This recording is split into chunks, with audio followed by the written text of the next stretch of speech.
Summer Island by Kristin Hannah. Part 1. There is only the fight to recover what has been lost. And found and lost again, and now under conditions that seem unpropitious. But perhaps neither gain nor loss. For us, there is only the trying. The rest is not our business. T. S. Eliot from East Coker. Chapter 1. An early evening rain had fallen. In the encroaching darkness, the streets of Seattle lay like mirrored strips between the glittering gray high-rises. The dot-com revolution had changed this once quiet city. And even after the sun had set, the clattering, hammering sounds of construction beat a constant rhythm. Buildings sprouted overnight, it seemed, reaching higher and higher into the soggy sky. Purple-haired kids with nose rings and ragged clothes zipped through downtown in brand-new, bright red Ferraris. On a corner lot in the newly fashionable neighborhood of Belltown, there was a squat, wooden-sided structure that used to sit alone. It had been built almost 100 years earlier, when few people had wanted to live so far from the heart of the city. The owners of radio station KGZZ didn't care that they no longer fit in this trendy area. For 50 years they had broadcast from this lot. They had grown from a scrappy local station to Washington's largest. Part of the reason for their current wave of success was Nora Bridge, the newest sensation in talk radio. Although her show, Spiritual Healing with Nora, had been in syndication for less than a year, it was already a bona fide hit. Advertisers and affiliates couldn't write checks fast enough. And her weekly newspaper advice column, Nora Knows Best, had never been more popular. It appeared in more than 2,600 papers nationwide. Nora had started her career as a household hints advisor for a small-town newspaper, but hard work and a strong vision had moved her up the food chain. The women of Seattle had been the first to discover her unique blend of passion and morality. The rest of the country had soon followed. Reviewers claimed that she could see a way through any emotional conflict. More often than not, they mentioned the purity of her heart. But they were wrong. It was the impurity in her heart that made her successful. She was an ordinary woman who'd made extraordinary mistakes. She understood every nuance of need and loss. There was never a time in her life, barely even a moment, when she didn't remember what she'd lost, what she'd thrown away. Each night she brought her own regrets to the microphone. And from that wellspring of sorrow, she found compassion. She had managed her career with laser-like focus, carefully feeding the press a palatable past. Even the previous week when People magazine had featured her on the cover, there had been no investigative story on her life. She had covered her tracks well. Her fans knew she'd been divorced and that she had grown daughters. The hows and whys of her family's destruction remained, thankfully, private. Tonight, Nora was on the air. She scooted her wheeled chair closer to the microphone and adjusted her headphones. A computer screen showed her the list of callers on hold. She pushed line 2, which read, Marge/Mother, Daughter Problems. Hello and welcome, Marge. You're on the air with Nora Bridge. What's on your mind this evening? Hello. Nora. The caller sounded hesitant, a little startled at actually hearing her voice on the air after waiting on hold for nearly an hour. Nora smiled, although only her producer could see it. Her fans, she'd learned, were often anxious. She lowered her voice, gentled it. How can I help you, my friend? I'm having a little trouble with my daughter, Suki. The caller's flattened vowels identified her as a Midwesterner. How old is Suki, Marge? 67 this November. Nora laughed. I guess some things never change, Marge? Not between mothers and daughters. Suki gave me my first gray hair when I was 30 years old. Now I look like Colonel Sanders. Nora's laugh was quieter this time. At 49. She no longer found gray hair a laughing matter. So, Marge, what's the problem with Suki? Well, Marge made a snorting sound. Last week, she went on one of those singles cruises, you know the ones, where they all wear Hawaiian shirts and drink purple cocktails. Anyway, today, she told me she's getting married again to a man she met on the boat. At her age. She snorted again, then paused. I know she wanted me to be happy for her, but how could I? Suki's a flibberty gibbet. My Tommy and I were married for 70 years. Nora considered how to answer. Obviously, Marge knew that she and Suki weren't young anymore. And that time had a way of pulverizing your best intentions. There was no point in being maudlin and mentioning it. Instead, she asked gently, "Do you love your daughter?" "I've always loved her." Marge's voice caught on a little sob. "You can't know what it's like, Nora, to love your daughter so much and watch her stop needing you. What if she marries this man and forgets all about me?" Nora closed her eyes and cleared her mind. She'd learned that skill long ago. Callers were constantly saying things that struck at the heart of her own pain. She'd had to learn to let it go. Every mother is afraid of that, Marge. The only way to really hold on to our children is to let them go. Let Suki take your love with her. Let it be like a light that's always on in the house where she grew up. If she has that for strength, she'll never be too far away. Marge wept softly. Maybe I could call her. Ask her to bring her boyfriend around for supper. That would be a wonderful start. Good luck to you, Marge, and be sure and let us know how it all works out. She cleared her throat and disconnected the call. Come on, everybody, she said into the microphone. Let's help Marge out. I know there are plenty of you who have mended families. Call in. Marge, and I want to be reminded that love isn't as fragile as it sometimes feels. She leaned back in the chair, watching as the phone lines lit up. Parenting issues were always a popular topic, especially mother-daughter problems. On the monitor by her elbow, she saw the words, Line 4/trouble with stepdaughter/Jenny. She picked up line 4. Hello and welcome, Jenny. You're on the air with Nora Bridge. Hi. I love your show. Thanks, Jenny. How are things in your family? For the next 2 hours and 13 minutes, Nora gave her heart and soul to her listeners. She never pretended to have all the answers or to be a substitute for doctors or family therapy. Instead, she tried to give her friendship to these troubled, ordinary people she'd never met. As was her custom, when the show was finally over, she returned to her office. There, she took the time to write personal thank you notes to any of those callers who'd been willing to leave an address with the show's producer. She always did this herself. No secretary ever copied Nora's signature. It was a little thing, but Nora firmly believed in it. Anyone who'd been courageous enough to publicly ask for advice from Nora deserved a private thank you. By the time she finished, she was running late. She grabbed her Fendi briefcase and hurried to her car. Fortunately, it was only a few miles to the hospital. She parked in the underground lot and emerged into the lobby's artificial brightness. It was past visiting hours, but this was a small, privately run hospital. And Nora had become such a regular visitor, every Saturday and Tuesday for the past month, that certain rules had been bent to accommodate her busy schedule. It didn't hurt that she was a local celebrity or that the nurses loved her radio show. She smiled and waved to the familiar faces as she walked down the corridor toward Eric's room. Outside his closed door, she paused, collecting herself. Although she saw him often, it was never easy.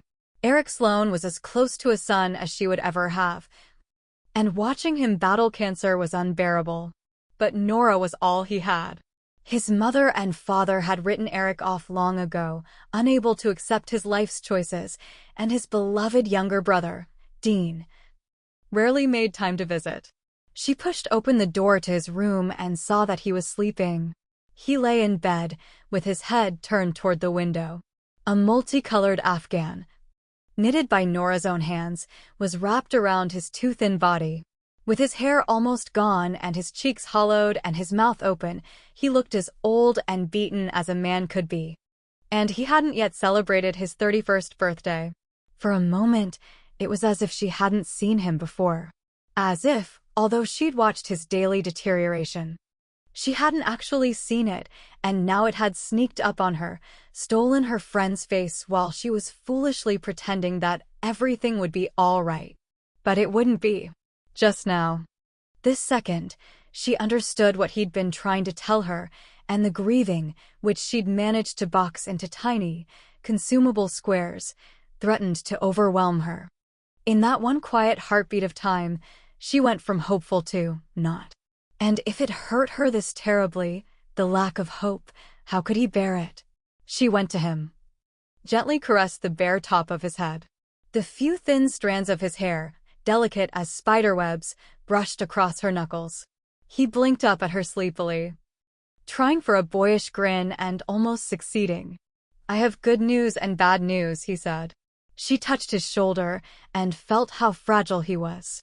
So unlike the tall, strapping black-haired boy who'd carried her groceries into the house. There was a tiny catch in her voice as she said cheerfully, "What's the good news? No more treatments." She clutched his shoulder too hard. His bones shifted, bird-like, and immediately she let go. "And the bad news?" His gaze was steady. "No more treatments." He paused. It was Dr. Calamel's idea. She nodded dully, wishing she could think of something profound to say, but everything had already been said between them in the 11 months since his diagnosis. They'd spent dozens of nights talking about and around this moment. She'd even thought she was ready for it, this beginning of the end, but now she saw her naivete. There was no ready for death. Especially not when it came for a young man you loved. And yet, she understood. She'd seen lately that the cancer was taking him away. He closed his eyes, and she wondered if he was remembering the healthy, vibrant man he'd once been, the boy with the booming laugh, the teacher so beloved by his students, or if he was recalling the time a few years before, when his partner, Charlie, had been in a hospital bed like this one, fighting a losing battle with AIDS. Finally, he looked up at her. His attempt at a smile brought tears to her eyes. In that second, she saw pieces from the whole of his life. She pictured him at 8, sitting at her kitchen table, eating Lucky Charms. A shaggy-haired, freckle-faced boy with banged-up knees and soup ladle ears. "I'm going home," he said quietly. "Hospice will help out." "That's great," she said thickly, smiling too brightly, trying to pretend they were talking about where he was going to live, instead of where he'd chosen to die. "I'm way ahead on my newspaper columns. I'll take the week off. Visit you during the day. I'll still have to work the show at night, but I mean the island. I'm going home. Are you finally going to call your family?" She hated his decision to handle his cancer privately, but he'd been adamant. He'd forbidden Nora to tell anyone, and as much as she'd disagreed, she'd had no choice but to honor his wishes. "Oh, yeah. They've been so supportive in the past. This is different than coming out of the closet, and you know it. It's time to call Dean. And your parents." The look he gave her was so hopeless that she wanted to turn away. What if I told my mother I was dying and she still wouldn't come to see me? Nora understood. Even a thin blade of that hope could cut him to pieces now. "At least call your brother. Give him the chance. I'll think about it. That's all I ask." She forced a smile. "If you can wait until Tuesday, I'll drive you." He touched her hand gently. "I haven't got much time. I've arranged to be flown up. Lottie's already up at the house, getting it ready. Haven't got much time." It was infinitely worse, somehow, to hear the words spoken aloud. She swallowed hard. "I don't think you should be alone." "Enough." His voice was soft, his gaze even softer, but she heard the barest echo of his former strength. He was reminding her, as he sometimes had to, that he was an adult, a grown man. "Now," he said, clapping his hands together, "we sound like a goddamn Ibsen play. Let's talk about something else. I listened to your show tonight. Mothers and daughters. That's always tough on you." Just like that, he put them back on solid ground. As always, she was amazed by his resilience.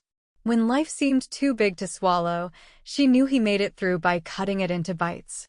Normal things, ordinary conversations were his salvation. She pulled up a chair and sat down. "I never really know what to say, and when I do offer advice, I feel like the biggest hypocrite on the planet. How would Marge feel if she knew I hadn't spoken to my own daughter in 11 years? Eric didn't answer the rhetorical question. It was one of the things she loved best about him. He never tried to comfort her with lies. But it helped her that someone recognized how painful it was for Nora to think about her younger daughter. I wonder what she's doing now. It was a common question between them, one they speculated about endlessly. Eric managed a laugh. With Ruby, it could be anything from having lunch with Steven Spielberg to piercing her tongue. The last time I talked to Caroline, she said that Ruby had dyed her hair blue. Nora laughed, then fell abruptly silent. It wasn't funny. Ruby always had such pretty hair. Eric leaned forward. There was a sudden earnestness in his eyes. She's not dead, Nora. She nodded. I know. I try to squeeze hope from that thought all the time. He grinned. Now, get out the backgammon board. I feel like whooping your ass. It was only the second week of June. And already the temperature hovered around 100 degrees. A freak heat wave, they called it on the local news, the kind of weather that usually came to Southern California later in the year. The heat made people crazy. They woke from their damp bed sheets and went in search of a glass of water, surprised to find that when their vision cleared, they were holding instead the gun they kept hidden in the bookcase. Children cried out in their sleep, and even doses of liquid Tylenol couldn't cool their fevered skin. All over town, birds fell from phone wires and landed in pathetic, crumpled heaps on the thirsty lawns. No one could sleep in weather like this, and Ruby Bridge was no exception. She lay sprawled in her bed, the sheets shoved down to the floor, a cold pack pressed across her forehead. The minutes ticked by, each one a moaning sound caught in the window air conditioning unit. A whoosh ping that did little but stir the hot air around. She was lonely. Only a few days earlier, her boyfriend, Max, had left her. After 5 years of living together, he'd simply walked out of her life like a plumber who'd finished an unpleasant job. All he'd left behind was a few pieces of crappy furniture and a note. Dear Ruby, I never meant to fall out of love with you, or into love with Angie, but shit happens. You know how it is. I need to be free. Hell, we both know you never really loved me anyway. Be cool. Max. The funny thing was, and it definitely wasn't haha funny, she hardly missed him. In fact, she didn't miss him at all. She missed the idea of him. She missed a second plate at the dinner table, another body in this bed that seemed to have enlarged in his absence. Mostly, she missed the pretense that she was in love. Max had been hope, a physical embodiment of the belief that she could love and be loved in return. At 7 a.m., the alarm clock sounded. Ruby slid out of bed on a slug-like trail of perspiration. The wobbly pressboard headboard banged against the wall. Her bra and panties stuck to her damp body. She reached for the glass of water by the bed, pressed it to the valley between her breasts, and went to the bathroom, where she took a lukewarm shower. She was sweating again before she was finished drying off. With a tired sigh, she headed into the kitchen and made a pot of coffee. She poured herself a cup, then added a generous splash of cream. White chunks immediately floated to the surface and formed a cross. Another woman might have thought simply that the cream had gone bad, but Ruby knew better. It was a sign. As if she needed magic to tell her that she was stuck in the spin cycle of her life. She tossed the mess down the sink and headed back into her bedroom, grabbing the grease-stained black polyester pants and white cotton blouse that lay tangled on the floor. Sweating, headachy, and in desperate need of caffeine, she got dressed and went out into the stifling heat. She walked downstairs to her battered 1970 Volkswagen Bug. After a few tries, the engine turned over, and Ruby drove toward Irma's Hash House, the trendy Venice Beach diner where she'd worked for almost 3 years. She'd never meant to stay a waitress. The job was supposed to be temporary. Something to pay the bills until she got on her feet, caused a sensation at one of the local comedy clubs, did a guest spot on Leno, and, finally, was offered her own sitcom, aptly titled Ruby. She always pictured it with an exclamation mark, like one of those Vegas reviews her grandmother had loved. But at 27, she wasn't young anymore. After almost a decade spent trying to break into comedy, she was brushing up against too old. Everyone knew that if you didn't make it by 30, you were toast. And Ruby was beginning to think that she should start collecting jam. Finally, She maneuvered between the old station wagons and Volkswagen buses that filled the 1950s-style diner's crowded parking lot. Surfboards were lashed to every surface. Most of the cars had more bumper stickers than paint. The sun-bleached "Hey Dude" set came from miles away for Irma's famous six-egg omelette. She parked alongside a bus that could have come from Fast Times at Ridgemont High. She forced a smile onto her face and headed for the diner. When she opened the front door, the bell tinkled gaily overhead. Irma bustled toward her, her three-story beehive hairdo leading the way. As always, she moved fast, keeled forward like the prow of a sinking ship. Then came to an abrupt halt in front of Ruby. Her heavily mascaraed eyes narrowed, and Ruby wondered, again, if human beings could be carbon dated by makeup. "You were scheduled for last night." Ruby winced. "Oh, shit." Irma crossed her bony arms. "I'm letting you go. We can't count on you. Debbie had to work a double shift last night. Your final paycheck is at the register. I'll expect the uniform back tomorrow. Cleaned." Ruby's lips trembled mutinously. The thought of pleading for this shitty job made her sick. "Come on, Irma, I need this job." "I'm sorry, Ruby." "Really?" Irma turned and walked away. Ruby stood there a minute, breathing in the familiar mixture of maple syrup and grease. Then she snagged her paycheck from the counter and walked out of the restaurant. She got in her car and drove away aimlessly, up one street and down the other. Finally, when it felt as if her face were melting off her skull, she parked alongside the street in a shopping district. In the trendy, air-conditioned boutiques, she saw dozens of beautiful things she couldn't afford, sold by girls who were half her age. She realized she was close to hitting rock bottom when a help-wanted sign on a pet store window actually caught her attention. No way. It was bad enough serving beef sludge to the Butt family. She'd be damned if she'd sell them a ferret, too. She got back into her car and drove away, this time speeding recklessly toward her destination. When she reached Wilshire Boulevard, she pulled up in front of a high-rise building and parked. Before she had time to talk herself out of it, she went to the elevator and rode it up to the top floor. When the doors opened, sweet, cooled air greeted her, drying the sweat on her cheeks. She walked briskly down the hallway toward her agent's office and pushed through the frosted glass double doors. The receptionist, Maudine Walksmith, had her nose buried in a romance novel. Barely looking up, she smiled. "Hi, Ruby," she said. "He's busy today. You'll have to make an appointment." Ruby rushed past Maudine and yanked the door open. Her agent, Valentine Leitner, was there, seated behind the glassy expanse of his desk. He looked up. When he saw Ruby, his smile faded into a frown.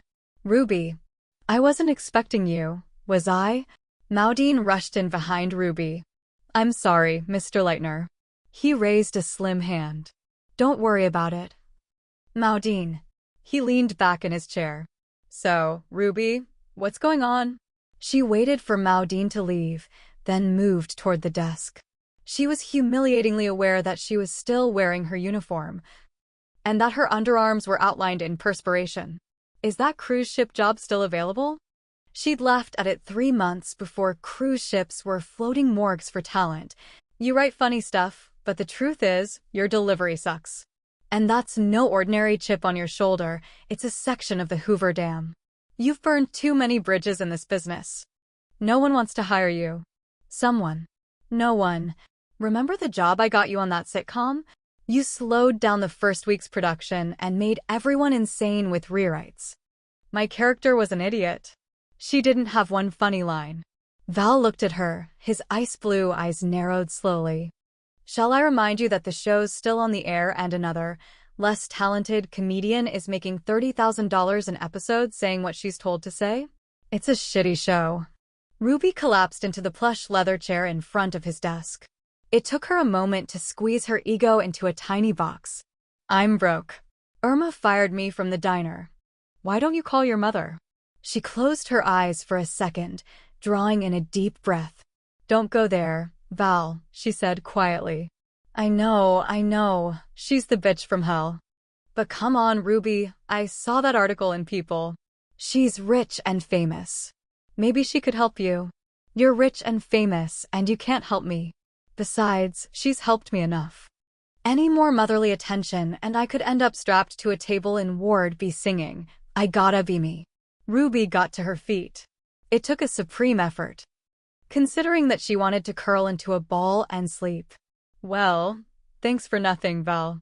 It's that sparkling personality that makes helping you so damned easy. He sighed. I'll try Asia. They love US comedians overseas. Maybe you can do the nightclub circuit. It made her feel sick, just thinking about it. Telling jokes to a translator. She winced, imagining herself in one of those men's bars, with naked women writhing up and down polished silver poles behind her. She'd already put in her time in joints like that. Her whole youth had been spent in the shadows behind another performer's light. Maybe it's time for me to give up. Cash in. Throw in the towel. Val looked at her. What would you do? Not. Don't do that, Ruby. You're too talented to give up. That's what he'd said 6 years earlier. I've got half an English Lit degree from UCLA. Maybe it would get me a supervisor spot at Burger King. You certainly have the right personality for serving the public. She couldn't help laughing. She'd been with Val a long time, since her first days at the Comedy Store. Val had always been her champion, her biggest fan, but in the past few years, she'd disappointed him, and somehow that was worse than disappointing herself. She'd become hard to work with. Temperamental, difficult to place, and, worst of all, unfunny. Val could overcome anything except that. She didn't know what was wrong with her, either. Except that she seemed to be angry all the time. She should be standing on a ledge somewhere. I appreciate everything you've done for me, Val. Really. I know it's hard to get work for a prima donna with no talent. The moment the words were out, Ruby heard what lay beneath them. Hesitant, afraid, but there nonetheless. A goodbye. And the worst part was that she knew Val heard the same thing, and he didn't say no, don't do that, we're a long way from over. Instead, he said, you have as much raw talent as anyone I've ever seen. You light up a goddamn room with your smile, and your wit is as sharp as a blade. He leaned toward her. Let me ask you a question. When did you stop smiling, Ruby? She knew the answer, of course. It had happened in her junior year of high school, but she wouldn't think about that time, not even to give Val an answer. Objects in a mirror are closer than they appear. That was true of memories as well. It was best not to look. I don't know. She spoke softly, refusing to meet his gaze. She wished she could let Val see how frightened she was, how alone she felt. She thought that if she could do that, if she could for once show a friend her vulnerability, she would perhaps be saved. But she couldn't do it. No matter how hard she tried, Ruby couldn't let down her guard.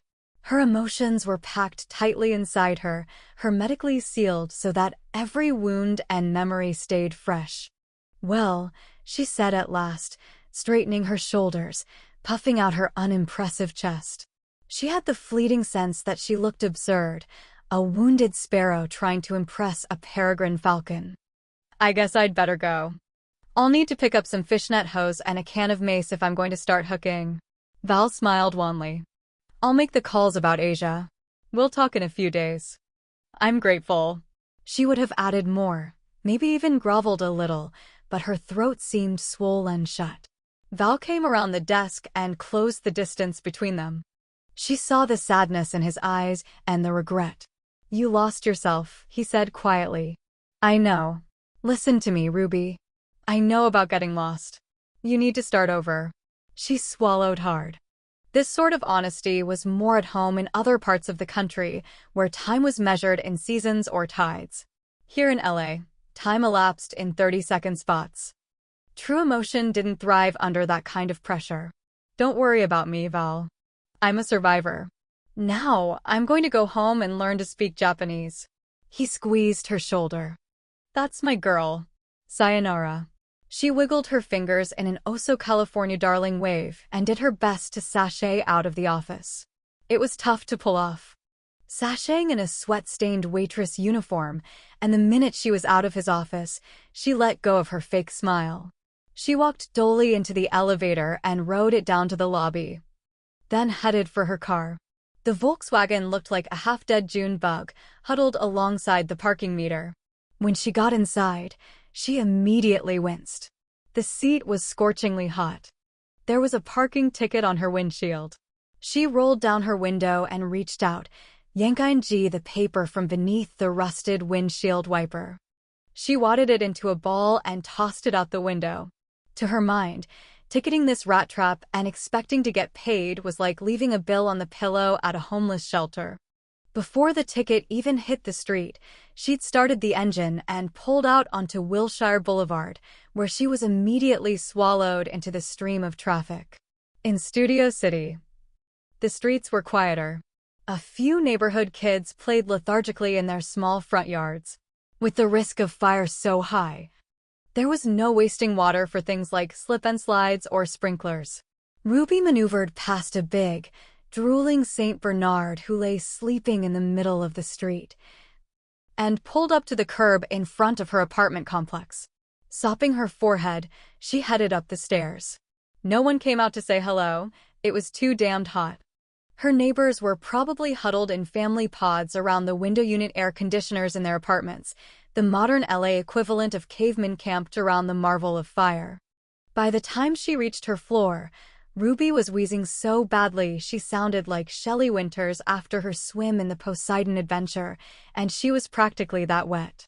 Sweat slid down her forehead and caught on her eyelashes, blurring everything. It took her a moment to open her door. It always did. The shag carpeting had pulled up along the threshold. She finally crammed the door open and stumbled through the opening. She stood there, breathing hard, staring at the wretched furniture in her dismal little apartment, and felt the hot sting of tears. Absurdly, she thought, if only it would rain. Her whole day might have been different if the damned weather had changed. Chapter 2. June was a hard month in Seattle. It was in this season, when the school bells rang for the last time and the peonies and delphiniums bloomed, that the locals began to complain that they'd been cheated. The rains had started in October. Invariably, Seattleites swore it had come early this year, by the last week in May. Even the meteorologically challenged denizens of Seattle had had enough. They watched the news religiously, seeing the first tantalizing shots of people swimming in the warm waters farther south. Relatives began to call, talking on cell phones as they stood outside to barbecue. Summer had come to every other corner of America. The locals saw it as a matter of fairness. They deserved summer. They'd put up with 9 solid months of dismal weather, and it was past time for the sun to deliver. So, it was hardly surprising that it rained on the day Nora Bridge celebrated her 50th birthday. She didn't take the weather as an omen or a portent of bad luck. In retrospect, she should have. Instead, she simply thought, rain. Of course, it almost always rained on her birthday. She stood at the window in her office, sipping her favorite drink, Mum's champagne with a slice of fresh peach, and stared out at the traffic on Broad Street. It was 4:30. Rush hour in a city that had outgrown its highway system 10 years ago.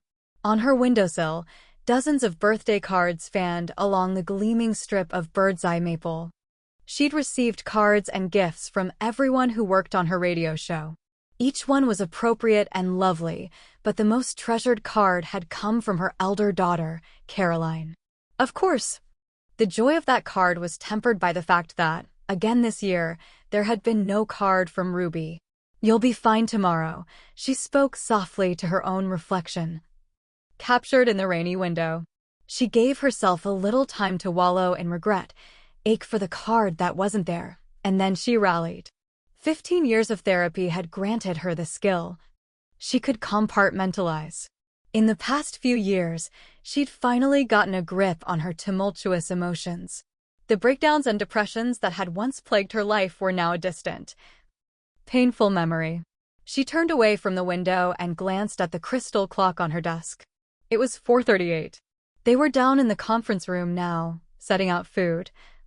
Bottles of champagne, plates filled with peach slices. Assistants, publicists, staff writers, producers. They were all preparing to spend an hour of their valuable personal time to put together a surprise party for the newest star of talk radio. She set her champagne flute down on her desk and opened one of her drawers, pulling out a small black Chanel makeup case. She touched up her face, then headed out of the office. The hallways were unusually quiet. Probably everyone was helping out with the party. At precisely 4:45, Nora walked into the conference room. It was empty. The long table was bare. No food was spread out, no tiny bits of colored confetti lay scattered on the floor. A happy birthday banner hung from the overhead lights. It looked as if someone had started to decorate for a party and then suddenly stopped.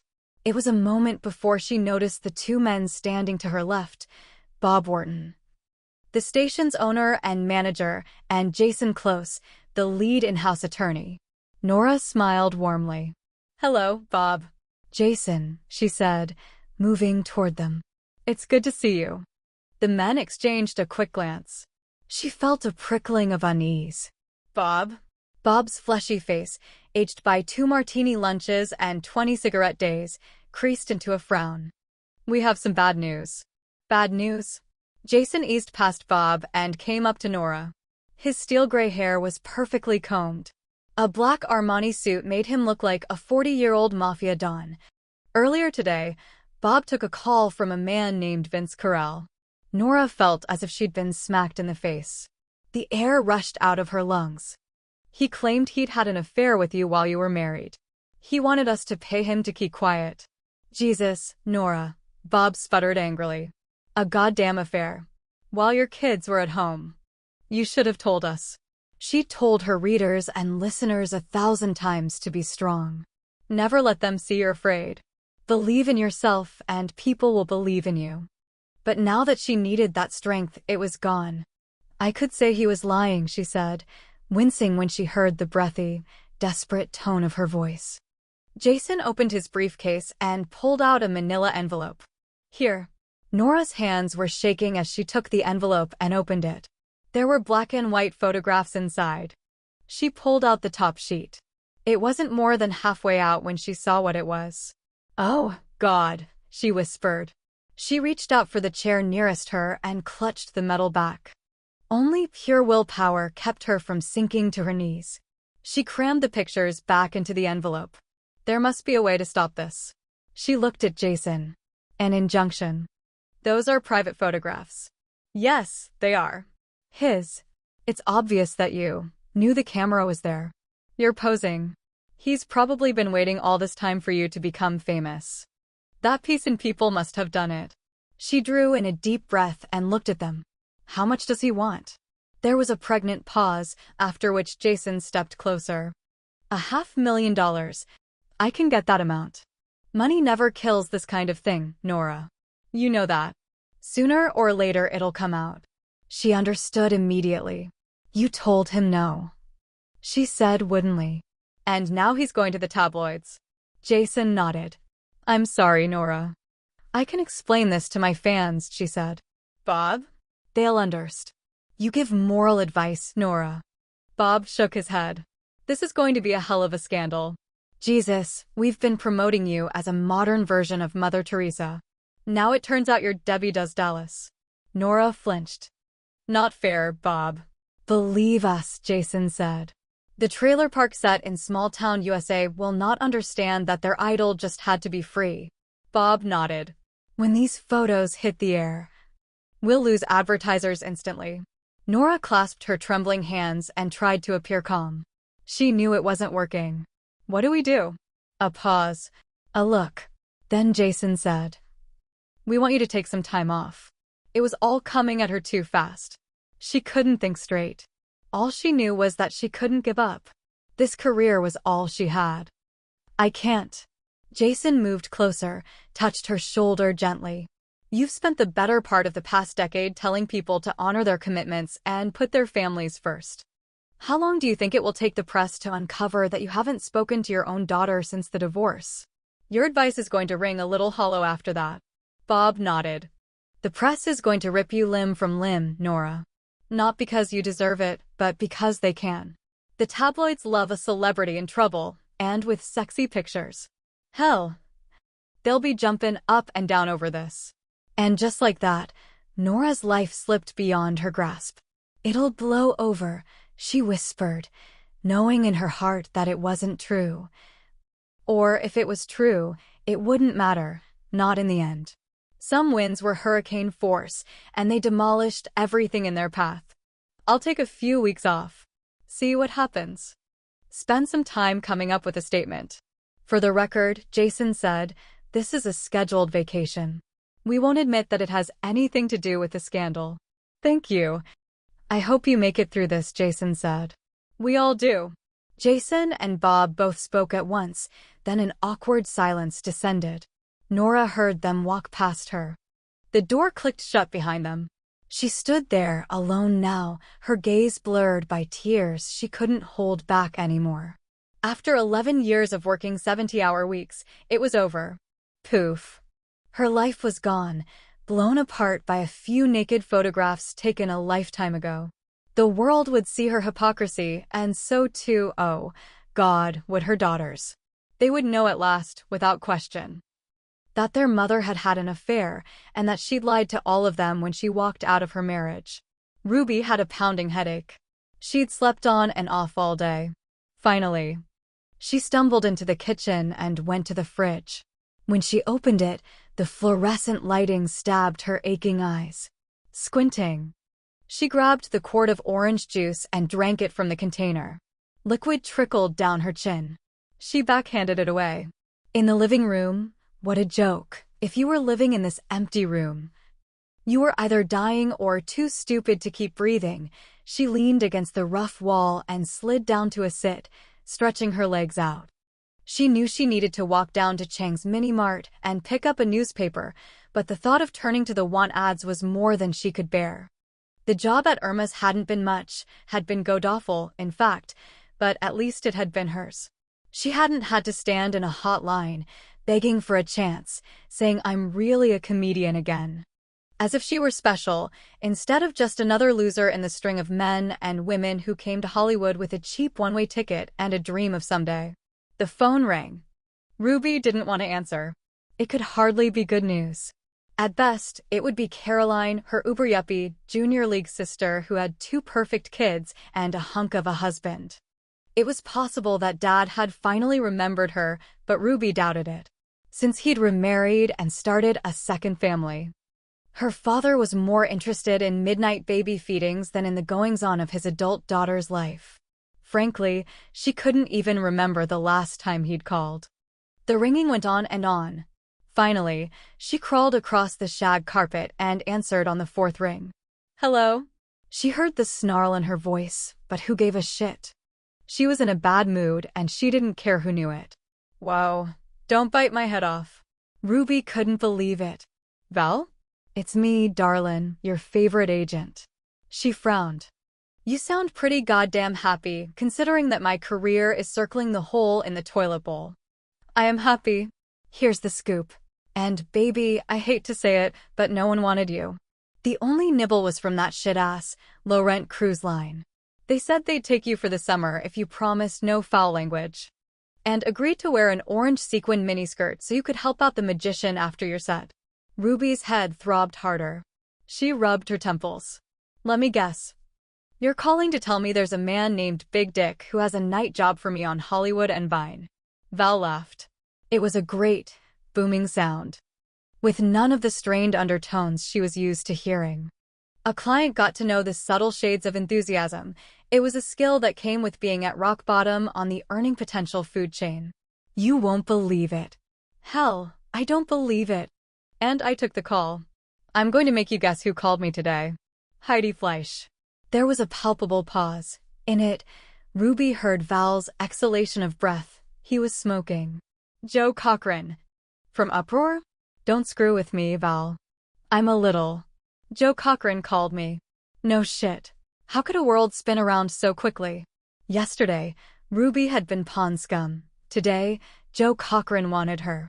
The host of the hottest, hippest talk show in the country.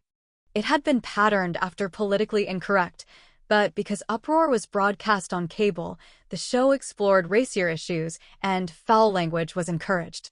It was a young comedian's dream gig. Even if she wasn't so young anymore. He's giving you 2 minutes to do stand-up.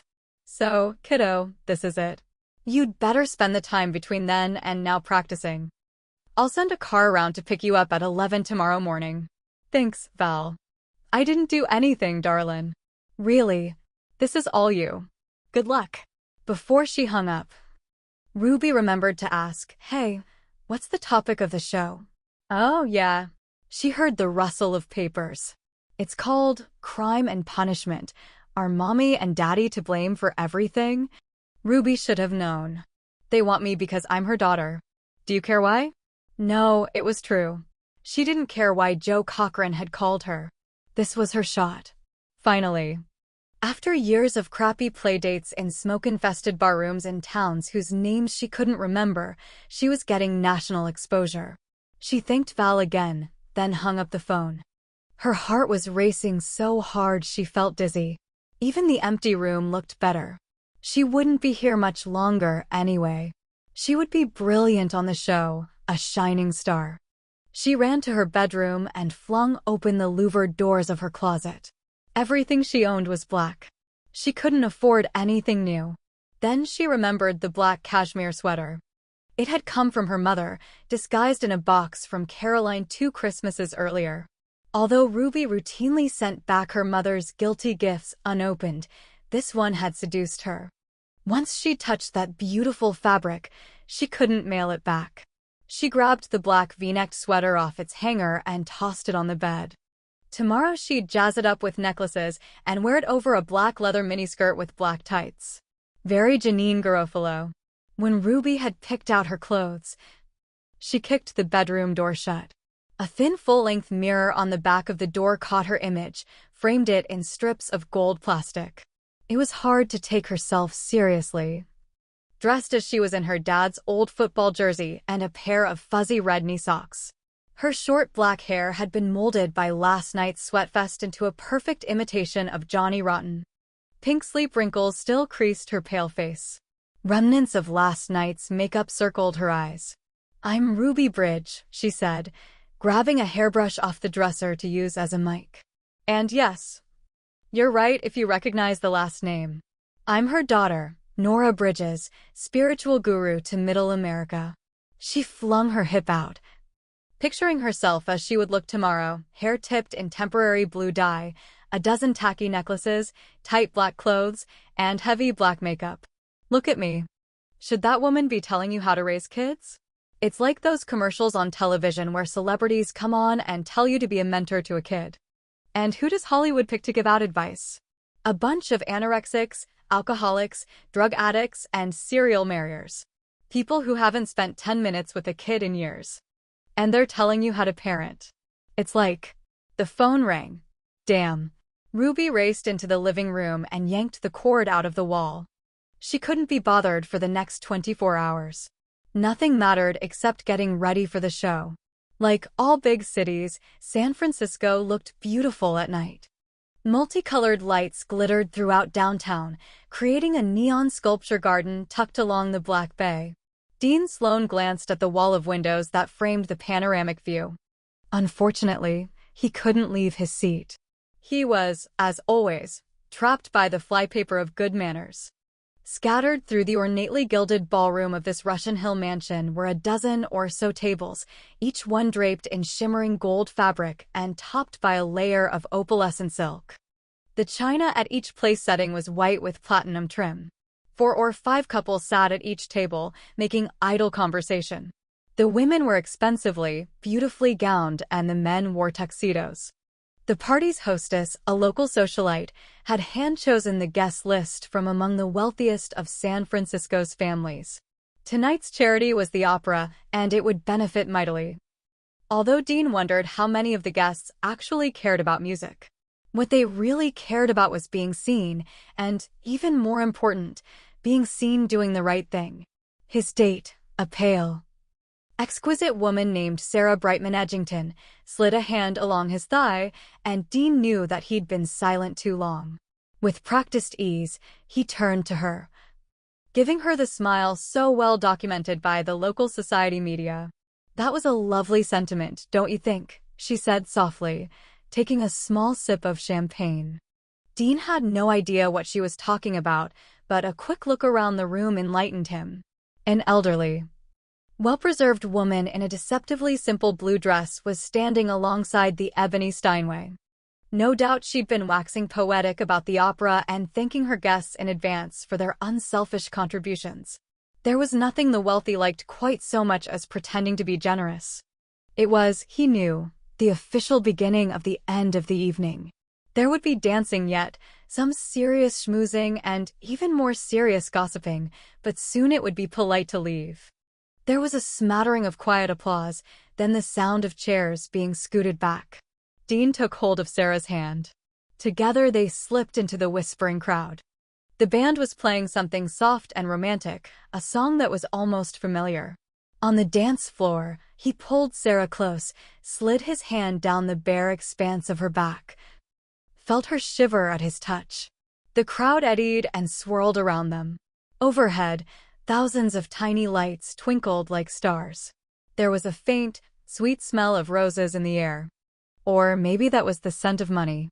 He gazed down at Sarah's upturned face, noticing for the first time how lovely her gray eyes were.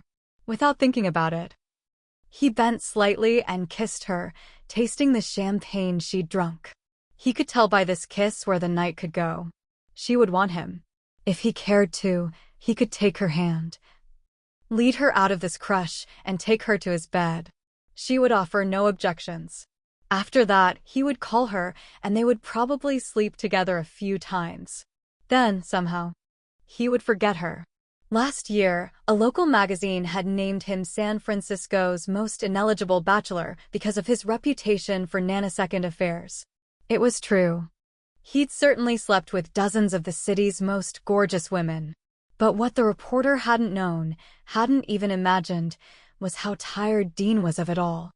He wasn't even 29 years old and already he felt aged.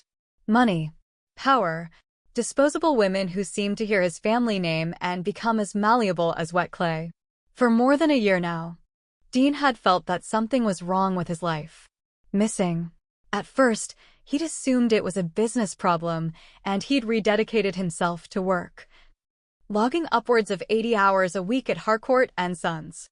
But all he'd managed to do was make more money, and the ache in his gut had steadily sharpened. He'd tried to speak to his father about it. As usual, that had proven pointless. Edward Sloane was now, and always had been, a charming, frivolous playboy who jumped at his wife's every command. It was Mother who held all of the ambition, and she'd never been one to care overly about things like fulfillment or satisfaction. Her comment had been as he'd expected. I ran this company for 30 years. Now it's your turn. No whining will be allowed. He supposed that she'd earned that right. Under his mother's iron fist, the family business, begun by her grandfather and expanded by her father, had become a $100 million enterprise. That had always been enough for her. All she ever wanted. But that same success felt vaguely hollow to Dean. He'd even tried to talk to his friends about it, and though they'd wanted to help, it was clear that none of them understood his feelings. It wasn't so surprising, after all. Although they were all from the same background, Dean had grown up in a slightly different world than his peers. Lopez Island. Summer Island. He'd spent 10 perfect years in the San Juan Islands. There, he and his brother, Eric, had been, for a short time, ordinary boys. Those remote islands had formed and defined Dean somehow, provided a place where he felt whole. Of course, Ruby had been there. And before she went crazy and ruined everything, she'd taught him how love felt. Then she'd shown him how easily it was broken. Dean sighed, wishing he hadn't thought about Ruby now, when he had a beautiful, willing woman in his arms. Suddenly he was tired. He simply didn't have the energy to spend tonight with another woman he didn't care about. I'm not feeling well, he said, wondering briefly whether it was a lie or not quite one. She smiled up at him, revealing a set of perfect white teeth. Her hand moved up his arm, curled possessively around the back of his neck. They were always possessive, he thought tiredly. Or perhaps that was merely his sense of it. Me, too, she purred. My place is just around the corner. He reached up and took her hand, kissing the back of her knuckles gently. No. I'm really not feeling well, and I've got a crack of dawn conference call coming from Tokyo. I think I'll take you home, if you don't mind. She pouted prettily. And he wondered if that was one of the things they taught wealthy young girls at schools like Miss Porter's. If not, it had been passed down from one generation to another as carefully as the secret of fire. I'll call you tomorrow, he said, although he didn't mean it. There were only two choices available to a man at a time like this: hurt her by not saying it, or hurt her by not doing it. One lying now was easier. Once he'd made his decision, Dean couldn't get out of the room fast enough. He maneuvered through the crowd like a Tour de France cyclist, saying good night to the few people who really mattered, getting Sarah's wrap, fur in June, and hurried out to stand beneath the portico. Sarah made idle chit-chat as they stood there together, and he listened politely, answered at what he assumed were the appropriate places. Finally, he heard his car drive up. The black Aston Martin roared up the driveway and screeched to a halt. A uniformed valet jumped out of the driver's seat and rushed around to open Sarah's door, then helped her into her seat. Dean nodded at the man as he walked past. "Thanks, Ramon," he said, getting into his car. He slammed the door shut and drove off, hitting the gas too hard. It was a full minute before Sarah asked, "How did you know his name was Ramon?" "I asked him when we arrived." "Oh." Dean glanced at her, saw her perfect profile cameoed against the blackened window glass. "What? Is there something wrong with knowing his name?" A frown darted across her face. She lifted a hand, pointed idly. "Here's my house." Dean pulled up the circular driveway and parked beneath an antique street lamp. She turned to him, frowning slightly. "You're not what I expected. The girls, they talk about you." He ran a hand through his too long blonde hair. "I hope it's a good thing, not being what you expected." "It is," she said quietly. "I won't see you again, will I?" "Sarah, Will I?" she interrupted forcibly. Dean took a deep breath, released it. "It's not you. It's me. I'm restless lately. It doesn't make for good company." She laughed. It was a practiced, silvery sound that only held traces of mirth. "You're young and rich and sheltered. Of course you're restless. Poor people are driven and hungry. Rich people are restless and bored. I've been bored since grade school, for God's sake." It was such a sad thing to say. Dean didn't know how to respond. He got out of the car and went around to her door, helping her out, slipping a hand along the small of her back. He walked her to the door of her father's hilltop mansion. Quietly, he said, "You're too beautiful to be bored." She looked sadly up at him. "So are you." Dean kissed her good night, then returned to his car and raced home. In less than 15 minutes, he was standing in his living room, staring out at the night-clad city, sipping warmed brandy from a bowl-sized snifter. On the walls all around him were framed photographs, his hobby. Once, the sight of them had pleased him. Now, all he saw when he looked at his photographs was how wrong his life had gone. Behind him, the phone rang. He waited a few rings for Hester, his housekeeper, to answer it. Then he remembered that Hester had gone to see her kids tonight. He strode to the latte-colored suede sofa, collapsed onto the down-filled cushion, and answered the phone. Dean Sloan.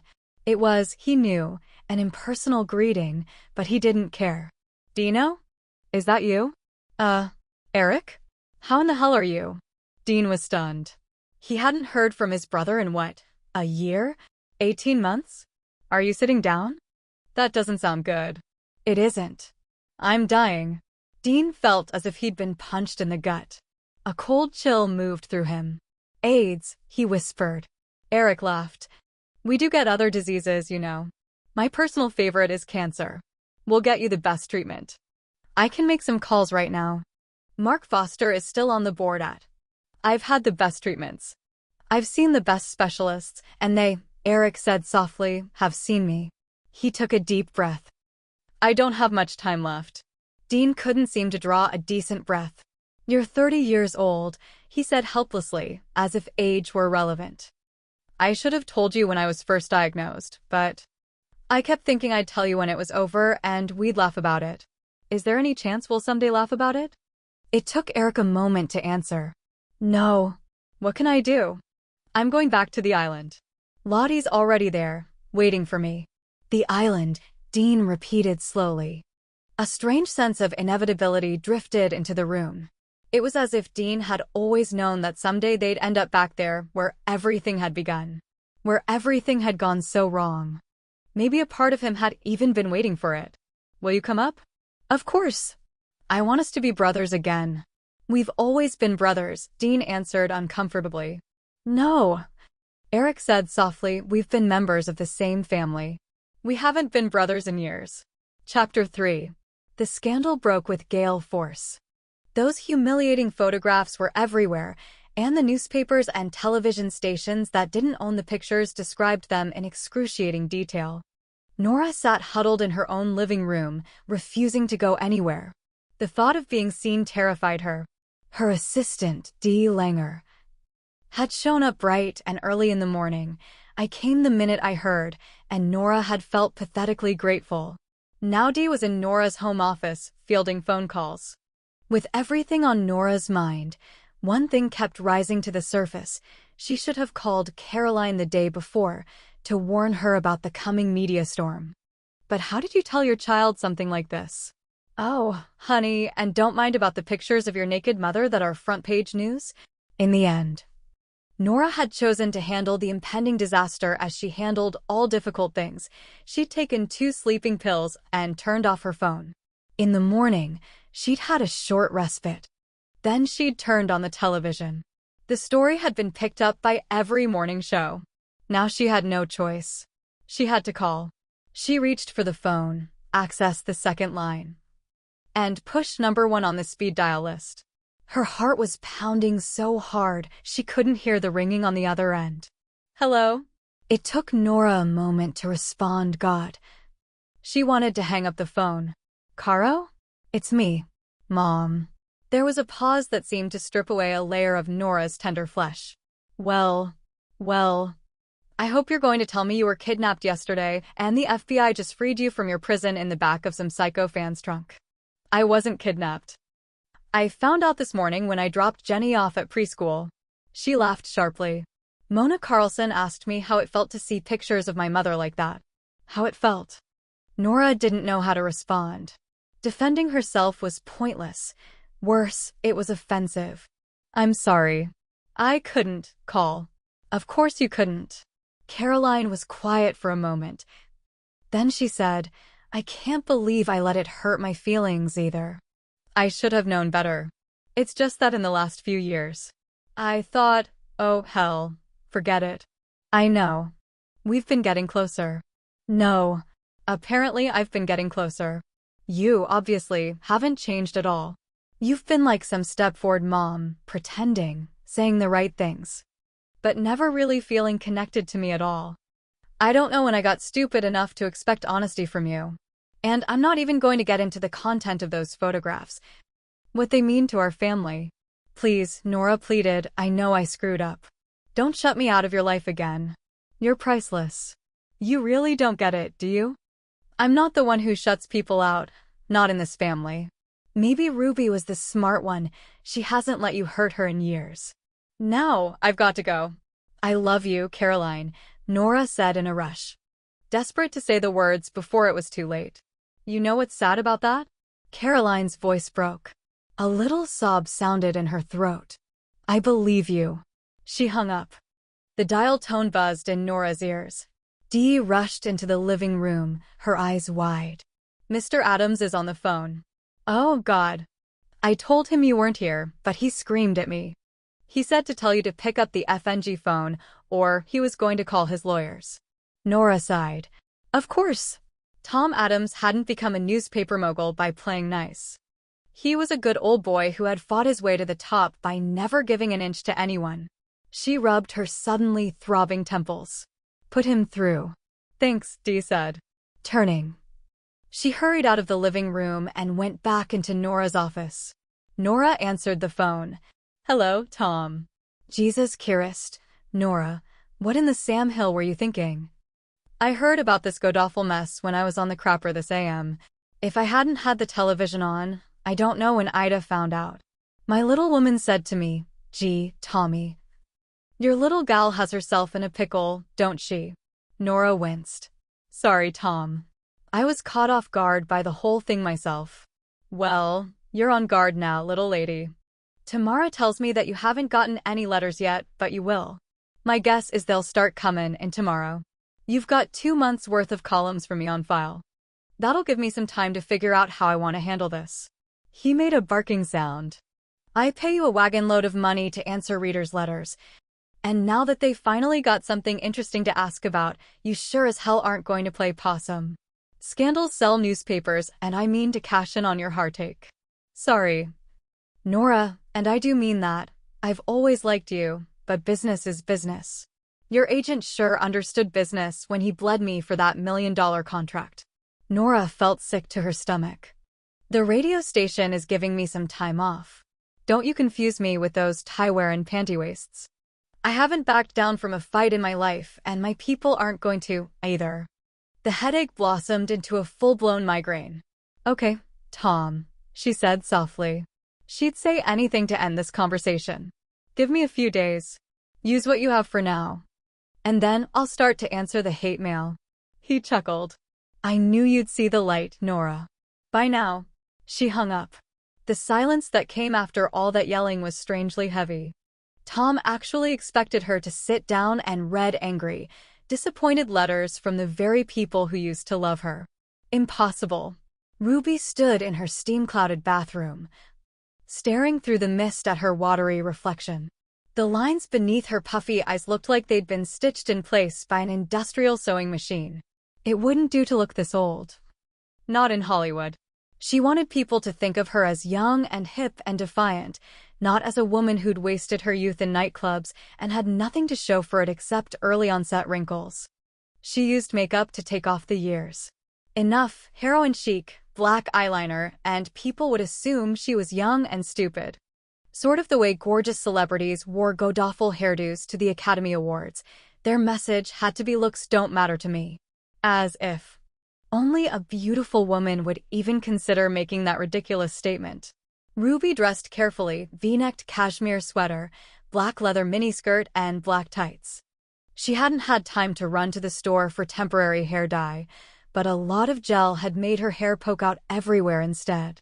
She layered 14 cheap plastic Mardi Gras necklaces around her neck and painted her stubby, bitten-off fingernails a glittery shade of midnight blue. Finally, she put on a pair of clunky black sunglasses, Rite Aid knockoffs of the newest designer fashion. Then she took a deep breath, grabbed her handbag, and headed outside.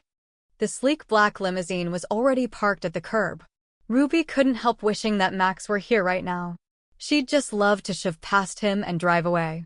A uniformed driver stood beside the car. Miss Bridge? She grinned.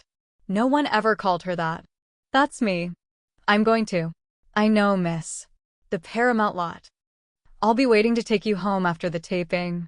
The driver came around and opened the door for her. Ruby peered into the dark interior and saw a dozen white roses in a sheath of opalescent tissue paper lying on the back seat. An ice bucket held a bottle of chilled Dom Perignon. Ruby slid into the seat, heard the satisfying thud of the closing door, and plucked the card from the flowers. People as talented as you don't need luck. They need a chance, and this is yours. Love, Val. God, it felt good. As if those tarnished dreams of hers were finally coming true. She had never meant to need it all so much. It had begun as a lark, something she did well without a lot of effort. Ruby the class clown, always making people laugh. But after her mother abandoned them, everything had changed. Ruby had changed. From that moment on, nothing and no one had been quite enough for her. She'd come to need the unconditional acceptance that only fame could provide. She scooted closer to the window, grinning as the limo pulled up to the security booth at the entrance to Paramount. The twin white arches, trimmed in golden metallic scrollwork, announced to the world that through these gates was a special world, open only to a lucky few. Ruby hit the button to lower the privacy shield just in time to hear the driver say, I have Miss Bridge for uproar. The guard stepped back into his booth, consulted a clipboard, then waved them through. Ruby plastered herself close to the window, looking for celebrities. But all she saw were regular people milling about. The closest she came to seeing a movie star was a red sports car parked in a stall marked Julia Roberts. At the visitor's lot, the driver parked the car and came around, opening Ruby's door.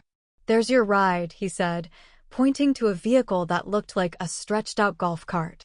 A man in tan-colored shorts and a matching polo shirt was standing beside it. "They'll zip you up to the studio. I'll be right here whenever you get back." Ruby tried to look blasé, as if she did this all the time. To tell the truth, if her blood pressure bumped up another notch, she was probably going to stroke out. She took a deep breath and headed toward the cart. Once she got in, the driver settled behind the wheel and started the soundless engine. The cart moved jerkily between the huge sound stages. There were people everywhere, walking, riding bicycles. They passed a battalion of aliens, was that Patrick Stewart, and veered around a gathering of cowboys. Finally, they pulled up to Soundstage 9, a hulking, flesh-colored building. Above the door was a neon sign that read Uproar, a new kind of talk show with Joe Cochran. Ruby jumped off the cart and crossed the street. She paused a minute, then opened the door. Inside was a kaleidoscope of colored lights, darkened seating, and people. That's what she noticed most of all. There were people everywhere, scurrying around like ants with clipboards, checking and rechecking, nodding and cursing and laughing. "You're Ruby Bridge?" Ruby jumped. She hadn't even noticed the small, platinum blonde who now stood beside her, peering up at Ruby through the ugliest pair of brown-framed glasses she'd ever seen. "I'm Ruby." "Good." The woman grabbed Ruby's arm and led her through the swarming people, down a quieter hallway and into a small waiting room.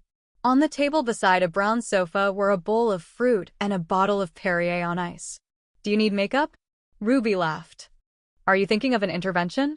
The woman frowned, cocked her head, bird-like. "Excuse me?" Ruby nodded stiffly. "My makeup's fine. Thanks." "Good. Sit here. Someone will come and get you when it's time to go on." The woman consulted her papers. "You get 2 minutes up front. You were a last-minute guest, so there's no time for an interview. We'll just have to make do. Be fast and be funny." With a quick sniff, the woman was gone. Ruby collapsed on the sofa. Suddenly she was more than nervous. She was terrified. Be funny. What had she been thinking? She wasn't funny. Her material might be funny, but she wasn't. It usually took her 3 minutes into a routine before she calmed down enough to make people laugh. So, a minute after she was finished, she'd be a riot. She shot to her feet. Her heart was pounding so hard she thought for a second that someone was at the door. "Calm down, Ruby," she said, forcing her fingers to uncurl. She focused on her breathing. In and out, in and out. "You are funny. You are." There was a knock at the door. "They're ready for you, Miss Bridge." Oh my God. Ruby glanced at the wall clock. She'd been standing here, hyperventilating, for 30 minutes, and now she couldn't remember one goddamn line of material. The door swung open. Bird Lady stood there, pointy face tilted to the left. "Miss Bridge?" Ruby exhaled slowly. "I'm ready," she said, and though she was facing the woman, she was really talking to herself. She was ready. She'd been ready all her life. She followed the woman toward the stage. As she got closer, she could hear the familiar strains of the opening music. Then came Joe's voice. The audience laughed in response to something he said. "Remember," the woman said in a stage whisper, "we want opinions. The more outrageous and controversial, the better." Ruby nodded in understanding, although truthfully, she didn't think she had an opinion on anything right now except her own shortcomings. And as an added bonus, she was sweating like a geyser. Mascara was probably running down her cheeks. She'd look like something out of Alien by the time. Ruby Bridge. Her name roared through the sound system, chased by the sound of applause. Ruby pushed through the curtains, smiling to the best of her ability. She forced herself not to squint, although the lights were so bright she couldn't see anything. She just hoped she didn't walk off the end of the stage. She went to the microphone. It made a fuzzy, crackling sound as she pulled it off its stand. "Well," she said with a bright smile, "it's nice to know I'm not the only person who can come to a talk show in the middle of the day. Of course, it's easy for me. I was fired yesterday. Fired from a trendy, shit-ass restaurant that I won't name, but it sounds like Irma's Hash House. I won't even tell you what I thought we'd be selling." A smattering of laughter. "Actually, if they were going to fire me, I'm glad it happened on Thursday. Friday is all-you-can-eat night. And trust me, people take that literally. Irma's is the only restaurant in LA where they have defibrillators on the table. Ketchup? Mustard? Restart your heart." She let silence have a beat of her time. "I mean, this is the new millennium. I kept saying to people, for the love of God, eat fruit." More laughter, deeper this time. It gave her confidence. She grinned, then launched into the rest of her routine, saving the best jokes about her mother for last. At the end of her abbreviated routine, Ruby stepped back from the mic.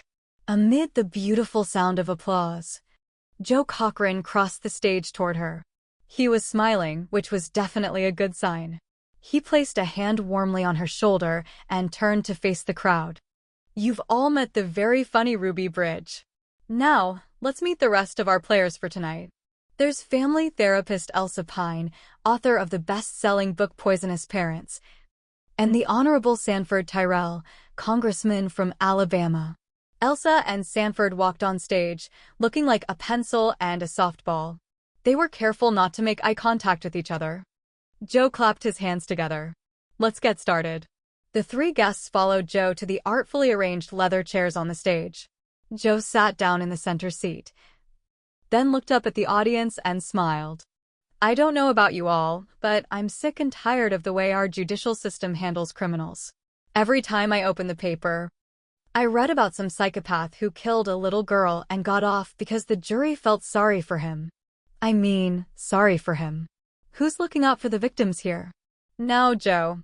Elsa leaned forward, her eyes narrowed and hard beneath the sensible, round glasses. She was so thin, Ruby wondered how her lungs could fill with air without knocking her over. Criminals aren't born, they're made. It makes perfect sense to understand that some people have been so abused by their parents that they no longer know right from wrong. "Little lady," the good congressman said, his florid face creasing into a good old boy grin. "That's about as wrong-headed as a filly can be." Ruby frowned at the audience. Did he call her a filly? "Tell me I heard wrong." Laughter. Elsa ignored it. "You heard right. Congressman. Call me Sanford." He pulled almost 4 syllables out of his name. "The measure of a society is its compassion." "What about compassion for the victim's family?" Joe said. "Or do you bleeding heart liberals just want us to be compassionate toward the murderer?" He looked at Ruby. "You know something about toxic parents, Ruby. Is everything wrong in your life your mother's fault?" Elsa nodded. "Yes, Ruby. You of all people should understand how deeply a parent can wound a child. I mean, your mother is a huge proponent of marriage. She positively waxes poetic about the sanctity of the vows." Ruby laughed. "So does Bill Clinton." Elsa wouldn't be sidetracked by the audience's laughter. "You were probably the only person in America who wasn't surprised by the Tatler today." "I don't read the tabloids," Ruby answered. A whisper moved through the audience, chairs squeaked. Joe's enthusiastic smile dimmed. He shot a quick look at Birdwoman, who was standing just off stage. Then he leaned forward. "You haven't read today's Tatler?" Ruby's frown deepened. "Is that a crime now?" Joe reached down, and for the first time Ruby noticed the newspaper folded beneath his chair. He picked it up, handed it to her. "I'm sorry. You were supposed to have known." Ruby felt a sudden tension in the room, the kind of hush that fell just before a bar fight started. She took the newspaper from him, opened it. At first, all she noticed was the headline. "Raising more than spirits." It made her smile. How did they come up with this stuff? Then she saw the photograph. It was a blurry, grainy shot of 2 naked people entwined. The editors had carefully placed black privacy strips across the pertinent body parts, but there was no denying what was going on, or who the woman was. Ruby looked helplessly at the faces around her. Joe appeared focused, a dog poised on the scent. The therapist frowned thoughtfully. They were imagining her pain. She tossed the newspaper down in disgust. It landed on the floor with a muffled thwack. There's a lesson to women everywhere in this. When your lover says, "One little photo, honey, just for us," you better cover your naked ass and run. Elsa leaned forward. How does it make you feel to see? Joe raised his hands. We're getting off the topic here. The question is, how much of our screw-ups are our fault? Does a bad parent give someone a free ride to commit crime? This country's gone excuse crazy, the congressman said, not meeting Ruby's gaze. Every time some loony bin goes crazy, we put his mother on trial. It ain't right. Exactly, Joe said. Too damn bad if you were abused. If you do the crime, you do the time. Ruby sat perfectly still. There was no reason for her to speak, and truthfully, she couldn't think of a thing to say. She knew she'd given uproar what it had wanted, a reaction. Her surprise was icing on the cake. By tomorrow, she knew her blank-eyed, dim-witted reaction to the scandal would lead every report. She'd look like an idiot from coast to coast. She should have known it would be like this, her big break. What a joke. How could she have been so naive? Finally, she heard Joe wrapping up. She blinked, trying to look normal. That's all the time we have for today, folks. Tune in next week when our subject will be communicating with the dead, possible? Or just plain fraud. Thank you. The applause sign lit up and the audience responded immediately, clapping thunderously. Ruby rose from her chair and moved blindly across the stage. People were talking to her, but she couldn't hear anything they were saying. Someone touched her shoulder. She jumped and spun around. Ruby? It was Joe. He was standing beside her, his handsome face drawn into a tight frown. I'm really sorry about ambushing you. The story broke yesterday. It never occurred to us that you'd miss it. Every station covered it. And since so much of your material is about your relationship with your mother, he let the explanation founder. I turned off my phone and television, she answered, then added. I was getting ready for the show. He sighed. You thought this was your big break. And it turned out not to be. She cut him off. The pity in his eyes was more than she could bear. She knew he used to be a stand-up comic himself. He knew exactly what had happened. She didn't want her disappointment cemented into words she'd remember forever. You know, Ruby, he said. I've seen your act a few times. The Comedy Store, I think. Your material's good. Thanks. Maybe you should think about writing, like for a sitcom. They could use your talent at the networks. Ruby stood there with a fake smile pasted on her face. He was telling her to give up. Try something else. It felt to Ruby as if she were fading away, but like the Cheshire Cat. She'd smiled to the end. Thanks, Joe. I have to go now. She ran back to her chair and grabbed her handbag. At the last second, she plucked up the Tatler and crammed it under her armpit. Without glancing at anyone, she raced out of the studio. In her apartment, Ruby closed all the blinds and turned off the lights. She slumped onto her worn sofa and thumped her feet onto the cheap, wood-grain coffee table. A half-full water glass rattled at the movement. The tabloid lay beside her, barely seen in the darkness. Mommy Dearest had an affair after all. It didn't surprise her, that realization, not truly. Any woman who would leave her children to go in search of fame and fortune wouldn't think twice about having an affair. What surprised Ruby was how much it still hurt. Her fingers shook as she reached for the phone and dialed her sister's number. It was rare that Ruby called Caroline too expensive, but it wasn't every day you saw naked pictures of your mother having sex with a stranger. Caroline answered on the second ring. Hello? Hey. Sis, Ruby said, feeling a sudden tide of loneliness. So, you finally plugged your phone in. I've been going crazy trying to reach you. Sorry, she said softly. Her throat felt embarrassingly tight. I saw the pictures. Yeah, you and everyone else in America. I was always afraid something like this would happen. Ruby was stunned. She had never imagined it. Did you know about the affair? I suspected. Why didn't you ever tell me? Come on, Rube. You've never once mentioned her name to me, not in all these years. You didn't want to know anything about her. Ruby hated it when Caroline acted like she knew everything. I suppose you've already forgiven her, Caroline the Saint. No, Caro said softly. I'm having a hard time with this one. It's so public. Appearances. I forgot about that. Don't make me sound so shallow. There's more to it than that, and you know it. Ruby was instantly contrite. She hated how easy it was for her to say hurtful things, even to the people she loved. When Mom had left them, Caroline had been the one who held the family together. Even though she'd been no more than a teenager herself, she'd stepped up and been everything Ruby needed.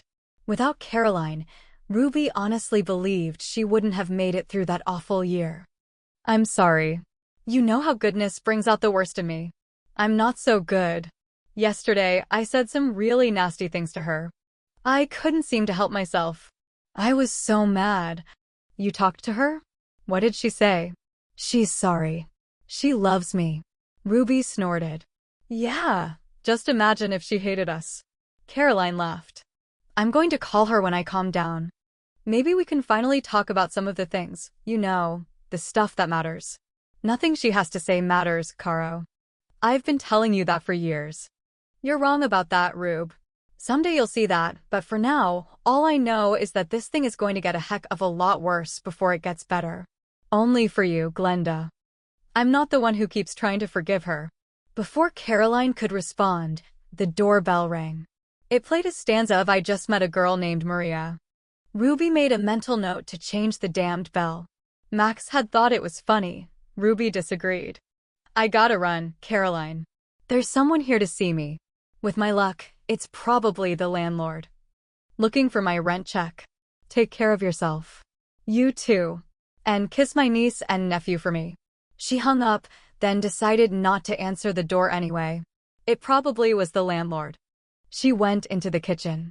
Flipping through the mostly empty cabinets, she found a half-full fifth of gin and a bottle of vermouth, both of which Max had obviously forgotten. She made herself a martini in a Rubbermaid container, then poured the drink into a plastic tumbler. By the third repeat of Maria, she gave up. Taking a quick sip of the martini, she padded across the shag carpeting and peered through the peephole. It was Val, standing beside a woman so thin she looked like a windshield wiper. Oh, perfect. She wrenched the door open. Val grinned at her. He looked acutely out of place in the dim, ugly corridor. Val leaned forward and kissed Ruby's cheek. How's my newest star? Fuck you. She whispered, smiling brightly at the strange woman. I never saw it coming. Val drew back, frowning. I tried to call you. I even sent a messenger over. You didn't answer the door. Ruby would have said more, but the way the lady was watching them made her uncomfortable. She turned to her, noticing the woman's severe haircut and expensive black dress. An unlit cigarette dangled from her bony fingers. New Yorker. Definitely. Maybe a mortician. I'm Ruby Bridge, she said, extending her hand. The woman shook her hand. Firm grip. Clammy skin. Joan Pinion. Come on in. Ruby backed away from the door, made a sweeping gesture with her hand. She tried not to see the apartment through their eyes, but it was impossible. Tacky furniture. Dusty shag carpeting, garage sale decor. Val went right to Max's old velour Barcalunger and sat down. Joan perched bird-like on the end of the sofa. Ruby flopped down on the sofa's other cushion. She took a sip of her drink. A big gulp, actually. I know it's early for drinks, but it's not every day you see nude pictures of your mother and lose your career. I'll probably get hit by a bus later today. Val leaned forward. Joan is an editor from New York. Really? She's here because of your mother. Ruby took a long, stinging swallow. Of course she is. She wished she had an olive to nibble on. She needed something to do with her hands. She turned to Joan. What do you want? I work for Cash magazine. We'd like you to write an exposé on your mother. Joan smiled, showing a mouthful of smoker's teeth. We could hire a ghostwriter if you'd like, but Val tells me you're a first-rate writer. A compliment. That felt good. Ruby settled back in her seat, eyeing Joan. You want a daughter's betrayal. Who betrayed whom? Joan said. Your mother has been telling America to honor commitments and put their children first. These photographs prove that she's a liar and a hypocrite. Plain and simple. We checked the records. Nora was married to your father when those pictures were taken. People have a right to know who they're taking advice from. The people's right. Ruby said, taking another sip of her martini. It's just an article, Ruby, not a book. No more than 15,000 words, and, Val said, it could make you famous. Rich and famous. Joan added. Now that got Ruby's attention. She set the glass down and looked at Joan. How rich? $50,000. I'm prepared to pay you half of that amount right now. And the other half when you deliver the article. The only catch is, you can't do any interviews until we publish. $50,000? Ruby reached for her drink again. But she was too wound up to take a sip. For a few measly words. And all she had to do was serve up her mother's life for public consumption. She set her drink down. This wasn't something to take lightly. She wished she had someone to ask about it, but Ruby had always had problems trusting people, and that made close friendships impossible. There was her dad. But he was so busy with his new family that he and Ruby weren't as close as they'd once been. And her sister had spent the past decade trying to forgive their mother. There was no doubt she'd tell Ruby to turn down the deal. Kara would despise the idea of airing their family's dirty laundry in public. I don't know my mother that well, she said slowly. Trying to think through it. The last time I saw her was at my sister's wedding 9 years ago. We didn't speak. That wasn't entirely true. Ruby had spoken to her mother. She'd said. And I thought the worst part of this day would be wearing pink polyester. Then she'd walked away. We don't want cold facts and figures. We want your opinions. Your thoughts on what kind of a person she is, what kind of a mother she was. That's easy. She'd step on your grandmother's throat to get ahead. Nothing, and no one, matters to her. Except herself. You see, Joan said, eyes shining. That's exactly the perspective we want. Now, I'm sure you'll understand that we need to go to press fast. While the scandal's still hot. I brought the contract with me.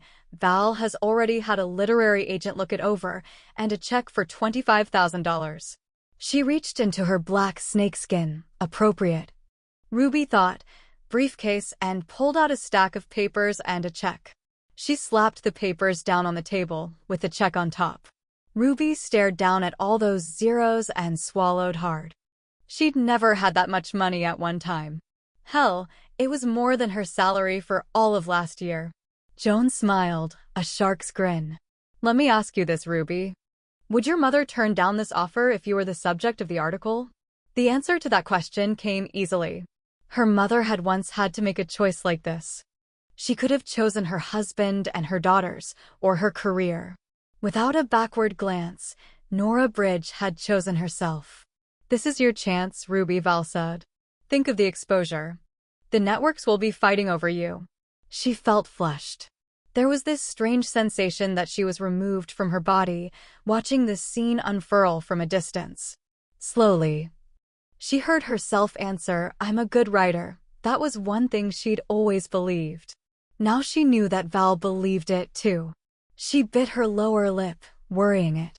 If the article made her famous, maybe she could parlay notoriety into a sitcom. I certainly know the beginning of her career, who she may have fucked to get to the top and who she just plain screwed. Joan was smiling now.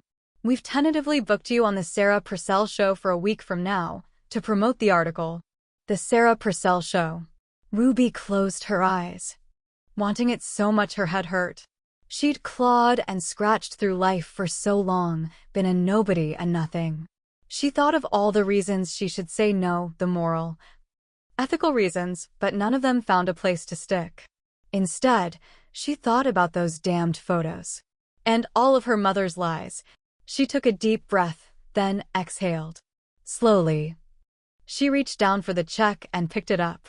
The numbers swam before her eyes. "Okay," she said. "I'll do it." Chapter 4. Ruby cranked the Volkswagen's radio to full blast. A raucous Metallica song blared through the small black speakers. Her whole body was moving to the beat. $50,000.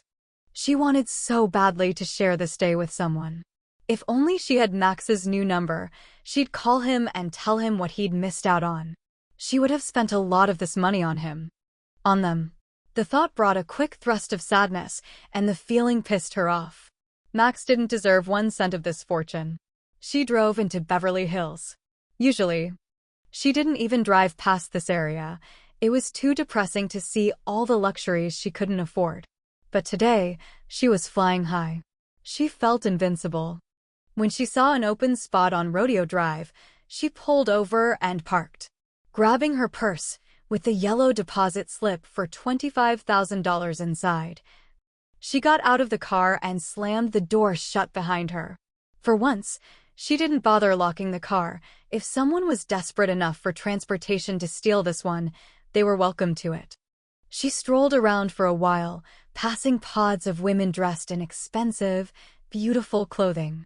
No one made eye contact with her. In this part of the world, a 27-year-old woman dressed in what could only be called grunge simply didn't exist. And $50,000 wasn't nearly enough to get these women's attention. Then she looked into a store window and saw a sheer, beaded, silvery blue dress with a plunging V neckline and a split in the side that came up to mid-thigh.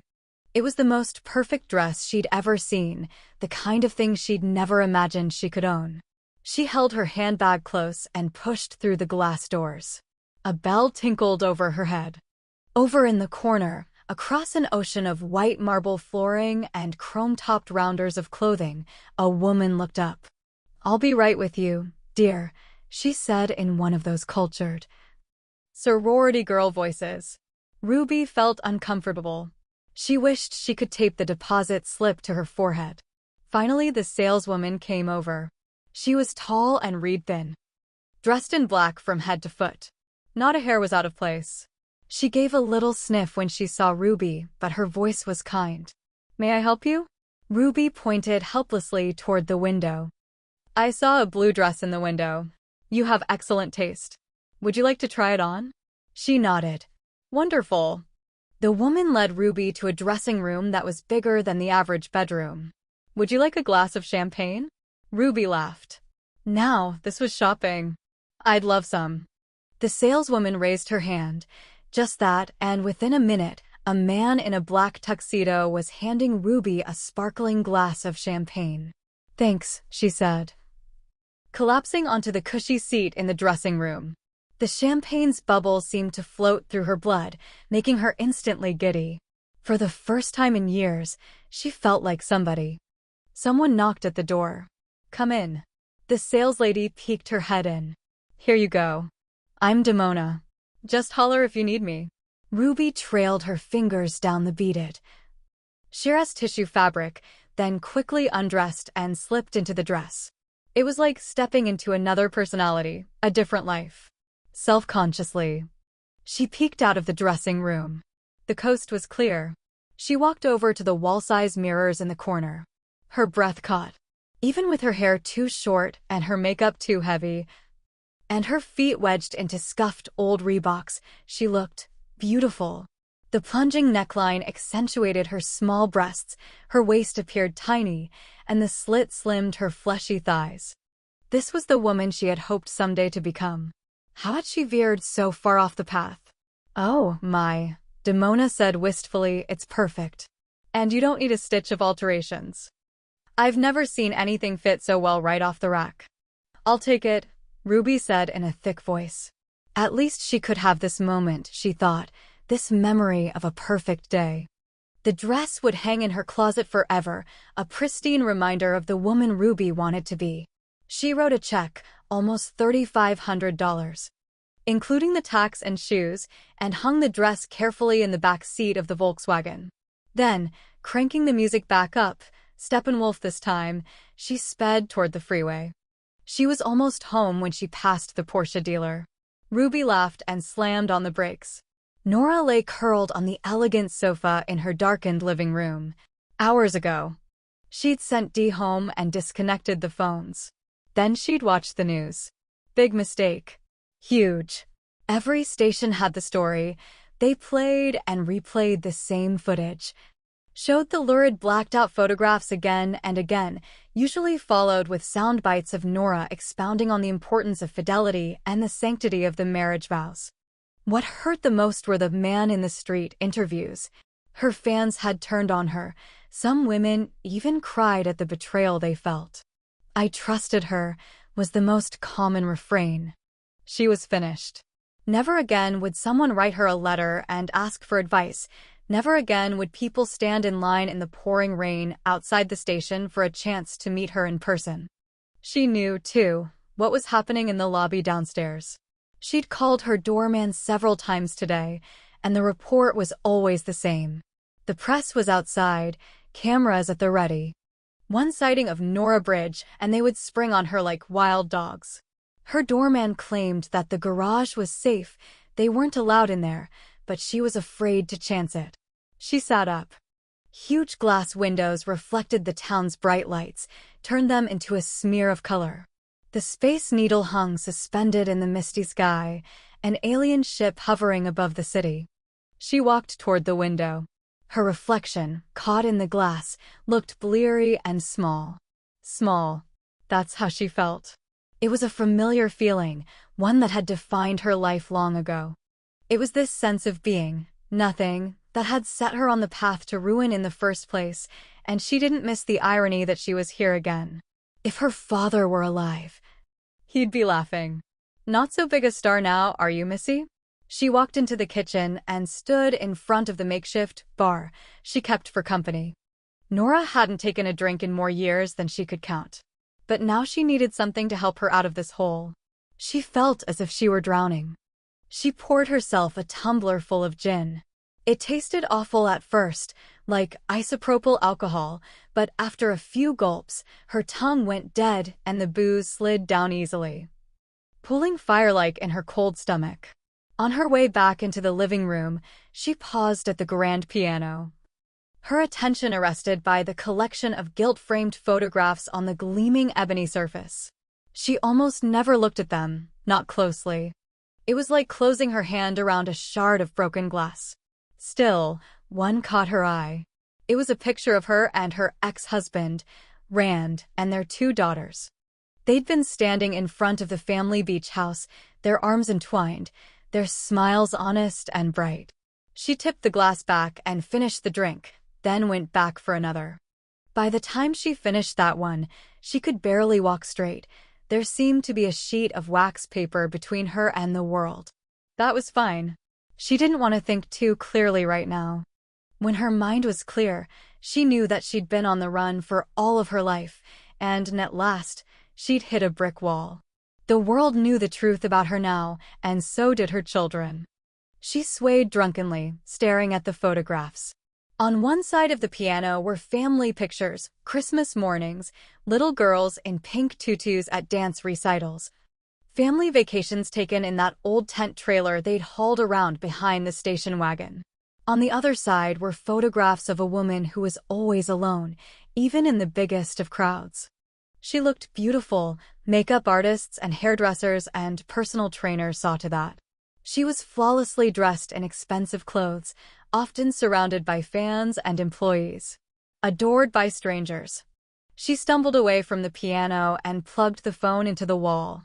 Bleary-eyed, she dialed her psychiatrist. A moment later, a woman answered. Dr. Albright's office. "Hi, Midge. It's Nora Bridge." She hoped she wasn't slurring her words. "Is the doctor in?" A sniff. That was the only sound, but Nora knew. "He's not in, Miss Bridge." "Shall I take a message?" Ms. Bridge. Only days ago it had been Nora. "Is he at home?" "No, he's unreachable, but I can put you through to his service." Or he left Dr. Hornby's number for emergency referrals. Nora struggled to remain steady. Call waiting beeped. "Thanks, Midge." "There's no need for that." She waited an endless second for Midge to respond, and when the silence began to ache, Nora hung up. Then she ripped the cord out of the wall again. In some distant part of her mind, she knew that she was sinking into a pool of self-pity and that she could drown in it. But she didn't know how to crawl out. Eric. He would be on the island by now. If she hurried, maybe she could still make the last ferry. She grabbed her car keys off the kitchen counter and staggered into her bedroom. After cramming a blonde wig over her cropped auburn hair, she put on a pair of Jackie O sunglasses. On the bedside table, she found her sleeping pills. Of course it would be wrong to take one now.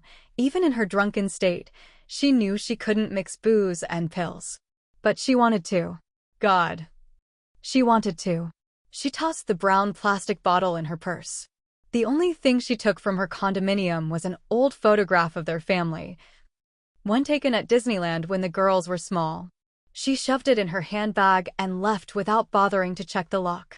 She banged along the wall, using it as a guardrail as she tottered toward the elevator. Once inside, she clung to the slick wooden handrail, praying there wouldn't be a stop in the lobby. She got lucky.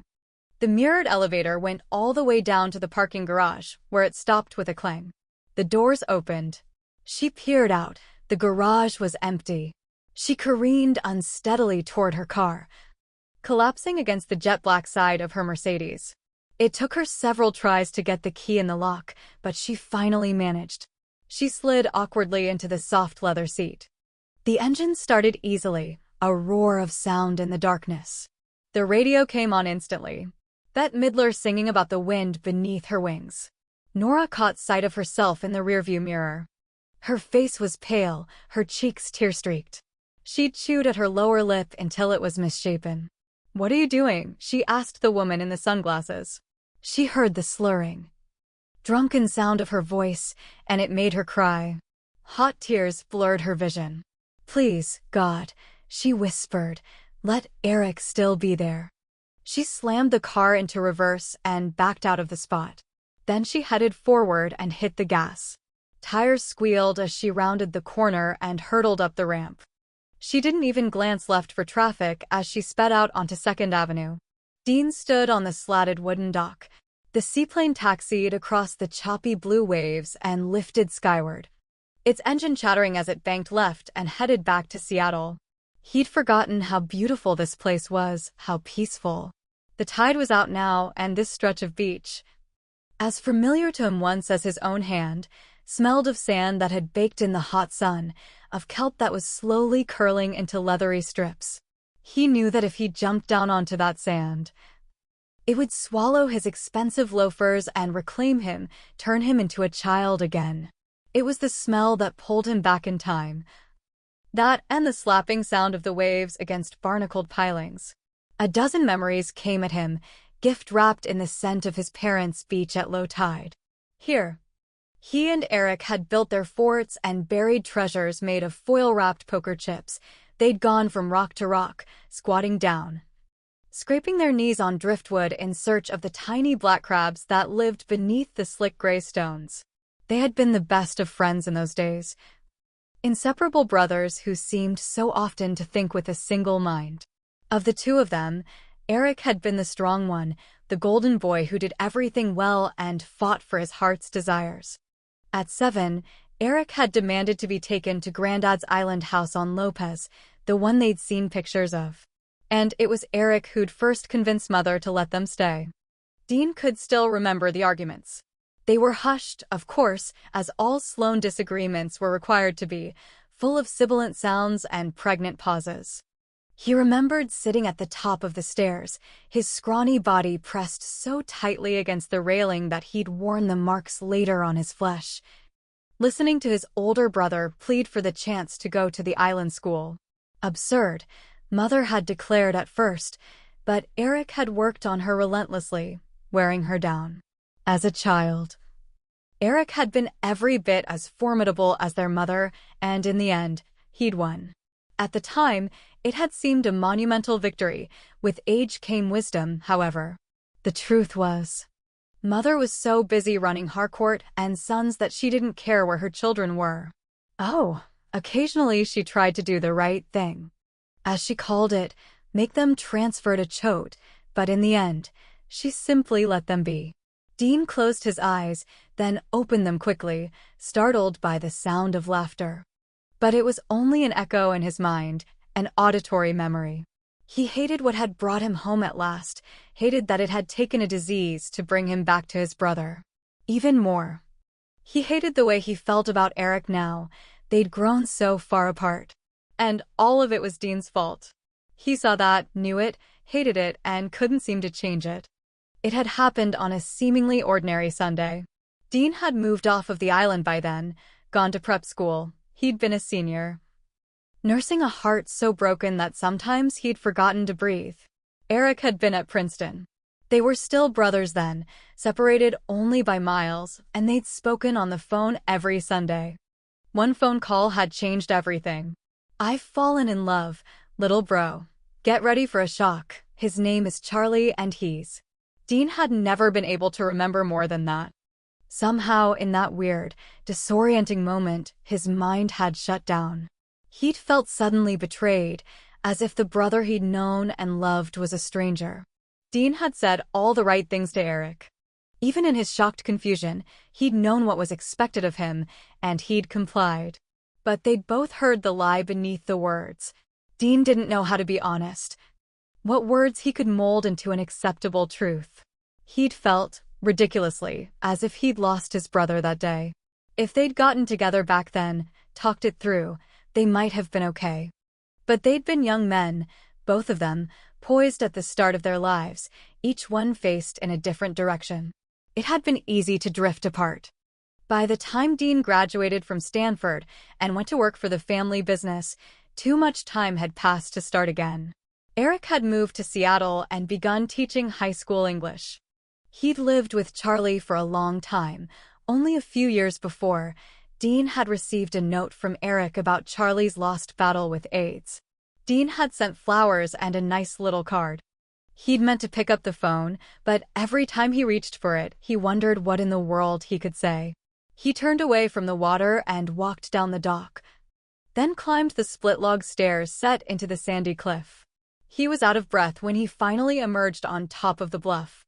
The sprawling Victorian house was exactly as he remembered it, salmony pink siding, steeply pitched roof, elegant white cutwork trim.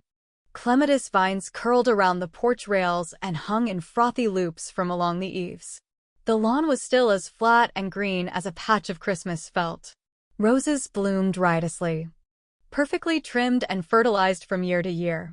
It was something his mother never forgot: home maintenance fees. Every house she owned was precisely cared for, but this one more than most.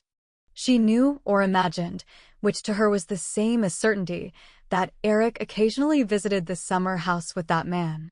She didn't want to hear any complaints from them about the property. Dean headed toward the house, ducking beneath the outstretched branches of an old madrona tree. As he bent, a glint of silver caught his eye. He turned, realizing a moment too late what he'd seen. The swing set, rusted now and forgotten. A whispery breeze tapped one of the red seats, made the chains jangle.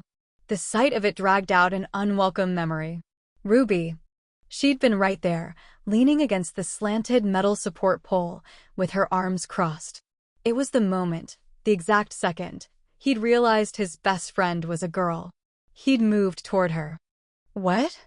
she'd said, laughing. "Am I drooling or something?" All at once, he'd realized that he loved her. He'd wanted to say the words to her, but it was the year his voice betrayed him. He'd been so afraid of sounding like a girl when he spoke, and so he'd kissed her. It had been the first kiss for both of them, and to this day, when Dean kissed a woman, he longed for the smell of the sea. He spun away from the swing set and strode purposefully toward the house. At the front door, he paused, gathering courage and molding it into a smile. Then he knocked on the door. From inside came the pattering sound of footsteps. The door burst open and Lottie was there. His old nanny flung open her pudgy arms. "Dean." He stepped over the threshold and walked into the arms that had held him in his youth. He breathed in her familiar scent, ivory soap and lemons. He drew back, smiling. "Hey, Lottie. It's good to see you." She gave him the look, one thick gray eyebrow arched. I'm surprised you could still find your way here.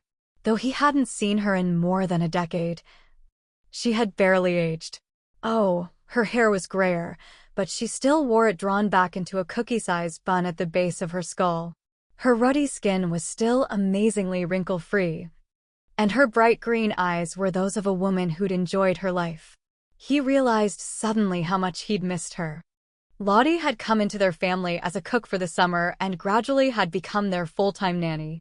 She'd never had any children of her own, and Eric and Dean had become her surrogate sons.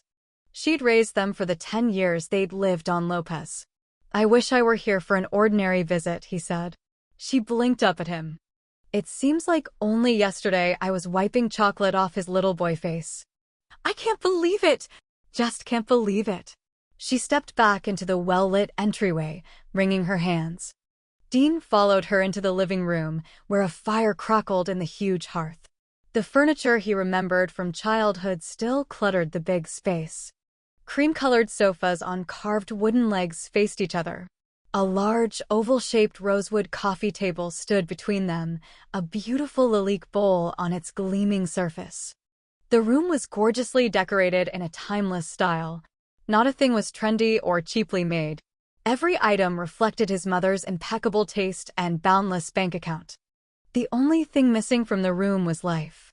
No child had ever been allowed to sit on those perfect sofas, no drink had ever been spilled on that Aubusson carpet. Dean glanced toward the stairway. How is he? Lottie's green eyes filled with sadness. Not so good, I'm sorry to say. The trip up here was hard on him. The hospice nurse was here today. She says that the new medication, something called a pain cocktail, will help him feel better. Pain. That was something Dean hadn't thought about, although he should have. Jesus, he said softly, running a hand through his hair. He'd thought he was ready. He'd been mentally preparing himself, and yet now that he was here, he saw what an idiot he'd been. You couldn't prepare to watch your brother die. Did Eric call our parents? He did. They're in Greece. Athens. I know. Did he speak to Mother? Lottie glanced down at her hands. He braced himself. Your mother's assistant spoke to him. It seems your mother was shopping when he called. Dean's voice was purposely soft. He was afraid that if he raised it, even a bit, he'd be yelling. Did Eric tell her about the cancer? Of course. He wanted to tell your mother himself, but he decided he'd better just leave a message. And has she returned his call? No. Dean released his breath in a tired sigh. Lottie moved toward him. I remember how you boys used to be. You'd walk through fire for one another. Yeah. I'm here for him now. Go on up. She smiled gently. He's a bit the worse for wear, but he's still our boy. Dean nodded stiffly, resettled the garment bag over his shoulder, and headed upstairs. The oak steps creaked beneath his feet. His hand slid up the oak banister, polished to sleek perfection by the comings and goings of 3 generations. At the top of the stairs, the landing forked into 2 separate hallways. On the right was his parents' old wing, his and hers bedrooms that hadn't been occupied in more than 14 years. To the left were 2 doors. One closed, one partially open. The closed door led to Dean's old room. He didn't need to enter the room to picture it clearly. Blue wool carpeting, maple bed with a plaid flannel bedspread. A dusty poster of Farrah Fawcett in her famous red bathing suit. He dreamed a million dreams in that room, imagined his unfolding life in 1,000 ways. And none had presaged a moment like this. Tired suddenly, he rounded the corner, past his old bedroom, and came to Eric's door. There he paused and drew in a deep breath, as if more air in his lungs would somehow make things better. Then he walked into his brother's room. The first thing he noticed was the hospital bed. It had replaced the bunk bed that once had hugged the wall. The new bed, big and metal-railed and tilted up like a lounging chair, dominated the small room. Lottie had positioned it to look out the window. Eric was asleep. Dean seemed to see everything at once, the way Eric's black hair had thinned to show patches of skin. The yellowed pallor of his sunken cheeks, the smudged black circles beneath his eyes, the veined thinness of the arm that lay atop the stark white sheets. His lips were pale and slack, a colorless imitation of the mouth that had once smiled almost continually. Only the palest shadow of his brother lay here. Dean grabbed the bed rail for support. The metal rattled beneath his grasp. Eric's eyes slowly opened. And there he was, the boy he'd known and loved. "Eric," he said, wishing his voice weren't so thick. He struggled to find a smile. "Don't bother, baby brother. Not for me." "Don't bother what?" "Pretending not to be shocked at the way I look." Eric reached for the small pink plastic cup on his bedside tray. His long, thin fingers trembled as he guided the straw to his mouth. He sipped slowly, swallowed. When he looked up at Dean, his roomy eyes were filled with a terrible, harrowing honesty. "I didn't think you'd come." "Of course I came. You should have told me, before. Like when I told you I was gay." "Believe me. I learned a long time ago that my family didn't handle bad news well." Dean fought to hold back tears, and then gave up. They were the kind of tears that hurt deep in your heart. He felt a stinging sense of shame. Remorse, regret, boredom, anticipation, ambition. These were the emotions that had taken Dean through life. Those he knew how to handle, how to manipulate and compensate for. But this new emotion, this feeling in the pit of his stomach that he'd been a bad person, that he'd hurt his brother deeply and known it and never bothered to make it right. Eric smiled weakly. "You're here now. That's enough." "No. You've been sick for a long time. By yourself. It doesn't matter." Dean wanted to smooth the thin strands of hair from Eric's damp forehead, to offer a comforting touch, but when he reached out, his hands were trembling. And he drew back. It had been years since he'd comforted another human being. He didn't remember how. "It matters," he said, hearing the thickness in his voice.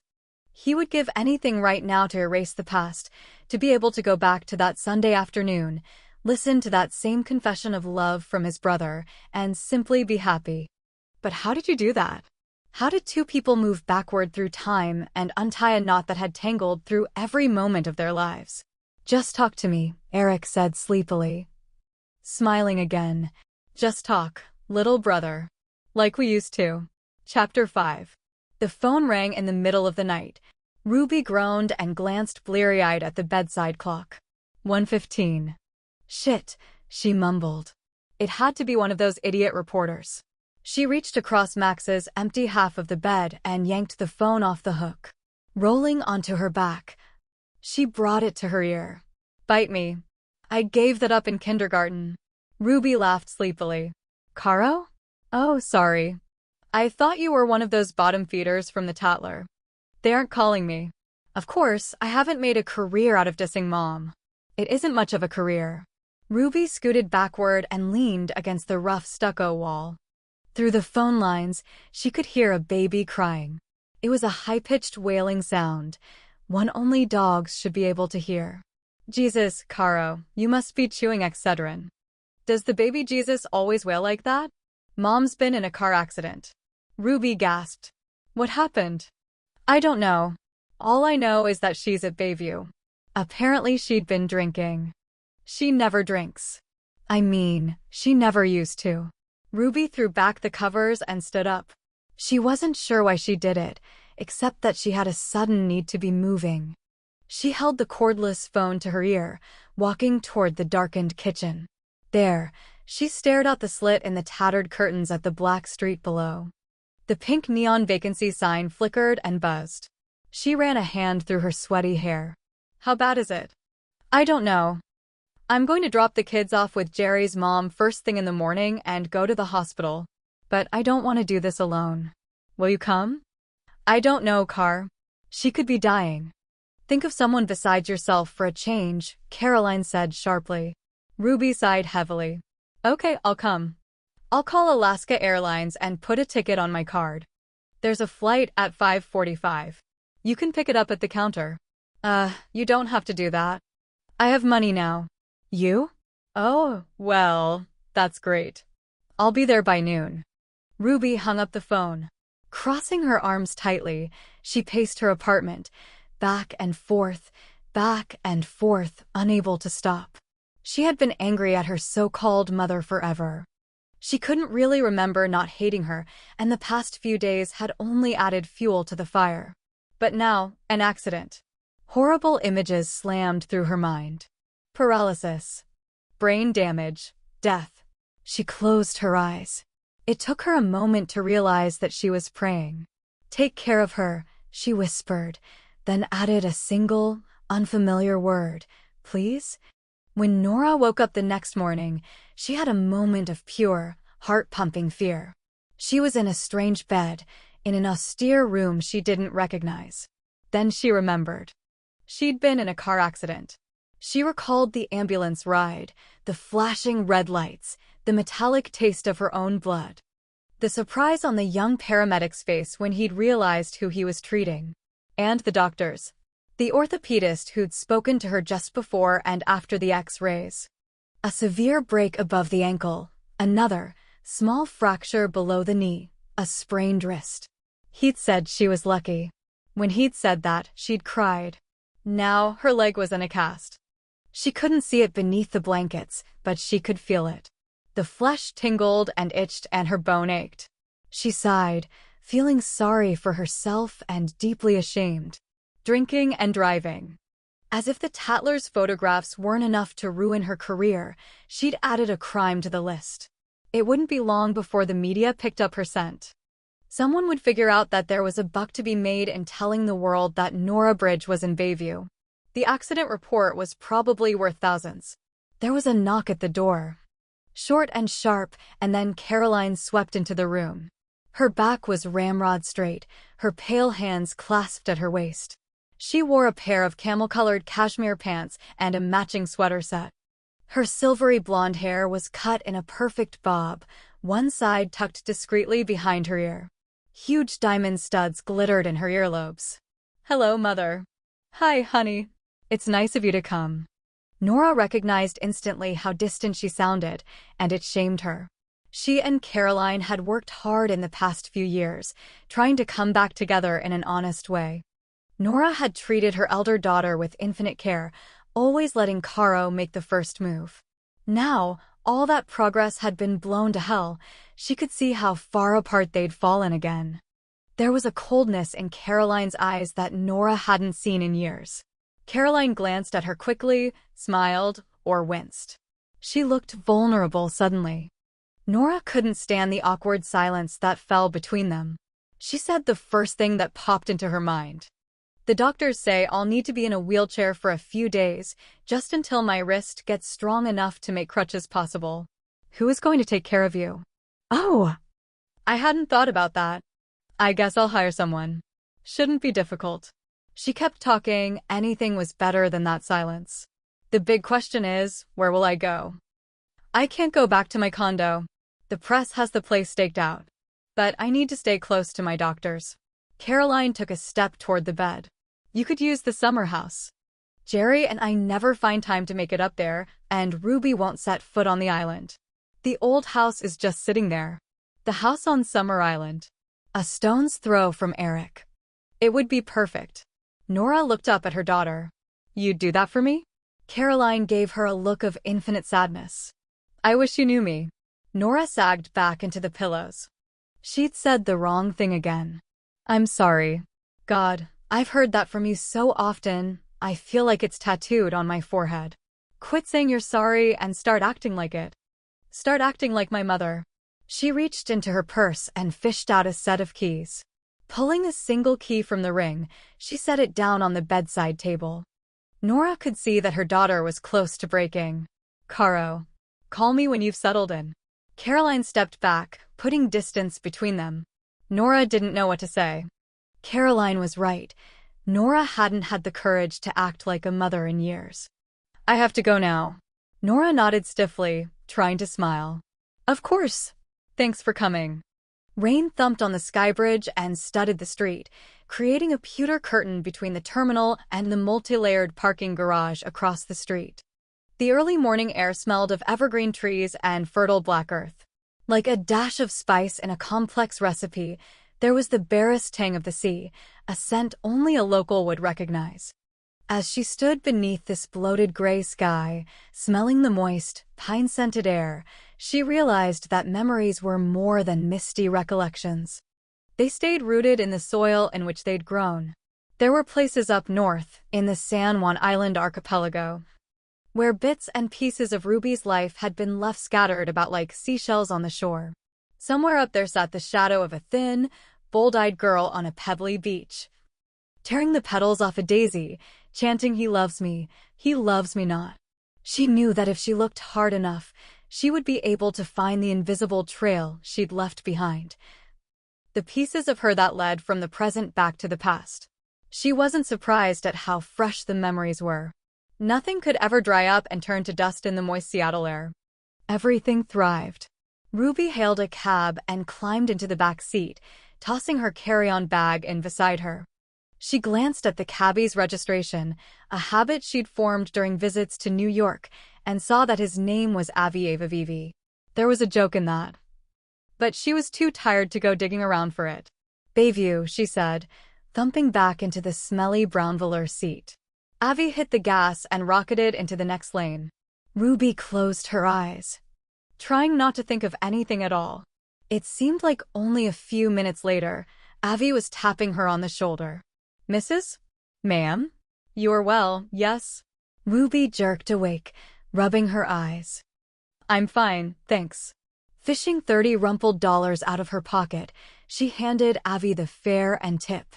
Then she grabbed her purse and bag, slung both straps over her shoulder, and headed toward the hospital's double-glass doors, where a few people were milling about. Ruby was almost in their midst when she realized they were reporters. "It's her daughter." The reporters turned to her all at once, yelling above one another, elbowing for position. "Ruby, look here. Was your mother drunk at the time of? What did you think of the photographs?" Ruby heard every shutter click, every picture frame advance. She noticed the strand of hair that was stuck to her lower lip, the tiny paper cut on her index finger. It was as if she were standing miles apart from the crowd, even though she could have reached out and touched the woman from CNN. Ruby, Ruby, Ruby. For a dizzying moment, she let herself pretend that this was for her, that she had earned this attention. "Did you know about your mother's affair?" At that, Ruby turned. She locked eyes with a small, beak-nosed man wearing a Como 4 hat.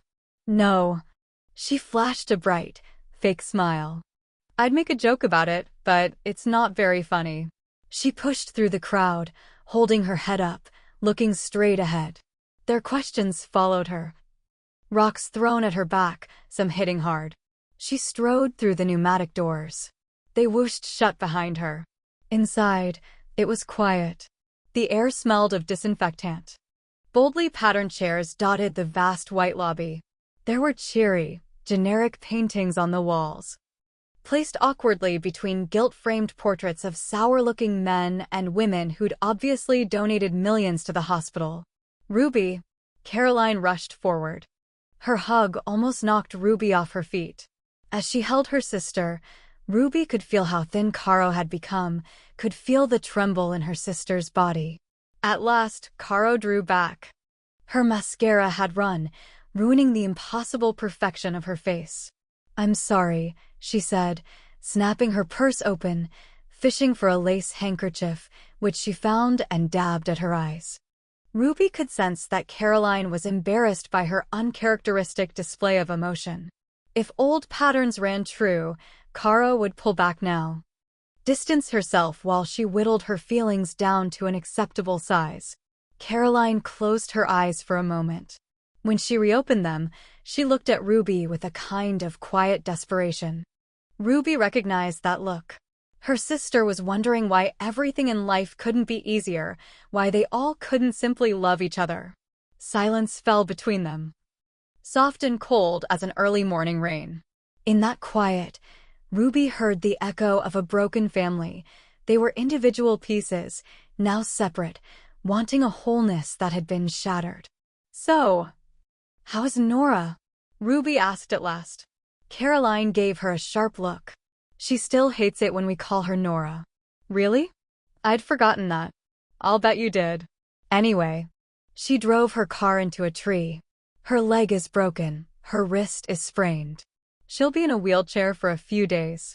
That makes it pretty tough to do the ordinary bits and pieces of life. She'll need help.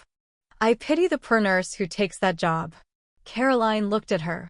Would you want to be cared for by a stranger? It took Ruby a minute to get her sister's drift. When she did, she burst out laughing. You're delusional. This isn't funny. You saw the reporters out front. They're ready to tear Mom apart, and she's always been fragile. Yeah. In that pit bull kind of way. Ruby, Caroline said in her weirity man you're not playing fair voice. A stranger could sell her out to the tabloids. She needs someone she can trust. Then you'd better do it. She can't trust me. I have kids. A husband. A life. The implication was clear, and the truth of it stung. Doesn't she have any friends? It should be you. Ruby.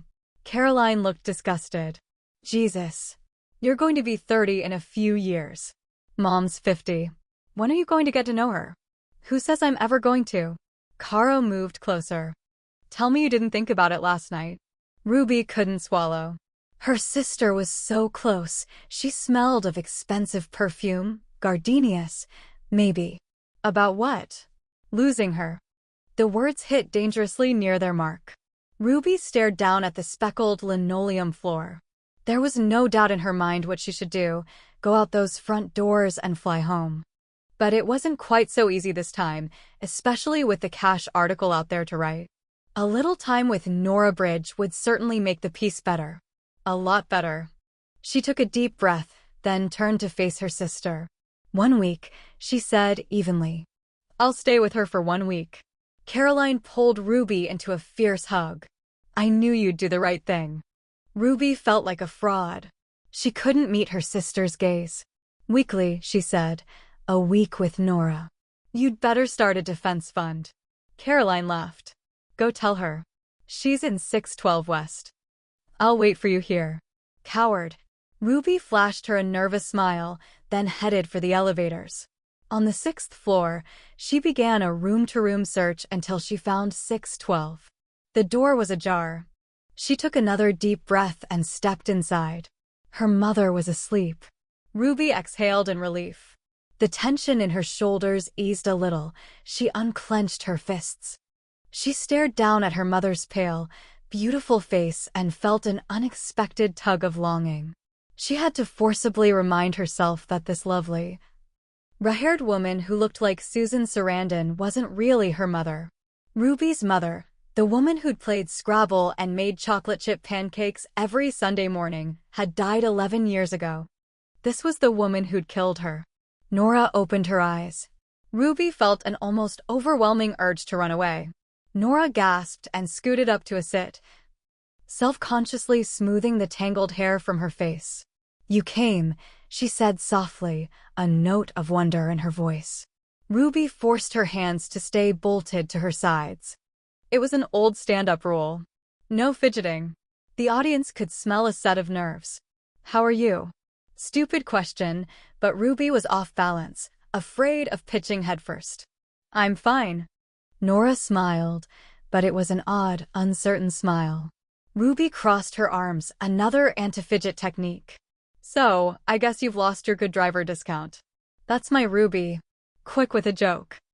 I wouldn't say you're Ruby. Nora's smile faded. I'm sure you wouldn't. She closed her eyes and rubbed the bridge of her nose, exhaling softly. I see you still think you know everything.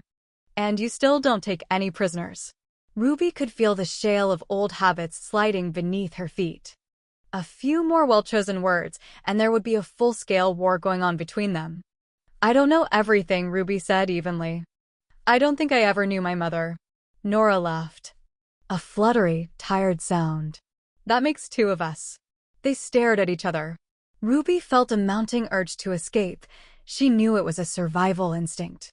Already she knew she couldn't spend a week with this woman and feel nothing. The anger was so sharp right now it overwhelmed her. But she had no choice. I thought I'd stay with you for a while. Help you get settled. Nora's surprise was almost comical. Why? Ruby shrugged. There were so many answers to that question. You could have died. Maybe I thought of what it would be like to lose you. She smiled woodenly. Or maybe this is your darkest hour, the loss of everything you left your family for. And I don't want to miss a minute of your misery. Or maybe I got a contract to write a magazine article about you, and I need to be close to get the inside scoop. Or maybe I get it. Who cares why? I need help and you obviously have nothing better to do. How do you do it? Slam me in the middle of a thank you. Jesus, it's a gift. I didn't mean to slam you. No. You just thought you'd point out that I have no life. It wouldn't occur to you that I've rearranged my life to spend some time with you, would it? Let's not start, okay? You started it. Nora's hand moved to the bed rail, her fingers slid close to touch Ruby. She looked up. You know I'm going to the summer house, right? Ruby couldn't have heard right. What? Reporters are camped outside my condo. I can't face them. Nora's gaze lowered, and Ruby saw how hard it was for her mother to face her, too.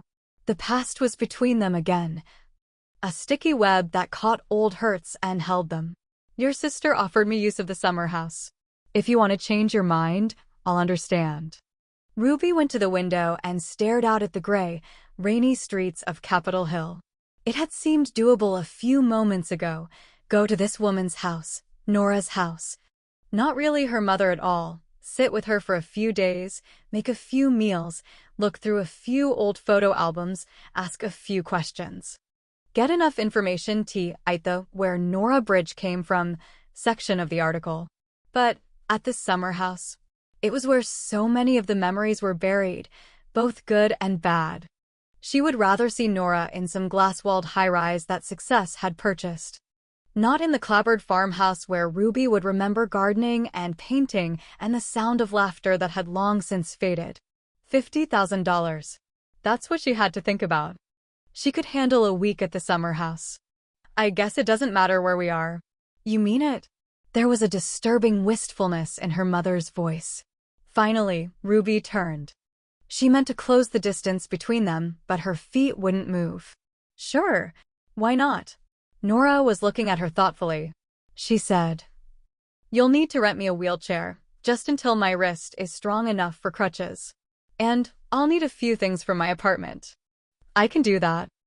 I'll talk to my doctor and get checked out of here. We'll have to leave quietly, through the back way, maybe. We don't want to be followed. I'll rent a car and pick you up in, 3 hours? Okay. My purse is in the closet. Get my credit cards. Use the Platinum Visa for anything you need. I'll draw you a map to my apartment and call Ken, he's the doorman. He'll let you in. And Ruby, get a nice car, okay? Ruby tried to smile. This was going to be bad. Her mother was already making demands and judgments. Only the best for you, Nora. She went to the closet, saw the expensive black handbag and grabbed it. The wide strap settled comfortably on her shoulder. Without a backward glance, she headed out. Her mother's voice stopped her. Ruby? Thank you. Ruby shut the door behind her. Chapter 6. Ruby walked into her mother's penthouse condominium and closed the door behind her. The place was eerily silent and smelled faintly of flowers. She dropped her jacket onto the gleaming marble floor, beside an ornate wrought iron and stone table that held a huge urn full of roses. She turned the corner and literally had to catch her breath. It was the most incredible room she'd ever seen. A wall of floor-to-ceiling windows wrapped around the whole apartment, showcasing a panoramic view of Elliott Bay. The floors were polished marble, a color somewhere between white and gold, with twisting black and green threads running through each square. Brocade-covered furniture, perched on gilded legs, sat in a cluster in the living room around a beautiful gold and glass coffee table. In one corner stood an ebony Steinway, its lacquered top cluttered with photographs in gilt-edged frames.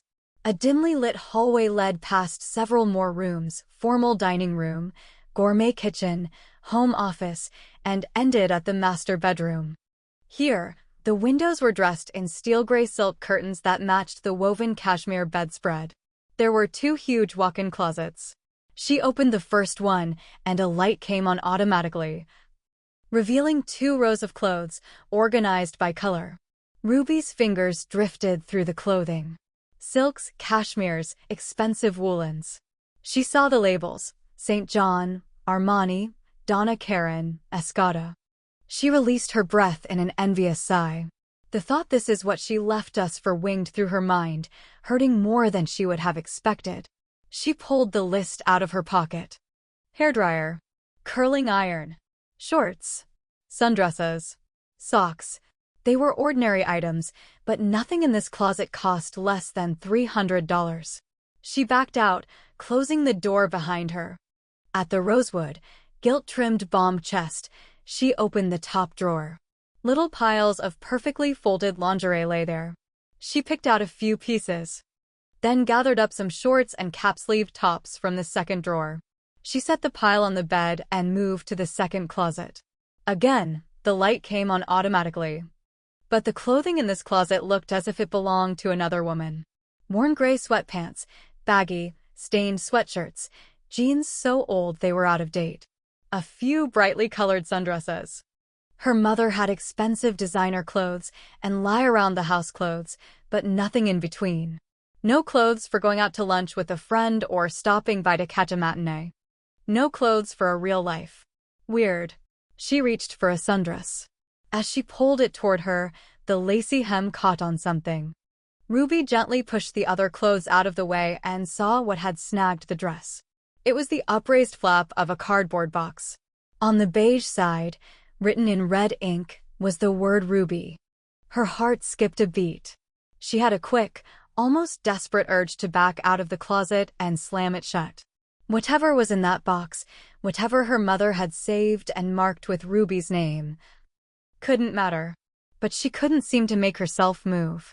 She dropped the dress, let it clatter to the floor, hanger and all, and fell to her knees. Scooting forward, she dragged the box toward her. Her fingers were trembling as she opened it. Inside, there were dozens of tiny wrapped packages, some in the reds and greens of Christmas, some in bright silvery paper with balloons and candles. Birthdays and Christmases.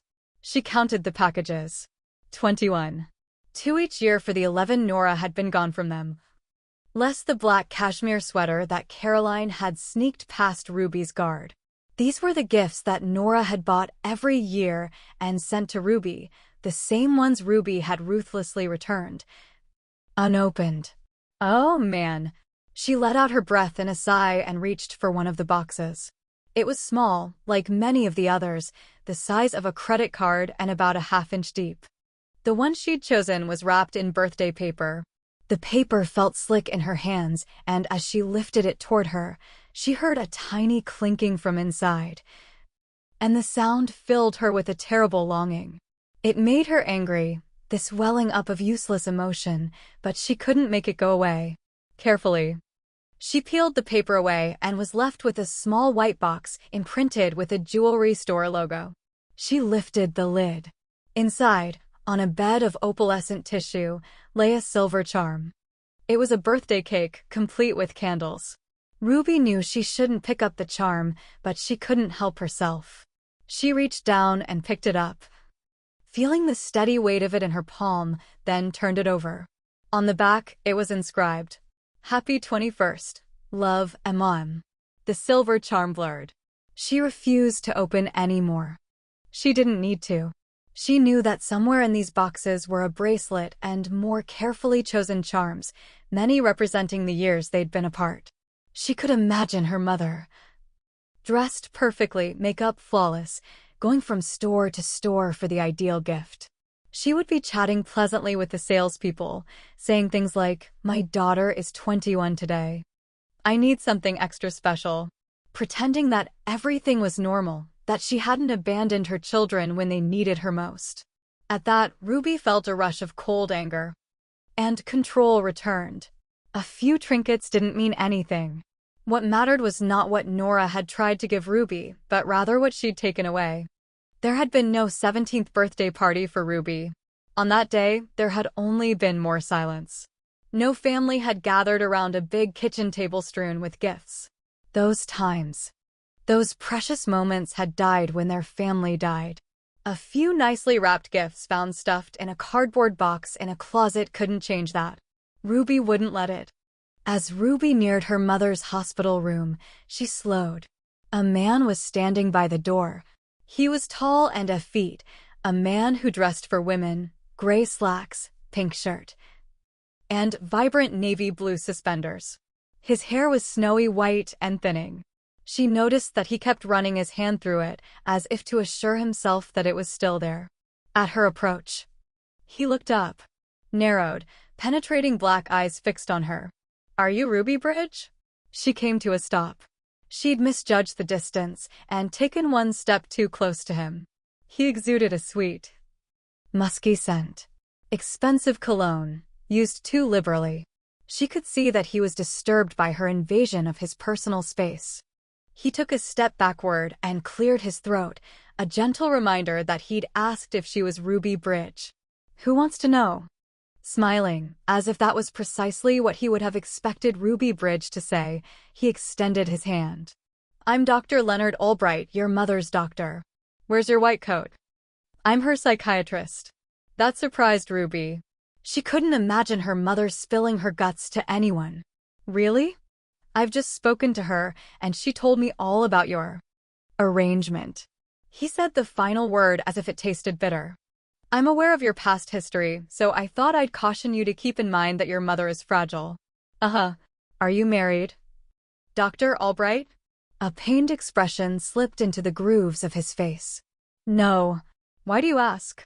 "My mother collects men who believe she's fragile.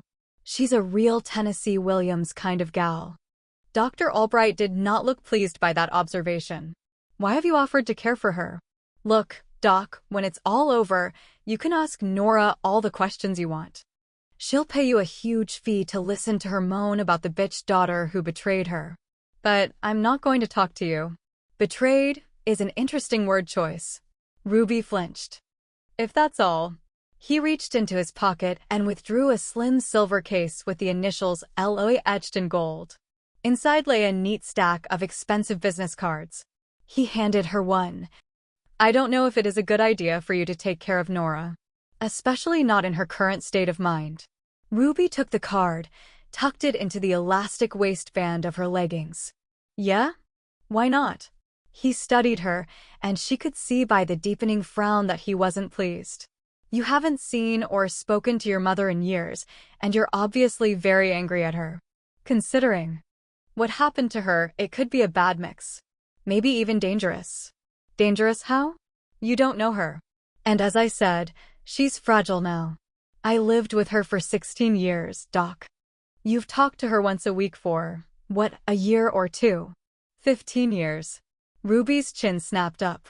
15 years? But everything was fine back then. Was it? His question threw her into confusion. 15 years ago, Ruby had been barely out of braces, singing along to Madonna and wearing a dozen crucifixes and imagining that her future would follow the course of her childhood, that her family would always be together.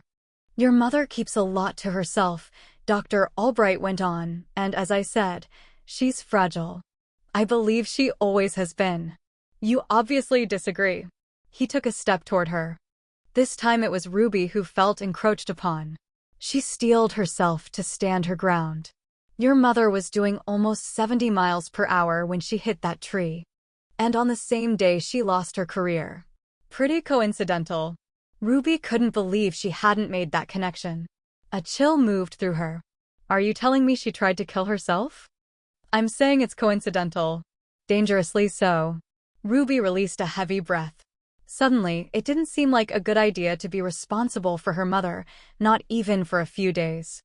No one emotionally unstable should be entrusted to Ruby. Hell, goldfish couldn't survive her care. "You don't know your mother. Remember that." That observation put Ruby back on solid ground. "And whose fault is that?" "I'm not the one who walked out." He stared down at her, gave her the kind of look she'd seen time and time again in her life. "Oh, good," she thought. "Now I'm disappointing total strangers." "No, you're not," he said evenly, "and you're not 16 anymore, either." Ruby should have rented a bigger car. Like maybe a Hummer or a Winnebago. This minivan was too small for her and Nora. They were trapped in side-by-side front seats. With the windows rolled up, there seemed to be no air left to breathe, and nothing to do but talk. Ruby cranked up the radio. Celine Dion's pure, vibrant voice filled the car, something about love coming to those who believed. "Do you think you could turn that down?" Nora said. "I'm getting a headache." Ruby's gaze flicked sideways. Nora looked tired.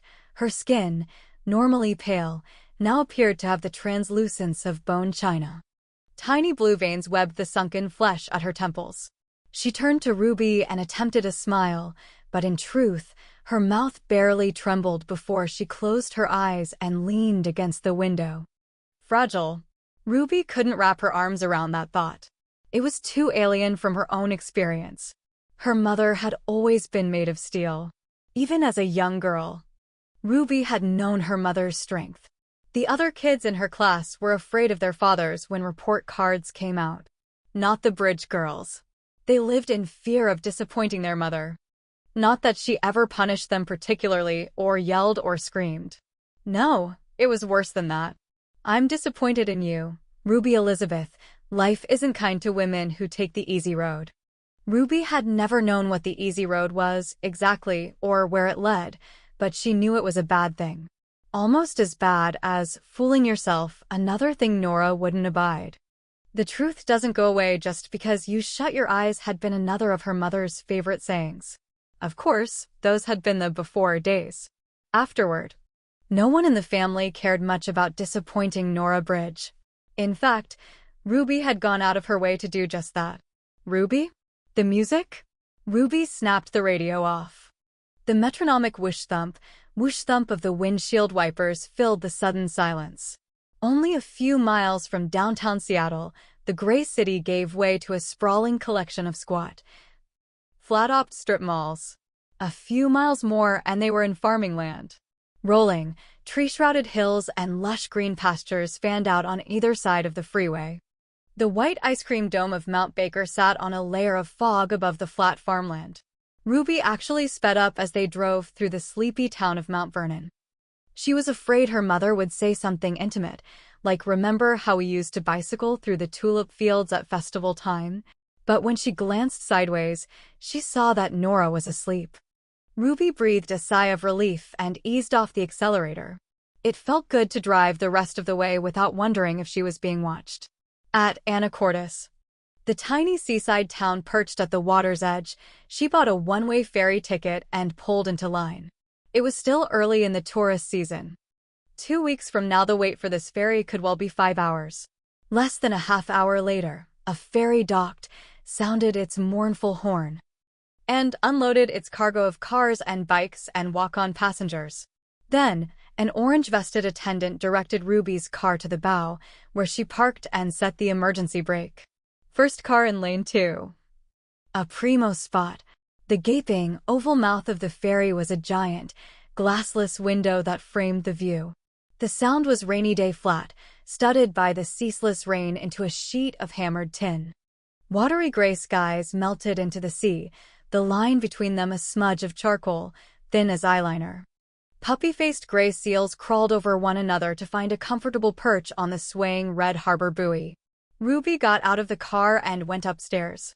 After buying a latte at the lunch counter, she walked out onto the deck. No one was out here now. The rain had diminished to little more than a heavy mist. Moisture beaded the handrails and slickened the decks. A long, single blast of the boat's horn announced their departure.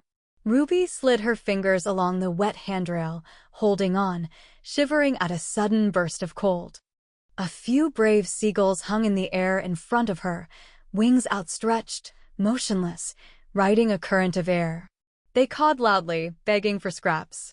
Lush green islands dotted the tinfoil sea, their carved granite coastlines a stark contrast to the flat silver water. Polished red madrona trees slanted out from the shore, their roots clinging tenaciously to a thin layer of topsoil. Houses were scattered here and there, but for the most part, the islands looked empty. She closed her eyes, breathing in the salty, familiar sea air. In 8th grade, She'd started taking the ferry to school at Friday Harbor on San Juan Island. Memories of high school were inextricably linked with this boat. She and Dean had always stood together at just the spot, right at the bow, even when it was raining. Dean. It was strange that she hadn't thought of him right away. Well, perhaps not so strange. It had been more than a decade since she'd seen him, and still it hurt to remember him. After her mother had left, Ruby hadn't thought it was possible to hurt more.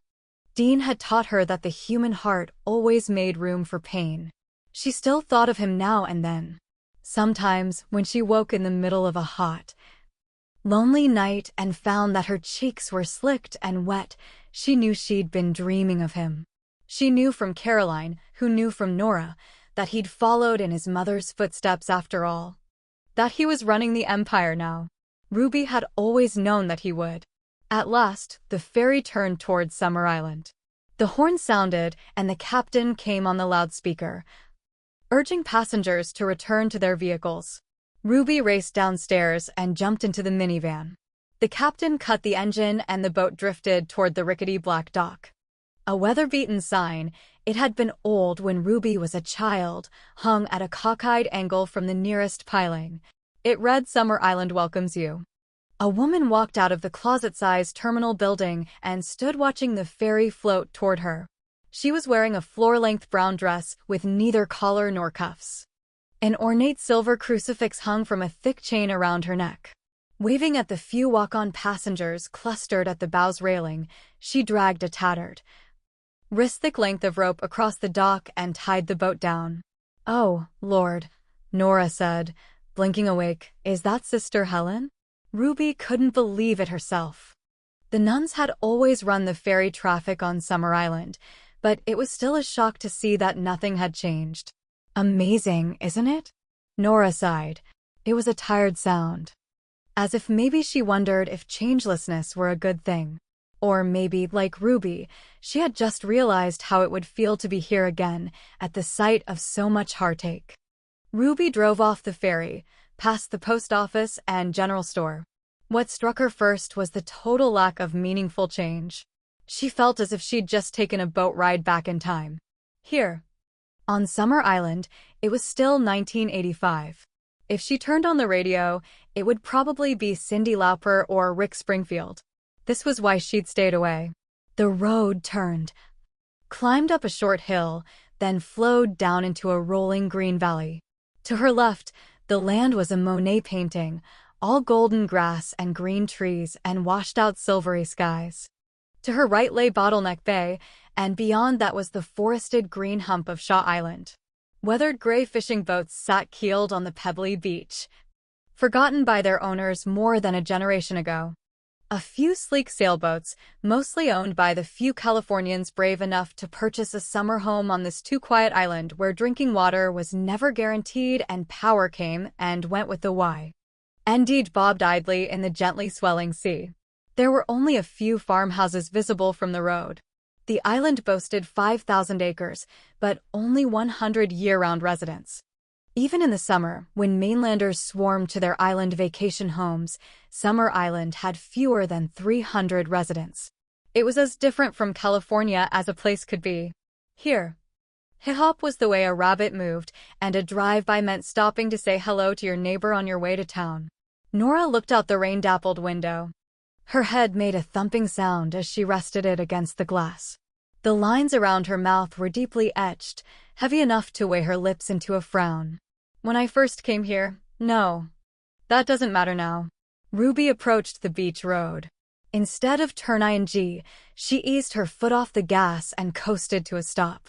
Her mother's half-sentence had implied secrets, things unspoken, and Ruby didn't like it. 15 years, Dr. Albright had said. He'd been treating Nora for 15 years, yet none of them had known it. "What were you going to say?" Nora's laughter was a fluttery thing, a bit of sponge sugar. "Nothing." Ruby rolled her eyes. Why had she even bothered? Whatever. She eased her foot back onto the accelerator, flicked the signal on, and turned toward the beach. The narrow, one-lane road wound snake-like through the towering trees. Though it was afternoon, you wouldn't have known it. The tree limbs were heavy with rain, their drooping branches darkened the road. Here and there, small turnouts, overgrown with weeds, made space for parking when another car was coming from the opposite direction. At last, they came to the driveway. A pair of dogwood trees stood guard on either side of the needle-strewn lane. Any gravel that had once been dumped here had long ago burrowed into the dirt. Ruby turned down the driveway. The knee-high grass that grew in a wild strip down the center of the road thumped and scraped the undercarriage. At the end of the tree-lined road, Ruby hit the brakes and stared through the rain-beaded windshield at her childhood. The farmhouse was layered in thick white clapboards with red trim around the casement windows. One side jutted out like an old woman's bad hip. That was the addition her grandparents had built for their grandchildren. A porch wrapped around three sides of the house. It sat in the midst of a pie-shaped clearing that jutted toward the sea. In this, the middle of June, the lawn was lush and lime green, in the dog days of summer. Ruby knew it would grow tall and take on the rich hue of burnished gold. Madrona trees marked the perimeter. "Oh, God," she whispered, soaking it all in. A white picket fence created a nicely squared yard around the farmhouse.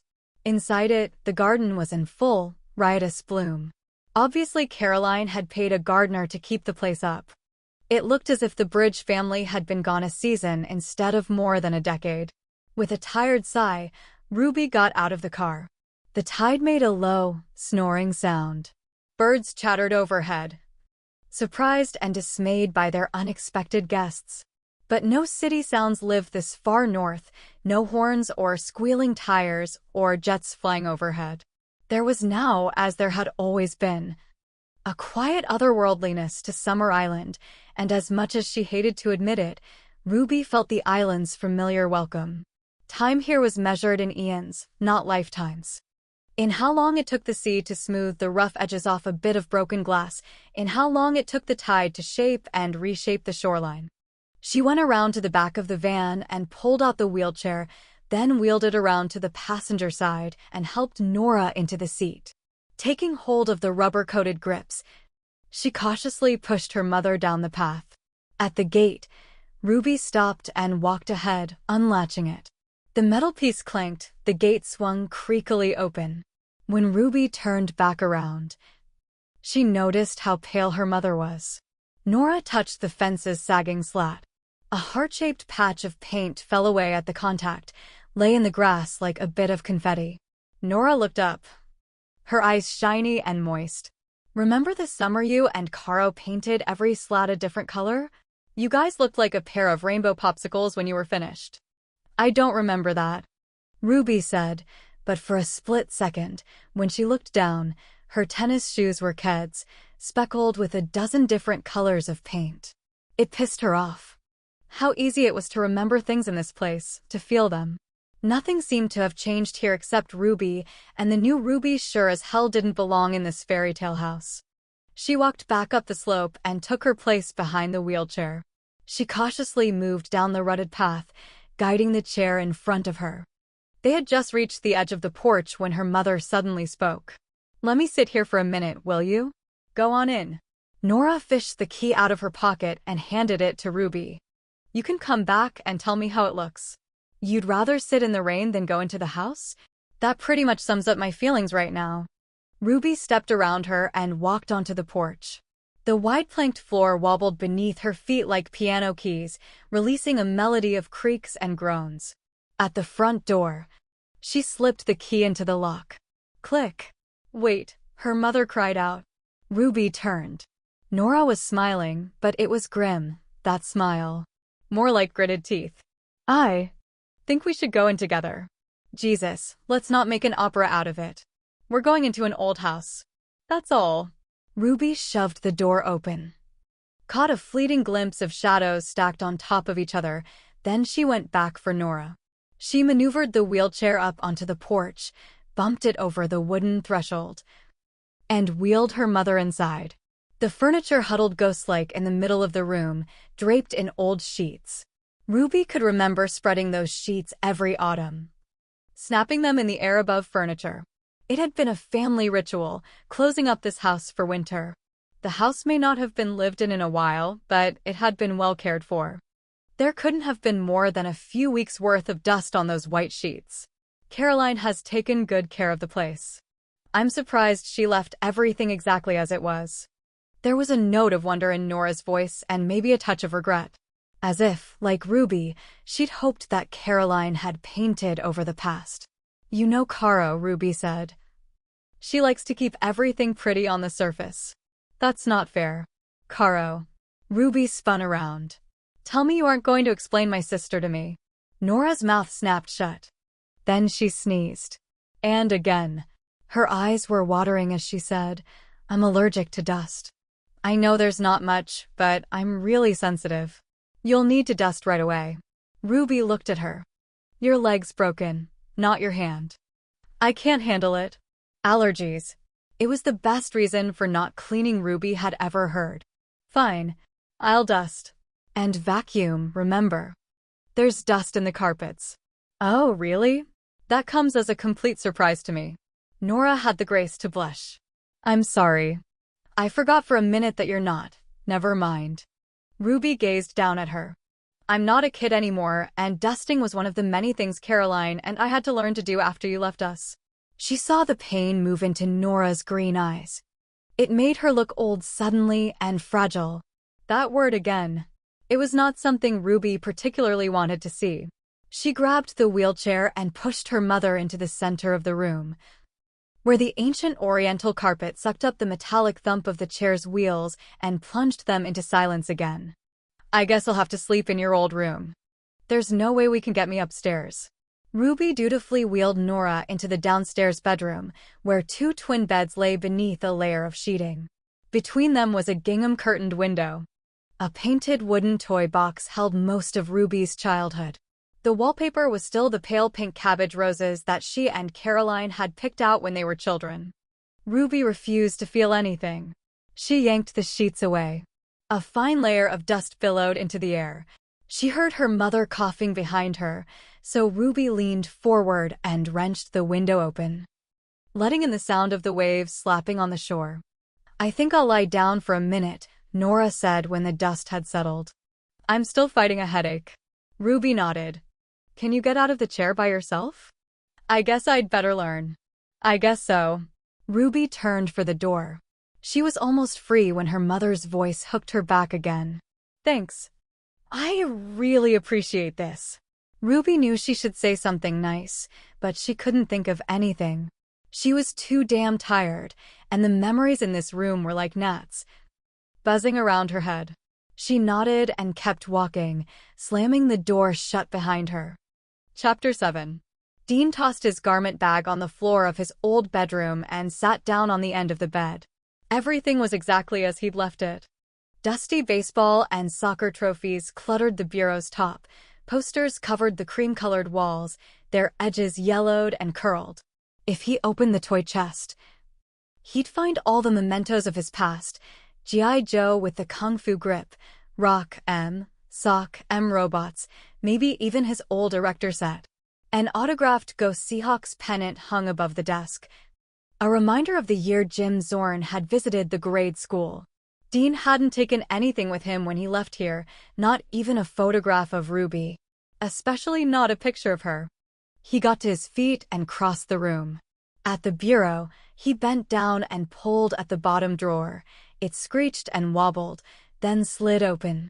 And there they were, still stacked and scattered exactly as he'd left them, reminders of Ruby. There were framed pictures and unframed ones, shells they'd collected together on the beach, and a couple of dried boutonnieres.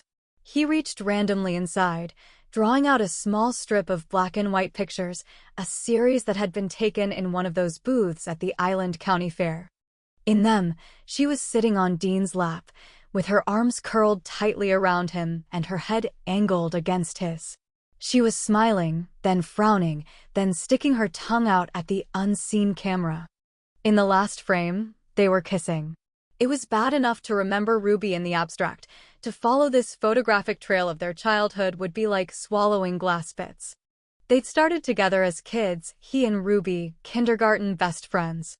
Then they'd fallen into the sweet, aching pool of first love, and ultimately washed up on that emotions-rocky, isolated shore. He remembered the ending, and that was enough. He dropped the photos back into the drawer and kicked it shut. Someone knocked at the door, and Dean opened it. Lottie stood there, clutching her big vinyl purse. "I'm off to the store," she said. "The fridge isn't making ice. We need a bag." "I'll go." "Of course you won't. You'll be needing time with Eric." Smiling, she thrust a champagne glass at him. Inside was a thick pink liquid. "This is your brother's medicine. He needs it now. Bye."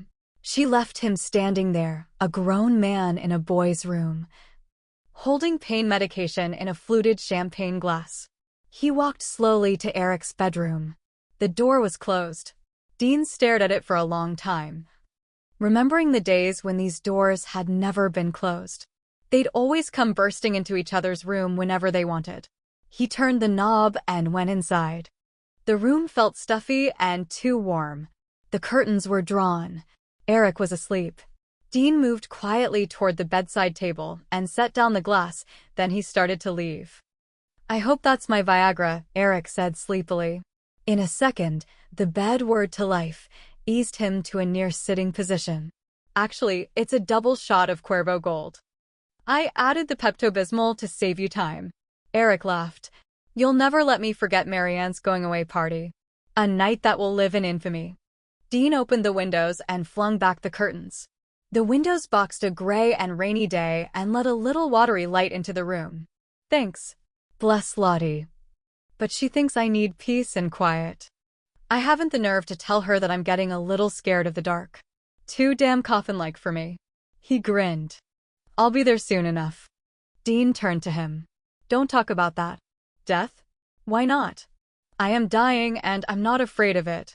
Hell, another week like this one and I'll be looking forward to it." He gave Dean a gentle look. "What am I supposed to talk about? The Mariners next season? The next Olympic Games?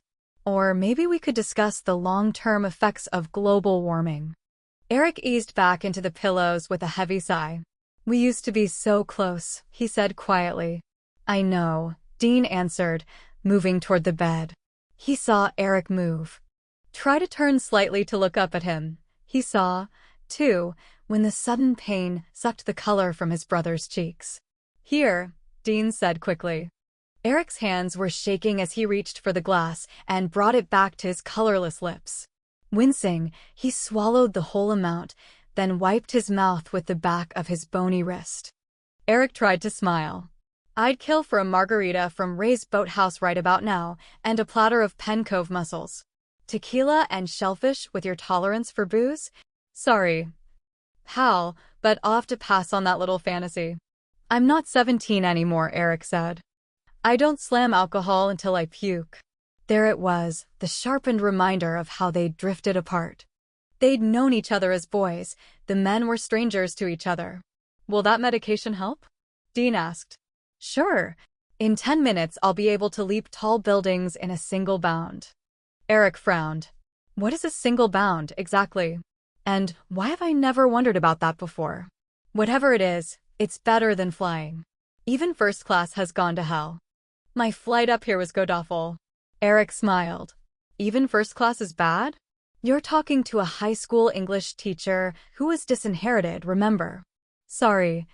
I was just trying to make conversation." "Don't. I'm dying.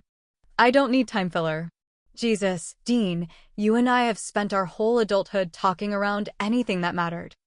I know it's genetic, but I don't have time for it anymore. If you remind me that you're dying again, I swear to God, I'll kill you myself. It's not like I'm going to forget." Eric laughed. "Praise Jesus. That's the first hint of my brother I've seen in a decade. I'm glad to know he survived." Dean relaxed a little. "It's good to hear you laugh. It's been a long time." He moved idly to the chest of drawers beside the bed, where a collection of pictures sat clustered together. Most of them were photographs of Dean and Eric as boys. But there was one, a shot of the brothers and another boy from the football team, all standing with their arms around one another, grinning. It looked ordinary enough. But when he turned back to Eric, Dean couldn't help wondering. Had it been there all along, the difference between him and his brother? Had Dean simply missed the obvious? I wish I'd never told you I was gay, Eric said. It was as if Eric had read his mind. Slowly, Dean turned. He wasn't ready for this conversation yet, but he had no choice. Eric had thrown him into cold water, now he had to swim. It's kind of hard to keep a secret like that when you're living with a man. People do it all the time, keep that secret, I mean. I was so naive, I wanted to tell you. Eric lifted his head off the pillows and stared at Dean. I knew our folks wouldn't accept it. But you, his voice cracked a little. I didn't expect. You broke my heart. I never meant to. You stopped calling me. Dean sighed, wondering how to say it all. You were away at college, so you didn't know what it was like back here. The Technicolor meltdown of the Bridge family. It was front burner news. And then, Ruby and I broke up.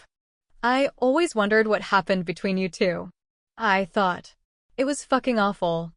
Dean said quickly, unwilling to delve into that particular heartache. I called Mother and demanded to be transferred to Chode, where, I might add, I met a bunch of snotty elitist rich kids. I hated it there. I couldn't seem to make friends. But every Sunday night, my brother called, and that 1 hour made the rest of the week bearable. You weren't just my best friend. You were my only friend. Then one Sunday, you forgot to call. Dean remembered how he'd waited by the phone that day, and the next Sunday and the next. When you finally did call again. You told me about Charlie. You felt abandoned, Eric said softly. More than that. I felt like I didn't know you at all, like everything you'd ever said to me was a lie. And then all you wanted to talk about was Charlie. Dean shrugged. I was 17 years old and nursing a broken heart. I didn't want to hear about your love life.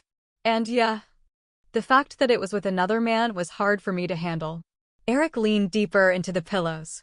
When you stopped returning my calls, I assumed it was because you hated me. Then you went to work for the family biz and I wrote you off. I never thought about what it was like for you. I'm sorry. Yeah, I'm sorry too. Where do these apologies take us? Who the hell knows? I'm here. Isn't that enough? No. Suddenly Dean understood what Eric wanted. You want me to remember who we used to be, to remember you, and then watch you die. It doesn't sound like a real kick-ass plan from where I'm standing. Eric reached up, placed a cold, trembling hand on top of Dean's. I want someone in my family to love me while I'm alive.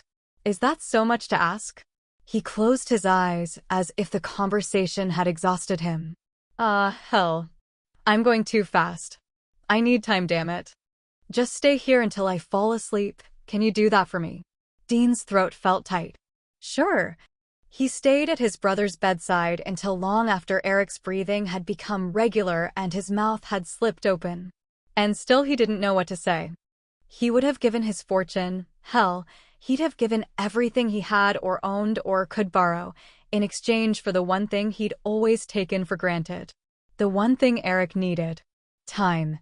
By the time Nora hopped to the bathroom and back into the bedroom, she was dizzy and out of breath.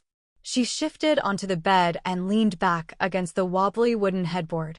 She knew she needed to handle Ruby with kid gloves to treat her daughter's pain, which Nora never forgot that she had caused, respectfully. To let Ruby make all the first moves toward a reconciliation. No matter how much it hurt, how deeply the ache went, Nora didn't want to bulldoze the situation. But Ruby had always brought out the worst in her. Even in the good times, her younger daughter had had a way of saying things that rubbed Nora the wrong way. More often than not. They both ended up saying something they regretted. And Ruby knew that every coldly spoken Nora would break her heart just a little. It was, she knew, Ruby's way of reminding Nora that they were strangers. You have to keep your cool. And for God's sake, don't tell her what to do, or pretend you know her. If they'd gone somewhere else, maybe this would have been easier, but nothing new could grow here, not in the soil contaminated by the past. It was in this house that Nora had made her biggest mistake, and given the life she'd led, that was saying a lot. This was where she'd come when she left Rand. She had meant for it to be temporary. At the time she'd simply thought, space. If I don't get some space, I'll start screaming and never stop. All she'd wanted was a little room, some time to herself. She'd been overwhelmed by her life. A 20-minute ferry ride had seemed perfect. She hadn't known that 2 miles could stretch into more than a decade. She remembered that whole summer and the bad years that had preceded it in excruciating detail. She remembered how it had felt and tasted, that slowly descending depression, like a thick glass jar that closed around you, sucking away the air you needed to breathe, creating a barrier between you and the world. The hell of it was that she'd been able to see all that she was missing, but when she'd reached out, all she touched was cold, hard glass. It had started with a few dark days, a few nightmares, but as the winter had turned into spring, and then into summer, she had simply fallen. All these years later, she'd never found a better word for it. She'd felt then, as she did now, as brittle as a winter leaf. It had always taken so damned little to break her. If she hadn't left Rand then, she believed she would have died. Her pain had been that great. Still, she thought she could come home again, that women were granted the same latitude in marriage that men were. How naive she had been. She reached for the bedside phone and picked it up, thankful to find a dial tone. She wouldn't have expected any less from Caroline. She dialed Eric's number. But no one answered. He was probably exhausted from the trip. He tired so easily these days. She didn't want to think about that now, about how the cancer was erasing him. If she thought about that now, she'd fall apart, and with Ruby on the other side of that door, Nora didn't dare fall apart. She dialed another number. Dr. Albright answered on the second ring. There was a moment of silence at the other end, the sound of a match flaring. Hello? Hi, Leo. It's me, Nora. He inhaled, blew the smoke from his cigarette into the phone. It came through in a whooshing sound. How are you? I'm fine, she said, wondering if he could hear the lies in the same way that he could see them on her face. You asked me to call when we arrived, so you don't sound fine. Well, Ruby and I are crowded in with a lot of old ghosts. She tried to laugh. This house. I don't think you should be there. We talked about this. With all that's happening, you should be in the city. It was nice to have someone care about her, even if she paid him to do so. And let the vultures pick at me? She smiled ruefully. Of course, it appears to be open season on Nora Bridge wherever I go. Ruby, he said. I knew it wouldn't be easy. That much was true. At least. She'd known how much it would hurt to see her daughter's bitterness in such sharp, close detail, and it did. We talked about this, Nora. If she hates you, it's because she was too young to understand. I'm 50, Leo, and I don't understand at all. You owe it to yourself, and to Ruby, to tell her the truth. She sighed wearily.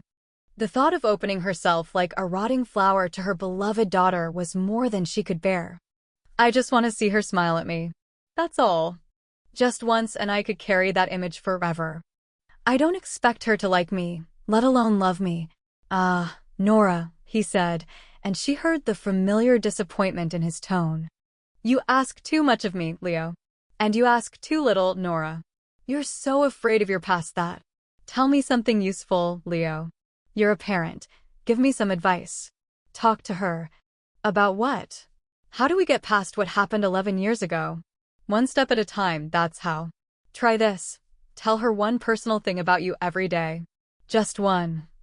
And try to find out one thing about her. That would be a start. One personal thing. Nora considered it. Yes, she could do that. She'd just have to find a way to share one honest moment a day with her daughter. It wasn't much, and it wouldn't change everything, but it felt possible. For now, that was all she could hope for. Ruby strode through the house, going from window to window, yanking the gingham cotton curtains open, letting what little sunlight was possible into every room. By now it was nearly 3 o'clock. Soon there would be no daylight through the clouds at all. She wanted to catch what she could. She was desperately tired all of a sudden. The middle of the night phone call, the pre-dawn flight, the drive to the islands. Suddenly it all caught up with her and sapped her strength. If she wasn't careful, she could lose a fight with her own emotions and start crying at the sight of this old house. At last, she found herself in the kitchen/dining room. Nothing had changed. A round maple table sat tucked beneath the kitchen window, its 4 ladder-back chairs pulled in close. A centerpiece of dirty pink plastic dahlias was flanked by a set of porcelain salt and pepper shakers shaped like tiny lighthouses. A cookbook was in its rack on the kitchen counter, its pages open to a recipe for lemon squares. 4 hand-embroidered dishcloths hung in a row across the front of the oven. She passed beneath the archway that separated the kitchen from the living room, noticing the brass mariner's clock that hung in the center of the arch's plaster curl. That clock was silent now. Its chimes, 2 quick ding-dings every half hour, had been a constant punctuation to their family's noisy soundtrack.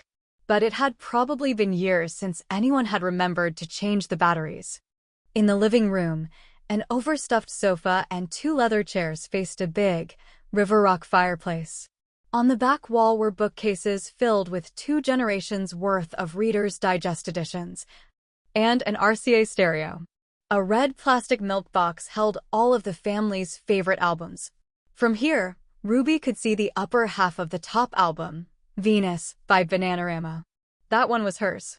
Next, the photographs on the mantel caught her eye. They were different frames than she remembered. Frowning, she walked toward the fireplace. All the pictures were of Caroline's children. There was not a single shot of Ruby, not even one of Ruby and Caroline. "Nice, Caro," she said, turning away. She headed for the stairs, but as she walked up the creaking, narrow steps to the 2nd floor, she felt forgotten. Her fingers trailed through the dust on the oak banister, leaving 2 squiggly lines. The 2nd floor was small, barely big enough for a full-size bedroom. The bathroom, added by Grandpa Bridge in the early 1970s, had once been a closet. It was barely big enough to bend over at the sink to brush your teeth. Ugly. Avocado green shag carpeting covered every inch of the floor. She pushed the door open to her parents' old bedroom and flicked the light switch. A big brass bed filled the room, flanked by 2 French provincial end tables. The bedside lamps were yellow, their green shades draped in golden plastic beads. A touch of Las Vegas class, her grandmother had often said. And with that unexpected memory, Ruby remembered her grandma, sitting in that corner rocker, her vein hands making knitting needles work like pistons. "You can never have too many Afghans," she'd said every time she started a new one. There had always been an Elvis album playing on the turntable when Grandma knitted. It had been a long time since she'd had so clear a memory of her Nana. Maybe all she'd needed to remember the good times was to see this place again. The room was exactly as Nana had made it. Nora had never bothered to redecorate. When Nana and Pop had died, Dad had moved their family into the bigger house on Lopez Island and left this house for summer use. Ruby crossed the room and went to the French doors, opening them wide. Sweet, rain-scented air made the lacy curtains tremble and dance. The bloated gray sky and steel blue water were perfectly framed by twin Douglas firs, as thin and straight as pipe cleaners. She stepped out onto the tiny 2nd-floor balcony. A pair of white deck chairs sat on either side of her, their slatted backs beaded with rain. For a split second, she couldn't imagine that she'd ever lived in a valley so hot and airless that boiling water sometimes squirted out of ordinary green garden hoses.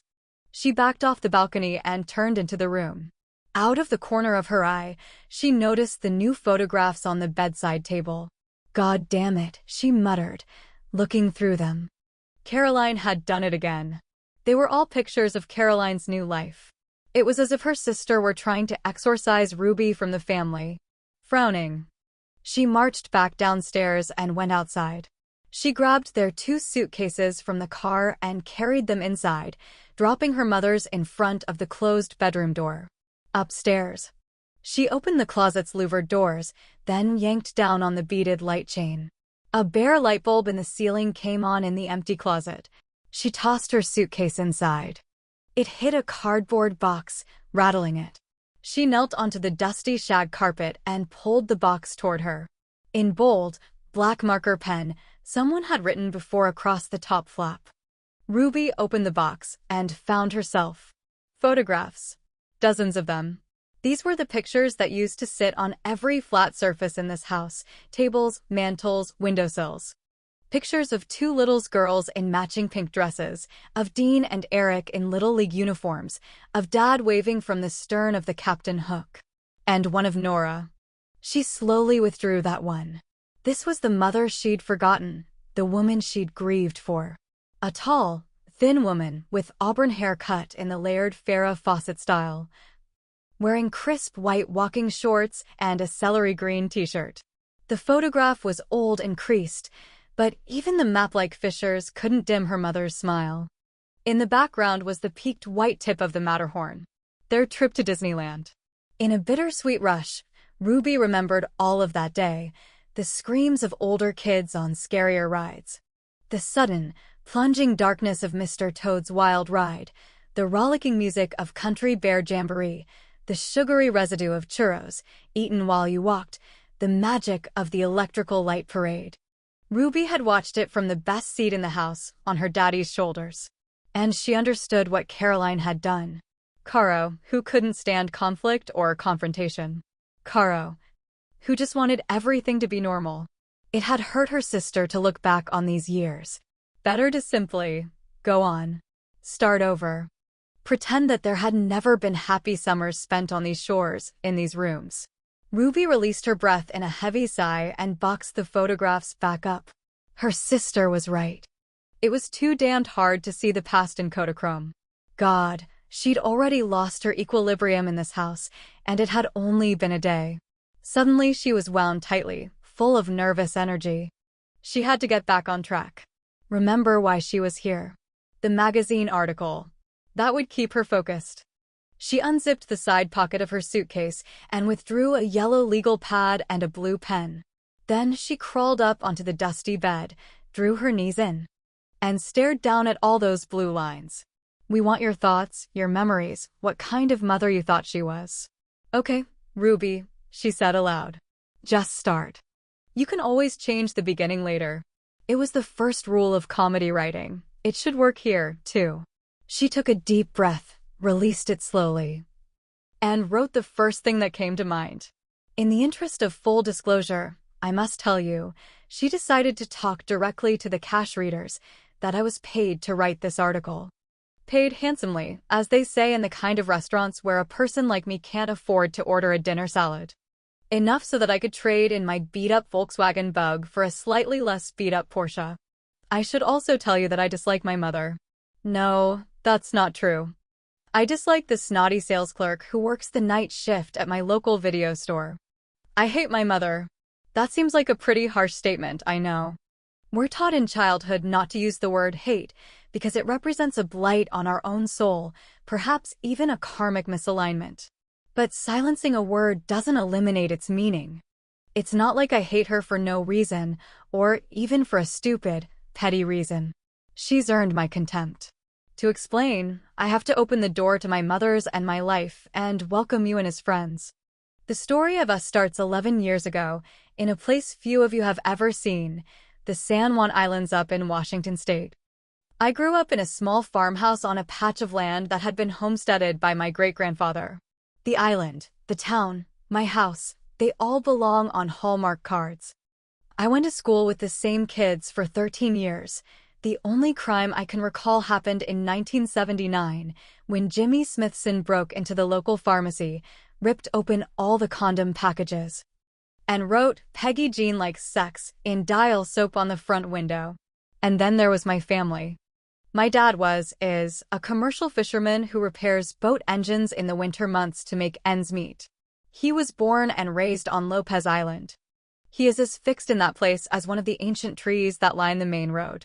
Although my mother was born off-island, she was a local by the time I came along. She volunteered for every town charity event and was a fixture around school.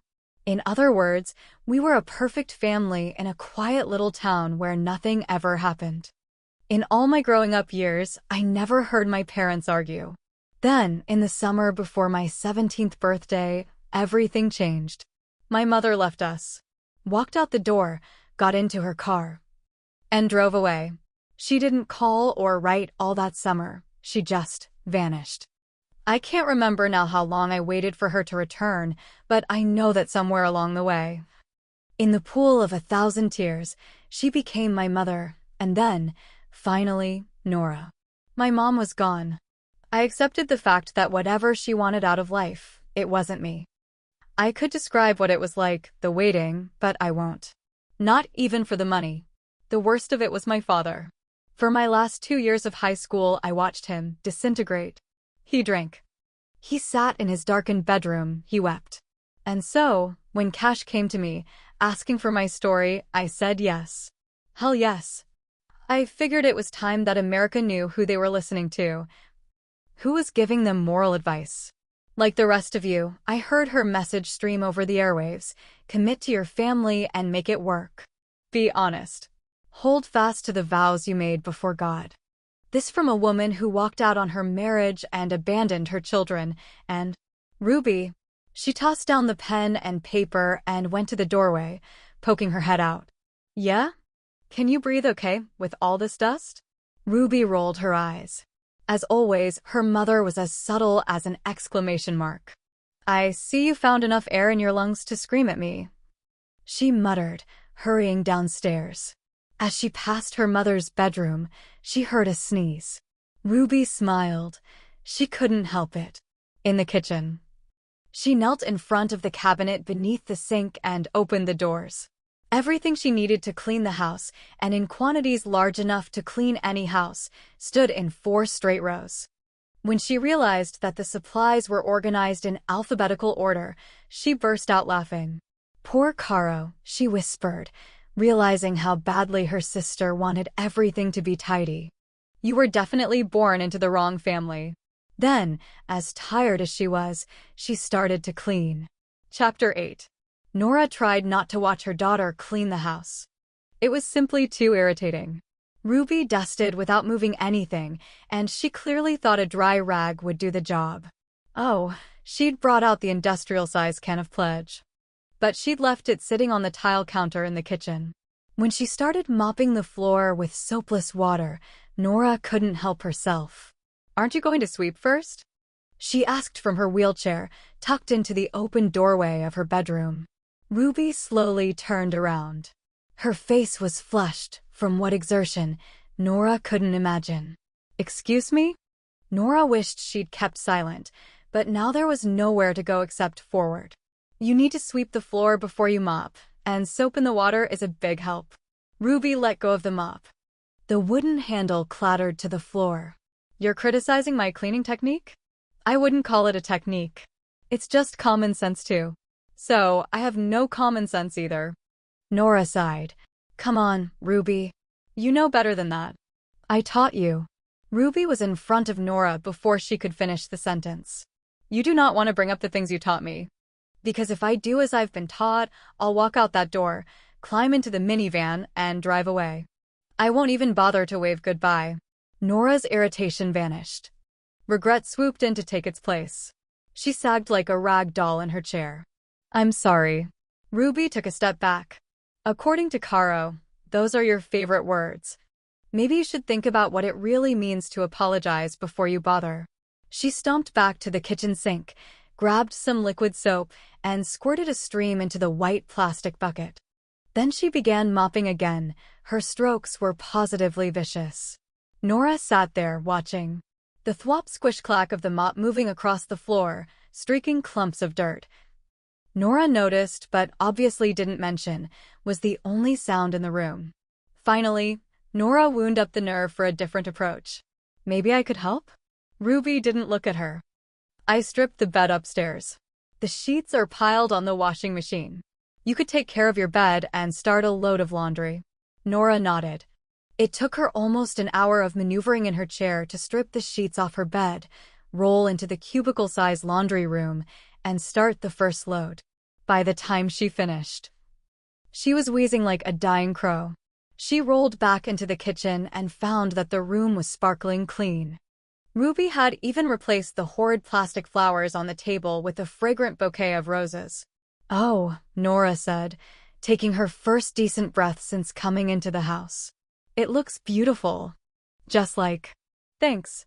Nora understood that Ruby didn't want the past mentioned. It didn't surprise Nora, that reaction. Ruby had always been an expert at denial, even as a child. She'd had the ability to compartmentalize and forget. She could box up whatever she didn't want to face and store it away. It had been this very trait that had allowed her to shut Nora out of her life so completely. Out of sight for Ruby had always meant out of mind. Nora decided not to let it be so easy this time. "I thought I'd help you make dinner." Ruby turned to look at her. There was a look of genuine horror on her face. Nora smiled. "You look like John Hurt." Just before the alien popped out of his chest. "Close your mouth. There's no food. I have to go shopping. We both know Caroline better than that. In these cupboards, I guarantee you, are the makings for several emergency dinners. Probably labeled as such. All we have to do is look around. You don't need my help then. I'll just run upstairs." "Not so fast. I can't reach everything. We'll need to work together." Ruby looked like she'd just bitten down on a lemon. "I don't know how to cook." Nora wasn't surprised.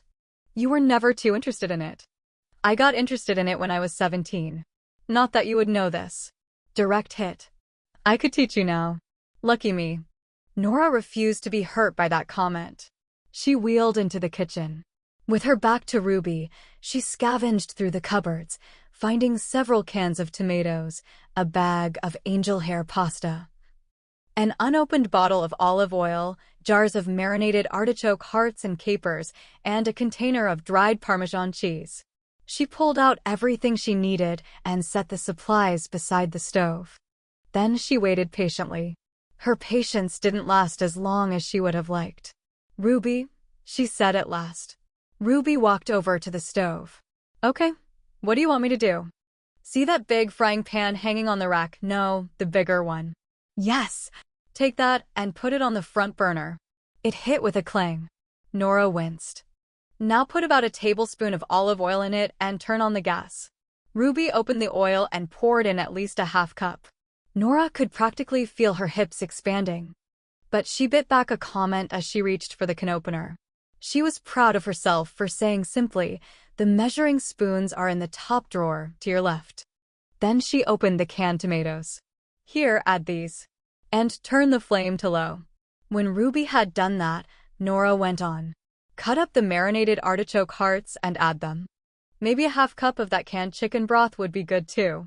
Ruby went to the counter, turned her back to Nora and began chopping. "Ow! Shit!" Nora spun the wheelchair toward her daughter. "Are you okay?" Ruby stepped back. Blood was dripping in a steady red stream from her index finger. It plopped onto the tile counter. Nora yanked a clean towel off the oven door. "Come here, honey. Get on your knees in front of me. Keep your hand up." Ruby dropped to her knees. She seemed unable to look away from her finger. Her face was pale. Nora gently took hold of her daughter's hand. Seeing that blood, her child's, made Nora's own hand throb. Just like old times. Nora had always experienced a phantom pain whenever one of her kids was hurt. She carefully coiled the towel around the wound, and without thinking, wrapped her own hands around Ruby's. When she looked up, Nora saw the emotion on Ruby's face and knew that her daughter remembered this simple routine. The only thing missing was a kiss to make it all better. She saw the longing flash through Ruby's eyes. It was only there for an instant, but Nora had waited so long to see it. Ruby yanked her hand back. "It's just a cut, for God's sake. We don't have to go looking for my finger on the floor or anything." That gap yawned between them again, and Nora wondered suddenly if she'd imagined the longing in her daughter's eyes. If she'd seen only what she wanted so desperately to see. Her voice was shaky when she said, "Put the artichoke hearts and 2 tablespoons of capers into the sauce." She turned quickly to the spice drawer, yanking it open. But when she stared down into the drawer, all she saw was Ruby's face as it had been for that 1 second. That instant that had somehow been both then and now. Nora grabbed the herbs she needed and wheeled back around, adding them to the sauce. "Put a big pot of water on to boil, won't you?" For the next 30 minutes, Ruby did as she was told without uttering a word. She was vigilant in her refusal to make eye contact. But finally, the meal was ready. and they were seated across from each other at the round wooden kitchen table. Ruby picked up her fork and rammed it into the pasta, twirling it. "Don't you want to say grace?" Nora asked. Ruby looked up. "No. But we." "There is no we. Dinnertime prayers are one of those family traditions that went the way of our family. God and I have an understanding." When he stopped listening, I stopped talking. Nora sighed. "Oh, Ruby, don't give me that wounded deer look." Ruby turned her attention back to the plate and started eating. "This is good. Thanks." Nora closed her eyes. "Thank you, God," she said softly, her voice barely loud enough for Ruby to hear. "For this food, and this time that Ruby and I have together." Ruby kept eating. Nora tried to eat, but the silence tore at her nerves. It was hard enough to be estranged from your child when thousands of miles separated you. But estrangement at the same table was brutal. One personal thing. Leo's advice came back to her. It had seemed easy enough when she was on the phone with her doctor. Now, sitting beneath this cone of silence, it felt like a Herculean undertaking. She was still trolling for an icebreaker when Ruby said, "Excuse me," got up from the table, and went across the kitchen. She started filling the sink with water. Nora hadn't realized that eating was a timed event. Fortunately, she kept this observation to herself. She cleared the table, stacked the dishes on the counter at Ruby's elbow. In an unnerving silence, Ruby washed and Nora dried. When they were finished, Nora wheeled herself into the living room. She mentally prepared for round two. Ruby swept past her, practically running, and headed for the stairs. Nora had to think fast. "Why don't you make us a fire? June nights are always chilly." Ruby stumbled to a halt. Without answering, she went to the hearth and knelt down to build a fire. She did it exactly as she'd been taught by Grandpa Bridge. "I guess some things you never forget," Nora said. Ruby sat back on her heels and held her hands out toward the fire. It was a full minute before she turned to Nora and said, "Except how it feels to have a mother." Nora sucked in a sharp breath. "That's not fair. I was with you every day until the day you weren't." Nora clasped her hands together and slid them between her legs. She didn't want Ruby to see how badly she was trembling. "You and Caroline were my whole world." Ruby laughed drily and got to her feet, moving toward Nora. "We weren't your whole world the summer I was 16. That was the year you walked into the living room, dropped your suitcase on the floor, and announced that you were leaving, wasn't it? And what was it you said to us? 'Who wants to come with me?'" "Yes, that was it. Who wants to come with me?"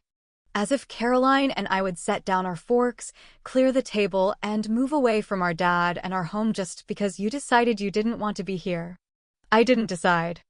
I left because I don't care why you left. That's what you care about." Nora longed to make Ruby understand, even if it was only the merest bit. Just enough so that they could simply talk. "You don't know everything about me." Ruby looked down at her. Nora thought she saw a war going on inside her daughter, as if Ruby wanted both to keep fighting and to stop. It surprised Nora.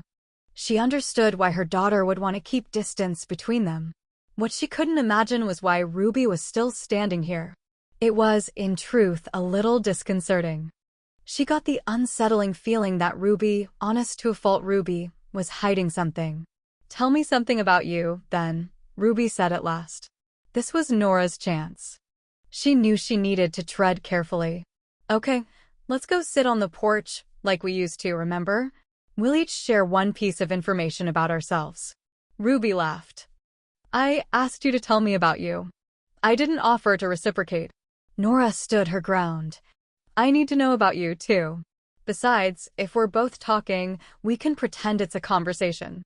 Ruby wasn't laughing now. "Very silence of the lambs of you, Nora. Quid pro quo. For every secret you tell me, I tell you one. I suppose I'm Hannibal Lecter in your little comparison. A cannibal and a psychopath, how lovely." Ruby studied her a minute longer. "This should be interesting. I'm 27. You were 50. When? The day before yesterday? I guess it's time we talked." "Come on." She watched her daughter walk through the kitchen and disappear onto the porch.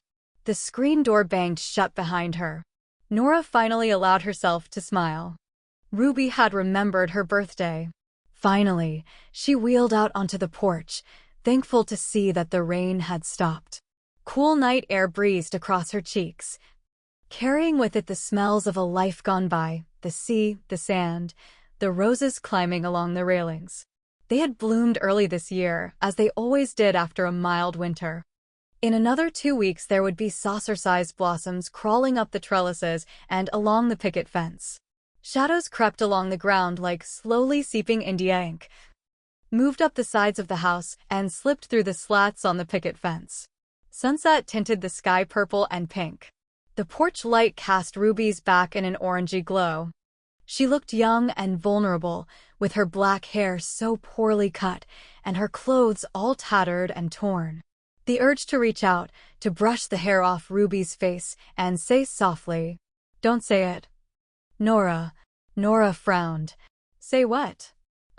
Ruby, you could be so beautiful if you'd just try a little." It startled Nora, that bit of mind reading. Sure, she'd said that often to Ruby.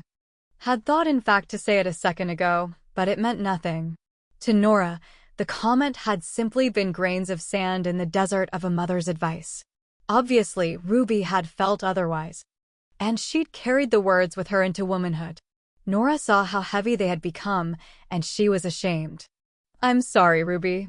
What I should have said is, you're beautiful, just the way you are." Ruby turned, stared down at her. Silence settled between them, broken only by the sounds of the sea and the occasional caw of a lone crow hidden in the trees. "Okay, Nora," Ruby said, crossing her arms, leaning with feigned nonchalance against the porch rail. "Tell me something I don't know." Nora gazed up at her daughter, saw the wary expectation in those dark eyes, and took a deep breath. "You think I don't understand you," she began softly, "but I know how it feels to turn your back on a parent." Ruby pulled away from the railing, frowning. She sat down on the white wicker chair beside Nora. "You loved your parents. You told us all about them." "The stories I told you girls were true," she answered slowly, "and they were lies. I was never good at making stuff up, so my bedtime stories were always bits and pieces of my life, cleaned up. I wanted you and Caro to have a sense of where you'd come from." "What do you mean, cleaned up?" Nora's gaze was steady. "No matter how dark a place is, there are always moments of light. That's what I passed on to you and Caroline, my moments of light." She took a deep breath. "On the day I graduated from high school, I left home, and I never went back again." "Did you run away?" "From my father, yes. I loved my mother." "How long was it before you saw them again?" Nora couldn't help it. She closed her eyes. "I saw my father once at my mother's funeral. Before you and Caroline were born." "And never again?" "Never again." Nora wished those two little words didn't hurt. The emotion was so old it ought to have decomposed by now. She leaned toward Ruby. "I never saw him again. Didn't even attend his funeral, and all my life I've had to live with that decision. It's not regret I feel so much, but more of a sad longing. I wish he had been a different man. Most of all, I wish I could have loved him." "Did you ever love him?" "Perhaps, when I was young. If so, I don't remember it." Ruby got up, walked to the railing, and stared out at the sea.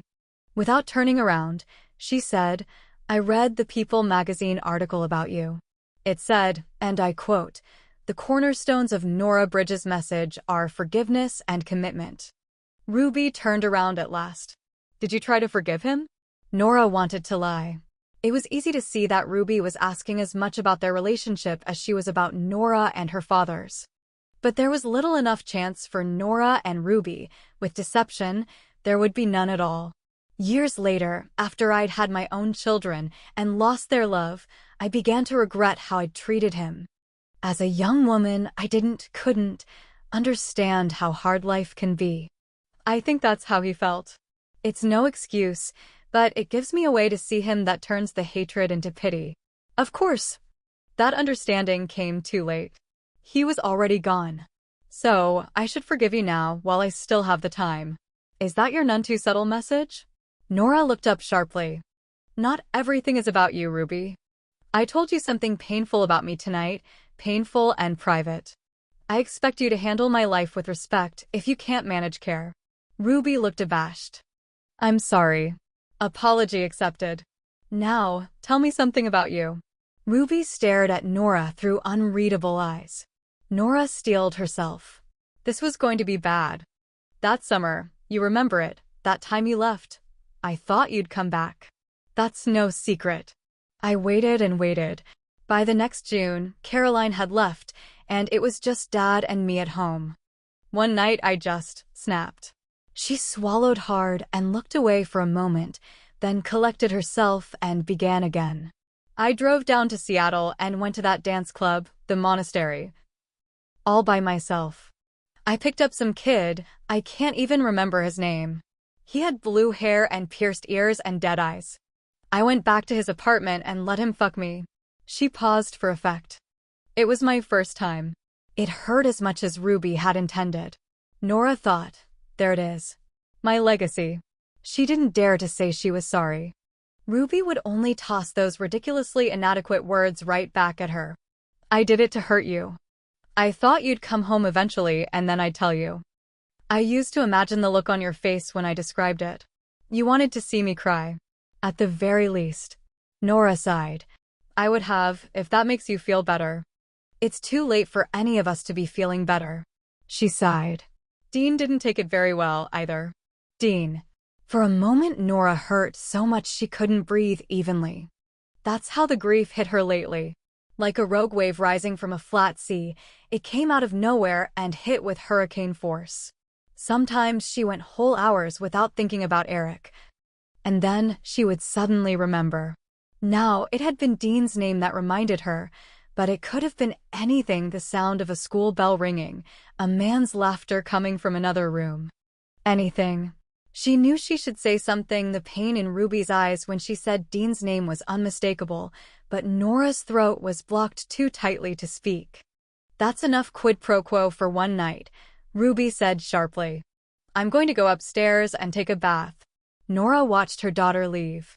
Then, quietly, she said, Good night, Ruby. Wheeling back into her bedroom, Nora elbowed the door shut behind her and crawled up onto the bed. Then she reached for the phone and dialed Eric's number. He answered on the third ring. And she could tell that he was heavily medicated. Hello. Hey, Eric, she said, leaning back against the headboard. You sound like you've been shooting heroin. That's how I feel. It seemed to take a long time for him to speak, and the words came out mangled and elongated. Are you okay? She asked softly. Sure. Just a little doped up. New meds. Nora had seen him go through this before.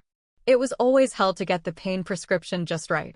She knew it wasn't a good time for them to speak. I'll let you sleep now, okay? I'll call back tomorrow. Sleep, he murmured. Yeah. Morrow. Good night, Eric. Good night. Nora listened to the dial tone so long the recording came on. Then, finally, she hung up. Ruby went upstairs, where she grabbed her yellow legal pad and crawled up onto the bed. This place, Summer Island, is killing me. When I left Los Angeles, I was strong and funny, not successful. Perhaps, but at least I was me. Here, things are different.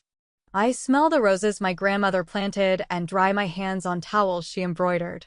I sit at the table where I grew up, remembering when I couldn't reach the floor with my feet. I stare at the beach, and in the movement of the waves, I hear my sister's laughter. And then there is my mother.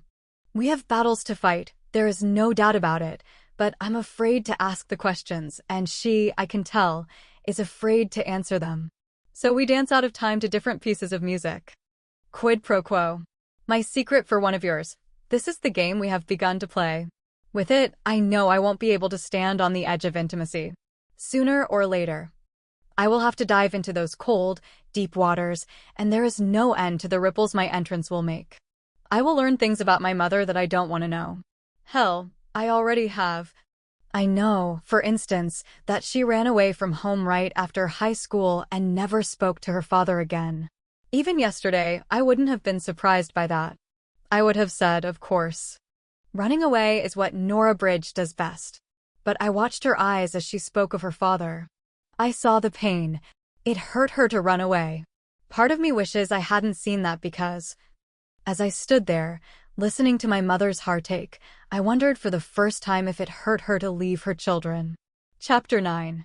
Dean sat cross-legged on the end of the dock, watching the sun rise. The sound was rough now at the changing of the tides. Waves slapped against the old sailboat that bobbed alongside the dock. The lines creaked and moaned. He heard the sound of motors in the distance, and he smiled. The fishing boats were going out. They were too far away to see clearly. They were, as always, hugging the coast of Shaw Island on their way to Harrow Strait, but Dean had seen it all 1,000 times, the battered, rat-trap boats, made of painted wood or aluminum, setting out for the day. How many times had he and Ruby stood on a dock somewhere, watching Rand's boat chug out to sea? She'd always squeezed Dean's hand at the last moment. When the captain hook rounded the point and disappeared, he had known, without her ever having to tell him, that she lived with a tiny bit of fear that one day her father wouldn't return. Dean had taken his watch off when he arrived on Lopez Island, so he wasn't sure how long he sat there. All he knew was that by the time the sun gained strength and heated his cheeks, he'd been there long enough. Tiredly, he got to his feet and turned around. To his right, the old family sailboat bobbed wearily in the tide. The mast, once a bright white, had been discolored by the endless rain and pitted by the wind. Red sides had been scraped down to bare wood in a dozen places, and the deck around the big metal steering wheel was hidden beneath a layer of blackened, slimy leaves and green-gray mold. Of course, that was when he heard her voice. "Let's take out the windlass, Dino, come on." He closed his eyes, remembering Ruby. In the beginning, he'd flinched at every memory, held his breath, and waited for the images to pass. But then the memories had started to fade, and he'd gone in search of them, reaching out like a blind man. Now he understood how precious were his memories of first love, and he treasured both their pleasure and their pain. He grabbed the line and pulled the boat closer to the dock, then stepped aboard. The boat undulated unsteadily, as if surprised to be boarded after so many lonely years. He had always felt free on this boat. The flapping sound of sails catching wind had buoyed his spirits like nothing else. He and Eric had spent so much of their youth on the windlass. On these teak decks, they'd spun dreams for a future that stretched out years and years.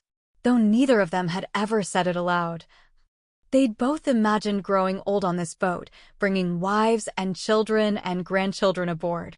Dean loved to sail, and yet he'd walked away from it.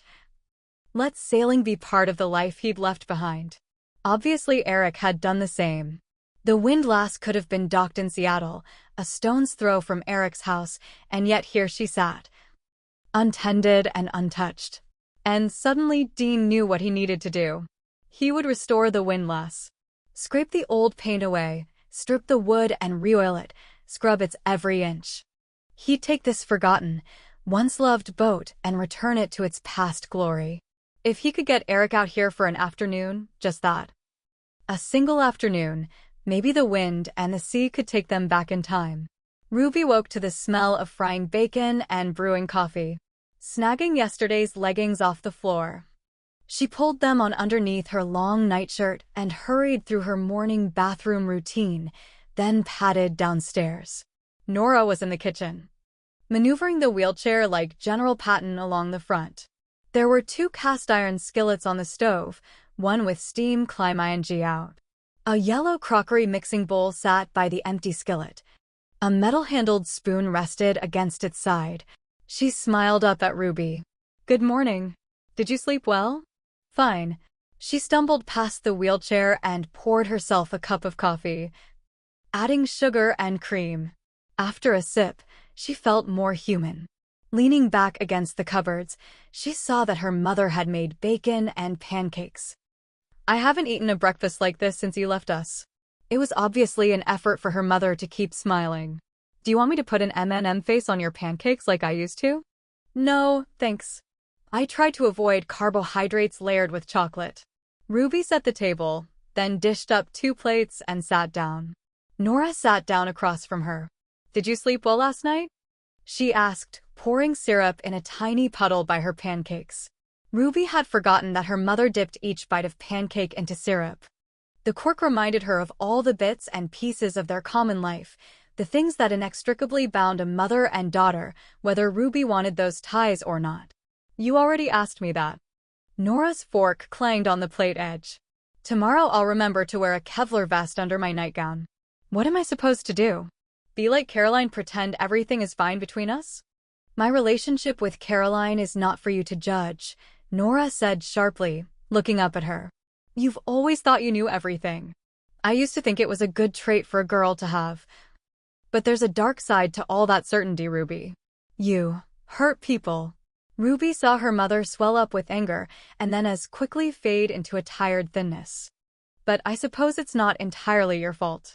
Not entirely? How about not at all my fault? I left Caroline too. It didn't make her cold and hard and unable to love people. Now that pissed Ruby off. Who said I couldn't love people? I lived with Max for 5 years. And where is he now? Ruby pushed back from the table and stood up.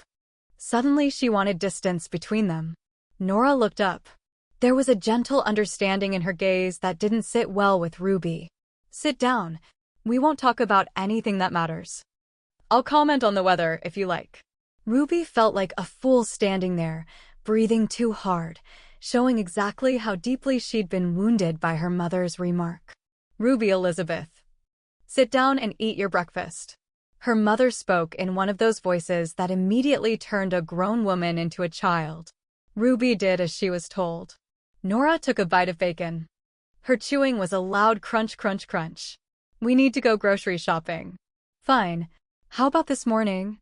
Ruby nodded, finishing her last bite. She stood up and began cleaning the table. I'll do the dishes. We'll leave in about 30 minutes. Make it an hour. I have to figure out how in the hell to do a sponge bath. I could lasso your leg and lower you into the bath like an anchor.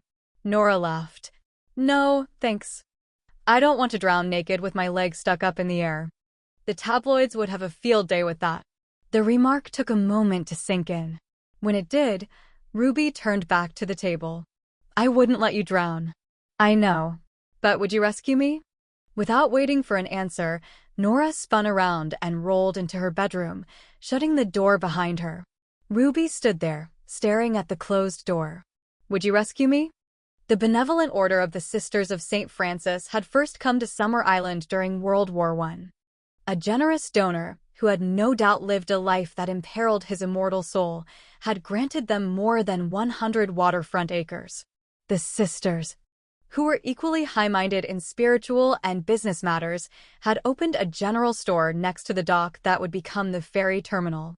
On the rolling acreage behind the store, they'd built a sanctuary that tourists never saw. They raised cattle and owned the most profitable apple orchard on the island. They wove their own cloth, dyed it with extracts from their own gardens, and hand-stitched it into brown robes. Their sanctuary was open to any of their order, as well as to any woman who sought refuge from an unhappy life. Such women were welcomed into the fold and given that precious commodity so missing from the hectic, violent outside world, time. Here, they could don the clothing of their grandmothers, do the simple chores required of subsistence living, and commune with the God they felt they'd lost. On Sundays, the sisters opened their small wooden chapel to their friends and neighbors. A priest from the monastery on a nearby island conducted quiet services in Latin. It was a humble church, where no one minded the cries of bored babies or the emptiness of a collection plate when times turned hard. Theirs was still the only store on the island. Ruby pulled the minivan into the gravel parking lot behind the He Will Provide grocery store and parked beside a rusty pickup truck. She helped Nora into the chair. Together they made their way down the rickety wooden boardwalk that connected the town's 3 buildings. Wisteria grew along the posts that supported the roof's overhang and festooned the upper timbers with fragrant white flowers. Here and there along the boardwalk were benches, handmade by the sisters. Later in the tourist season, those seats would be filled by people waiting for a ferry. Ruby came to the store's screen door and pulled it open. A bell tinkled gaily overhead as they wheeled inside. The murky store was long and narrow, built like a shoebox. Light pushed through the twin windows and illuminated a small desk with a cash register on it. Beyond that, layered wooden bookcases held carefully arranged dried goods. A small freezer offered all manner of island-raised meat, beef, chicken, pork, lamb, and a refrigerated case held vegetables grown on the sisters' own land. The nun at the cash register looked up at their entrance. "Nora Bridge? Ruby? I don't believe it!" Sister Helen waddled around the desk. Her skirt hiked up to reveal heavy white calves sheathed in nubby woolen socks. Her green rubber clogs thumped with every step. Her fleshy face was scrunched into a welcoming grin that turned her bespectacled eyes into slits. She looked, as always, like a sprightly old gnome. "Praise God," Sister said. Her thick German accent turned the words into praise God. "It has been so long." She turned to Ruby. "And how's the funny one?" Ruby smiled. "I'm still a stitch, Sister. How about you? Got any good heaven jokes for me?" "I will think on it, that is for sure. It is wunderbar to see you both." She elbowed Ruby. "Mother Ruth still talks about the day your rabbit ran through services, Ja? She will be happy to see you again." Ruby stepped away from the wheelchair. "I haven't been to services in a while. I'm only on the island a week anyway." Helen gave her the look. Every Catholic recognized it. "There is a Sunday in every week, Ja?" Maybe."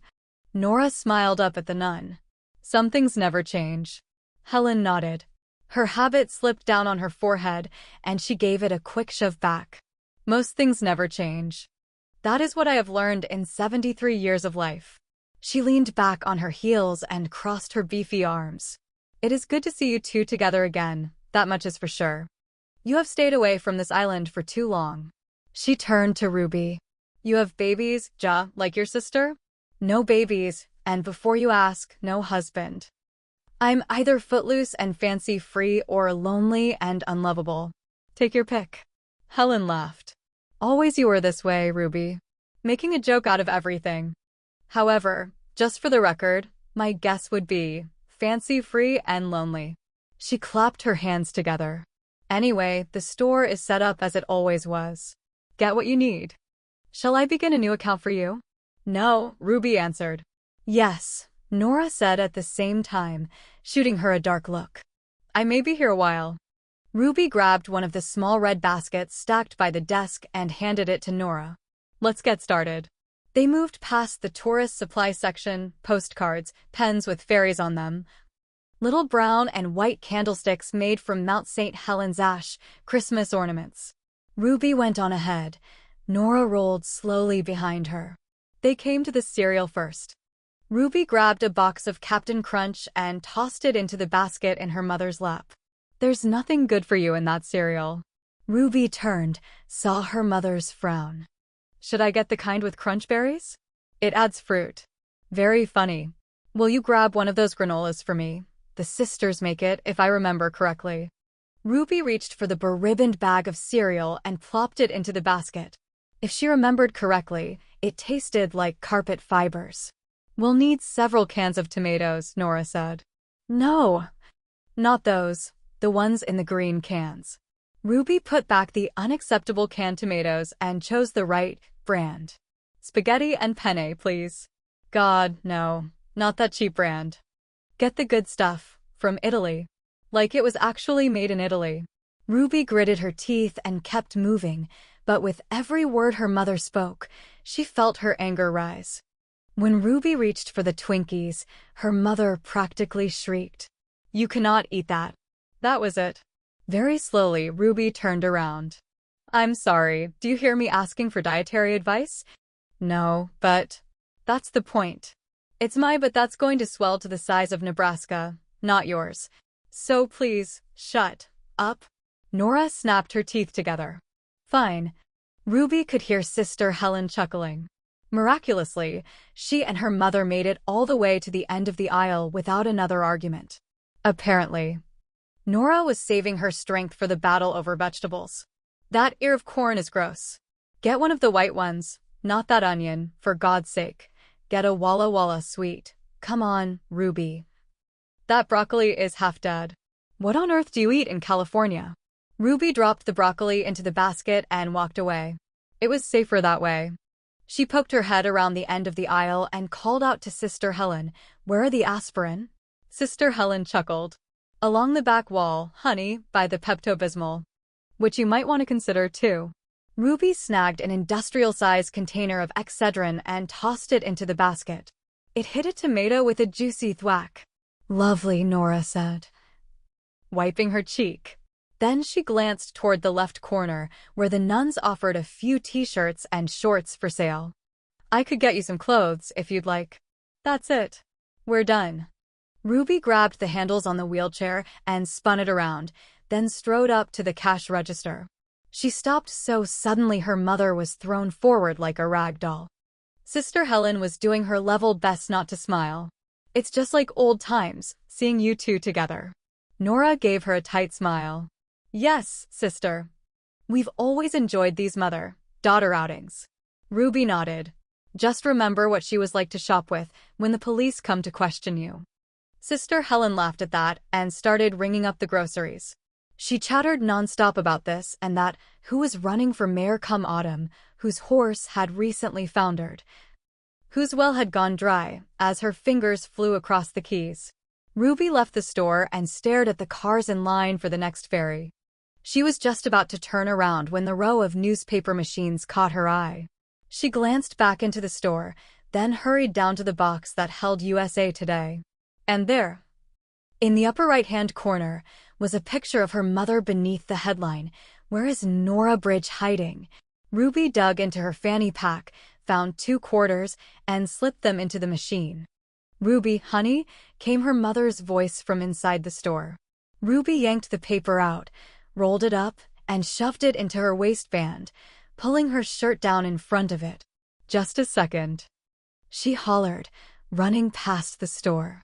At the minivan, she opened the back door and shoved the paper in underneath the back seat. By the time she got back into the store, she was breathless. Nora was staring up at her. "The bags are on the counter. I can carry 2 of them if you can manage the third." Ruby was certain that the patented mother's X-ray vision had somehow seen what she'd bought. "Sure. Bye, Sister Helen." She snatched the bag off the counter, settled it under one arm, and wheeled her mother toward the car. As soon as they got home, Ruby helped her mother into the house, carried the groceries in, and put them away. Then she turned to Nora, who was watching her closely. I'm going to walk on the beach. It's such a nice day." Flashing a fake smile, Ruby went back outside. At the minivan, she retrieved her paper and tucked it under her shirt, just in case, then walked down to the beach. She sat down on a flat granite rock and pulled out the lifestyle section, using a big chunk of silvery driftwood to pin the rest of the paper into the sand. The wind flapped at the edges of the paper and tried to rip it from her hands. "Where is Nora Bridge hiding?" In the wake of an ugly scandal, Nora Bridge has disappeared. Executives at KJZZ, which broadcasts her popular talk show, Spiritual Healing with Nora, are closing ranks, saying only that Ms. Bridge is on a previously scheduled vacation.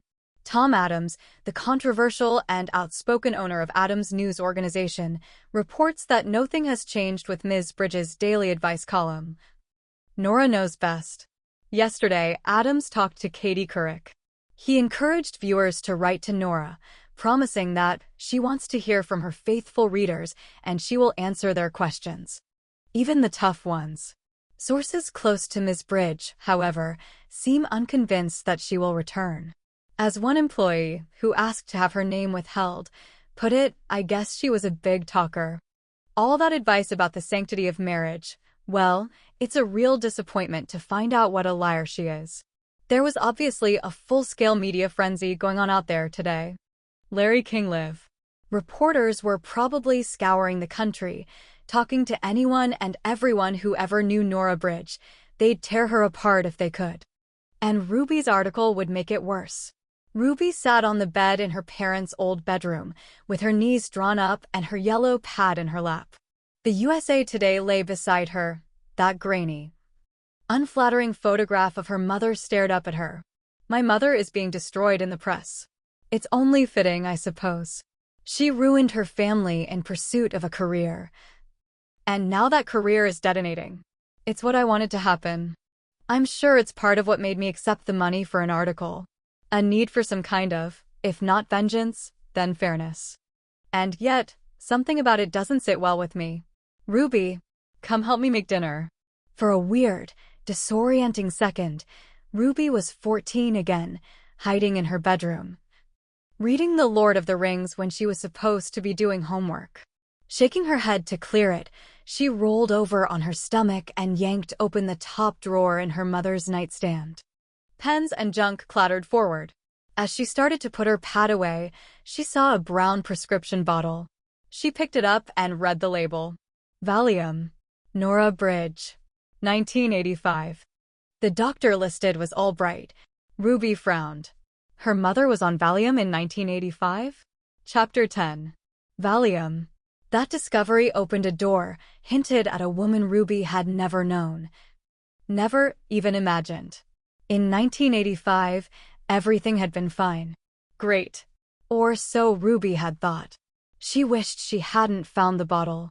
It was the sort of thing she didn't want to know. Like accidentally finding your mother's vibrator. Some things were supposed to remain hidden. Finally, Ruby couldn't stand being in the bedroom anymore. She went downstairs and found Nora already in the kitchen. We're going to make chicken divan. How does that sound? Ruby groaned. Cooking together. I want you to chop that broccoli.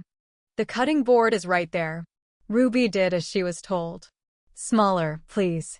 Each piece needs to fit and they worked side by side. Ruby boiled and cut up the chicken in human-sized bites, while Nora did everything else. Finally, the casserole was in the oven. I have a surprise for you, Nora said, putting the cutting board away. There's a big cardboard box in my closet. Will you get it? Ruby shook her head. I don't think so. A surprise from her mother just couldn't be a good thing. Nora gave her the look, and Ruby caved. Some things were bigger than willpower, and a mother's raised eyebrow was one of them. She went into the bedroom, opened the closet's louvered doors, and found the box. As she hefted it into her arms, it made a rattling, clanking sound like auto parts crammed together. She took it into the living room and set it down on the glossy wormwood coffee table. It hit with a clatter. Nora had followed her into the living room. Open it. Ruby pulled the cardboard flaps apart and peered inside the box. Oh shit. It was their 60mm movie projector and a reel of film. She turned to her mother. Home movies. Nora said with a forced smile. Don't tell me you want us to bond over old times? I want to watch them, that's all. You can join me, or you can set it up and leave me alone. Ruby was trapped. Whether she watched the movies or not, she'd know that the film was here, in the house, waiting like a monster beneath a child's bed. She reached deeper into the box and found a folded white sheet and a set of thumbtacks. Their old screen. She set up the projector on a table in the living room, clicked the reel into place, and plugged the cord in. Then she tacked the sheet onto the wall. She refused to dwell upon how big a deal it used to be to watch family movies. Every Christmas Eve, they'd sat together in their pajamas, with their unopened gifts glittering seductively beneath the tree, and watched the highlights of their year. It was an essential tradition in a family that had only a few. Ruby turned off the lights. With a dull, clacking sound, the film started as a gray and black square in the center of the sheet. Ruby lowered herself to the sofa's arm. The words Lopez Island Talent Review stuttered understood across the makeshift screen. There was a buzz of people talking, then her mother's voice. Clear as day there. Rand, she's coming. Ruby couldn't have been more than 5 years old, a scrawny, puffy-cheeked kindergartner dressed in a ragged pink tutu. She twirled and swirled drunkenly across the stage, her toothpick arms finding all kinds of awkward angles. Oh, Rand, she's perfect. Hush, I'm trying to concentrate. On stage. Ruby executed an uneven spin and sank into a curtsy. Applause thundered. The picture went dark, then stuttered back to life. This time they were down at the beach. Caroline, in a skirted one-piece bathing suit, was splashing in the ankle-deep water, laughing. Ruby was wearing a bikini, her belly poked out above banged-up stick legs. Her mother was sitting in the sand, looking through a plastic bucket full of shells and rocks. Ruby ran over to her and stamped a foot down beside the bucket. Mom leaned over and fixed a strap on her saltwater sandals, then pulled a wiggly, laughing Ruby into her arms for a kiss. Mom. There she was. Ruby slid off the arm of the sofa and landed on the soft, threadbare cushion. Her whole childhood played out in front of her in staccato, black and white images accompanied by the sounds of children laughing. How was it she'd forgotten how much they'd laughed? Or how regularly her mother had hugged and kissed her? She'd remembered the feel of riding on her dad's strong shoulders, of seeing the world from way up high. But not the gentle pressure of her mother's kiss. But she remembered it now. She was seeing it. There was no way to keep her distance from this. There was Dad, twirling Ruby around and around in a circle, and Mom, teaching Ruby how to tie her shoe. A rainy Halloween with two princesses skipping hand in hand up to the Smithsons' front door, carrying pumpkin-headed flashlights. The snowy Christmas morning when Ruby had gotten a guinea pig from Santa. Mom and Dad dancing in the living room of this very house. The picture blurry and bouncing from a camera held in a child's hands. By the time the final bit of film flapped out of the reel and the screen went blank, Ruby felt as if she'd run a 10-mile race. She was unsteady as she turned off the camera and hit the lights. Her mother, Nora, she reminded herself, sat hunched in her wheelchair, hands drawn into a tight-fisted ball in her lap. Tears glistened on her cheeks and lashes. She caught Ruby's gaze and tried to smile. At the sight of her mother's tears, Ruby felt something inside of her break away. You and Dad looked so happy together. Nora smiled unevenly. We were happy for a lot of years. And then, we weren't. You mean you weren't? I saw what it did to him when you walked out. Believe me, he loved you. Rand would have stayed with me forever. You're right about that. Just as he'd vowed to do. Ruby frowned. He would have stayed because he loved you, not just because he'd promised to.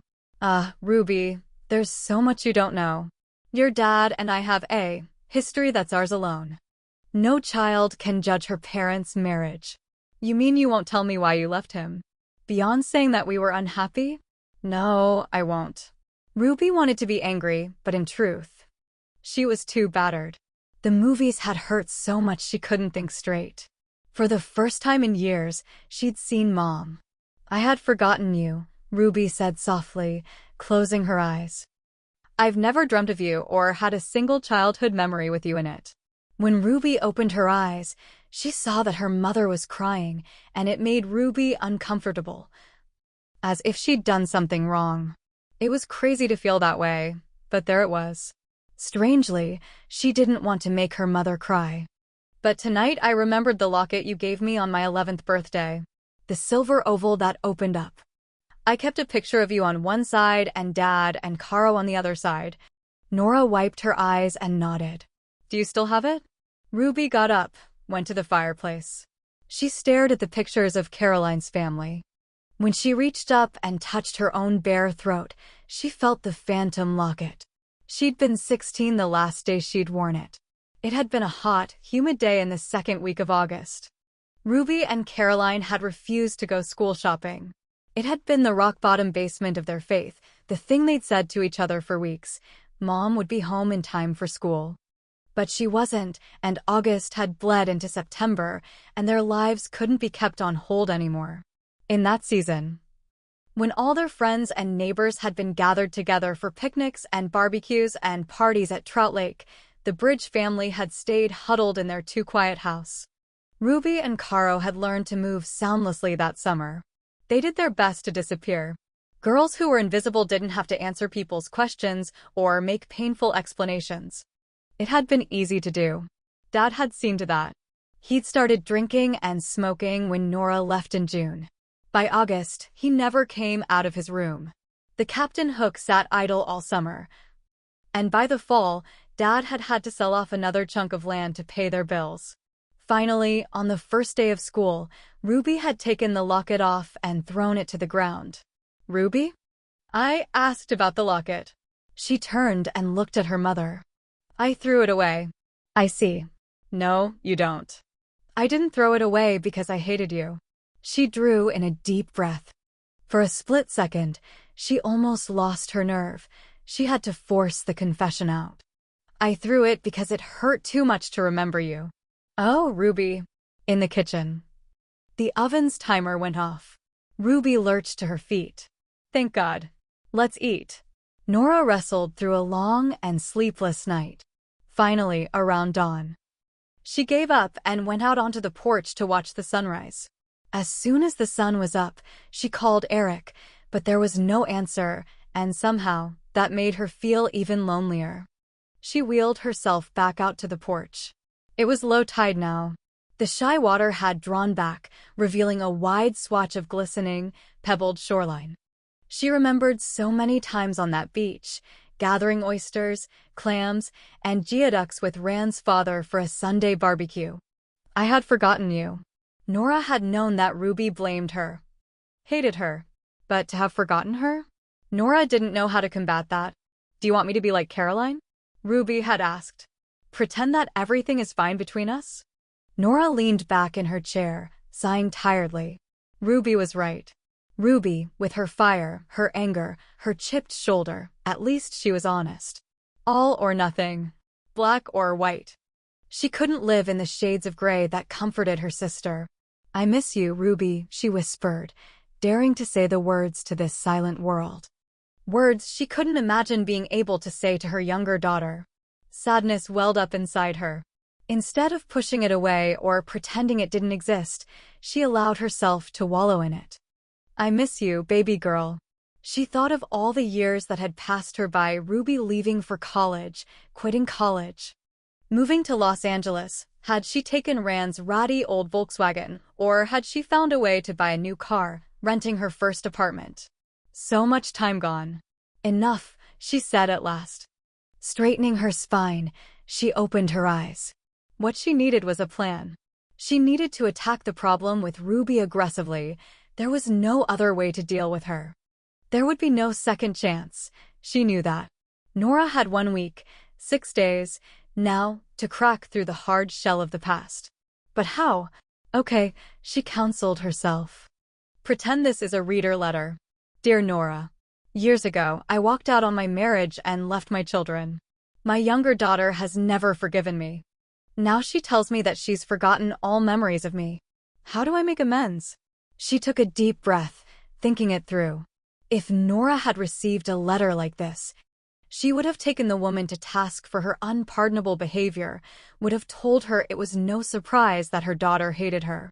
Hypocrite, she hissed. No wonder she'd lost her career. Anyway, after moralizing for a few sentences, she would have said, force her to remember you. The answer came easily when offered to a stranger. Nora smiled. If she forced Ruby to remember the past, they could possibly find their way into the present, maybe even peek at a different future. It wouldn't be easy, she knew. Or particularly pleasant. Probably excruciating, in fact. But it was the only way. Right now, it was easy for Ruby to hate Nora. She only remembered the horrible choices made that summer. Would it be so easy if Ruby remembered the good times? Behind her, the screen door squeaked open. Nora wheeled around, smiling brightly. Hi, honey. Ruby frowned. You're awfully chipper for 8 in the morning. Do you want a cup of coffee? No, thanks. I've got some. Why don't you get a cup and join me out here?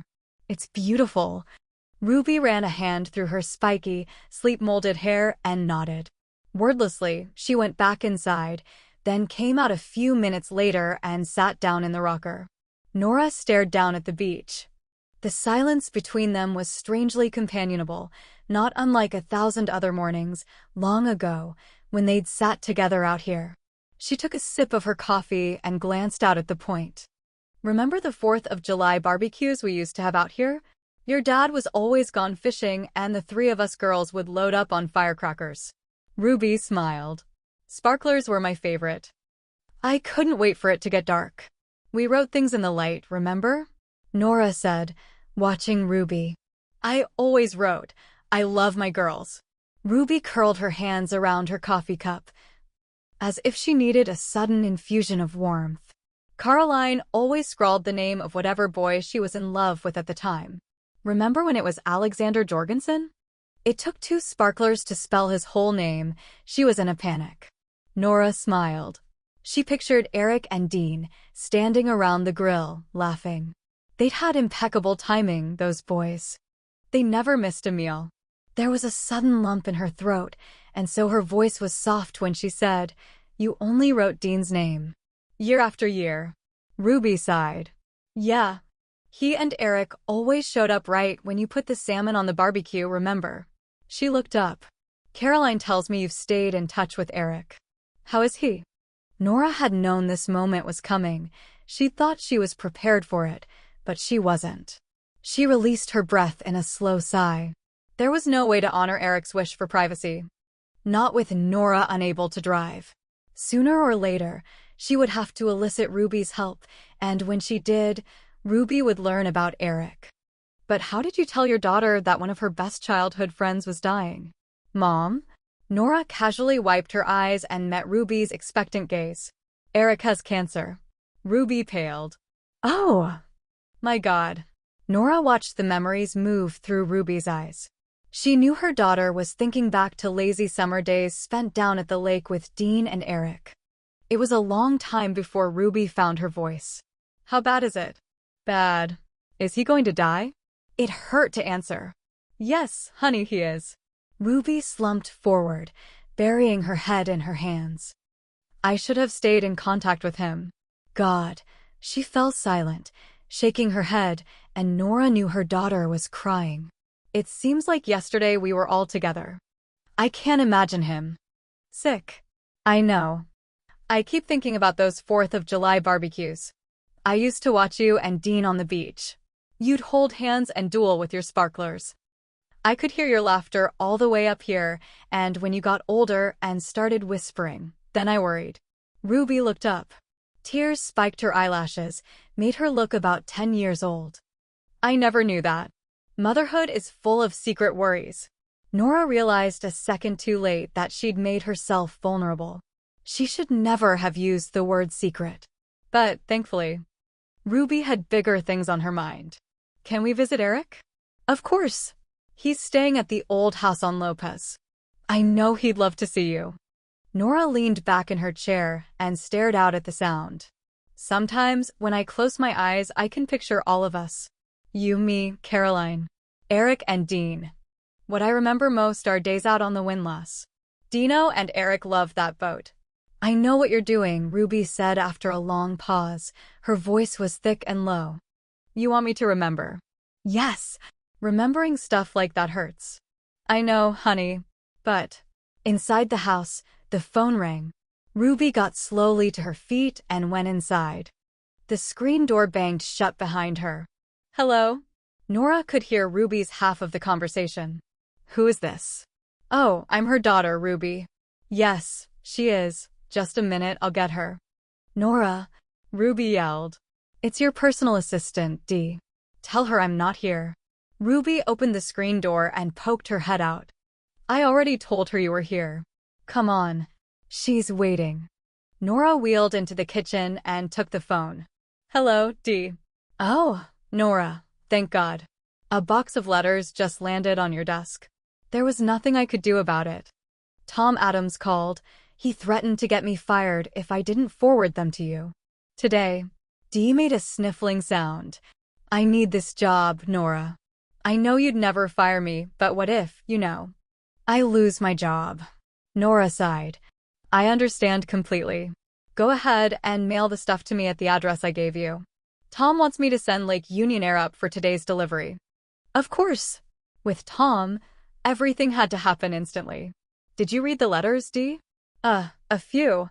Nora's stomach turned sour. "How bad is it?" "It's ugly, Nora. People around here are starting to talk to the tabloids. They're not saying nice things. And some lady in Iowa went on television last night and said she was going to file a lawsuit against you. Fraudulent advice or some stupid thing." Nora glanced over at Ruby, who was shamelessly eavesdropping. "Okay, Dee. Send me the letters." I thought I'd send your best of file, too. In case you wanted to sneak some old letters in. Tom wouldn't know. Good thinking. Dee sighed heavily. I knew you were going to do the column. People are saying. I'll make sure that you're taken care of. Don't you worry about that. Thanks for everything, Dee. Really. Goodbye. She leaned forward and hung up the phone. She wanted to make a joke for Ruby's benefit, but she hadn't the strength. Nora, slowly. She lifted her head. Ruby stood by the refrigerator, her arms crossed. Her cup of coffee sat on the counter, forgotten. What was that all about? My boss at the newspaper expects me to answer some rather unflattering letters from my readers. Well, it is your job. Nora didn't bother answering. Ruby couldn't possibly understand. She didn't know how it felt to need acceptance, and how without it you could feel invisible. Worse than invisible. Some lady in Iowa, a lawsuit. Fraudulent advice. She closed her eyes and rubbed the bridge of her nose. David Letterman is probably... She'd been able to forget that her life was unraveling, that she was a national scandal. No more. She heard Ruby run upstairs. Thank God. But in a minute Ruby was back, tapping her on the shoulder. Nora. Nora opened her eyes. Ruby was standing beside her, holding a section of newspaper. I bought this yesterday at the store. Maybe you should. Read what they're writing about you. Nora stared at the newspaper. She could see a big, grainy picture of herself. It had been taken at the Emmys last year. God, she hated that shot. It made her look all puffy-cheeked and squinty-eyed. She took the paper from Ruby and glanced through the article. It's over, she said dully, letting the newspaper fall to the floor. Ruby frowned. Don't be stupid. You'll get through this. Look at Monica Lewinsky. She's selling expensive handbags now. She went to the Oscars last year. And that idiot who married the millionaire got a fortune from Playboy. Thank you for those comforting comparisons. I just meant. You're too young to understand, Ruby. My career is over. I have no intention of answering a single letter. I'm going to hide out until this shit is over. Another story will come along and they'll forget about me. Then I'll just fade away. You're kidding me, right? No. But you're famous. I'm infamous. Believe me, there's a difference. With the right spin, you can. You don't understand my career, Ruby. I've never put a wall between me and my readers. Everything I think and feel and believe is found in my words to strangers. That's why they believed in me. They sensed my honesty. Ruby's eyebrow arched upward. According to the press, your column said you believed in marriage. Is that the kind of honesty they got from you? I do believe in marriage. And love. And family and commitments. I just failed at it. Ruby looked surprised by that answer. That's an interesting word choice. Failed. I don't suppose either one of us would characterize my wife and motherhood as successful. No, but I wouldn't have expected you to see it that way. As a failure, I mean. They were finally circling something that mattered. Nora's voice was gentle. How did you imagine I'd feel? Ruby frowned. I would have thought you'd see leaving us as a success. You did it so well. Like leaving a job you hate. You might miss the income, but you're proud of yourself for finding the guts to quit. I wasn't proud of myself. Why? Ruby asked the question in a whispered voice. Why did you do it? Couldn't you have a career and raise children? Nora sighed. There were so many ways to answer that. And she was too damn depressed to pick the right one. So, she said the first thing that came to mind. What happened to us isn't some event, like the sinking of the Titanic. It's little things. Strung together over decades. To really understand it all, you'd have to grow up and see the way things really were in our family, but you don't want to do that, Ruby. You want to forget I ever existed, forget we ever existed. It's easier that way, Ruby said quietly. Yes, and it's easier for me to walk away from my career. I can't fight these charges, not with the life I've led and the choices I've made. The press will uncover what I did to my children, to you, Ruby, and it'll get even worse. I never saw you as a quitter. Nora gave her a sad, knowing smile. Ruby, you, of all people, you should have. Chapter 11. It was early afternoon, the peak of a surprisingly hot June day. The sea and sky were a solid sheet of sparkling blue. Sunlight glinted along the surface of the water. At the edge of the property, just before it dipped down to meet the sand, trees reached out to one another, their leaves whispering in the wind. Starlings banked and dove along the eaves, chirping loudly, flying low above the grass. Ruby sat in the white Adirondack chair on the second-floor balcony. She couldn't seem to stop crying. She kept thinking about Eric. About all the times they'd spent together, how he'd been the big brother she'd never had, and the thought of losing him was unbearable. But no worse than the realization that she'd lost him years earlier, thoughtlessly, by walking away and never bothering to call. Never bothering to call. It was the story of her life. Ruby, the half-wit girl who exits stage right. She had loved Eric. Not in the searing, heartbreaking way she'd loved his brother, but in a solid, dependable way. For all the years of her youth, he'd been there. It was Eric who'd taught her to set up a pup tent when the Girl Scout Jamboree was coming. Eric who'd shown her how to stand on the bow pulpit of the windlass on a windy day. And yet she'd walked away, let him become a faded snapshot in the drawer of her life. "I'm sorry," she whispered aloud, hearing the pathetic edge to her voice. It wasn't good enough. Her apology into thin air. She acknowledged that. But the thought of seeing him terrified her. How could she stand by his bed and talk to him, smile as if they'd stayed friends? And say goodbye? How could she watch him die? Closing her eyes, she leaned back into the chair. In the bedroom behind her, the phone rang, but when she picked it up, there was no answer. When the breathing sounded again, she realized it was her cellular phone. She dove over the bed and reached for the phone on the floor. She'd plugged it in less than an hour earlier. "Hello? Jesus, Rube, I've been trying this number endlessly. How's life in the Outback?" It was Val. She could hear his exhalation of cigarette smoke into the receiver. "It's Summer Island, Val. Not Siberia. And things are fine. I thought you might need to be airlifted out." Ruby laughed. "No, just keep that alibi handy in case I need it." "How's the article coming?" "Okay. I think. Maybe even good." "Excellent news. I talked to Joan this morning. Things are really heating up on this story. The press is crucifying your mother." Ruby was caught off guard by her reaction to that. It made her mad. She doesn't care. She's walking away from her career. Quitting. No shit. Amazing, huh? Anyway, I'm working hard. Joan'll be glad to hear that. Remember, you're booked on Sarah Purcell for next week. See you then, babe. Babe. Ruby couldn't help rolling her eyes. He'd never called her that before. It must be a term reserved for clients who actually made him money. "Okay, Val. Talk to you soon." After she hung up, she retrieved her paper and pen, then went back out onto the balcony and sat in the oversized chair her grandfather had made by hand. She forced herself to stop thinking about Eric. For now, she needed to work on the article. She looked down at her yellow pad, then slowly picked up her pen and began to write. "I have spent most of my adult life pretending I was motherless. At first, it took effort. When a memory of my mother came to me, I ruthlessly squelched it and forced other images into my mind.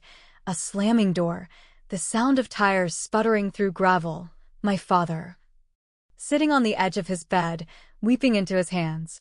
In time, I taught myself to forget, and in that state of suspended amnesia, things were easy.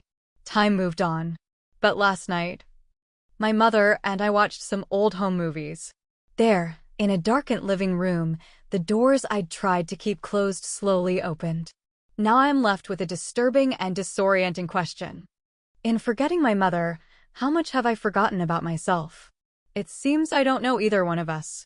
My mother tells me now that she is going to walk away from her career. I don't know what to make of that. She traded our family for fame and fortune. How could it mean so little to her? Ruby set the pen and pad down on the rusty, frosted glass table beside her chair, unable to think of anything to add. She couldn't forget her mother's face when she'd said, "I'll just fade away." Her mother had looked broken, resigned, and more than a little afraid. Just like another time. "I'm leaving. Who wants to come with me?" For 11 years, Ruby had remembered only the words, the harsh, ugly sound of them in the silence of that morning. Now, she remembered the rest. Her mother's eyes had been filled with that same agonizing pain, and when she spoke, her voice had been strained, not her voice at all.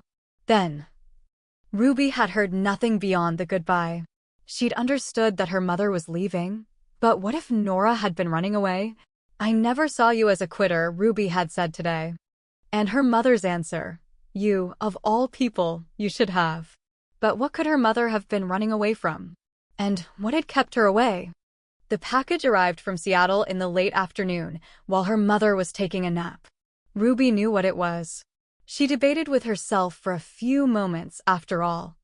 She'd purposely chosen never to read her mother's newspaper columns, but the cash article changed things.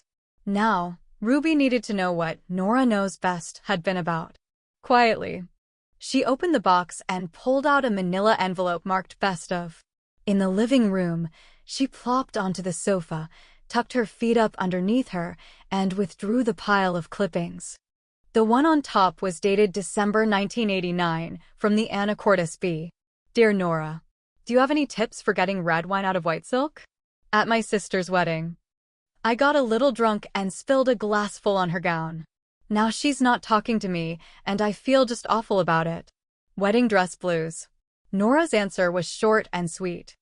Dear wedding dress blues, only your dry cleaner can get the stain out. If it can't be done, you must offer to replace the gown. Because you were drunk, even a little. This is more than an ordinary accident, and your sister deserves a perfect reminder of her special day, a dress she can pass down to her daughter. It may take you a while to save the money, but in the end, you'll feel better. Nothing is more important than family. I'm sure you know that. It's what made you write to me. It's so easy to do the wrong thing in life, don't you think? When we see a clear road to being a better person, we ought to take it. As Ruby continued to read the columns, she noticed that her mother's mail changed gradually from household hint questions to earnest, heartfelt questions about life. Ruby had to admit that her mother was good at this. Her answers were concise, wise, and compassionate. Ruby began to hear her mother in the column. Not the sophisticated, greedy, selfish Nora Bridge, but her mother. The woman who'd told Ruby to wear her coat, or brush her teeth, or clean her room. As she read a column about a 16-year-old girl who was having a problem with drugs, Ruby remembered a time from her own life. It had been in that terrible year that Ruby had almost gone bad. She'd been 14. And Lopez Island and her own family had seemed hopelessly small and uncool. For a time, skipping school and smoking pot had offered Ruby a better way. She'd even turned away from Dean. Dad had gone ballistic when Ruby got suspended from school for smoking, but not Nora. Her mother had picked Ruby up from the principal's office and driven her to the state park at the tip of the island. She'd dragged Ruby down to the secluded patch of beach that overlooked Harrow Strait and the distant glitter of downtown Victoria. It had been exactly 3 in the afternoon, and the gray whales had been migrating past them in a spouting, splashing row. Nora had been wearing her good dress, the one she saved for parent-teacher conferences. But she had plopped down cross-legged on the sand. Ruby had stood there, waiting to be bawled out, her chin stuck out, her arms crossed. Instead, Nora had reached into her pocket and pulled out the joint that had been found in Ruby's locker. Amazingly, she had put it in her mouth and lit up, taking a deep toke, then she had held it out to Ruby. Stunned, Ruby had sat down by her mother and taken the joint. They'd smoked the whole damn thing together, and all the while, neither of them had spoken. Gradually, night had fallen. Across the water, the sparkling white city lights had come on. Her mother had chosen that minute to say what she'd come to say. Do you notice anything different about Victoria? Ruby had found it difficult to focus. It looks farther away, she had said, giggling. It is farther away. That's the thing about drugs. When you use them, everything you want in life is farther away. Nora had turned to her.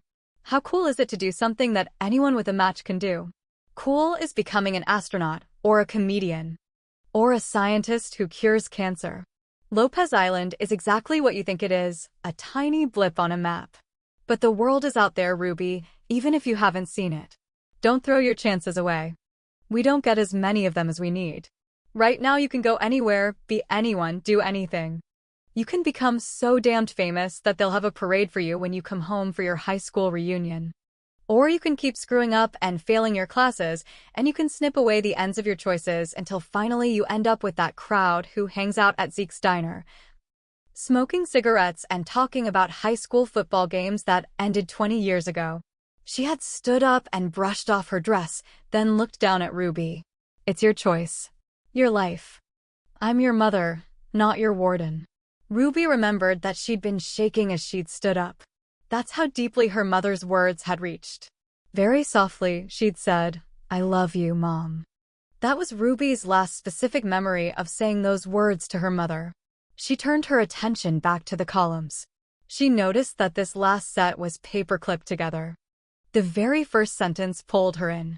Dear Nora, do you ever feel so alone in the world that everything normal looks out of focus?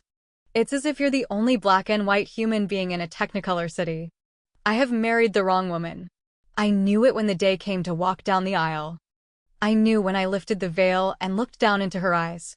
But sometimes you do the right thing for the wrong reasons, and you pray that love will grow. When it doesn't, a piece of you dies. And day by day, it keeps dying until finally you realize there's nothing of you left. You tell yourself that only your child matters, the reason you got married in the first place, and you can almost believe it. When you hold your baby in your arms, you finally learn what true love really is. And yet still you wonder, even as you're holding your daughter's hand or brushing her hair or reading her a bedtime story, you wonder if it can really be enough. I don't know what to do. My wife and I have drifted so terribly far apart. Please, can you help me? Lost and lonely. Dear lost and lonely. My heart goes out to you. I think all of us know how it feels to be lonely, especially within the supposedly warm circle of a family. I can tell that you're an honorable man. The loneliness you feel within your family is a pale shadow of the torment you'll feel if you walk away. I pray that if you look hard enough, you will unearth some remnant of the love you once felt for your wife, and that with care, a seed of that emotion can grow again. Seek counseling, talk to professionals and to each other. Take a vacation together. Touch, and not only sexually. Little touches along the way can mean a lot. Get involved in activities, community events, church events, that kind of thing. Go see a marriage counselor. You don't want to end a marriage and break your children's hearts until and unless there is no possible chance for reconciliation. Trust me on this. Nora. The last item was a handwritten letter. There was no column attached to it. Obviously, it had been submitted for publication and rejected. Yet Nora had saved it. Dear Nora, my daughter, my precious baby girl, was killed by a drunk driver this year. I understand tragedy now, its taste, its texture, the imprint it leaves on you. I find that I can't talk to people anymore, not even my wife, who needs me more than ever. I see her, sitting on the end of the bed, her hair unwashed, her eyes rimmed in red. And I can't reach out to her, can't offer comfort. If left alone, I'm certain I could go through the rest of my life without ever speaking again. I want to gather my belongings, put them in a shopping cart, and disappear into the faceless crowd of vagrants in Pioneer Square. But I haven't the strength even for that. So I sit in my house, seeing the endless reminders of what I once had, and I ask myself why I bother to breathe at all. Lost and lonely. Across the top of that letter, someone had written, FedEx the attached letter to this man's return address immediately. Paper-clipped to the letter was a photocopy of a handwritten note. Dear lost and lonely. I will not waste time with the pretty words we wrap around grief. You're in danger. You're not so far gone that you don't know this.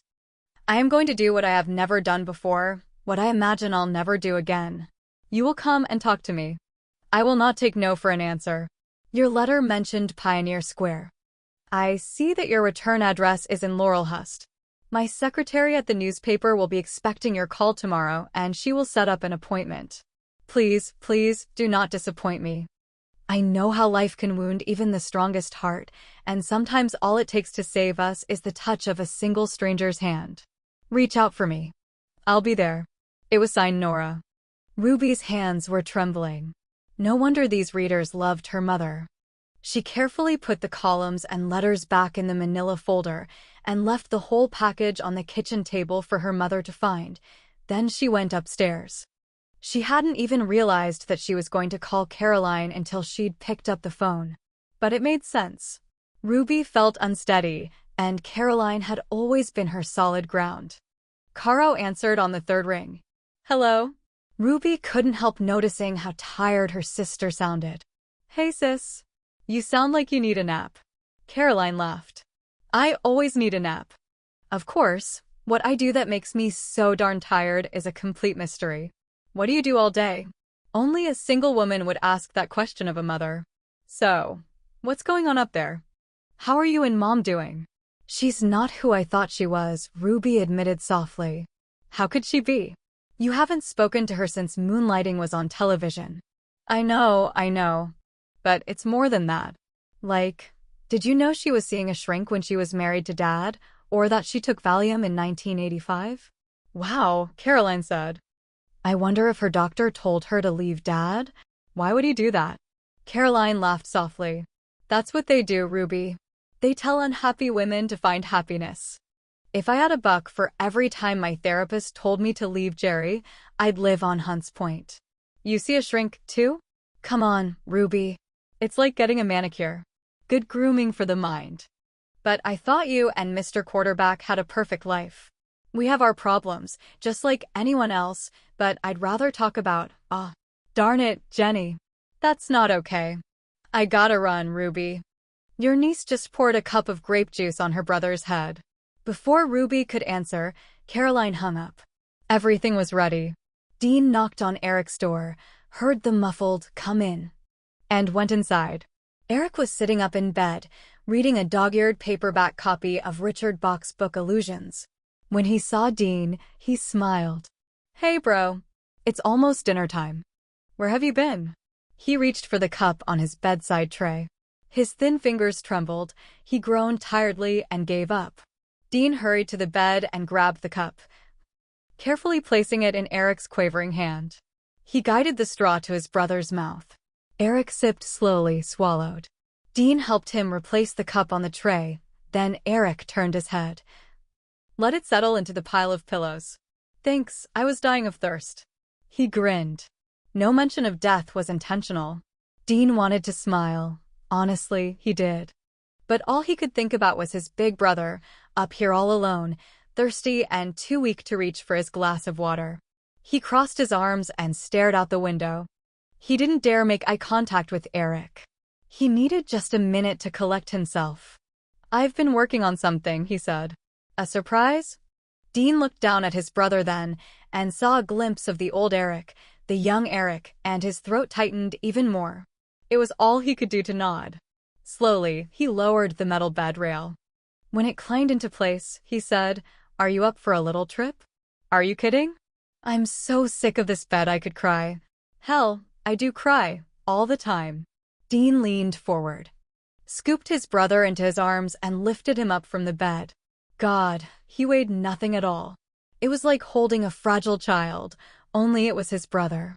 His strong, outspoken big brother, who'd once led the island football team in touchdown passes. Dean shut the memories off. If he remembered who Eric used to be now, while this frail, hollowed man was in his arms, he would stumble and fall. He carried his brother downstairs and through the house, past Lottie in the kitchen, who waved, her eyes overbright, across the manicured green lawn and down the bank to the beach. On the slanted, wooden dock, he'd already set up an oversized Adirondack chair and piled pillows onto it. The windlass, Eric said softly. Dean carefully placed his brother into the chair, then tucked the cashmere blanket tightly around his thin body. It was nearing sunset. The sky was low enough to touch. The last rays of the setting sun turned everything pink, the waves, the clouds, the pebbled beach that curled protectively along the fishhook shape of the shoreline. The sailboat was still in bad shape, but at least she was clean. Dean sat down beside Eric. Stretching out his legs, he leaned back against one of the wooden pilings. I still have some more work to do on her. Jeff Brain, down at the Crow's Nest, is repairing the sail, and it should be done tomorrow. Wendy Johnson is cleaning the cushions. I thought, maybe if we could take her out. Dean let the sentence trail off.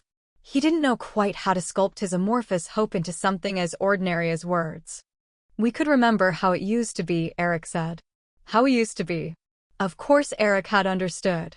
Yeah. Eric drew the blanket tighter against his chin. So, what's it like? Being the favored son? Lonely. Eric sighed and leaned back into the pillows. Remember when she loved me? When I was a star athlete with awesome grades and a promising future. I was her trophy boy. Dean remembered. Their mother had adored Eric, her dark-haired angel, she called him. The only time Mom and Dad came to the island was football season. Every homecoming game. Mom had dressed in her best casual clothes and gone to the game, where she cheered on her quarterback son. When the season ended, they were gone again. Eric had lived in the warm glow of his parents' affection for so long, he'd mistaken pride for love.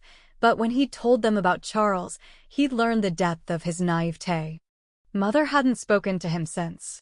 So it had been Dean, the younger, less perfect son, who'd taken over the family business. It had never been something he wanted to do. But family expectations, especially in a wealthy family, were a sticky web. I remember, he said quietly. I heard the phone ring last night about 11 o'clock, Eric said. Dean looked away. Eye contact was impossible. Yeah. Some phone company rep who. Don't bother, bro. It was her, wasn't it? Yeah. Still in Athens? Florence. Mother had the nerve to tell me that the shopping was great. She'd also said, come on over, Dean, we've got plenty of room at the villa. As if it didn't matter at all that her elder son lay dying. Eric's gaze was pathetically hopeful as he turned to Dean. Are they coming to see me? There was no point in lying. No. Did you tell them this is it? I'm not going to be around much longer. Dean reached out, touched his brother's hand. It surprised both of them, that sudden bit of intimacy. I'm sorry. Eric released a thready sigh. What good is an agonizing death by cancer if your own family won't weep by your bedside? I'm here, Dean said softly. You're not alone. Tears came to Eric's eyes. I know, baby brother. I know. Dean swallowed hard. You can't let her get to you. Eric closed his eyes. Someday she'll be sorry. It'll be too late, though. By the end of the sentence. His words were garbled and he was asleep. Dean leaned closer. Carefully, he tugged up the blanket, tucked it beneath his brother's chin. Eric blinked awake and smiled sleepily. Tell me about your life. There's not much to tell. I work. Very funny. I get the San Francisco newspapers, you know, just to read about you and the folks. You seem to be quite the bachelor about town. If I didn't know better, I'd say you were a man who had everything. Dean wanted to laugh and say, I do have everything a man could want. But it was a lie, and he'd never been able to lie to his brother. And more than that, Dean wanted to talk to Eric the way he once had. Brother to brother, from the heart. There's something missing in my life. I don't know what it is. Do you like your job? Dean was surprised by the question. No one had ever asked him that, and he'd never bothered to ask himself. Still, the answer came quickly. No. Are you in love with anyone? No. It's been a long time since I was in love. And you can't figure out what's missing in your life?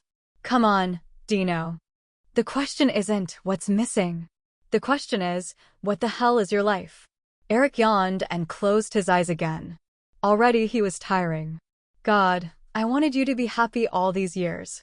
He fell asleep for a second, then blinked awake. Remember Camp Orkila? He said suddenly. I was thinking about that yesterday, about the first time we went up there. When we met Ruby. Dean found an honest smile inside of him, drew it out. She climbed up into that big tree by the beach, remember? She said arts and crafts were for babies and she was a big girl. She wouldn't come down until you asked her to. Yeah, that was the beginning, wasn't it? We'd never seen a real family before, Dean let the words string out, find one another. And connect. Like threads, he wove them together, sewed a quilt from the strands of their life, and tucked it around his brother's thin body. Chapter 12. Nora woke up groggy from her nap. She lay in bed for a minute, listening to the gentle, whooshing sound of the sea through her open window. It was almost nighttime. She'd been asleep for hours. Eric. She pulled the phone onto her lap and dialed the number. She spoke to Lottie for a few minutes, then waited patiently for Eric to come on the line. Nora? Well, it's about damn time. She laughed. God, it felt good to smile, even better to hear his voice. He sounded almost like his old self. I've had an interesting last few days. I'm on Summer Island. Caroline is letting me relax here for a while. The lifestyles of the rich and famous. I suppose it's tough to make time for a dear old friend who is facing the Grim Reaper with quiet dignity. He laughed at his own joke, but the laughter dwindled into a cough. Nora closed her eyes, trying to picture him as he'd been only a few years ago, like on the afternoon his team had won the league championships and the kids had poured Gatorade on his head and chanted his name. Nora? Did you lapse into a coma? I'm here. But she had to tell him something. She couldn't just show up at his house in a wheelchair. I had an accident and wound up in Bayview. Oh my God, are you okay? For a 50-year-old woman who drove into a tree, I'm great. And you told me that Mercedes was a waste of money, huh? It saved my life. I came out of it with a broken leg and a sprained wrist. Nothing to worry about. But that's why I haven't been to see you. There's something you're not telling me. She forced a laugh. Your intuition is wrong this time. Nora? He said her name with infinite tenderness, and in it, she heard the gentle, chiding reminder of all they'd been through together. For the first time since this mess had begun, she felt truly cared for. No, really, She pinched the bridge of her nose and concentrated on taking shallow breaths. Nora, you know you can talk to me about anything. You don't need to hear about my troubles.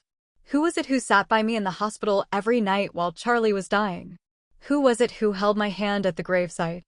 Who was there when I started chemotherapy? Nora swallowed hard. Me.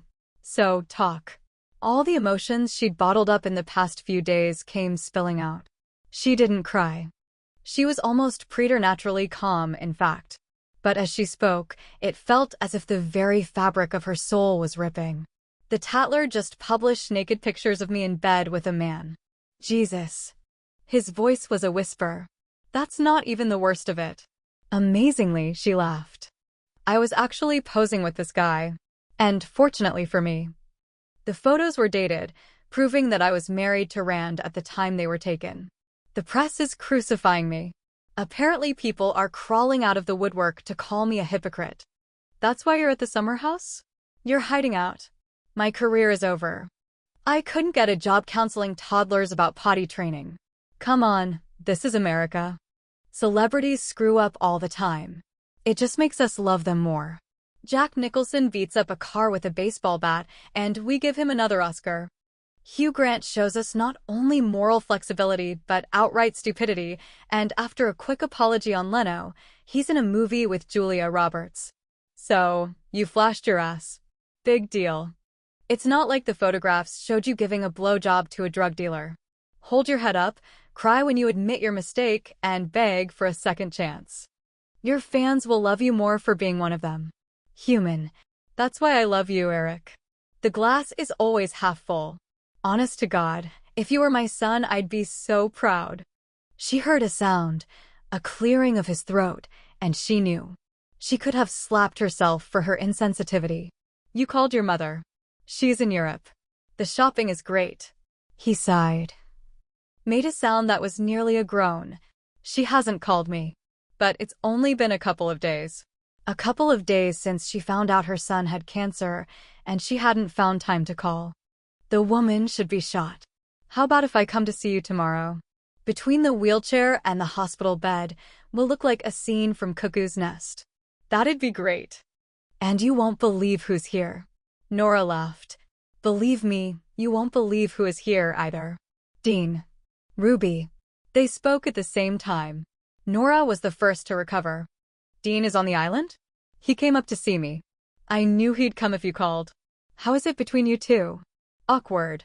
A little unsure. We're like best friends from high school who meet at the 20-year reunion and don't quite know what to say. But we'll find our way back. And Ruby? Angry. Truthfully, she hates me. But she's there. That means something. Remember, there's a thin line between love and hate. Thank you, Yoda. She paused. I had to tell her about your cancer. That's okay. Hell, I don't care who knows anymore. She could hear the smile in Eric's voice. Hey, do you know what happened between Dean and Ruby? He won't talk about it. She won't either. I was at Princeton when they broke up, but it must have been bad. Dean went all the way to boarding school to get away from her. But it's interesting that neither of them ever married. Are you thinking what I'm thinking? How do we get them together? Nora grinned. It felt great to talk about something besides Eric's illness or her own scandal.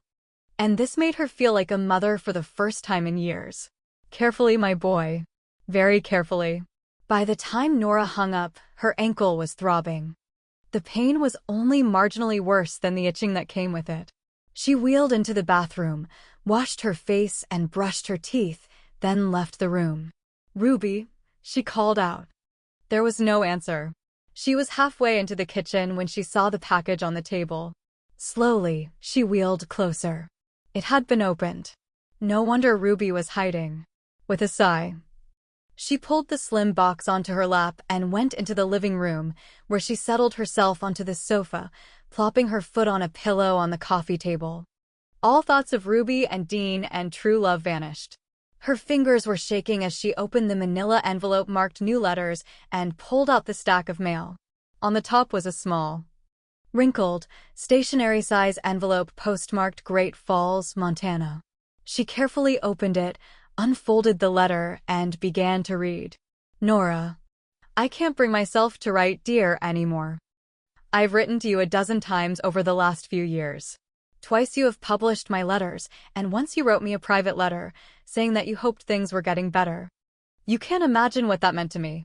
I was drowning in a bad marriage, and you were always there. Can you imagine how it feels to know the kind of person I've been taking advice from? I looked up to you, believed in you.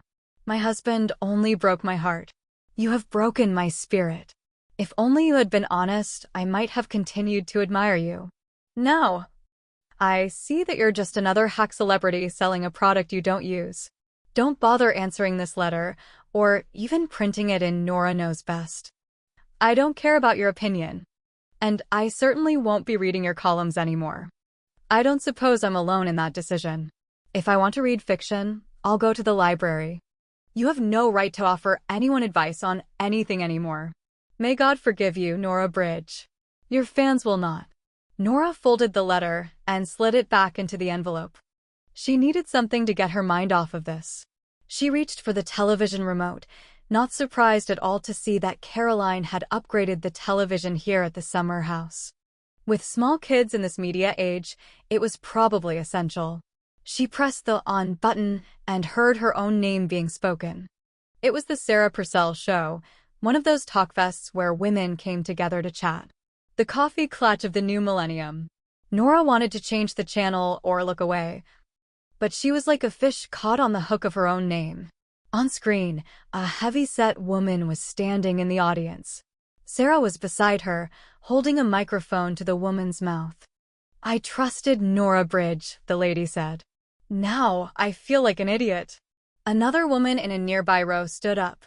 How could you be stupid enough to trust a celebrity? They all lie and cheat to get ahead. That's how public life is.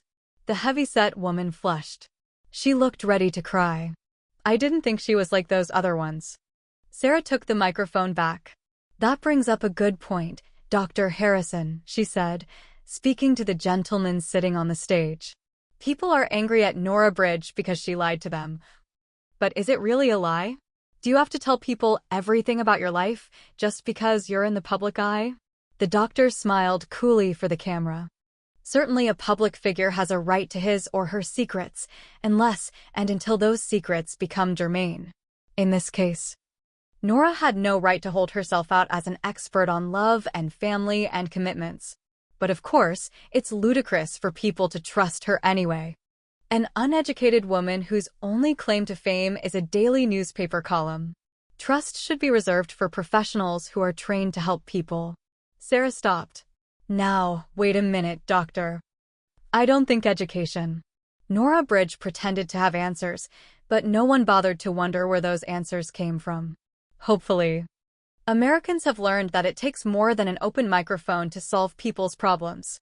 It takes education and empathy and integrity, areas in which Ms. Bridge is sorely lacking. And she's a coward, someone said from the crowd. I mean, where is she? She owes us. Nora snapped off the television. She couldn't seem to move. Not even to wheel herself out of the room. A tremor was spreading through her, chilling her from the inside out, and her throat was so tight it was hard to breathe. Nora, she froze. Her heart pounding. She hadn't even heard footsteps on the stairs. God, she didn't want her daughter to see her like this. Ruby came into the room, walked slowly around the wheelchair. Then sat down on the leather chair across from Nora. Did you sleep well? Nora stared down at her own hands and thought, oh, please, just go away. Don't talk to me now. Yes. She managed, thank you. I read your columns, Ruby said when the silence had gone on too long. Really? It was a tiny word, barely spoken. You're good at it. Nora's relief was so profound, she gasped. Only I love you could have meant more to her in that moment. And yet, even as the relief buoyed her, it dragged her down again, too.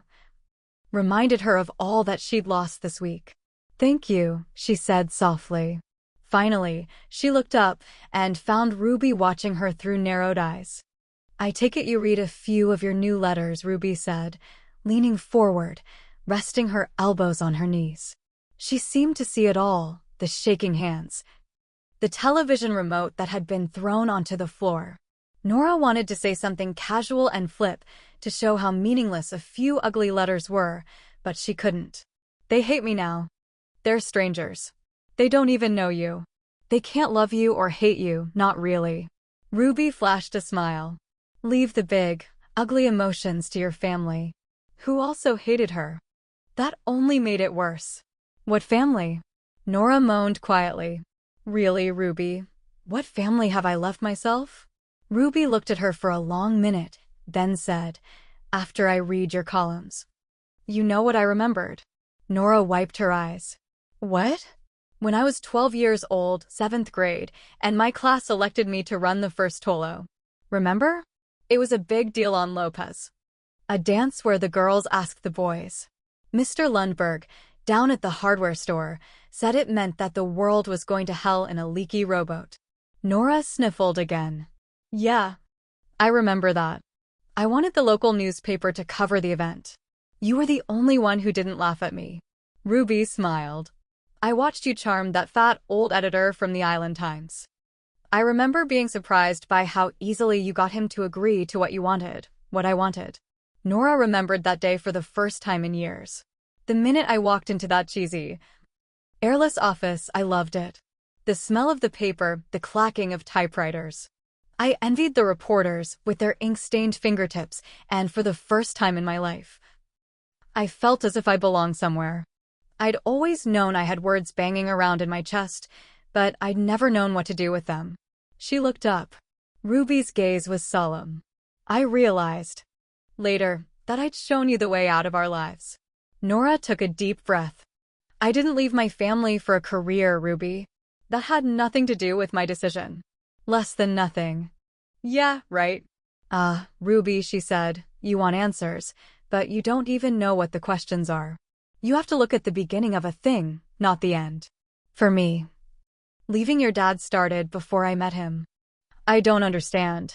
Nora wanted to ask her daughter if all this talking would actually lead them anywhere, or if it was just a way to pass the hours before they each moved on. A part of her, the cowardly part, wanted to change the subject, maybe talk about Dean or Eric. But she wouldn't let herself take the easy way. She and Ruby were finally approaching something that mattered. She stared out the window. Night was falling.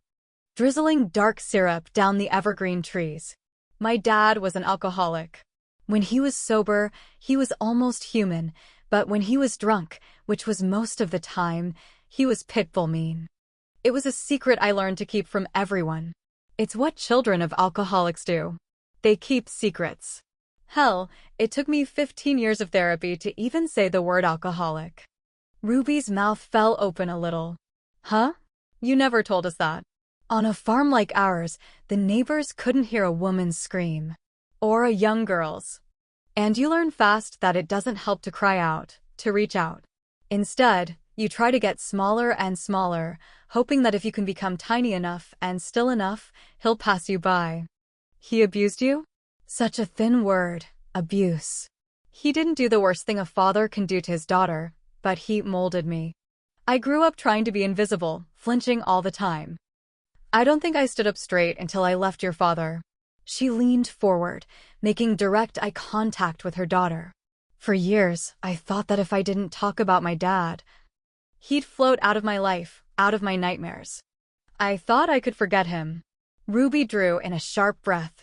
Did it work? Nora knew her daughter was making the connection. I'd forgotten you. No. All it did was give him more power and turn me into a woman who couldn't imagine being loved. Because your own father didn't love you. Not unlike how a girl would feel if her own mother abandoned her. Nora wouldn't let herself look away. Did you ever fall in love, after Dean? I lived with a guy, Max Bloom, for almost 5 years. Did you love him? I wanted to. Did he love you? Ruby got to her feet and went to the bookcase, where she started thumbing through their old record collection. I think he did. In the beginning. How did it end between you? I came home from work one day and he'd moved out. He took everything from the kitchen except our coffee maker. In the bathroom, he left a razor full of his hair and an almost empty bottle of Prel. But no towels. Nora longed to empathize with her daughter, tell her how much she understood that kind of pain, but that was the easy way, understanding. What mattered now, in this moment when they were actually talking, was not Nora's understanding. It was Ruby herself. Like Nora, Ruby liked to run away from her problems. And sometimes she ran so far and so fast that she never bothered to really look at why she'd left. Did you ever tell him you loved him? Almost. Practically. Ruby frowned at her. What does that mean, Did he say he loved you? Yeah. But Max was like that. He told the checker at Safeway he loved her. Nora could see that she'd have to be more direct. Let me ask you this, Ruby. How long do you think it takes to fall in love? Ruby sighed raggedly. So your point is this. I never really loved Max, so why did I cry when he left me? No. You lived and slept with a man for almost 5 years and never told him you loved him, even after he'd said those precious words to you. The question isn't why he left. It's why he stayed so long. Ruby's mouth dropped open. Oh my God. I never thought about it like that. She looked helplessly at Nora. I told your father I loved him the first time we made love. I'd never said the words before, not to anyone. It wasn't the sort of thing my family did. I'd been hoarding I love yous all my life. And do you know when Rand told me he loved me? When? Never. I waited for it like a child waits for Christmas morning. Every time I said it, I waited, and every second of his silence was a little death. Ruby closed her eyes and shook her head. No more. Please. I wanted to raise you to be strong and sure of yourself, and instead I turned you into me. I made you afraid to love and certain you'd be left behind. I was a bad mother and you paid the price. I'm so sorry for that. You weren't a bad mother, Ruby said quietly, until you left. Nora was pathetically grateful for that. Thank you. She knew she was following a dangerous path, sitting here, falling in love with her daughter all over again, but she couldn't help herself. I still remember the little girl who cried every time a baby bird fell out of its nest. That girl has been gone a long time. You'll find her again, Nora said softly. Probably about the same time you fall in love. And when it's real, Ruby, you'll know it, and you'll stop being afraid. After dinner, Ruby stayed in the bathtub until the water turned cold. The world, her world, had changed, but she couldn't put her finger on precisely how. It was like walking into a perfectly decorated room and knowing instinctively that somewhere a picture was crooked. She climbed out of the clawfoot tub and stood on the fuzzy pink bath mat, dripping. By the time she dried off and slipped into a pair of sweats and an oversized UCLA Bruins sweatshirt, she could smell dinner cooking. She finger-combed her hair and lay down on the bed with her yellow pad open in front of her. Today I talked to my mother. This is a remarkably ordinary sentence for a truly revolutionary act. I talked to her. She talked to me. By the end of it, we had both wept, although not, I'm sure, for the same reasons. What I don't know is where we go from here. How can I walk downstairs and pretend that nothing has changed? And yet, it was simply a conversation. Words passed back and forth between women who are strangers to each other, even though they share a past. I want to believe I'm wrong in feeling that things are different now. Why then did I cry? Why did I look at her and feel like a child again and think, even for a moment, what if?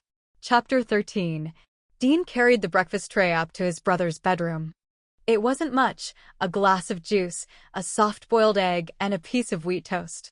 He knew Eric wouldn't eat more than a few small bites, but it made life seem normal, this offering of food.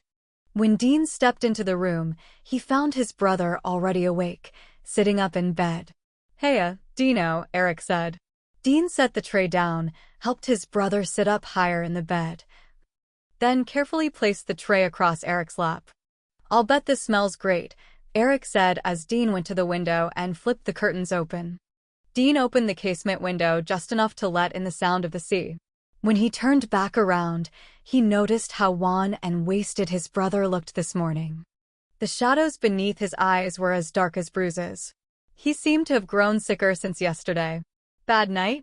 Eric nodded. His head lolled back into the pillows, as if the pretense of eating breakfast had exhausted him. "I can't seem to sleep anymore, which is pretty damned ironic since it's all I do. The pain cocktail knocks me out, but it's not the same as a good night's sleep." He smiled tiredly. "It's funny the things you miss. I don't dream anymore." Dean pulled his chair up to the bed and sat down. "I wanted to talk to you last night, but I couldn't seem to stay focused."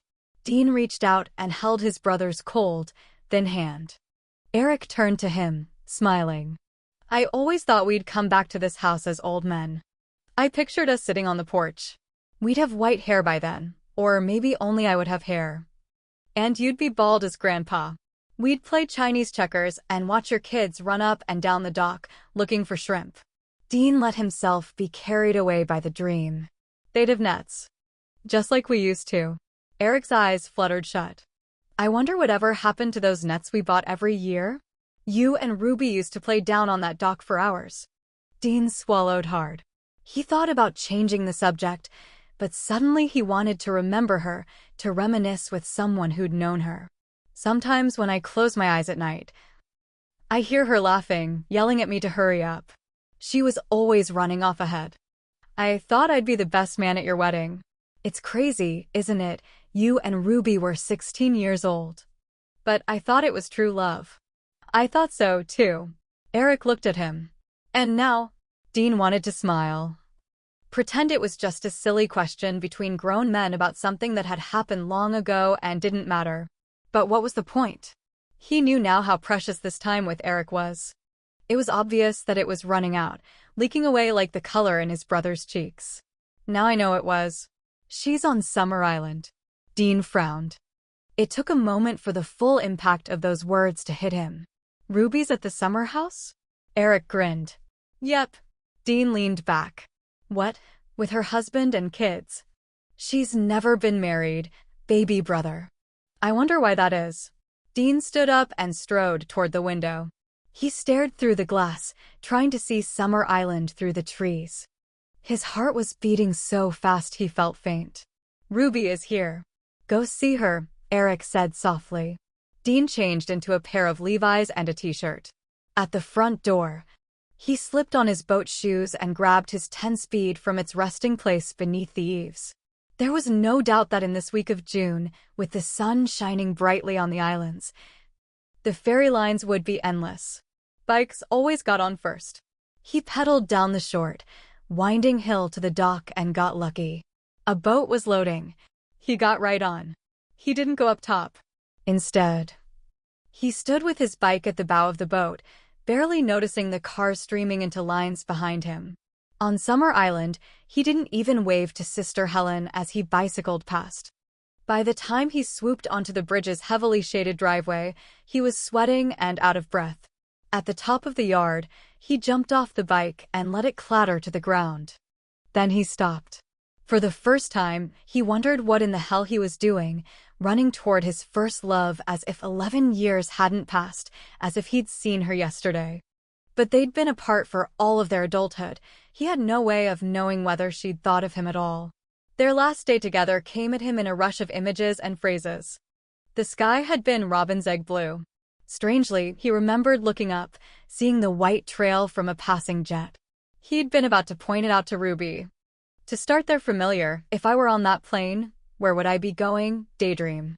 But when he'd turned to her, he'd seen what he should have noticed before. She'd been crying. That was not so unusual, of course.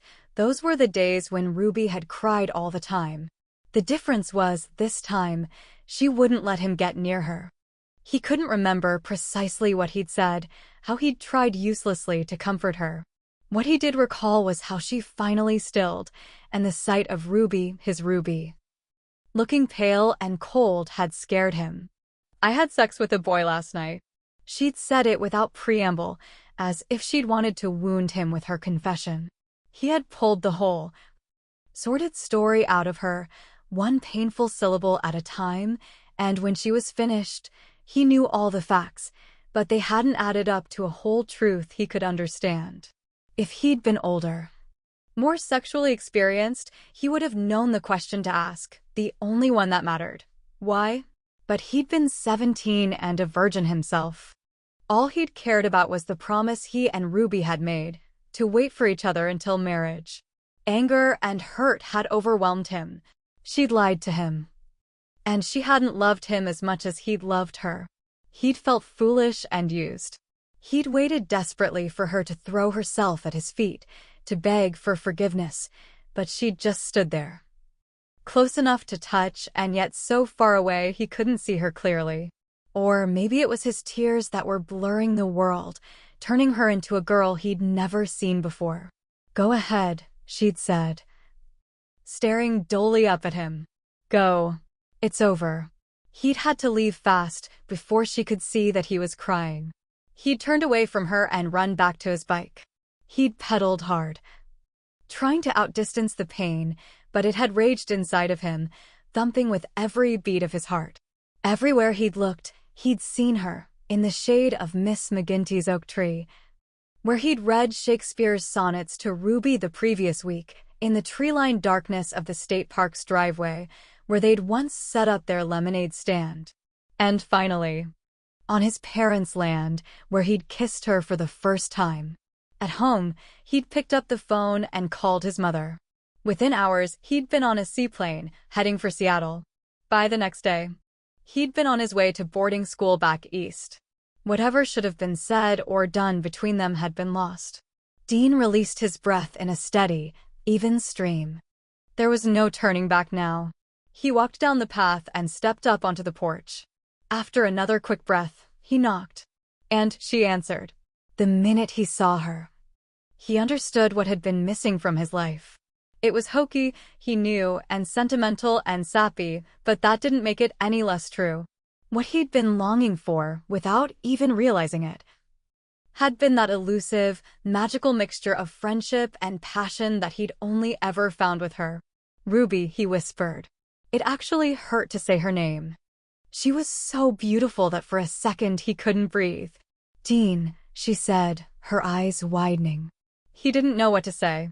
He felt like a 17-year-old kid again, tongue-tied in front of the prom queen. He was trying like hell to appear casual, but it was difficult. He was sweating suddenly and his throat was painfully dry. All he could think was Ruby's home. And she was standing in front of him and he didn't want to say the wrong thing, but he couldn't imagine what the right thing was. He'd dreamed of seeing her for so long, but now, The moment felt spun from sugar, so fragile a soft breeze could shatter it. I came home to see Eric. You probably heard about that. How is he?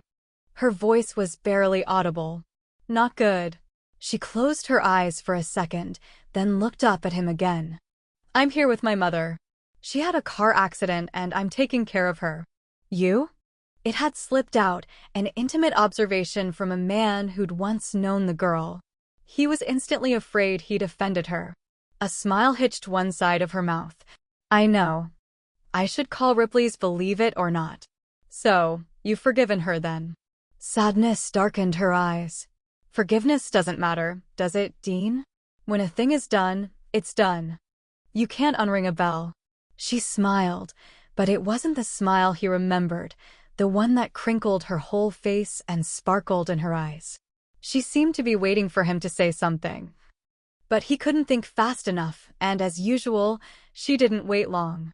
Well, it was good seeing you again. Nora is in my old room.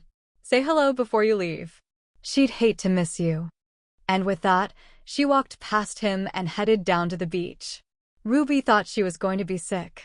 That was why she'd left Dean so quickly. She couldn't stand there. Making polite conversation, not when it felt as if carbonated water had replaced her blood. She ran down the path toward the beach and sat down on her favorite moss-covered rock, just as she'd done 1,000 times in her life. Ruby? She heard her name, spoken softly in the voice that had filled her dreams since adolescence, and she froze. Her heart picked up a wild, thumping beat. She hadn't heard his footsteps, hadn't prepared to see him again so quickly.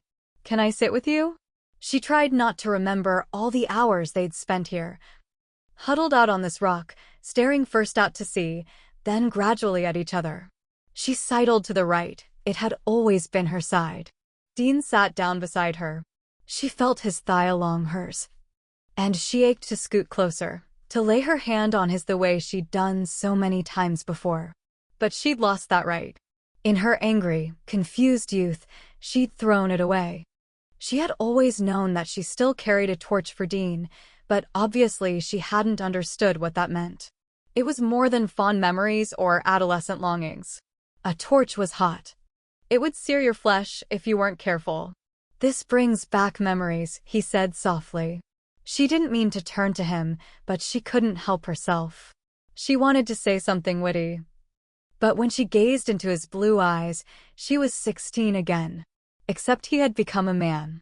Lines bracketed his mouth and crow's feet fanned out from the corners of his eyes. If it were possible. He was even more handsome now. She felt a rush of shame. If only she'd worn better clothes today than torn black shorts and a ragged t-shirt, or cut her hair recently. He was probably disgusted that she'd let herself get so ugly. She reached deep inside for a casual voice. It's good to see you again, she said, staring back out at the sea. I hear from Caro that you're a corporate bigwig now. It doesn't mean much. Spoken like a rich man.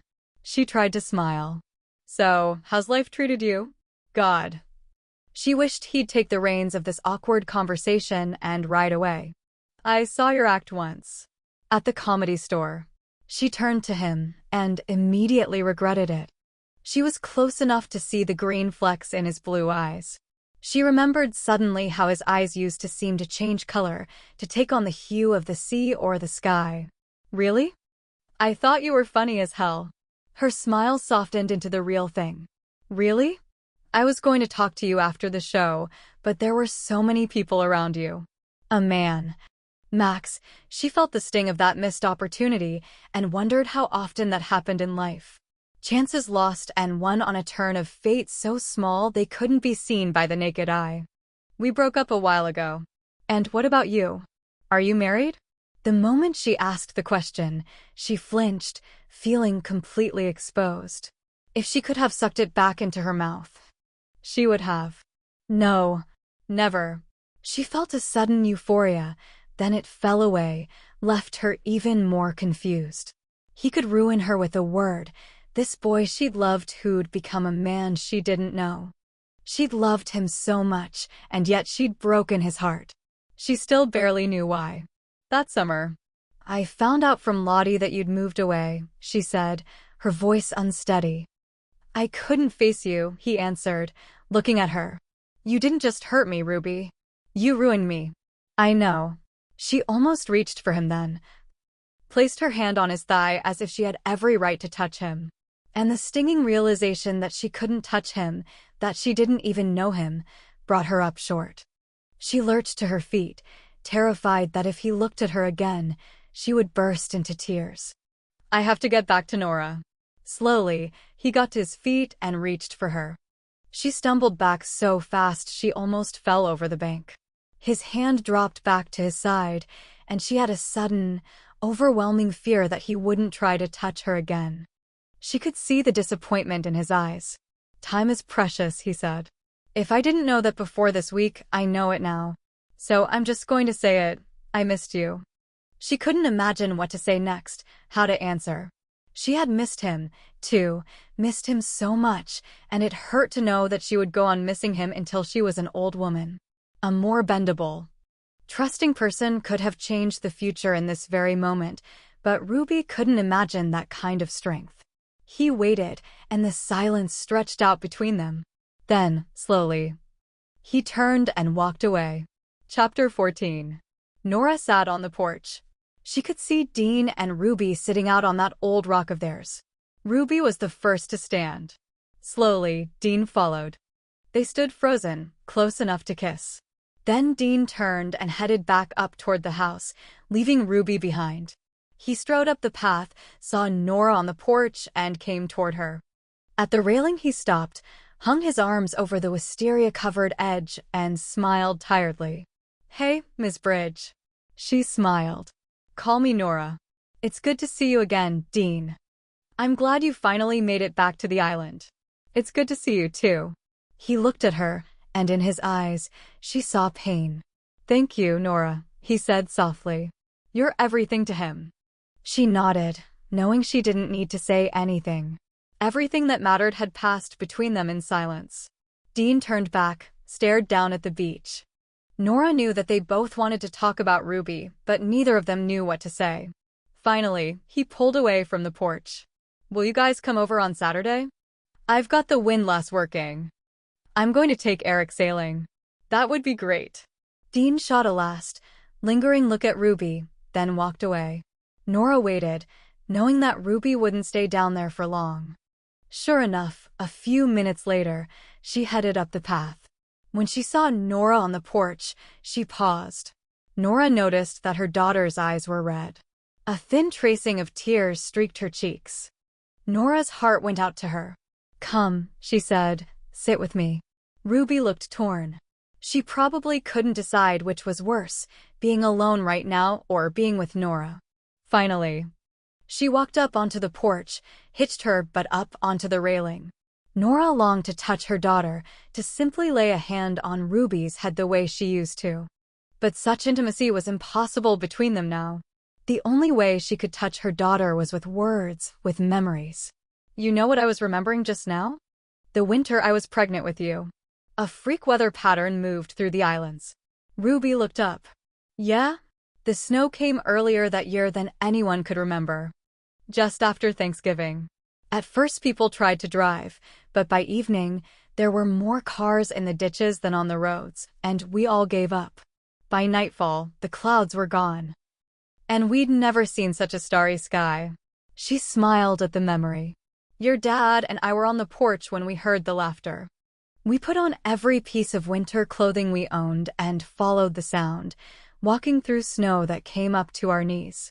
I remember having the strangest feeling that I could see our words. They seemed to be written in the steam of our breath. The snow didn't crunch beneath our boots. It sort of sighed. We followed the laughter all the way to the McGinty's place. That ugly old swamp on their property, remember it? Well, it had frozen solid. Every kid on the island was there, skating or sliding or inner tubing.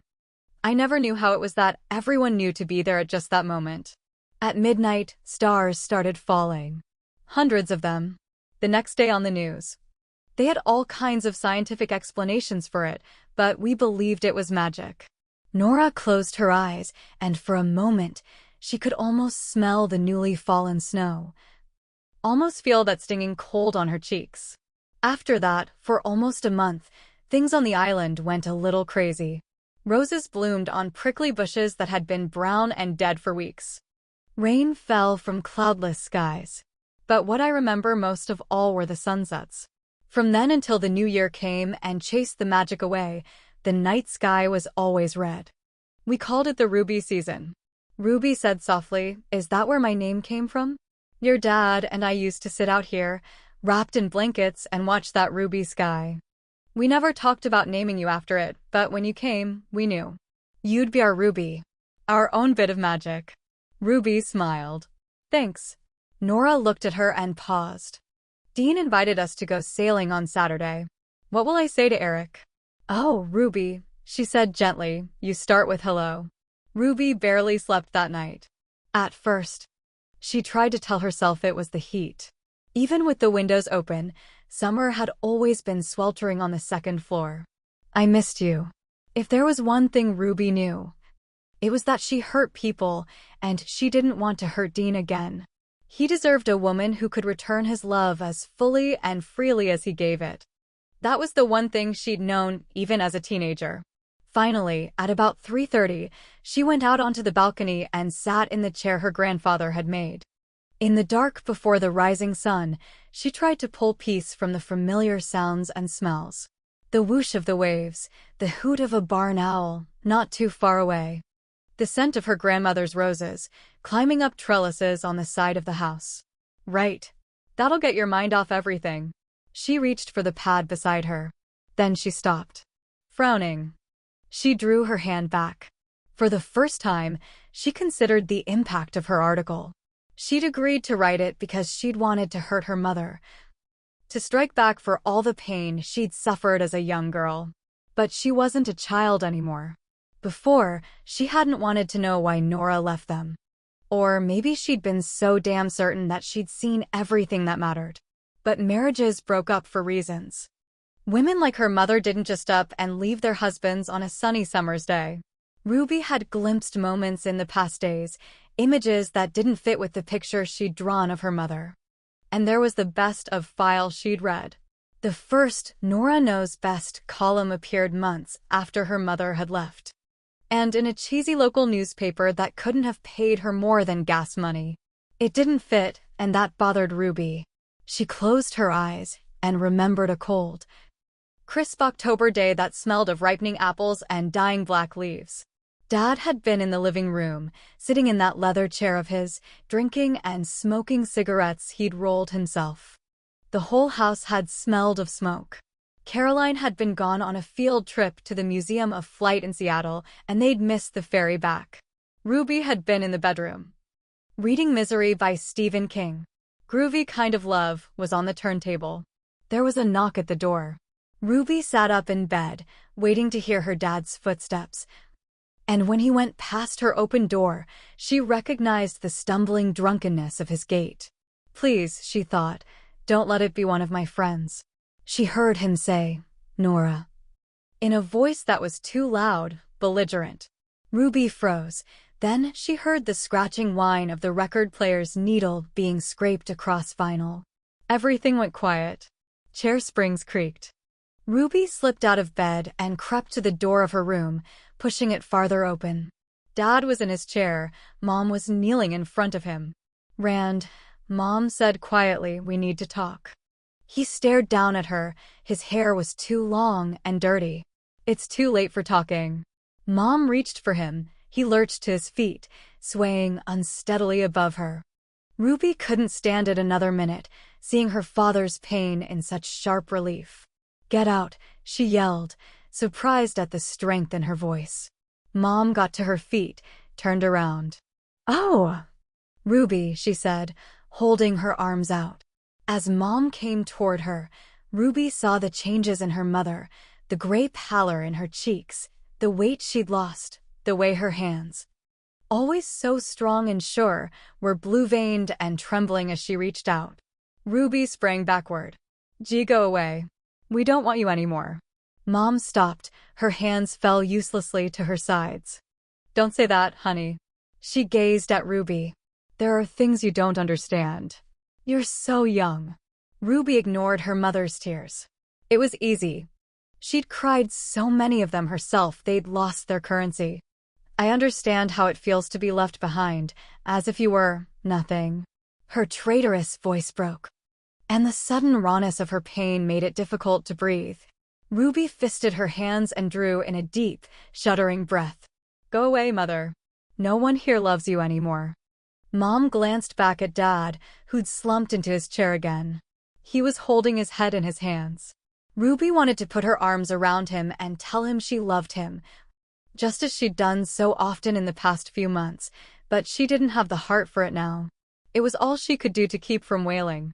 She stepped back into her bedroom and slammed the door shut. She didn't know how long she stood there, perfectly still, her hands balled into cold fists, but after a while, she heard footsteps crossing the kitchen. Then the quiet opening and closing of the front door. Outside, a car engine started, tires crunched through gravel, and quiet fell once again, broken only by the sound of a grown man crying. Ruby lurched to her feet and found herself unsteady. She couldn't have forgotten that day. She must have blocked it out, buried it beneath the cold, hard stones of denial.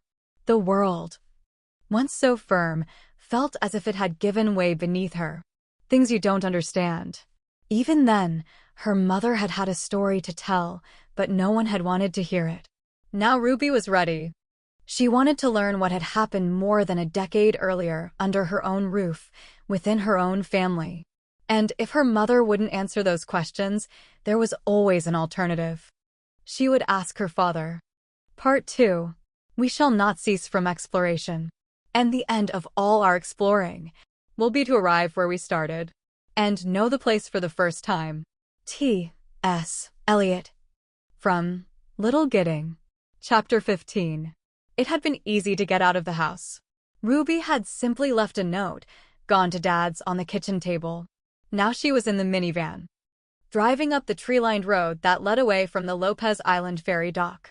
She was a fourth-generation islander, and at this moment, seeing all the new houses and bed and breakfasts that had sprouted on Lopez, the full impact of that heritage hit her.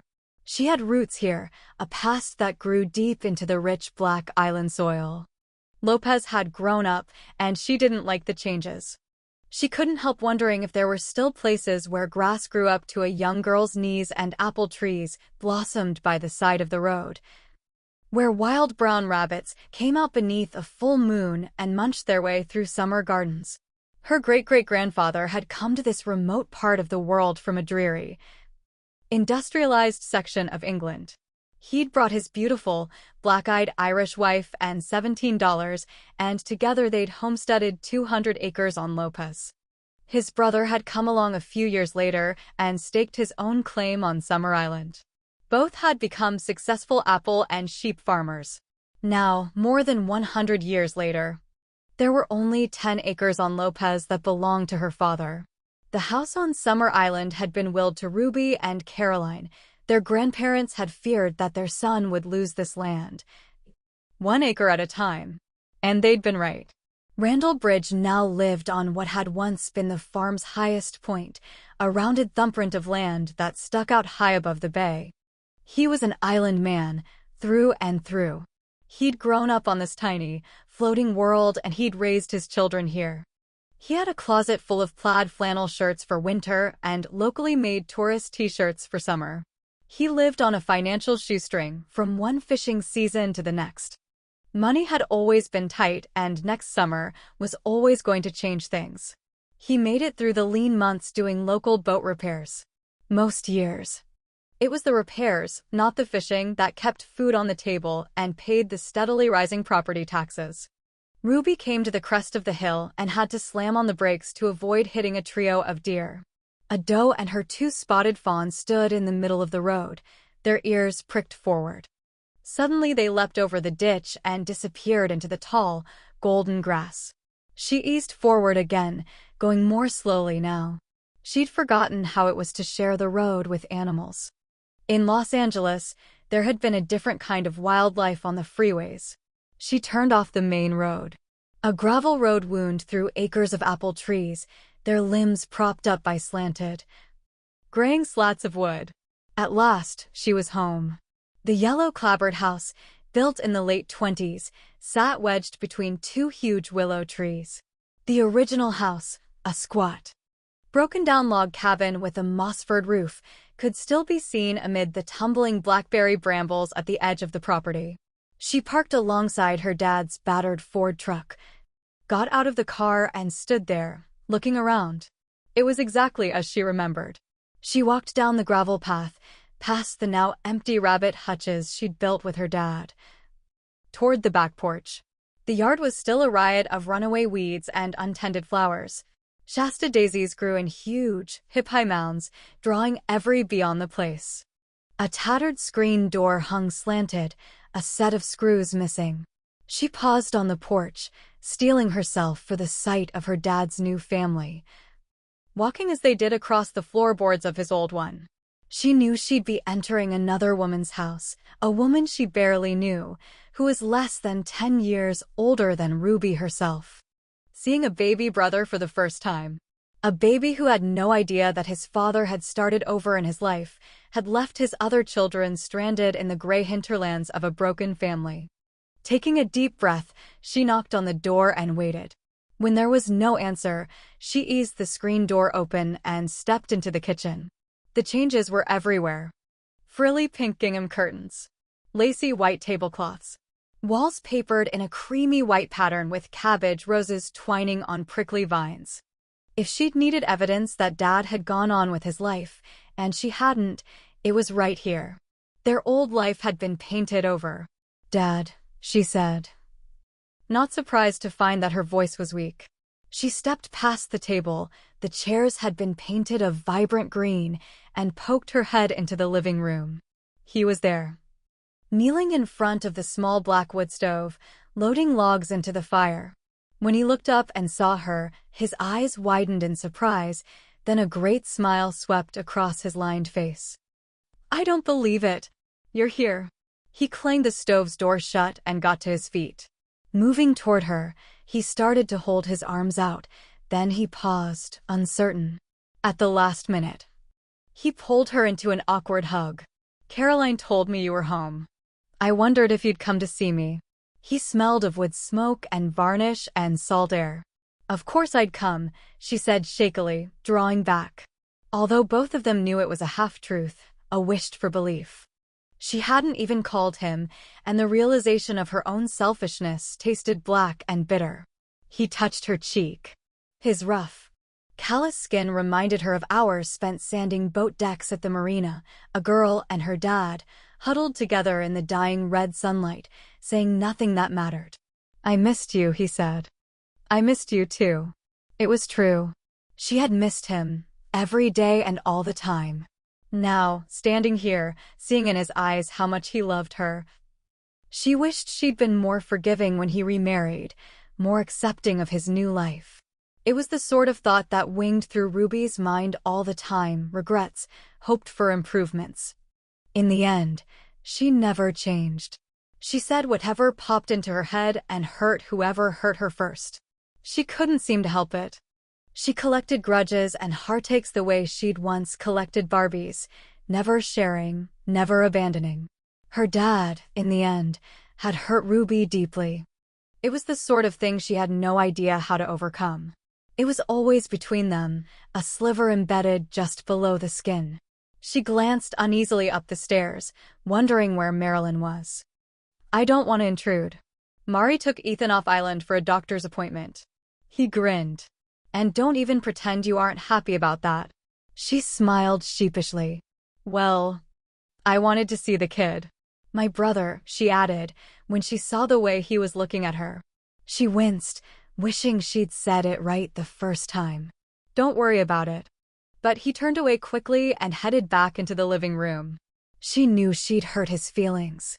He sat down on the threadbare floral sofa, cocked one leg over his knee. "How's it going between you and your mom?" She flopped down onto the big overstuffed chair near the fire. "Picture Laverne and Shirley on crack. I don't see any visible bruising. I have to admit, I was shocked when Caro told me you'd volunteer to take care of Nora. Shocked and proud. Ruby ached suddenly for what had been lost between them, and the hell of it was. They hadn't fought or argued. When he'd found Marilyn, he'd simply drifted away from his daughters. He'd stopped calling as much. I meant to come visit you this week, he said, giving her that you-know-how-it-is smile of his. The one that always reminded you that he had other things, other people on his mind. She refused to be stung by his laid-back attitude. So, how's the fishing this season? Something passed through his eyes so quickly it would have been easy to overlook. But Ruby saw it. Dad? What is it? What's wrong? Last summer was terrible. I might have to sell off another chunk of land. Oh, Dad. Ruby remembered the last time they'd had this talk. It had been the year after her mother left, when her father hadn't fished all season. Then there had been 40 acres left. They'd sold the last waterfront piece. She'd wanted desperately to help, but all she'd had was her berry-picking money. How much do you need? 3,000. Don't worry about it. Let's talk about. I could lend you the money. You. She reached for her purse and pulled out her checkbook. Over her father's protests, she wrote out a check and set it on the table. There, she said, grinning. It's done. I can't take that, Ruby. But they both knew he would take it. It means a lot to me to be able to help you. Slowly, he said, okay. Then softly, thank you.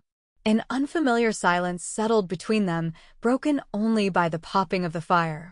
She wondered if he was thinking about his father. Grandpa Bridge had been deeply disappointed in his only son's lack of ambition. He wouldn't have been proud of Rand at a moment like this. Suddenly Dad stood up. Come on, let's take a walk. She followed him into the bright sunshine. As they'd done 1,000 times, they strolled down the gravel path to the marina, where a few fishing boats bobbed along the docks, their green nets wound on huge drums. Dad headed to his slip, 8A, where the captain hook bobbed lazily against the dock. He climbed aboard, then turned around and helped Ruby on. He tossed her a tangle of new white line. Splice that, would you? Ned and I are heading out tomorrow. I told him I'd have everything ready. Ruby sat cross-legged on the boat's aft deck and brought the slithering heap of rope onto her lap. She had a moment's hesitation when her mind couldn't access the memory. But then her fingers started moving. She worked the rope, twined the triple strands into a new, stronger hole, and began building the eye. Nora isn't quite what I expected, she said, trying to sound casual. That's hardly surprising. Ruby experienced a momentary lapse in courage. Shut up, she thought. Don't ask. She drew in a deep breath and looked at her father. What happened between you two? He looked up sharply, eyeing her, then he got to his feet and walked past her to the stern. Every footfall upset the balance and made a soft, creaking sound. All at once, he turned back to face her, but she had the weird sensation that he wasn't really seeing her. He seemed frozen or trapped maybe. And she wondered what images were running through his mind. Dad? Now she felt as if he were seeing too much of her. Beyond the skin and the hair, to the very bones. Maybe even deeper. Are you in for the long haul this time, Ruby? What do you mean? Rube, he sighed. You have a way of moving on. I've never seen anyone who could shut herself off so easily from the people around her. It isn't easy. He smiled grimly. You made it look easy. You went off to California and started a new life without any of us, but after a while, it was our fault, Caroline's and mine. We didn't call enough, or not on the right days. Or we didn't say the right things when we did call. And you moved farther and farther away. You didn't come to my wedding or even call when your brother was born or come to see Caroline when she suffered through that terrible labor. But somehow that was our fault, too. We abandoned you. Now, you want to stir up an old pot. Will you be here tomorrow or next month or next Christmas to see what comes of it? Ruby wanted to say he was wrong, but she couldn't. I don't know, Dad. It was all she could manage now, a quiet, simple honesty. He stared down at her for a long minute, then dropped the rope. Follow me, he said at the same time he jumped off the boat and headed up the rickety dock. He was walking so fast that Ruby had to run to catch up. They hurried down the docks and up the hill. He pushed through the screen door so fast it almost banged Ruby in the face. He didn't seem to notice. Ruby stumbled over the threshold. "Jesus, Dad." When she looked up, she lost the sentence. Her father was standing at the kitchen table with a bottle of tequila. He thumped it down hard, then yanked out a chair and sat down. It was a move that brought back way too many memories. She was surprised by the depth of her reaction. The sight of him holding a bottle of booze shook her to the core. She grabbed the ladder back of the chair. "I thought you'd quit drinking." "I did." "You're scaring me." "Honey, I haven't begun to scare you."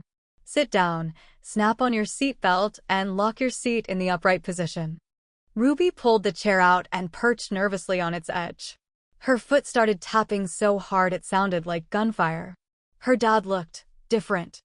She couldn't have put her finger on exactly how, but the man sitting across from her, with the graying hair and well-worn sweater with its threadbare elbows, wasn't the man she'd expected. This man, hunched over, staring at a full bottle of Cuervo Gold, looked as if he hadn't smiled in years. He looked up suddenly. She heard the tender underbelly of his voice, saw the emotion in his eyes, and it reminded her of exactly how far apart they'd drifted. "You're good at forgetting the people who love you." The story starts in 1967, just a few years before the whole damn world exploded. I was at the University of Washington. I just finished my senior year, and I was certain I'd get drafted into the NFL. So certain I never bothered to get a degree. I barely studied. Hell, they paid someone to take tests for me. Things were crazy back then. The world was off its axis. Everyone I knew had been bent or mangled by it. And then I met Nora. She was scrawny and scared and looked like she hadn't slept in a week. Still, she was the most beautiful girl I'd ever seen. She believed absolutely that I'd play pro football. Dad slumped forward a little, thumped his elbows on the table. But it didn't happen. No one called. I walked around in a daze. I couldn't believe it. I had no backup plan, no second choice. Then my draft number came up. I probably could have gotten out of it, said they needed me to run the farm, but I hated this island and I couldn't imagine how I'd survive here. He sighed and leaned back. But I wanted someone to wait for me, to write me letters. So I went back to Nora, my pretty little waitress at Beth's Diner in Green Lake, and I asked her to marry me. Ruby frowned. She'd heard this story 1,000 times in her childhood, and this was definitely not the way it went. "You didn't love her?" "Not when I married her." "No, that's not true. I just loved other women more." Anyway, we got married, spent a wonderful honeymoon at Lake Quinault Lodge, and I shipped out. Your mom moved into this house with my folks. By the end of the first week, they were both in love with her. She was the daughter my parents never had, and she loved this land in a way I never could. Her letters kept me alive over there. It's funny. I fell in love with your mother when she wasn't even on the same continent. I meant to stay in love with her, but I didn't come home the same cocky, confident kid who'd left. Vietnam War, it did something to us. He smiled sadly. Or maybe not. Maybe the bad seeds were always in me, and war gave them a dark place in which to grow. Anyway, I turned, cynical and hard. Your mom tried so hard to put me back together, and for a few years, we were happy. Caroline was born, then you. Ruby had this bizarre sensation that her whole existence had turned into sand and was streaming through her fingers. When I came home, your mom and I moved into the house on summer. I want to work at the feed store on Orcas. Everyone thought I was a failure. So much promise wasted, they whispered to my dad over drinks at Herb's Tavern. God, I hated my life. He looked up suddenly. I didn't mean for it to happen. Ruby swallowed convulsively, as if something bitter was backing up in her throat. Don't say. I slept with other women. No. Your mom didn't know at first. I was careful, at least as careful as a drowning man can be. I was drinking a lot by then. God knows that didn't help, and I knew when she started to suspect. But she always gave me the benefit of the doubt. Oh, God, Ruby whispered. Finally, that summer, someone told her the truth. She confronted me. Unfortunately, I was drunk at the time. I said things. It was ugly. The next day, she left. Ruby felt as if she were drowning or falling, and she was desperate for something to cling to. "Oh, my God," she said again. It was too much. She felt as if she might explode from trying to hold it all inside her. He leaned toward her, reached for her across the table. She got up so fast her chair skidded out from underneath her. He pulled back and slowly got to his feet. "We've all been carrying this baggage for too long. Some of us have tried to go on." He looked at her. "And some of us have refused to. But all of us are hurting. I'm your father. She's your mother. Whatever she's done or hasn't done, or said or hasn't said, she's a part of you and you're a part of her. Don't you see that you can't be whole without her?" Ruby's past seemed to be crumbling around her. There was nothing solid to hold on to, no single thing to point to and say there, "That's my truth. I'm leaving." He smiled sadly. "Of course you are. Call Nora. Tell her I'm going to Caroline's. I'll be home, whenever." "I love you, Ruby," he said. "Please don't forget that." She knew he was waiting for her to say the words back to him. But she couldn't do it. Chapter 16. Ruby had never been to her sister's house, but the address was imprinted on her brain. Caroline was the only person on Earth who regularly received a Christmas card from Ruby. It was simply required. Ruby had long ago discovered that it wasn't worth the 11 months of sarcastic jabs. Better to mail off a damn card. The traffic was stop and go as she exited Interstate 5 and crept toward the sprawling suburb of Redmond. Not so many years earlier, this had been the sticks. Hundreds of acres of unspoiled farmland nestled between two rivers. Now it was Microsoft land, the uber suburbia of the geek set. The developments had tried to keep the rural flavor. Lots were big. Subdivisions had names like Evergreen Valley and Rainshadow Vista, and trees were preserved at all cost. Unfortunately, the houses all looked disturbingly similar.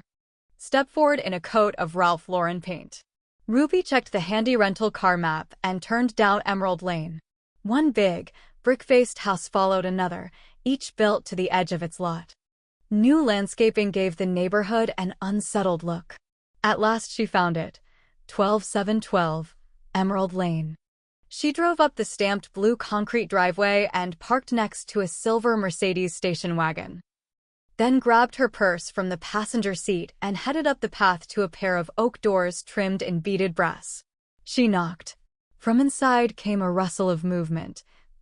Then a muffled, "Just a minute." Suddenly the door sprang open and Caroline stood there, looking flawless at 1 o'clock in the afternoon in a pair of ice blue linen pants and a matching boatneck cashmere sweater. "Ruby." Caroline pulled Ruby into her arms, holding her tightly. Ruby closed her eyes. For the first time in hours, she was able to draw a decent breath. Finally, Caro drew back. "I'm so glad you came. I didn't have a chance to go shopping. I meant to get the kids something." "Forget about that." Caroline yanked Ruby into the house. Of course, it was perfect. Uncluttered and flawlessly decorated. Not a thing was out of place. It didn't look as if a child had ever been in here, let alone lived here. They passed through a pristine kitchen, all gleaming metallic surfaces and black granite countertops. Here was the first hint of the family. Pictures covered the Sub-Zero refrigerator. Above the double sinks, a bay window held on to a view of rolling, green lawn. A golf course. Caro led her through the formal dining room, where Grandma's silver tea service glittered on a massive oak sideboard, and into the living room. Walls painted in a lovely faux marble finish dropped down to a wide planked oak floor. Two wing chairs, upholstered in an elegant brandy-colored silk weave, flanked a gold and bronze tapestried sofa.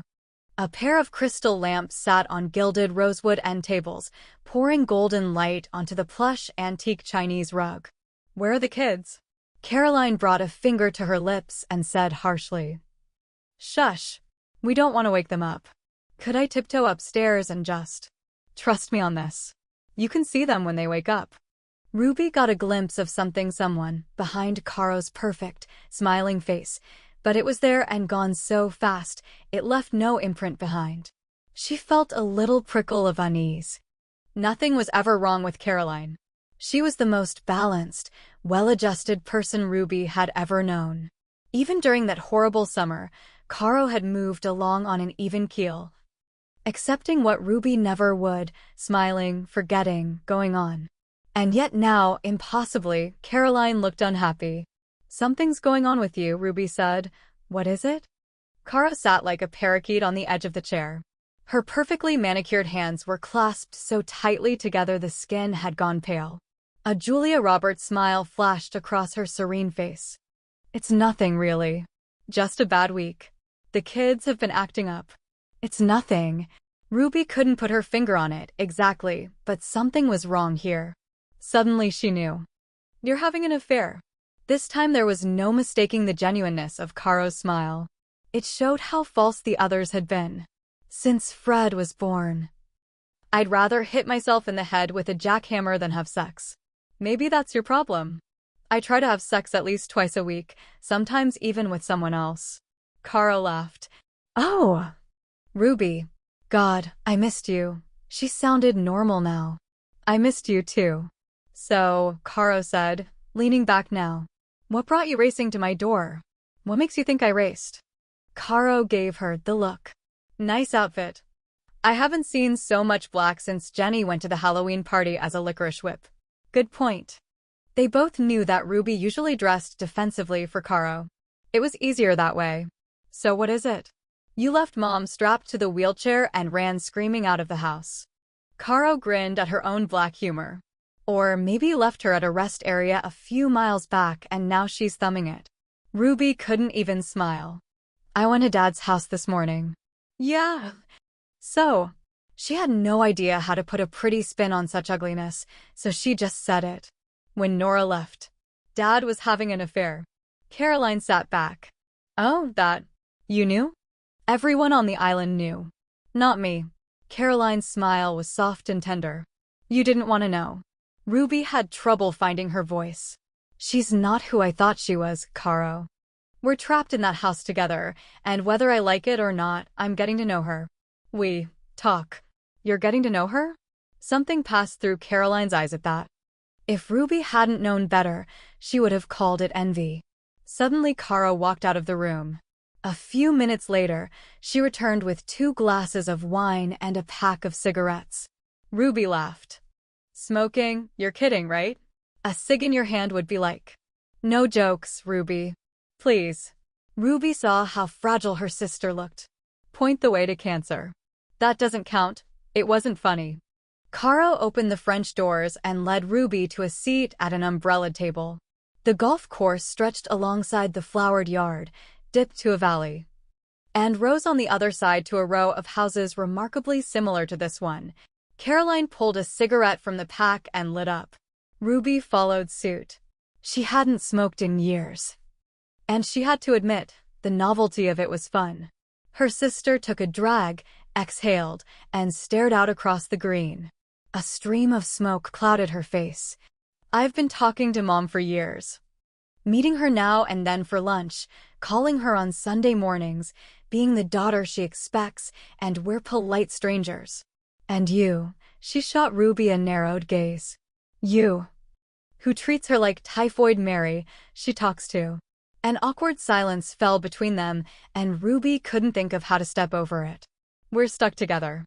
Caroline took a drag and exhaled slowly, staring out at the green lawn. "That's not it." "What's she like?" "The worst part is, she's smarter than I am. She keeps making me remember who she used to be." "Who we used to be." "And you know, it hurts. When I was on the ferry this morning, before Dad dropped his A-bomb, I was thinking about our visits to the county fair. How we used to walk through the midway with her, eating cotton candy, tossing pennies at ugly china dishes, and I missed her." "I know how that feels." Ruby noticed that her sister's hands were trembling. "Have you forgiven her?" she asked. "I mean, really?" Caro looked up. "I tried to forget it, you know? Most of the time, I do too. It's like it happened to another family, not mine." "So, you haven't forgiven her any more than I have. You're just nicer about it." Caroline tried to smile, though there was a bleakness in her eyes that was unsettling. Your honesty is a gift, Rube, even if it hurts people. Real. I can't seem to. A scream blared through the open window behind them. Ruby jumped. Good God. Has someone been shot? Caroline deflated.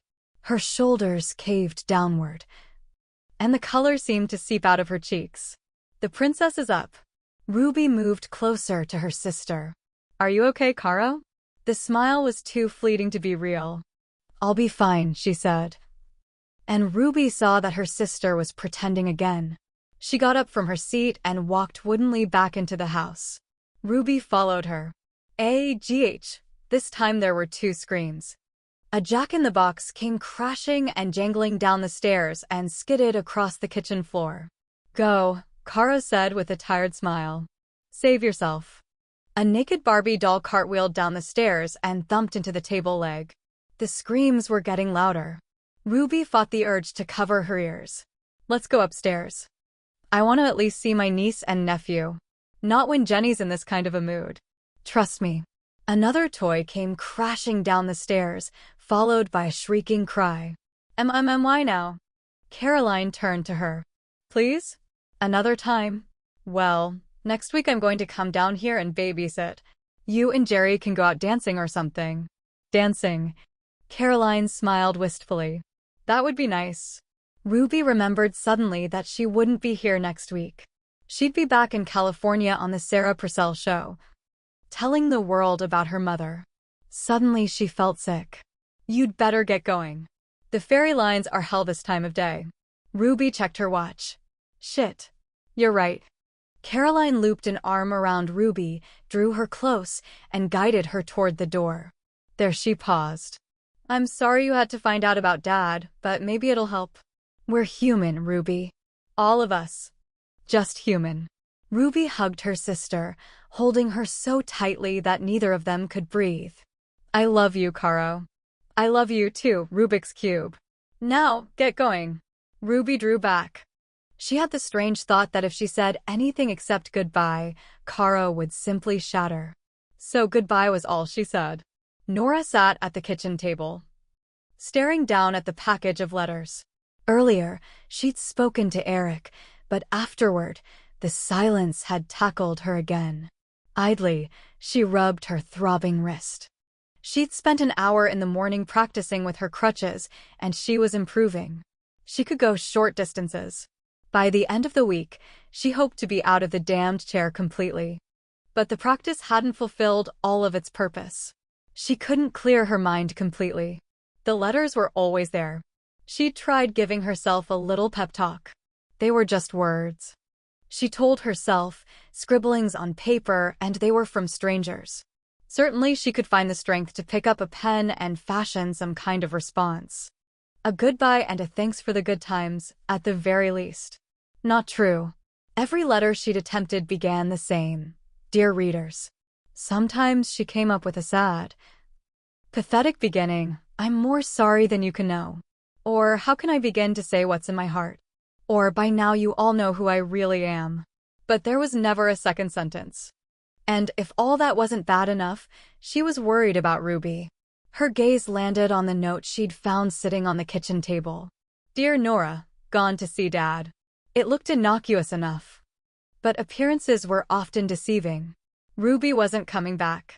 It was Nora's own fault. She'd pushed her daughter too hard in the past few days, and that was dangerous. Ruby always shoved back. She had from infancy.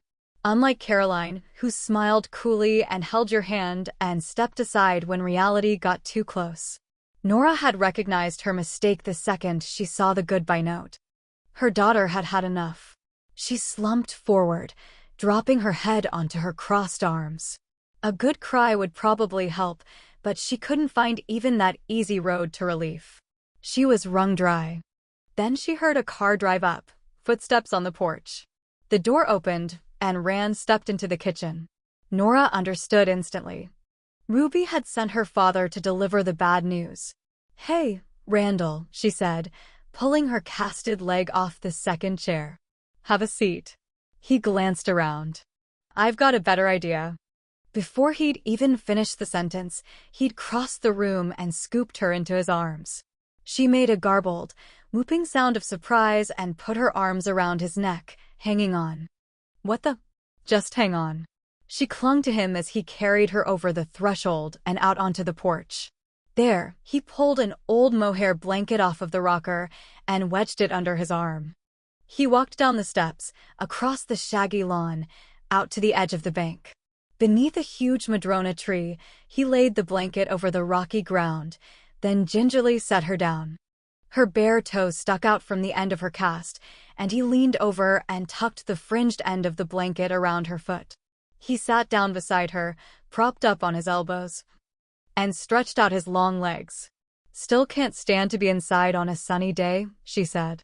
"Some things never change." He turned to her, his face solemn. "I'm sorry, Nora." "About what?"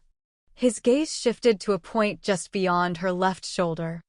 "I should have said it a long time ago." She drew in a breath. Time seemed to hang suspended between them.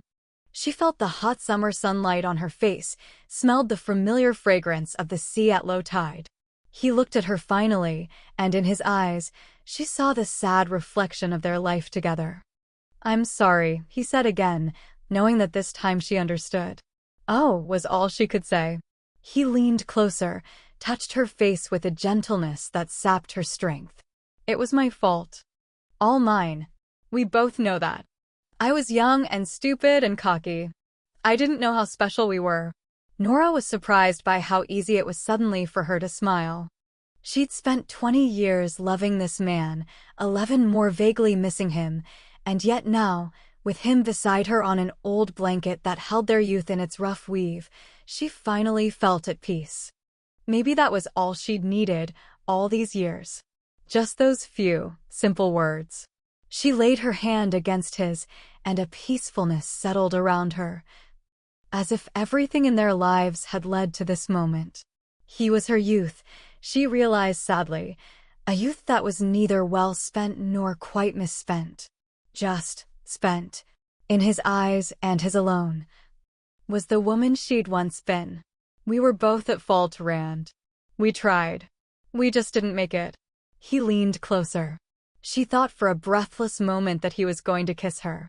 He wanted to, she could see the desire in his eyes.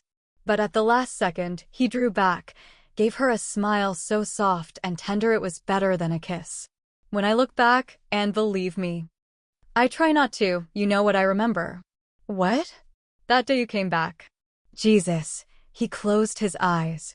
"I should have dropped to my knees and begged you to stay."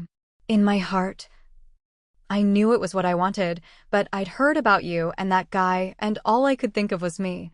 How would it look if I took you back after that? He laughed, a bitter, harsh sound. "Me? Worrying about that after the way I'd treated you. It makes me sick. And I paid for it, Nora. For 8 long years, I went to sleep every night alone. And I missed you." Nora wanted to weep at what they'd thrown away. "You should have called. I was alone, too." She paused, then said, "It's too bad."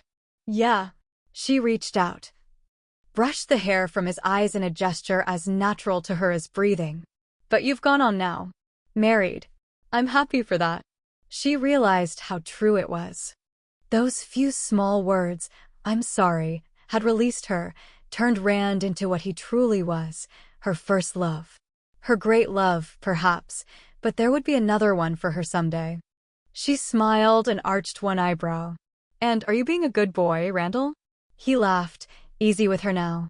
"Even a stupid dog doesn't get hit by the same bus twice." "Good. You deserve to be happy. So do you." She flinched, unable to help it. "You screwed around on your wife. I abandoned my children. It's not the same thing." He gazed at her. She saw the heavy lines around his mouth and eyes, grooves worn by years in the sun and wind. "I told Ruby the truth." "About what?" "The truth. About us." Nora felt sick. "That was a foolish thing to do. I thought you'd be pleased. It's something I should have done a long time ago. Perhaps. But when I didn't, we buried that little piece of family history. You shouldn't have dug it up. It won't make a difference now. You deserved it, Nora, he said. After all these years, you deserved it. Oh, Rand. She believed in you. This will break her heart. You know what I learned from us, Nora? He touched her face, smiled tenuously. Love doesn't die. Not real love. And that's what Ruby's going to discover. She's always loved you. I just gave her a reason to admit it. Nora couldn't help thinking that, for a grown man. He was incredibly naive. Chapter 17. After 2 hours of waiting in the line for the ferry with 200 eager tourists and a few beleaguered locals, Ruby remembered why she'd been so eager to move off island. Timing your life around a state-operated transportation system was miserable. The last thing she needed was time to think. The conversation with Caroline repeated relentlessly through her mind. Even when she turned on the minivan's cheesy radio, she heard the singers' voices moaning the words everyone knew. Except me, she said bitterly. She still couldn't get over that. Finally, the ferry pulled in late, as usual, and she drove aboard, following the orange-vested woman's directions to a spot at the very back of the lane. As the ferry pulled out, she adjusted her seat to a more comfortable position and closed her eyes. Maybe sleep would help. Everyone knew. She opened her eyes and stared up at the van's puffy, velour-like ceiling. She still felt shaky, as if the foundation of her life had turned to warm jello and was slowly letting her sink. I slept with other women. It changed everything. Didn't it? That was the sheer hell of it. Ruby couldn't hold the ramifications of the day in her hands and study them. One thing she knew, her novelization of the past, with Dad cast as hero and her mother as villain, wouldn't work anymore. The world wasn't as she'd thought it was. Perhaps she was late in making that elemental and yet monumental discovery. She felt as if she'd been a child all these years, walking through a land that she alone had devised. And now something was changing inside of her, growing. It was nothing as cliché or readily definable as her heart. Rather, it was the bones themselves. They were shifting, pressing against her sinew and muscles, and deep down inside, there was a new ache. She reached under the seat and pulled out the pen and legal pad she'd packed in the morning. After only a moment's hesitation, she started to write. I was 16 years old when my mother left us. It was an ordinary June day. The sun rode high in a robin's egg blue sky. It's funny the things you remember. The sound was as flat and calm as a brand new cookie sheet, and a gaggle of baby geese were learning to swim on the MacGuffin's pond. We were an average family. My father, Rand, was an islander through and through, a commercial fisherman who repaired boats in the off-season. He went bowling with his friends every Saturday night and helped us girls with our math and science homework. He wore plaid flannel shirts in the winter and Lacoste golf shirts in the summer. It never occurred to any of us, or to me anyway, that he was anything less than the perfect father. There was no yelling in our family, no raging arguments. No nights where my sister and I lay in our side-by-side twin beds and worried feverishly that our parents would divorce. After we'd all gone our separate ways. I often looked back on those quiet years. I was obsessive in my search for an inciting incident, a moment where I could say, there it is, the beginning of the end. But I never found one. Until now. Today, my parents pulled back the curtain, and the great Oz, my dad, was revealed to be an ordinary man. I didn't know that then, of course. All I knew was that on a beautiful day, my mother dragged a suitcase into the living room. I'm leaving. Is anyone coming with me? That's what she said to my sister and me. I heard my father in the kitchen. He dropped a glass into the sink, and the shatter sounded like bones breaking. That was the day I learned the concept of before and after. Her leaving sliced through our family with the bloody precision of a surgeon's scalpel. At the time, we assumed it was temporary. A vacation getaway that should have been with the girls. Only my mother had no girlfriends. Maybe all kids think things like that. It's hard to say when my feelings about my mother changed from guilt to anger to disgust to hatred. But that was the arc of it. I saw what her absence did to my father. In the span of a few short days, he became hardly recognizable. He drank, he smoked, he spent the day in his pajamas. He ate only when Caroline or I cooked for him. He let the marina business go to hell, and by the next spring, he had to sell land to pay the taxes and keep food on the table. I formed an image of my mother that summer. From the hard stone of everything that happened, I carved the image of a woman and called it Mother. For all these years, I've kept it on my bedside table. It was no less real for being visible only in my own mind. The statue was a collection of hard edges, selfishness, lies, and abandonment. But now I know the truth. My father was unfaithful to my mother.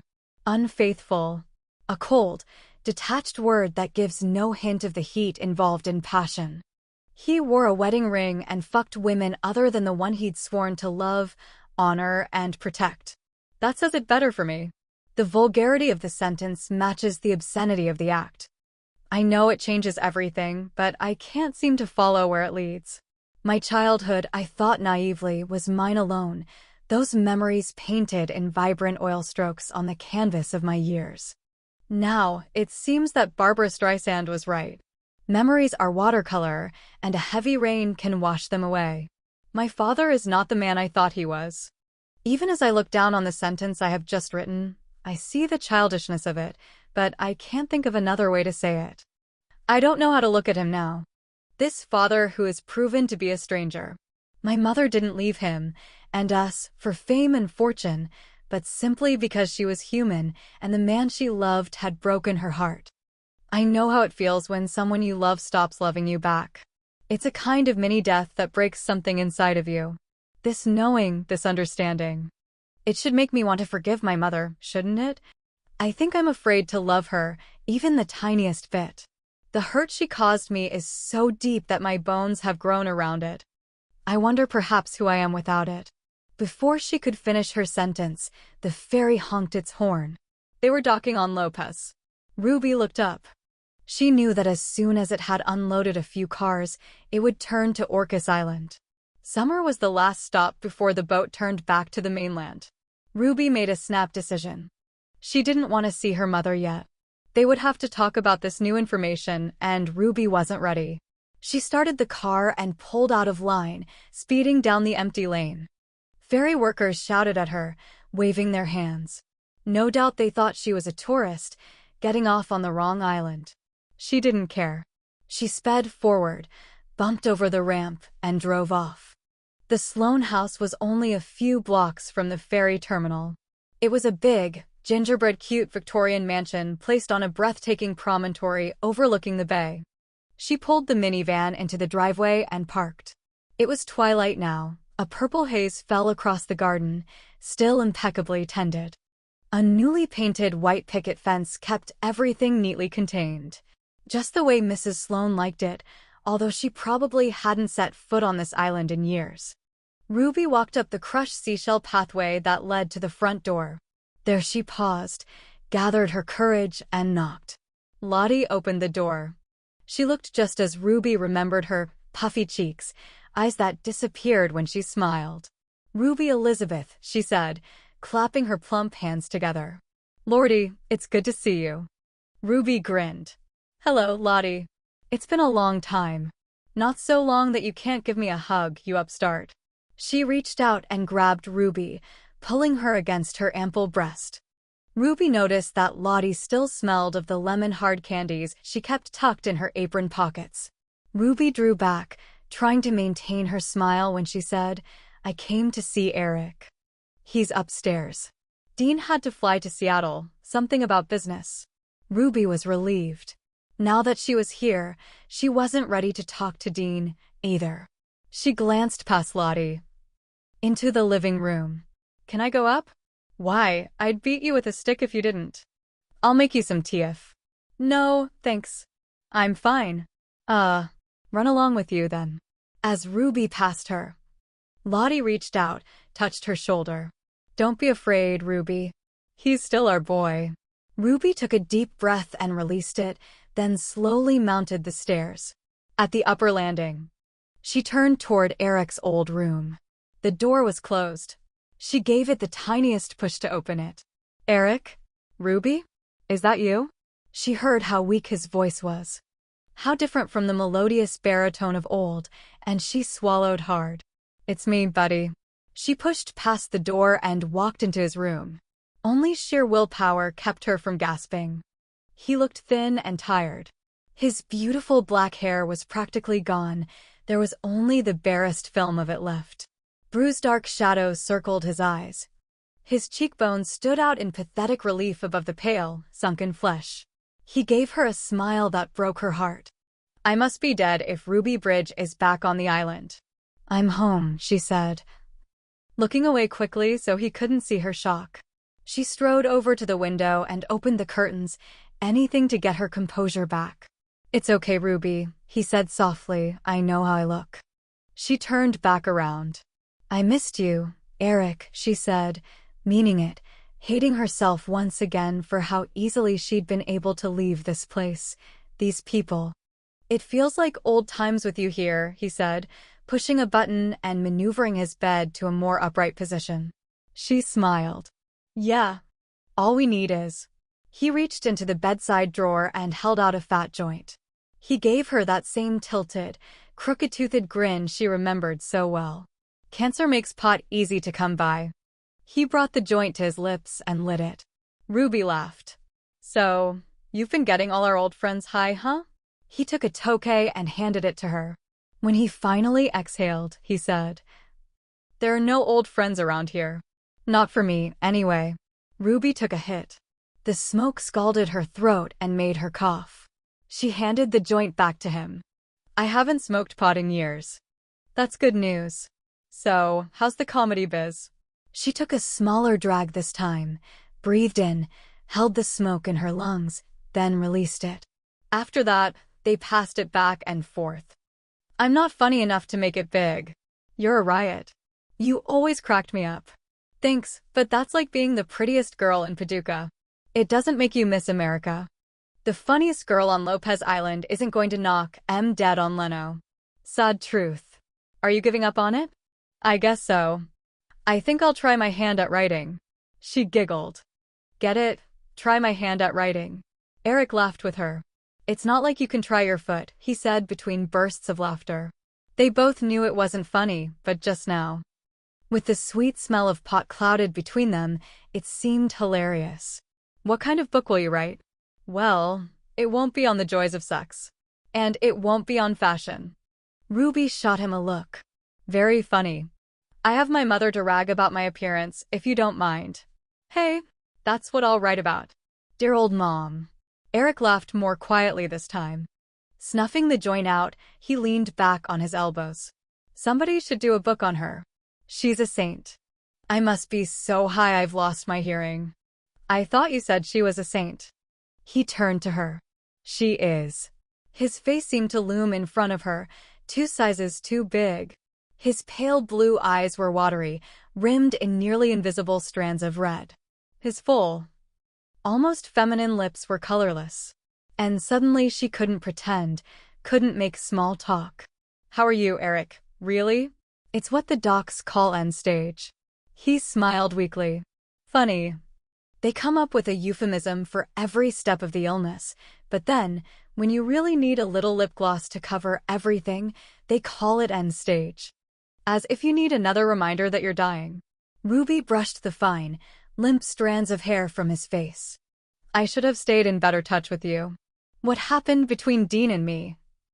I shouldn't have let that extend to you, too. You broke his heart, Eric said softly. All of our hearts got broken that year, I guess, and the King's Horseman couldn't put us back together. He touched her cheek. What your mother did, it was really fucked. But you're not 16 anymore. You ought to be able to see things more clearly. Like what? Come on, Ruby. The whole island knew your dad was screwing other women. Don't you think that makes just a little bit of difference? So it was true. Everyone did know. Caroline and I didn't do anything and she left us too. There it was, the thing she still couldn't get past. I've gotten to know your mom pretty well in the past few years. And let me tell you, she's great. I'd give anything to have a mom like her. Jet Set Lady had troubles with your lifestyle, I take it? No. No trouble. When I told my mother I was gay, she said she never wanted to see me again. How long did that last? She's not like your mom. When my mom said, "Get out of my house," she meant it. I haven't seen her since. Even now? Even now.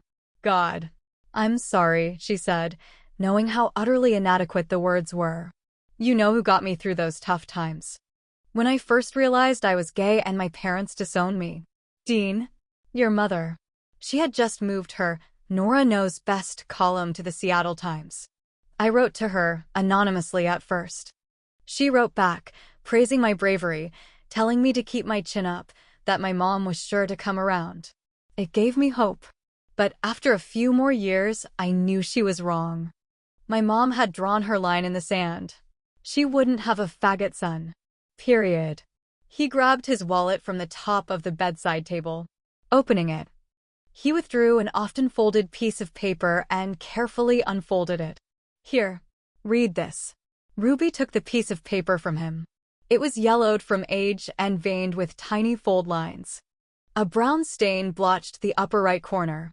She focused on the small, neat lettering. It took her a moment to recognize the handwriting. Her mother's. Dear Eric, I can't express the depth of my sympathy for your pain. That you would choose to share it with me is an honor I do not take lightly. For me, you will always be Eric, the rope swing king. When I close my eyes, I see you hanging monkey-like from that old rope at Anderson Lake, yelling bonsai. As you let go, I see a boy who came by our house when I was sick, who sat on the porch crushing mint in a bowl to spice up my tea. I remember a 6th grade boy, his face reddened by new pimples, his voice sliding down the scale, who was never afraid to hold Mrs. Bridges' hand as they walked down the school corridor. This is who you are, Eric. Whom you choose to love is a part of you, but not the biggest part. You're still that boy who couldn't bear to eat anything that had once had parents. I hope and pray that someday your mother will wake up and remember the very special boy she gave birth to. I hope she will look up then and smile at the man he has become. But if she does not, please, please don't let it tear your heart apart. Some people simply can't find it in themselves to bend, to accept. If this terrible thing happens, Eric, you must go on. There's no other word for it. Life is full of people who are different, broken, hurting, who simply put one foot in front of the other and keep moving. It is your mother I fear for. You will grow up and fall in love and find yourself. When I come to visit you, and we are both old, we will sit on your porch and laugh about the golden days that almost killed us. But not so your mother. If she continues on this path, it will eat her up from the inside. She will find that certain pains are endless. So, forgive her. It is the only way to lighten this ache in your heart. Forgive her and love her and go on. I love you, Eric Sloan. You and your brother are the sons I never had, and had I given birth to you, I would have been proud of who you've become. XXO. Nora. Ruby folded the letter back into a small triangle that fit in his wallet. That's a beautiful letter. I can see why you carry it around. It saved me. Literally. It took some work, lots of work, but I forgave my mom, and when I did that, my chest stopped hurting all the time. I don't know how you could forgive her. What she did was human, that's all. What about now? He sighed, pushed a hand through his hair. It's harder now. I realize how precious time is. I want just one moment with her to tell her I love her. To hear his voice broke, dropped to a whisper. To hear her say she loves me. Ruby turned to him, touched his face. He smiled, pressed his hand on top of hers. Forgive your mother, Ruby. I'm afraid, she said, using the words she rarely allowed herself to speak aloud. He let go of her arm. Christ. Time is short, don't you understand that? We bump along, blindly assuming we have forever to do things, say things, but we don't. You can feel perfectly fine and go to your annual checkup on a sunny Wednesday afternoon and discover that your time's up. Game over.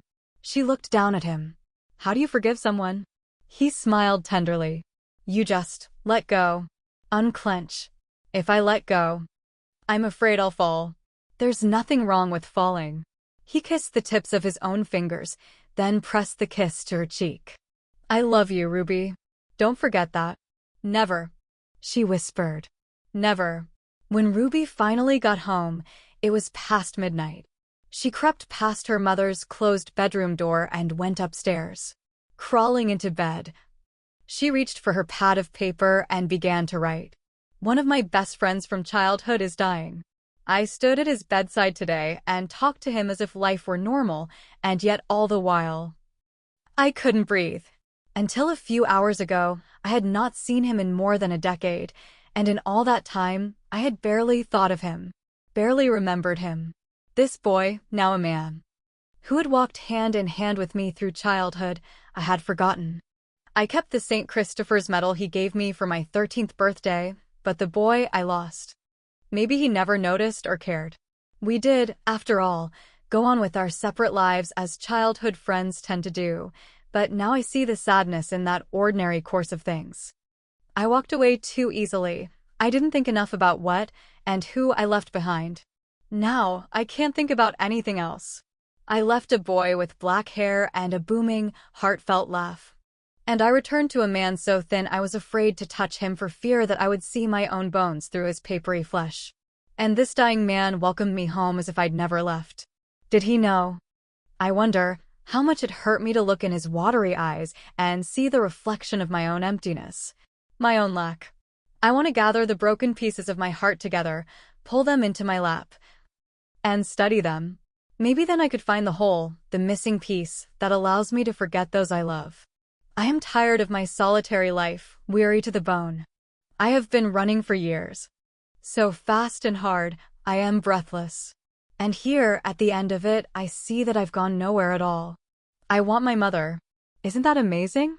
I would, if I could, go to her now. Walk into the circle of her arms and say, Eric is dying and I can't imagine living in a world without him. How would that feel? I wonder. Letting her comfort and soothe me? When I close my eyes, I can imagine it, but when I wake in, all I see are the doors closed between us. And the ache that is spreading through my chest hurts more and more. I recognize what it is now. This pain that has been a part of me for so many years. It is longing, pure and simple. I miss my mom. Chapter 18. The next morning was one of those perfect June days that convinced out-of-towners to buy land in the San Juan Islands. Ruby woke late, which wasn't surprising, given that she'd tossed and turned all night. She knew, of course, that she and Nora would have to talk about her father's confession. Hopefully, they could put it off for a while, until Britney Spears' boobs started to sag. She pushed the covers back and stumbled out of bed. A shower made her feel almost human, and she stayed in it until the water turned lukewarm. Even then, she was reluctant to get out. At least in the shower, she had a purpose. She stepped out of the shower and stood, dripping, on the fuzzy pink patch of carpet. The old pipes pinged and clanged as water gurgled down the drain. Through the mist, she saw herself in the mirror. She swiped the moisture away and stared at a blurry reflection of her face. She experienced one of those rare moments when, for a split second, you see yourself through a stranger's eyes. Her hair was too short and raggedly cut, as if that stupid, gum-chewing, purple-haired girl at the beauty school had used pinking shears instead of scissors. What in God's name had made Ruby choose to dye it Elvira, Mistress of the Night, black? It made her skin look vampire pale in comparison. No wonder she'd been unable to attract a decent guy. Laura Palmer looked better in Twin Peaks, and she'd washed up dead on the shore. Ruby realized she'd been trying to make herself unattractive. The truth of that realization was so stunning she literally watched her mouth drop open. All that mascara, the black eyeliner, the haircut and color, all of it was a camouflage. She dropped her makeup bag in the metal trash can. It hit with a satisfying clang.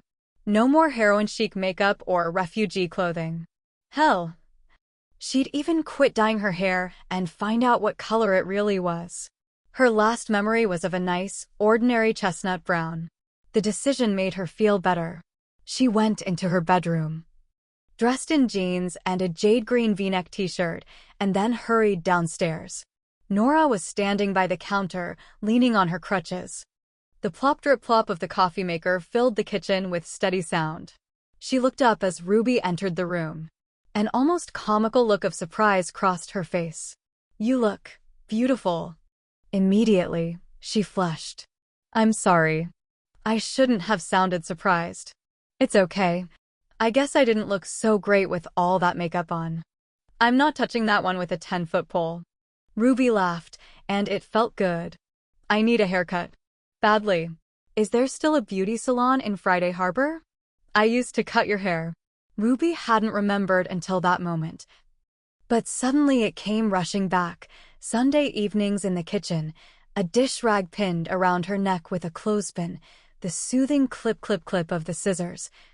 Dad's steady turning of the newspaper pages in the living room. Ruby stood there a moment, strangely uncertain of what to do.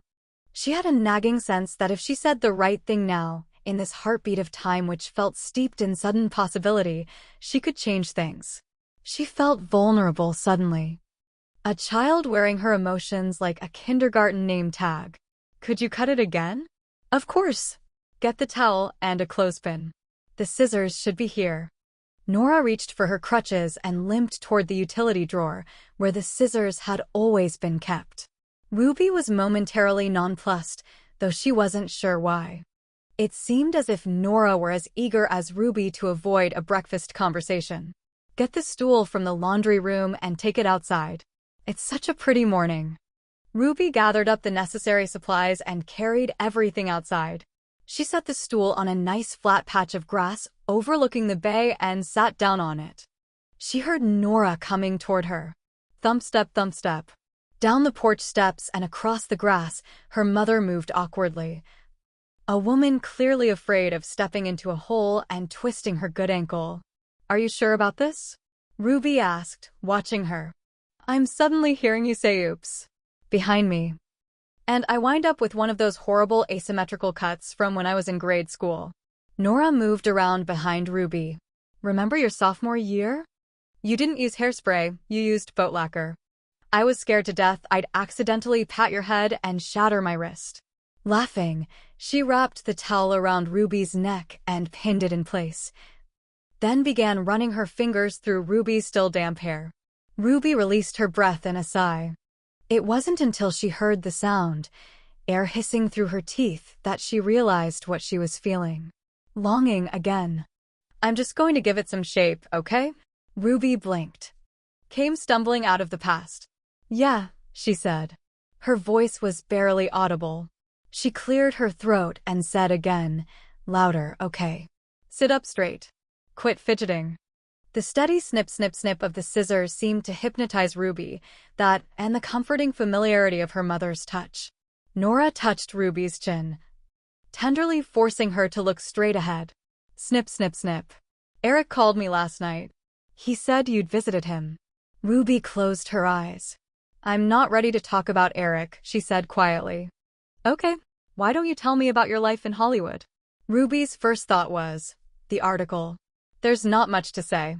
It's like living on the 3rd floor of hell. I don't want to talk about that either. Nora paused, the scissors stilled. I don't mean to pry. I just wonder who you have become. Oh! It wasn't something she thought much about, who she was. She usually concerned herself with who she wanted to be. Better to look ahead than behind, and all that. I don't know. I remember when Doc Moraine first put you in my arms. Nora paused in her cutting. From the very beginning, you were fire and ice. You'd scream for what you wanted. But a hurt animal could reduce you to tears. You were walking by 8 months and talking by 2. And boy, did you have a lot to say. It was like living with a chatty Kathy doll who could pull her own string. You never shut up. Ruby realized suddenly that she missed herself, missed who she used to be. In forgetting her mother, she'd misplaced herself. What was I like? You wanted a tattoo at 12, the infinity symbol, I believe. You never pierced your ears, because everyone else did.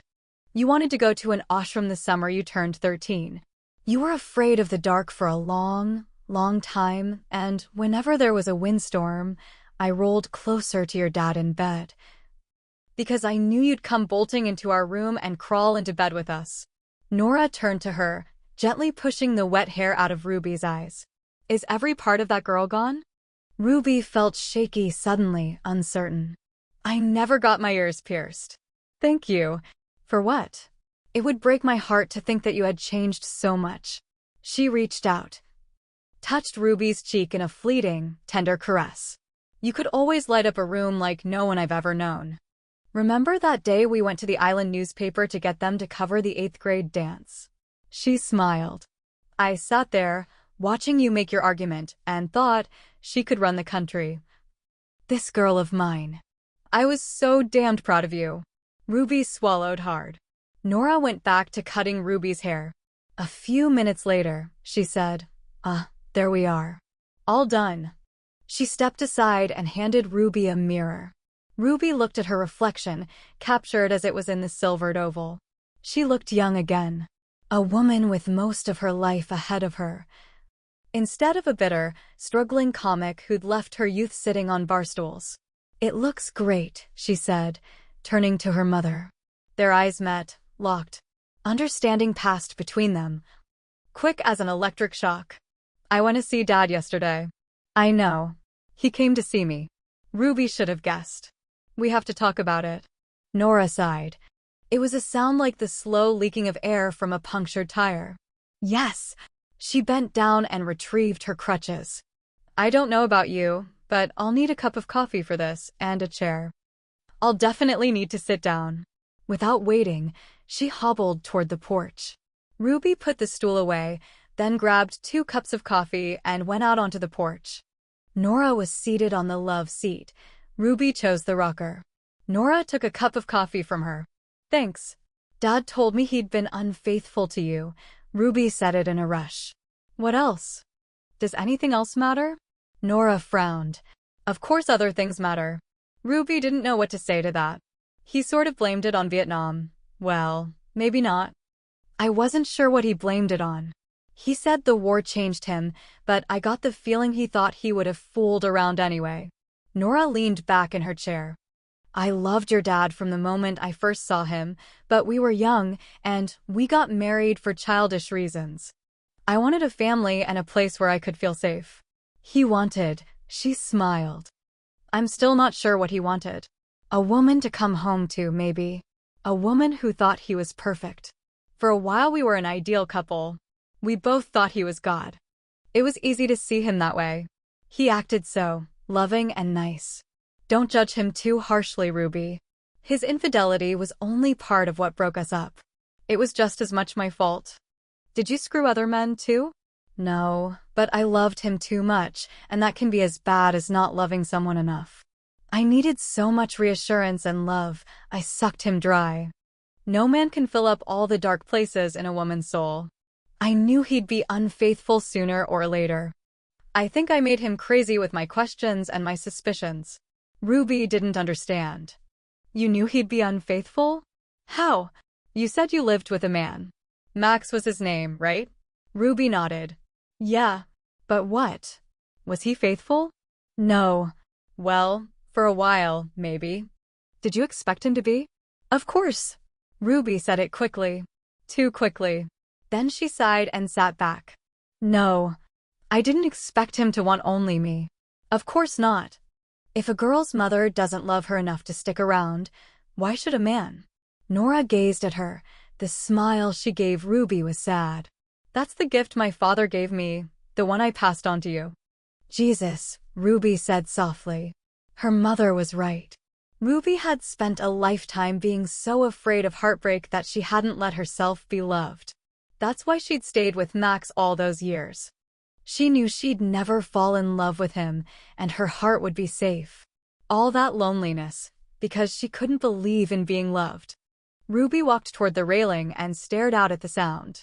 She couldn't figure out what she was feeling, or what she should be feeling. I remembered the day you came back. She heard her mother's sharp intake of breath and waited for an answer. When none came, she turned around. Nora was sitting there, hunched over, as if waiting for a blow. I don't like thinking about that day. I'm sorry, Mom, Ruby said quietly. I said some horrible things to you. Her mother looked up sharply. Tears filled her eyes. You called me Mom. She stood up, hobbled toward Ruby. Don't you dare feel guilty over what you said to me. You were a child, and I'd broken your heart. Why did you come home that day? I missed you girls so much. But when I saw what I'd done to you, I was ashamed. You looked at me the way I'd once looked at my father. It broke me. Ruby couldn't avoid the question any longer.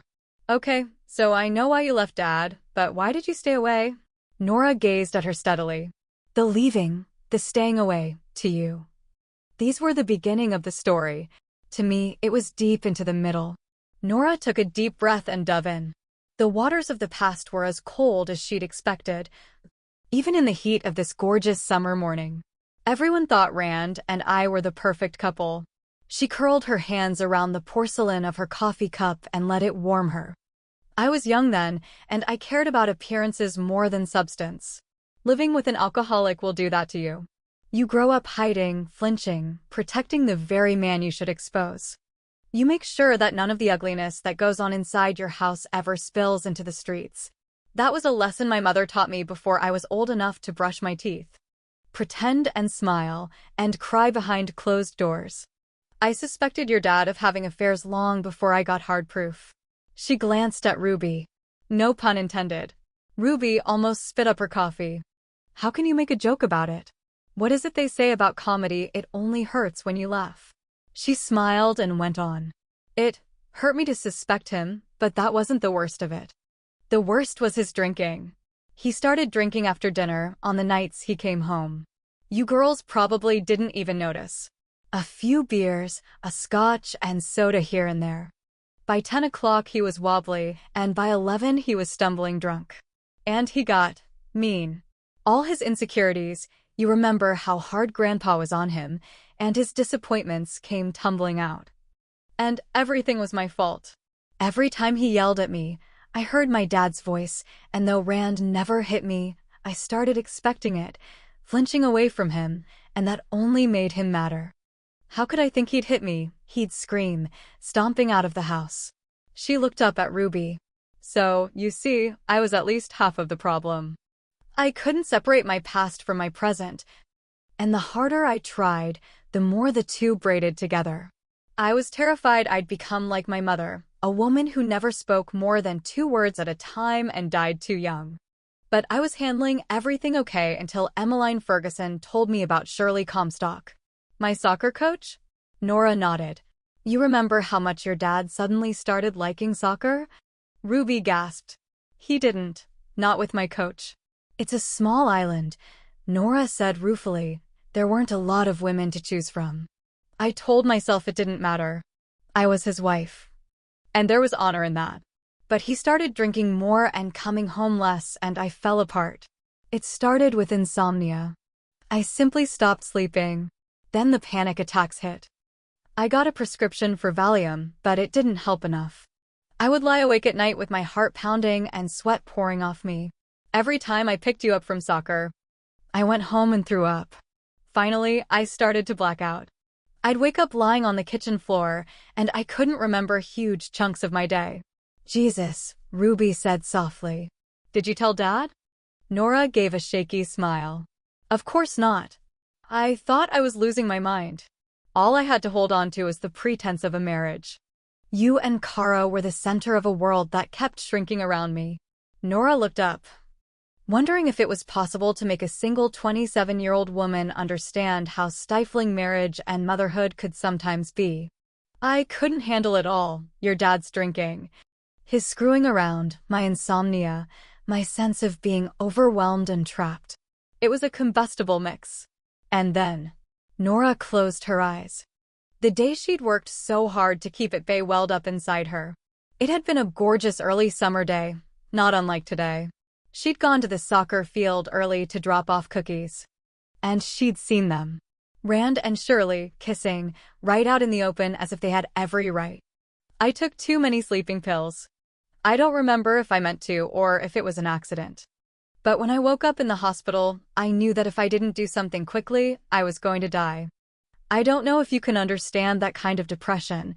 It's debilitating, overwhelming. So, I held my breath, packed my bag, and ran. I only meant to stay away for a few days, maybe a week. I thought I'd come here, stay a few days, get some rest, and be healthy. And? Nora drew in a deep breath. She wanted to look up, but she couldn't. Instead, she stared down at the cup in her hands. And I met Vince Carell, the guy who sold the pictures to the Tatler. He was a photographer, taking pictures of the islands for a calendar. Or so he said. I didn't care about that. All that mattered was the way he looked at me. He told me I was the most beautiful woman in the world. By then, your father and I hadn't been intimate in a long time, and I wasn't beautiful. I was rail thin and I trembled all the time. When Vince touched me, I let him. We had a wonderful week together, photographs and all. For the first time, I found someone I could talk to about my dreams, and once I'd said them aloud, I couldn't go back to the way I'd been living. And then, he was gone. I was devastated. I knew your father would have heard about what I'd done. Vince and I made no secret of our relationship. Maybe I even wanted Rand to find out. I don't know, but when the affair was over and I realized I'd thrown my marriage away and lost my girls, I took too many sleeping pills again. This time it was serious. I ended up in a mental institution in Everett. How long were you there? Ruby's voice was whisper soft. 3 months. What? Time wasn't real there. In those days, in that place, they were still doing electric shock therapy. We all lined up at 8:45 in the morning for medications. After a week, I'd forgotten most of the outside world. It was Dr. Albright who saved me. He came every day and talked to me, just talked until I could breathe again. I worked so hard to get better, so I could come home, but when I did, oh, God, Ruby said softly. That was the day. Nora felt tears sting her eyes and it surprised her. She thought she'd spent all her tears for that day long ago. It's not your fault, she said, and she meant it. But Dad should have let you come home.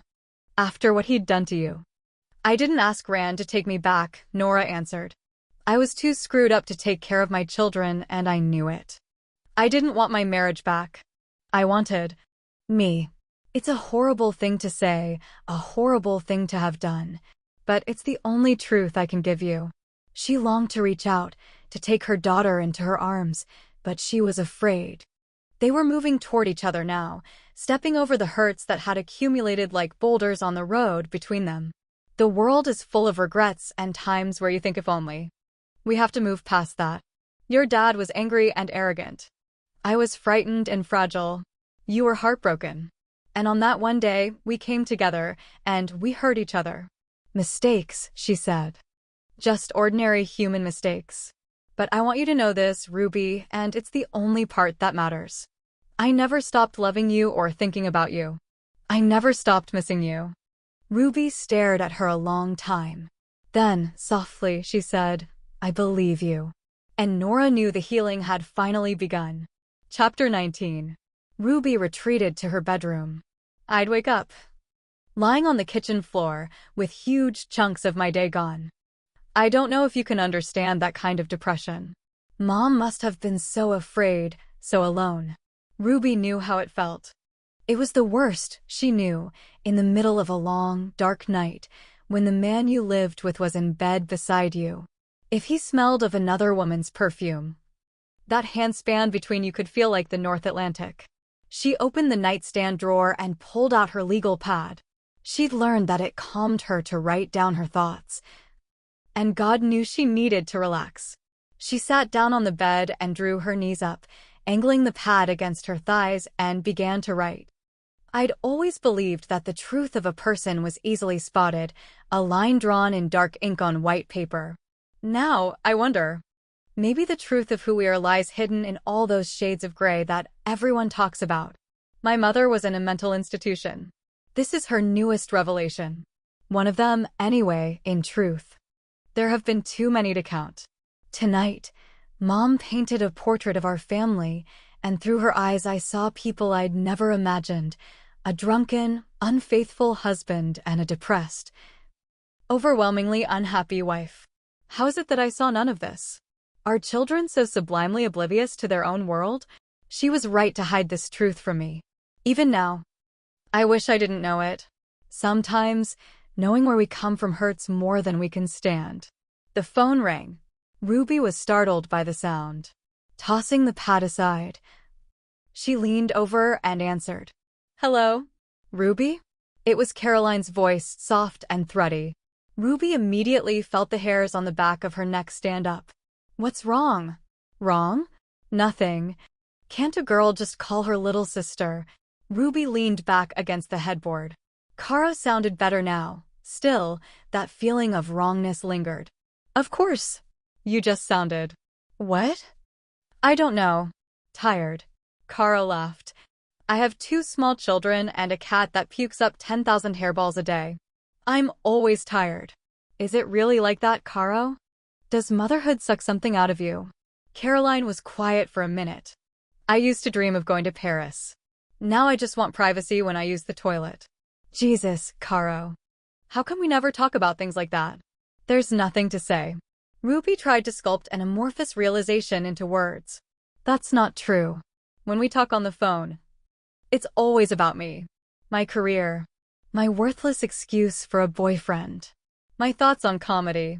It's always about me. I like to live vicariously. Ruby knew that was a lie. The truth was, Ruby had always been selfish. She didn't form relationships. She collected photographs of people and then cropped away the edges of anything that didn't fit with what she wanted to see. But those edges mattered. Are you happy, Karo? Happy? Of course I'm. Karo started to cry. The soft, heartbreaking sound tore at Ruby's heart. Karo. Sorry. Bad day in suburbia.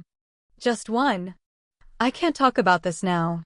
What's wrong with our family that we can't talk about anything that matters? Talking doesn't change things. Believe me. It's better to just go on. I used to think that, but I'm learning so much up here. Ruby. It was Mom's voice. She must be standing at the bottom of the stairs, yelling up. Ruby held the phone to her chest. I'll be right down. Hey, Karo, she said, coming back to the line. Why don't you come up here? Spend the night. Oh, I can't. The kids. Leave them with the stud muffin. It's not like you're stapled to the house. Caroline's laughter was sharp. Actually, that's exactly what it's like. She's not who we thought. Karo, she said softly, realizing that she'd said the words before, but without truly knowing their power. She's the gatekeeper of our memories. Who we are. You should come. Caroline paused, drew in a breath. I'm afraid. Ruby understood. She wouldn't have a week ago, but now she did. You won't break. She halted, thinking. It was important that she phrase it well, that she pass on something of what she'd learned about this family of theirs. You think you have to hold it all in, and if you let any of it go, you'll shatter into tiny pieces and you won't know who you are. But it doesn't work that way. It's more like opening your eyes in a room you'd expected to be dark. You can see things. And it makes you feel stronger. She laughed. God, I sound like Obi-Wan on heroin. Jeez, Rube, Caroline said, sniffling a little. My baby sister has finally grown up. And only a moment before menopause. But then I've always been gifted. Top of my class, don't forget. There were 10 people in your class. And 3 of them flunked out. Come on, Karo. Come up and visit us. Run on the beach with me like we used to. Slam tequila and dance with me. Let's see, finally, who we are. Ruby, can you hear me? It was Mom's voice again. This time she was yelling at the top of her lungs. Ruby accepted defeat. I gotta go. I love you, big sis. You sound like the big sister now, Caroline answered, and I'm proud of you, Rube. And jealous. God. Bye. Ruby hung up, then hurried downstairs. Good God, is there a fire in the... She skidded to a stop in the kitchen. Dean was standing there, holding a bouquet of Shasta daisies wrapped in tinfoil. Oh, Ruby said, feeling heat climb into her face. Mom stood beside the table, grinning. You have a visitor, she said in a perfect sorority housemother voice. Ruby took stock of herself. She hadn't brushed her teeth yet, and she was still in her pajamas, an old Megadeth t-shirt and fuzzy pink knee socks. If she were lucky, and she couldn't be, the oak floorboards would simply open up and swallow her. Dean stepped forward and handed her the flowers. Do you still like daisies? She nodded. He closed the gap between them. We need to talk. His voice dropped. Its quiet timbre matched the soft pleading in his eyes. Please. The way he said it made her shiver. Okay. They stood there, staring at each other. Finally, Mom thumped toward them and gently tugged the flowers out of Ruby's hand. I'll put them in water, she said. Ruby turned to her. It felt as if she'd just stumbled into a weird Brady's Gone Wild episode. Then she realized that moms were supposed to say things like that. Thanks, Mom. Ruby turned to Dean. So, where are we going? He grinned. Just wear a bathing suit under your clothes. Oh, and tennis shoes. I'll meet you outside. He gave her another quick smile, then kissed her mother on the cheek and headed outside. Ruby could hear his footsteps crunching through the gravel behind the house. She looked at her mother. Did you organize this? Of course not. This is not a good idea. Ruby Elizabeth Bridge, you don't have the sense God gave a banana slug. Now get upstairs and get dressed. If you're too damned scared to go out with your first love, then try remembering that he used to be your best friend, too. She couldn't think of anything brilliant to say, so she left the room. Upstairs, she stood in front of her open suitcase, staring down at the clothing she'd brought. A bathing suit. Yeah, right. Had she noticed when she packed that everything was black? Or did she always dress this way? Every t-shirt said something: Megadeth, UCLA Bruins, Planet Hollywood. Her personal favorite was a white t-shirt with a cartoon drawing of a plumber bent over a broken toilet. His low-slung pants revealed a huge part of his ass. The punchline was, say no to crack. Hardly the right choice for a visit with your first love. Finally, at the very bottom of the suitcase, she found a plain, peach-colored tank top and a pair of frayed cutoffs. She didn't bother with socks, just brushed her teeth, slicked her hair back. Thank God Mom had cut it, grabbed her sunglasses, and raced back downstairs. Her mother was sitting at the kitchen table, doing a crossword puzzle and sipping tea as if this were an ordinary morning. Have a nice time, she said, not looking up. Bye. Ruby went outside. The first thing she noticed was the sweet scent of the roses and the salty tang of the sea. Baking kelp and hot rocks gave the air a faintly scorched, metallic smell. She headed down the porch and skipped around to the side of the house. There stood Dean, just outside the picket fence, with a bicycle on either side of him. She stopped. You've obviously confused me with a woman who likes to sweat. He handed her a bike helmet. It was pink and had a Barbie decal on the forehead. She crossed her arms.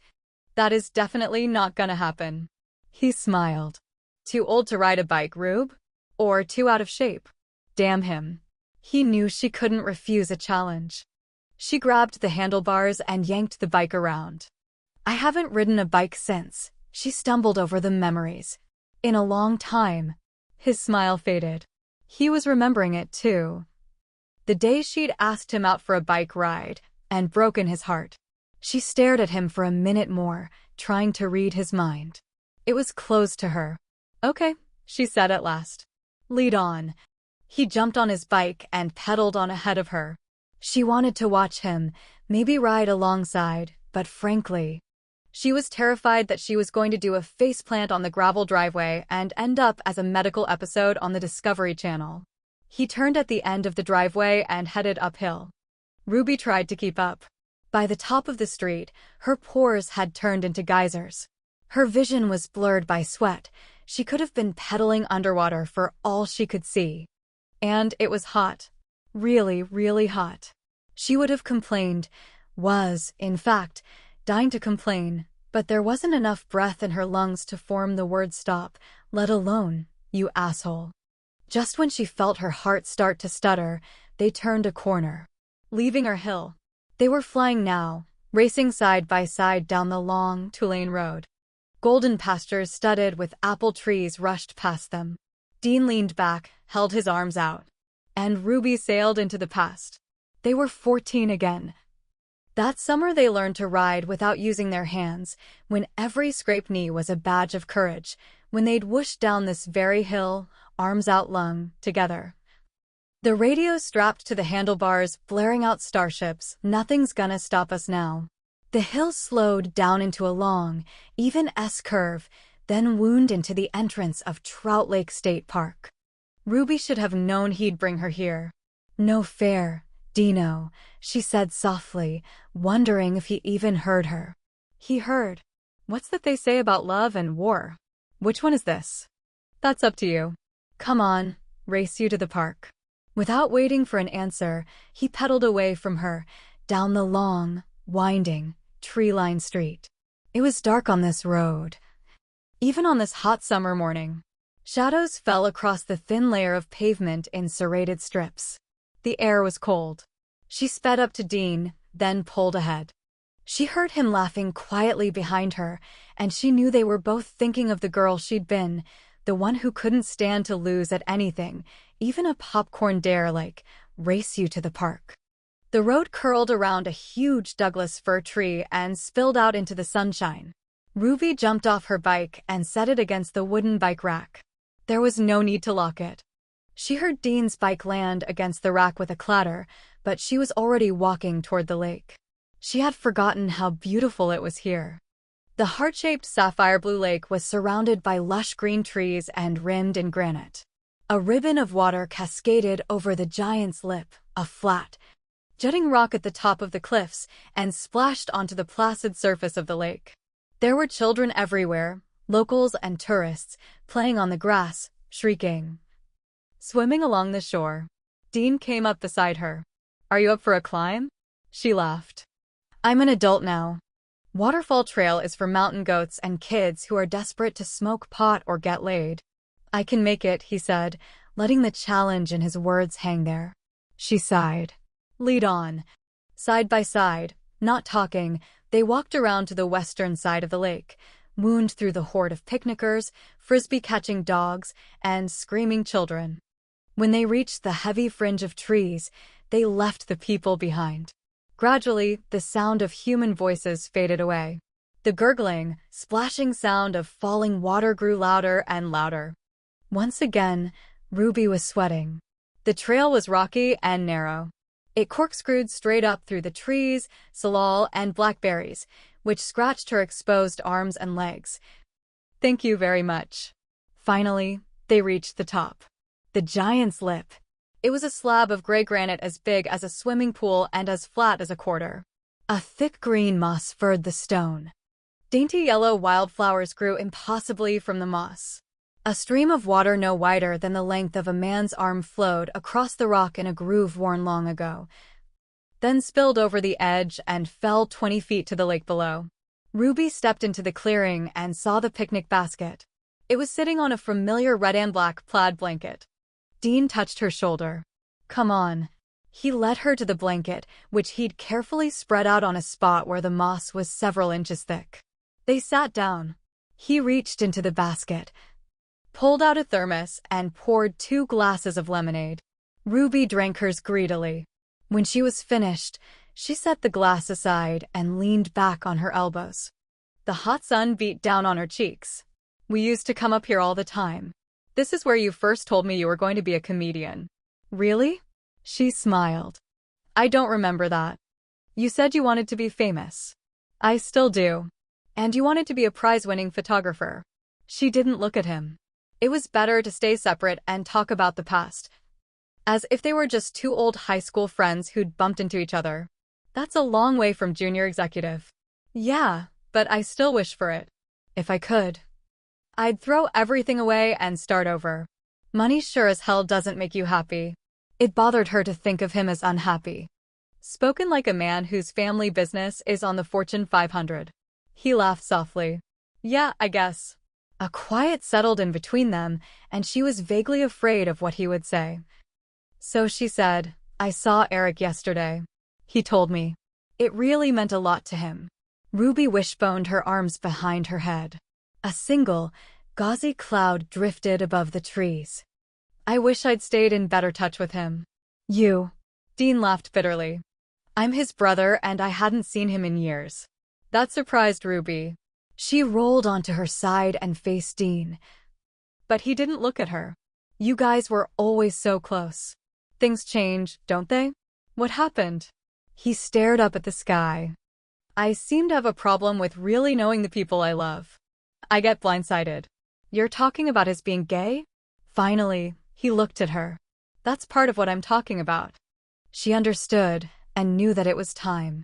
For more than 10 years, she'd sworn to herself that if she ever got the chance with Dean, she would say the thing that mattered. "I'm sorry, Dean," she said. "I didn't want to hurt you." He rolled onto his side, facing her. "You didn't want to hurt me? Jesus, Ruby, you were my whole world."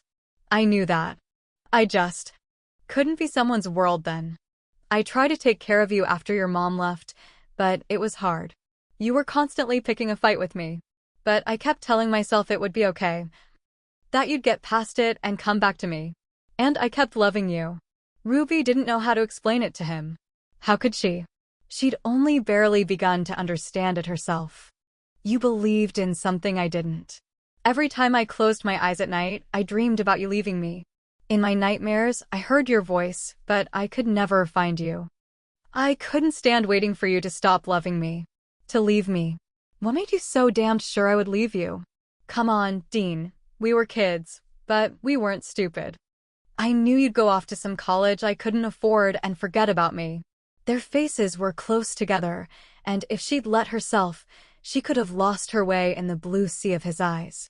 "So, you dumped me before I had a chance to dump you." She smiled sadly. "Pretty much. Now, let's change the subject. This is old news, and we both know it doesn't matter anymore. Tell me about your life. How's it to be a jet-setting super bachelor? What if I said I still love you?" Ruby gasped. "Don't say that, please." He took her face in his hands, gently forced her to look up at him. "Did you stop loving me, Ruby?" She felt the soft exhalation of his breath against her lips. A second later, she heard his question. She wanted to say, of course, we were just kids, but when she opened her mouth to answer, the only sound she made was a quiet sigh that tasted of surrender. His lips brushed against her, and it was a sensation at once familiar and new. She melted against him, moaning his name as his hand curled around the back of her neck. It was the kind of kiss they'd never shared before. The kind of achingly lonely kiss a pair of teenagers couldn't imagine. The kiss of two adults who'd been alone for too long and knew that God had given them this moment, and that it was a gift too precious to ignore.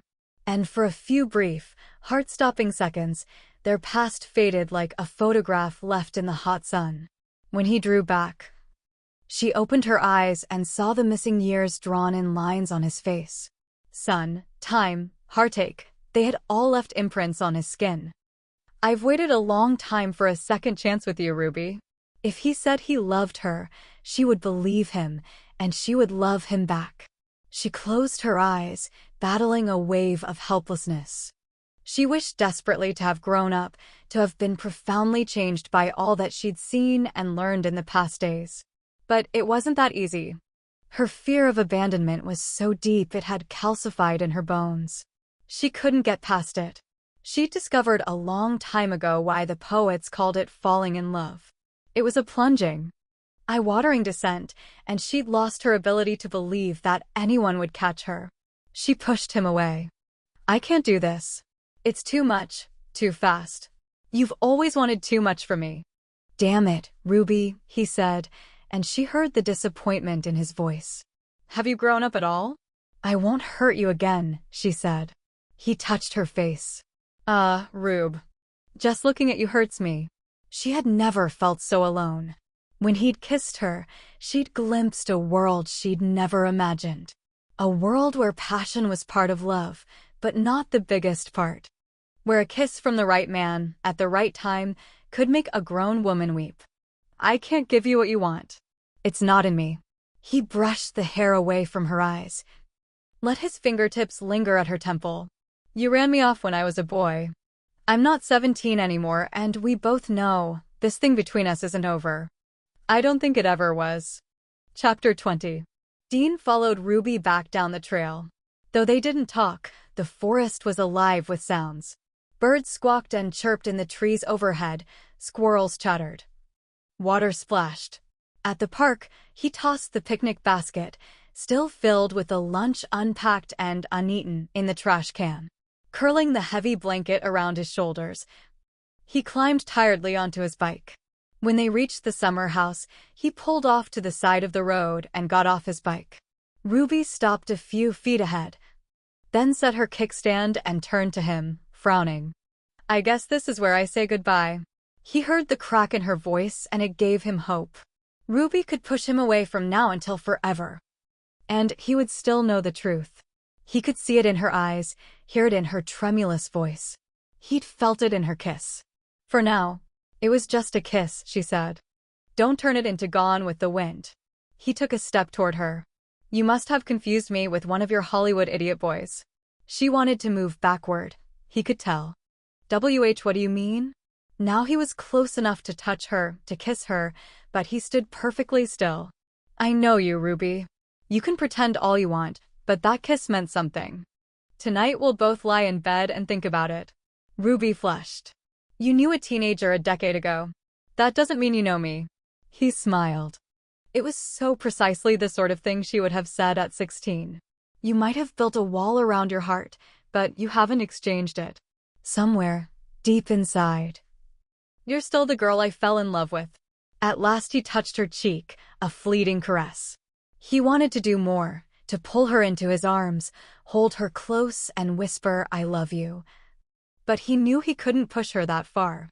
"Not yet. For years after you were gone, I thought I saw you," he said quietly. "Every time I rounded a corner or came up to a stoplight or got off an airplane, I'd think for a split second, there she is. I'd run up to the person, tap her shoulder, and find myself smiling awkwardly at a stranger. I still walk on the right side of the sidewalk because you like the left." Her mouth trembled. "I'm afraid."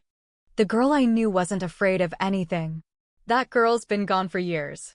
Isn't there some part of her left? She stood there a long time, staring up at him. Then finally she turned away. He knew she wasn't going to answer. "Okay," he said with a sigh. "I'll concede this round." He climbed onto his bike and started to go. "Wait." He stumbled off his bike so fast he almost fell. It clattered to the ground as he spun back to face her. The way she was looking at him reminded him of when she was 9 years old and she fell out of the oak tree on Finnegan's farm. Or when she was 12 and broke her arm skateboarding down Front Street. She took a step closer and looked up at him. He couldn't be certain, but she looked ready to cry. "You sound so sure." He smiled. "You taught me love, Ruby. Every time you held my hand when I was scared, or came to one of my ball games or left a note in my locker, I learned a little more about it. Maybe when we were kids, I took that for granted, but I'm not a kid anymore. I've spent a lot of years alone, and every date I went on only proved again how special we were." "My parents were special," she said slowly. "You and Eric were special. So, your point is love dies." An ugly, painful death. It saddened him, knowing how her heart, once so open and pure, had been trampled by the very people who should have protected it. "Okay, love hurts. I can't deny that. But what about loneliness?" "I'm not lonely." "Liar." She stepped away from him. Without a backward look or a wave or anything, she jumped on her bike and rode away. "Go ahead," he called after her. "Run away. You can only go so far." Ruby knew her mother would be waiting for her. She'd probably be sitting at the kitchen table or in the rocker on the porch, pretending to be occupied by some small task. Maybe knitting. She'd always loved to knit. Ruby stopped pedaling. The bike slowed down, rattling and bumping over the uneven road. When she reached the minivan, she dumped the bike at the side of the gardening shed and headed down to the house. The gate creaked loudly at her touch. She stepped into the kitchen and found her mother at the stove, stirring something in an old iron pot. She was wearing her old apron, the one that said "A woman's place is in the house." "And the Senate." "Ruby," she said, looking up in surprise. "I didn't expect you back so soon." She glanced at the door, now closed behind Ruby. "Where's Dino?" Ruby stood there. God help her, she couldn't talk. The kitchen smelled of pot roast, slow cooking all day with baby carrots and oven brown potatoes. A cookie sheet sat on the counter. On it, homemade biscuits were rising. And unless Ruby missed her guess, That was vanilla custard Mom was stirring. She'd made Ruby's all-time favorite dinner. Just then, Ruby didn't know which hurt more, the effort her mother had made to please her, or the fact that Dean wasn't here to share it. All she knew was that if she didn't get out of this room soon, she was going to burst into tears.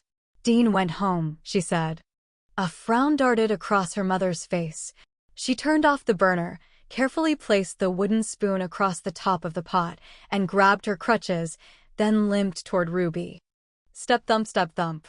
The uneven footsteps matched the beat of Ruby's heart. What happened? I don't know. I guess we started something we couldn't finish. Or maybe we finished something we'd started a long time ago. She shrugged and looked away. This won't be like Max, her mother said. I love Dean, Ruby admitted. But that's not enough. It wouldn't last, anyway. Love is nothing without faith. I lost that faith a long time ago. Of course you did. And you're right to blame your dad and me for it. But that doesn't matter anymore, whose fault it is. What matters is you. Can you let yourself jump without a net? Because that's what love is, what faith is. You're looking for a guarantee. And those come with auto parts. Not love. Yeah, right. Love put you in a mental institution. Mom laughed. I think it makes lunatics of us all. It felt good to talk to her mother this way. As friends. It was something Ruby had never even imagined. It was true. Love made everybody crazy. All those years Ruby had spent angry with her mother, sending back presents unopened and refusing all contact. It wasn't because she'd felt betrayed. Those years, those feelings and actions, had been about longing. Simple longing. She'd missed her mother so much that the only way she'd been able to go on in the world was to pretend she was alone. I'm not alone anymore. That one sentence, once thought, formed a road that led Ruby to herself. She didn't say it aloud. Instinctively, she knew that if she spoke, her voice would be a child's, full of awe and bewilderment. And she would cry. I can't write the article. I've got to go upstairs, she said suddenly, seeing the surprise on her mother's face. Ruby didn't care. She ran upstairs and went to the phone, dialing Val's number. Maudine answered on the second ring. Leitner and Associates, may I help you? Hi, Maudine, Ruby said, sitting on the bed, drawing her knees up. It's Ruby Bridge. Is the Great Oz in? Maudine laughed. He and Julian went to a premiere in New York. He'll be back on Monday, and he's calling in for messages. Okay. Tell him I won't be delivering my article. You mean it's going to be late? I'm not going to turn it in at all. Oh my. You'd better give me your address and phone number again. He'll want to talk to you. Ruby gave out the information, then hung up. She hadn't even realized that she was reaching for her writing pad, but there it was, sitting on her lap. It was time now to finish what she'd begun. Slowly, she began to write. I have just called my agent. When he calls back, I will tell him that I can't turn in this article. I never thought about what it meant to write an exposé on my own mother. Can you believe I was so blind? I took the money that was given to me, my 30 pieces of silver, and I spent it like a teenager would, on a fast car and expensive clothes. But I didn't think. I dreamed. I imagined. I saw myself on Letterman and Leno, a witty, charming guest plugging her own skyrocketing career. I never noticed that I'd be standing on my mother's broken back to reach the microphone. My dreams, as usual, were all about me. Now, I see the people around me, and I know what the price of my selfish actions will be. As I write, I am reminded of that passage from the Bible, the one that is read at every wedding. When I was a child, I spake as a child, I understood as a child, I thought as a child. Now, I understand as an adult. Maybe for the first time in my life. This article would break my mother's heart, and perhaps even worse, her spirit. That didn't matter to me a week ago. In fact, I wanted to hurt her then. My only excuse, then I was a child.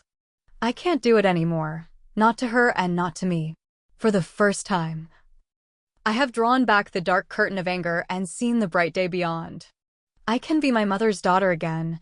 Even as I write that sentence, I feel its powerful seduction. I can't fully express to you, Strangers, how it feels to be motherless. The ache, the longing. She is the keeper of my past. She knows the secret moments that have formed me. And even with all that I have done to her, I can feel that still she is able to love me. Will anyone else ever love me so unconditionally? I doubt it. I can't give that up. Cash will have to find someone else to betray Nora Bridge. I am going home.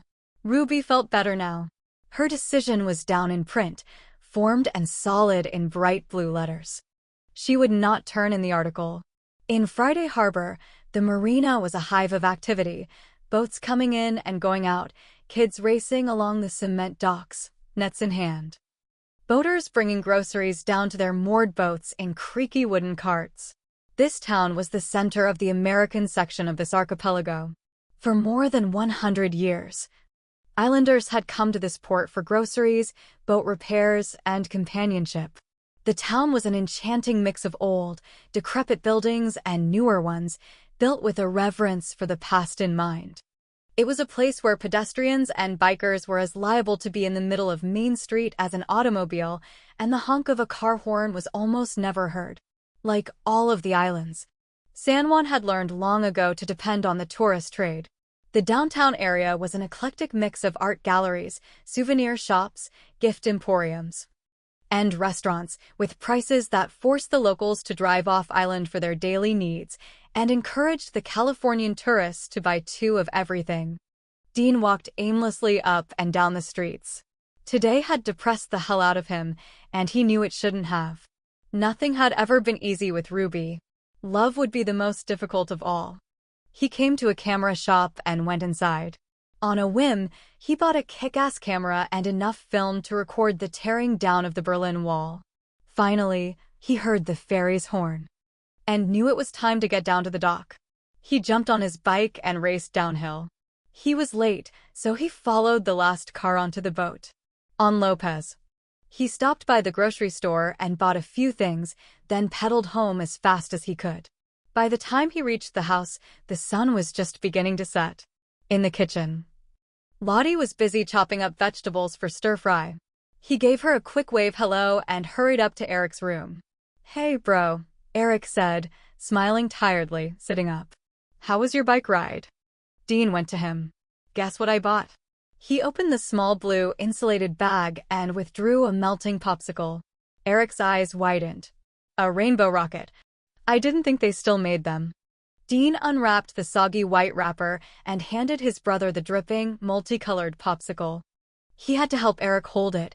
His hands were weak and unresponsive, but the smile on Eric's face was straight from the old days. Eric closed his eyes and made groaning sounds of pleasure as he licked the popsicle. When he finished, he set the gooey stick on the bedside tray and sighed. The bed whirred to a more upright position. "That was great," he said, leaning deeper into the pillows. He slowly turned his head. "I'd forgotten how much I loved those things." "I remembered," Dean said. "I've been remembering a lot of things lately. Like, remember the fort we made inside that dead log on Mrs. Nutter's land? When she discovered us, she chased us all the way down her driveway with a broom, screaming that we were rich kid hooligans. She threatened to call our parents. And we told her mom was in Barbados and the call would cost her a fortune." Eric's laughter faded into a hacking cough, then disappeared altogether. "There's something else, too," Dean said. He went to his own bedroom, then returned with a comic book. Eric blinked up at him. "My missing Batman. The only issue I ever lost." Dean smiled. "You didn't lose it. Your little brother was mad at you one day for not sharing your wacky wall locker, and he took your Batman. He could never figure out how to give it back." Smiling, Eric took the comic, thumbed through it. "I always knew you took it. Shithead. Do you want me to read it to you?" Eric set it on his lap. I guess not. I'm too tired. Just talk to me." Dean leaned over the bed rail and gazed down at his brother. "I went to see Ruby today. And let's just say the door hit me in the ass on the way out." Eric laughed. "That's our Ruby. Never gives an inch. Did you tell her you loved her?" "I asked her what she would say if I did." Eric rolled his eyes. "How Cary Grant of you. It's hard to sweep a girl off her feet with a line like that." How would you know? Girl. Boy. It's all the same, kiddo. Romance. And frankly, you'd better get a move on. I want to be around for your happily ever after. I know. You're dying. Damn right, I am. So, when is round 2? Dean sighed. I don't know. I'll need to stock up on defensive weapons. Maybe something will happen tomorrow when we all go sailing. You do love her, though? I don't think I ever stopped loving her. I wanted to. I tried to, but she was always in my dreams, the girl I measured every other woman against. But that doesn't mean she still loves me. Or that, if she did love me, she'd believe in it. Don't let her push you away again. It's not that easy. I can't do all the work. I won't do all the work. If she wants a future, she's gonna have to put out a little effort. Well, I hope it works out fast. I wanted to be the best man at your wedding. You will be.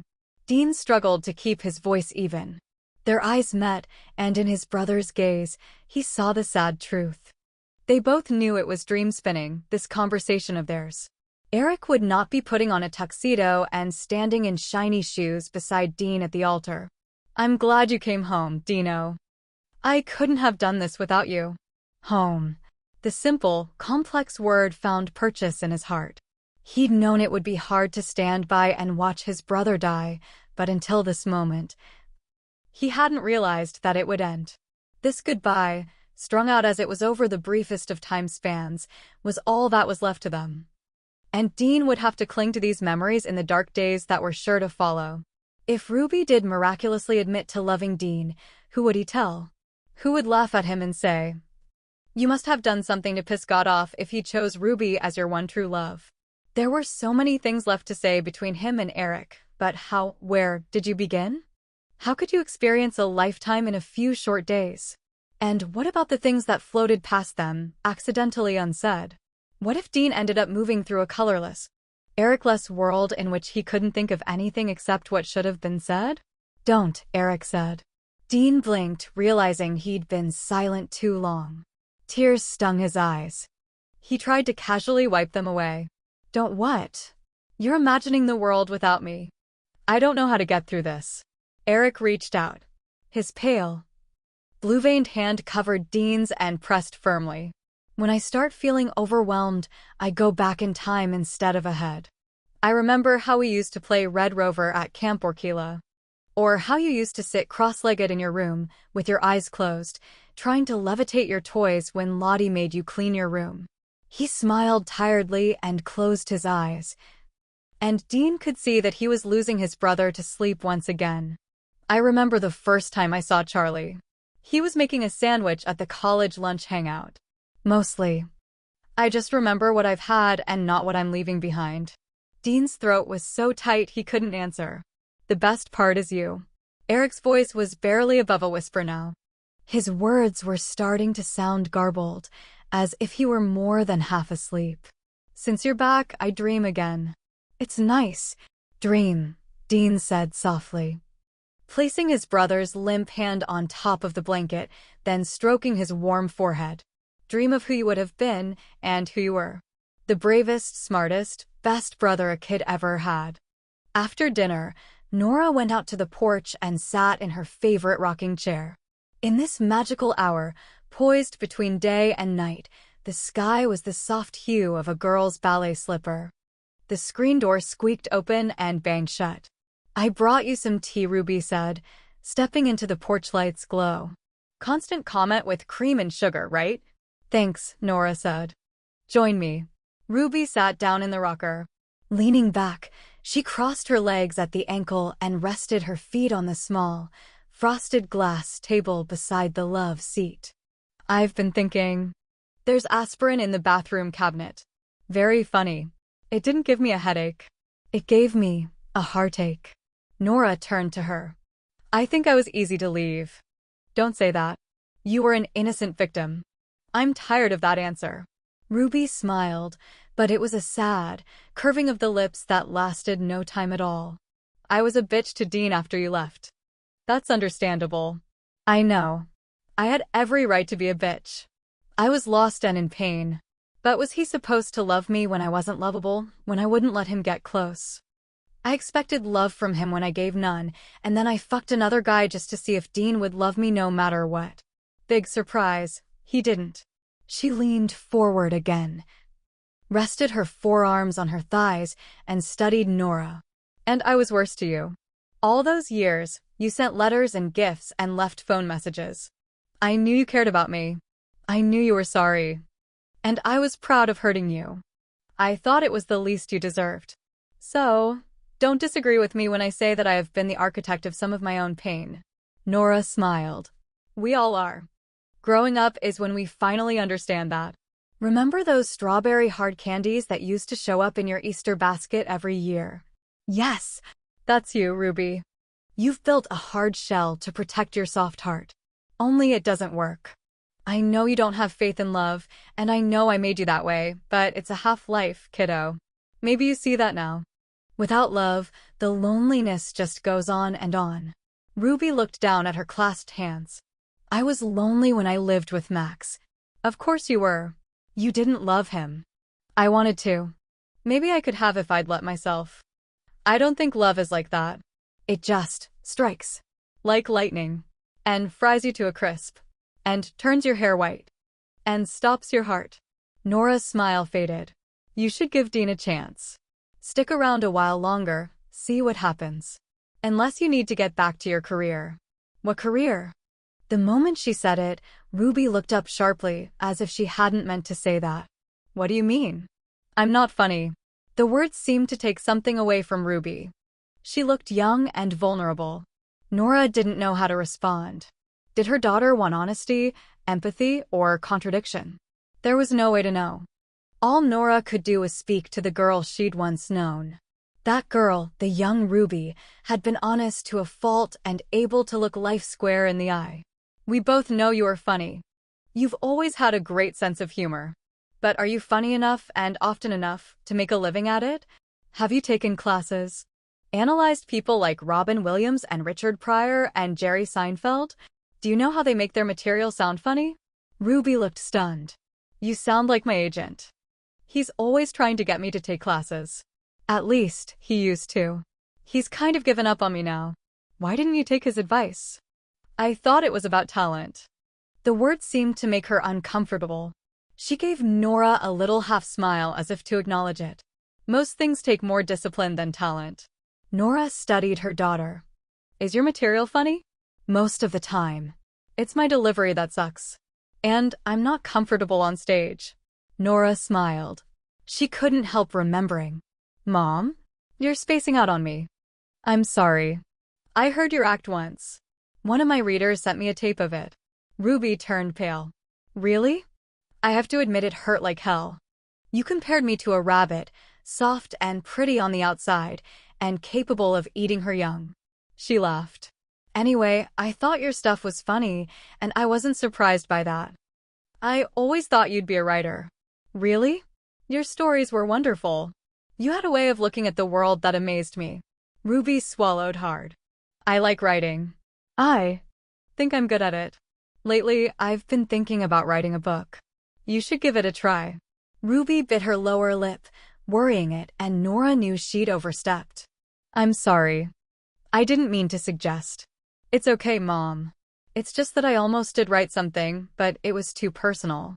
About us, our family. I didn't want to hurt anyone.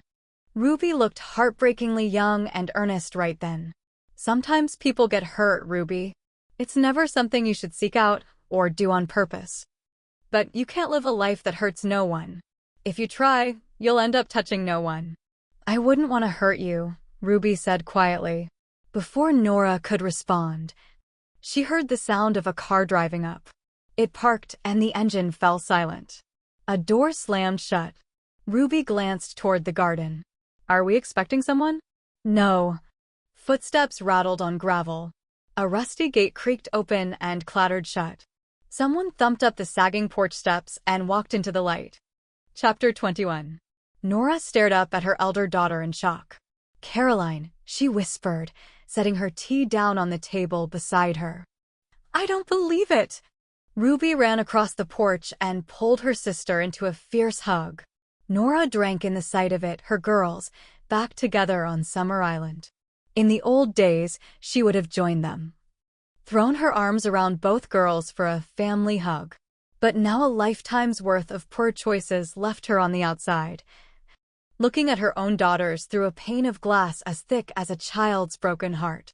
Nora got awkwardly to her feet and limped forward. "Hey, Caro. It's good to see you." Caroline drew back from Ruby's embrace. "Hello, Mother." Her smile seemed forced. It wasn't surprising.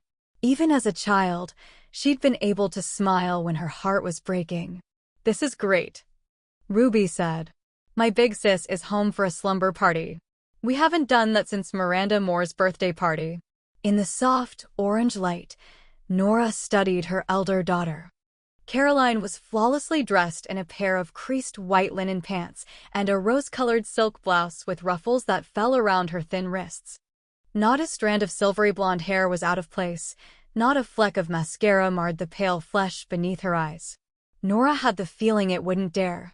And yet, in all that perfection, there was a strange undercurrent of fragility, as if she were hiding some tiny, hairline crack. Her gray eyes seemed suffused with a silent sadness. Nora wondered suddenly what had brought Caroline here. It was unlike her daughter to do anything spontaneously. She planned her grocery shopping days and marked them down on a planner. An unannounced trip to the island was startlingly out of character. Ruby peered past her sister's shoulder. "Where are the kids?" "I left them with Jerry's mom for the night." She glanced nervously at Nora.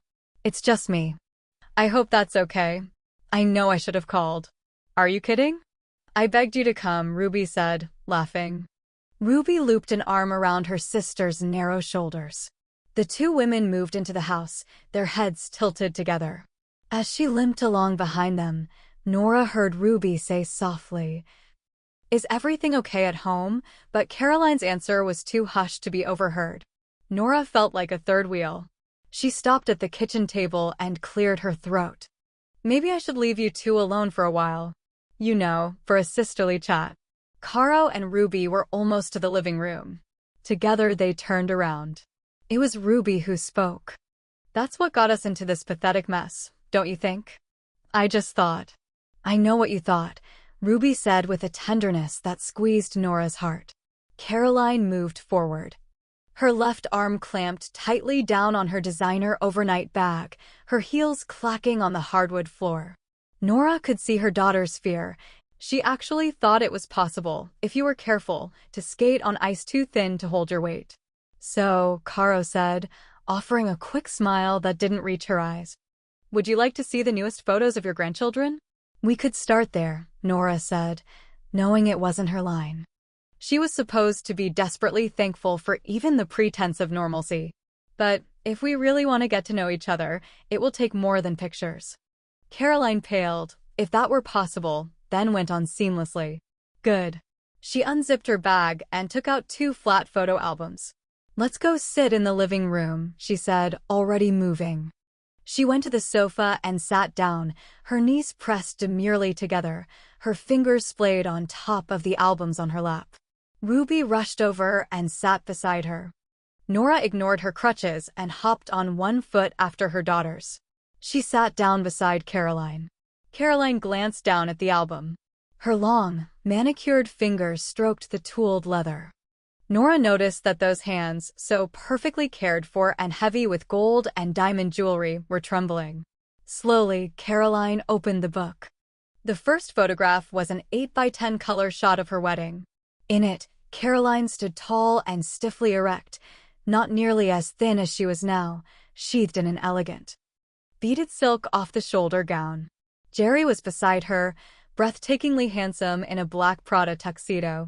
"Sorry," Caro said quickly, "the new photos are in the back." She started to turn the page. Nora boldly laid her hand on top of Caroline's. "Wait, who gives this woman to be married to this man?" When the priest had asked that special question, it had been Rand alone who'd answered. "I do." Nora had been in the back of the church, doing her best not to weep. It should have been, "We do, her mother and I." But Nora had given up that precious moment. She had been there for Caroline's wedding, but she hadn't been there. Caroline had invited her, placed her at a close yet distant table, one reserved for special guests, but not family. Nora had known that she was a detail to her daughter on that day, no more or less important than the floral arrangements. And Nora, lost in the desert of her own guilt, had thanked God for even that. She'd gone through the receiving line and kissed her elder daughter's cheek, whispered, "Best wishes," and moved on. There were endless questions she hadn't allowed herself to even ask then, but now, as she stared at the beautiful photograph of her daughter, Nora couldn't remain detached. Who had acted as Caroline's mother on that day? Who had sewn the last-minute beads on Caro's dress? Or taken her shopping for ridiculously expensive lingerie that she would never wear again? Who had held her, one last time, as an unmarried young woman and whispered, "I love you"? Nora drew her hand back. She heard the sound of a turning page and forced her eyes open again. Ruby laughed, pointing to a shot of the whole wedding party. "I want you to know, I never wore that dress again." "Yeah, and you never came home again, either," Caroline shot back. Ruby's smile faded. "I meant to." Caroline smiled sadly. "Words that could be our family motto." She quickly turned another page. "This is our honeymoon. We went to Kauai." Nora noticed that Caroline's fingers were trembling again. She kept gently touching the photographs. "You look so happy," Nora said softly. Caroline turned, and Nora saw the sadness stamped on her daughter's face. "We were." And Nora knew. "Oh, Caro." "Enough honeymoon shots," Ruby said loudly. "Where are the kids?" Caroline turned back to the album, flipped through a few more sand dancer photographs, and came to a stop. This one was in a hospital room festooned with balloons and flower bouquets. Caroline was in bed, wearing a frilly white nightgown and an exhausted smile. For once, her hair was a mess. She held a tiny baby in her arms. The red-faced infant was wrapped in a pink blanket. Here, at last, was a genuine smile, the kind that shone like sunlight. Nora should have seen that smile in person, but she hadn't. Oh, she'd visited Caroline in the hospital, of course. She had come, bearing an armload of expensive gifts. She'd talked to her daughter, commiserated about labor, then commented on how pretty the baby was, and then she'd left. Even then, with the miracle of a new generation between them, they hadn't really talked. Nora hadn't been there when Caroline realized how terrifying motherhood was. Who had said to her, "It's okay, Caro. God made you for this"? No one. Nora clamped a hand over her mouth. But it was too late. A small noise escaped. She felt the tears burn her eyes and streak down her cheek. She tried to hold her breath, but it broke into little gasps. "Mom?" Caroline said, looking at her. Nora couldn't meet her daughter's gaze. "I'm sorry." She meant to add for crying, but the apology cracked in half. Caroline was quiet. Nora didn't realize that her daughter was crying until a tear splashed onto the album, landed in a gray blotch beside a picture of Jenny in a bassinet. Nora reached out, placed her hand on Caroline's cold, still fingers. "I'm so sorry," she whispered again. Caroline bent her head. A curtain of hair fell forward, hit her face. "That was the day I missed you most." She laughed unevenly. "Jerry's mom was a take-charge kind of gal. She whipped in and packed me up and sent me on my way with a list of instructions." Another tear fell. "I remember the first night. Jenny was in a bed beside me. I kept reaching out for her, touching her little fingers, stroking her little cheek. I dreamed you were standing beside my bed, telling me it would be okay. Not to be afraid." She turned, looked at Nora through mascara-ruined eyes. "But I always woke up alone." Nora swallowed hard. "Oh, Caroline. I tried to remember that prayer you used to say when I was scared at night. I know it was stupid, but I just kept thinking that everything would be fine if I could only remember those words. Starlight, star bright, protect this baby girl against the night." Nora smiled uncertainly. "Caro, there aren't enough words in this galaxy to say how sorry I am for what I did to you and Ruby." Caroline leaned toward her and let Nora take her in her arms. Nora's heart cracked open like an egg. She was crying so hard she started to hiccup. When Nora drew back, she saw Ruby, sitting on Caroline's other side. Her face was pale, her lips drawn into a thin line. Only her eyes revealed emotion. They were shimmering with unshed tears. Ruby stood up. "We need to drink." Caroline wiped her eyes self-consciously and frowned. "I don't drink." "Since when?" "At the junior prom, you." "It's a dozen lovely memories like that one that keep me sober. In college, Jerry used to call me ED for easy drunk. 2 drinks and I start thinking strip and go naked is a perfect game." E.D? ED? Oh, this is too good. I'm 27 years old and I haven't gotten drunk with my sister since before it was legal. Tonight we're changing all that. Nora laughed. "The last time I drank, I drove into a tree." "Don't worry, I won't let you drive," Ruby promised. Caroline laughed. "Okay, 1 drink." "1." Ruby did a little cha-cha-cha toward the kitchen, then threw back her head and said, "Margaritas." Before Nora had figured out how to start another conversation with Caroline, Ruby was back, dancing into the living room with glasses that could have doubled as Easter baskets. Nora took her drink, then laughed out loud when Ruby went to the record player, picked an album, and put it on. We will, rock you" blared through the old speakers. Ruby had the volume so high the windows rattled and knickknacks seemed to dance spasmodically across the mantel. Ruby took a laughing gulp of her drink, wiped her mouth with the back of her hand, and slammed the drink down onto the coffee table. Then she snapped a hand toward Caroline. "Come on, Miss America, dance with Hollywood's worst comic." Caroline frowned. "That's not true." "Dance with me." Shaking her head, Caroline grabbed Ruby's hand and let herself be pulled into a twirl. Nora cautiously sipped her cocktail and leaned forward, mesmerized by the interplay between her daughters. They were standing side by side, both sweaty from dancing, and they looked so happy and carefree it actually hurt Nora's heart. These were the adult versions of the girls Nora had born, the women she'd imagined her daughters would have become if their mother had never left. The girls danced and drank and laughed together, bumping hips and holding hands, until Caroline held up her hands and said breathlessly, "No more, Ruby. I'm getting dizzy." "Huh. You're not dizzy enough, that's your problem." And with that proclamation, she handed her sister her margarita. Bottoms up. Caroline wiped the damp hair off her face. It looked for a moment as if she were going to decline. "Oh, what the hell?" Caroline drank the rest of her margarita without stopping, then held out the empty glass.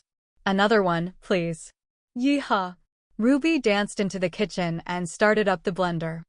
On the stereo, the next album dropped down, clicked on top of the first one. With a whining screech, the arm moved to the beginning and lowered. It was an old album by the Eurythmics. "Sweet dreams are made of these," pulsed through the speakers. Caroline stumbled unsteadily to one side and held her hand out. "Dance with me, Mom.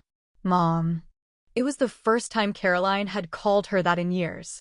"If I step on your foot, I'll break every bone." Caroline laughed. "Don't worry, I'm anesthetized." The last word came out hopelessly mangled, and Caroline laughed again. "Drunk," she said sternly, "drunk." Nora grabbed her fallen crutch and limped over to Caroline. She slipped one arm around her daughter's tiny, too tiny, frighteningly tiny, waist and used the crutch for support. Caroline pressed her hands against Nora's shoulders. Slowly, they began to sway from side to side. "This is the last song they played at the senior prom. I had them play it at my wedding, remember?" Nora nodded. She was going to say something impersonal, but then she noticed the way Caroline was looking at her. "Do you want to talk about it?" she asked gently, tightening her hold on Caro's fragile waist. "Talk about what?" Nora couldn't help herself. She stopped dancing and released Caroline's hand, then touched her daughter's cheek. "Your marriage." Caroline's beautiful face crumpled. Her mouth quavered as she released a heavy sigh. "Oh, Mom. I wouldn't know where to start." "There's no." Ruby spun into the room, singing "Margaritas for the Senoras." She saw Nora and Caro standing there, and she stopped in her tracks.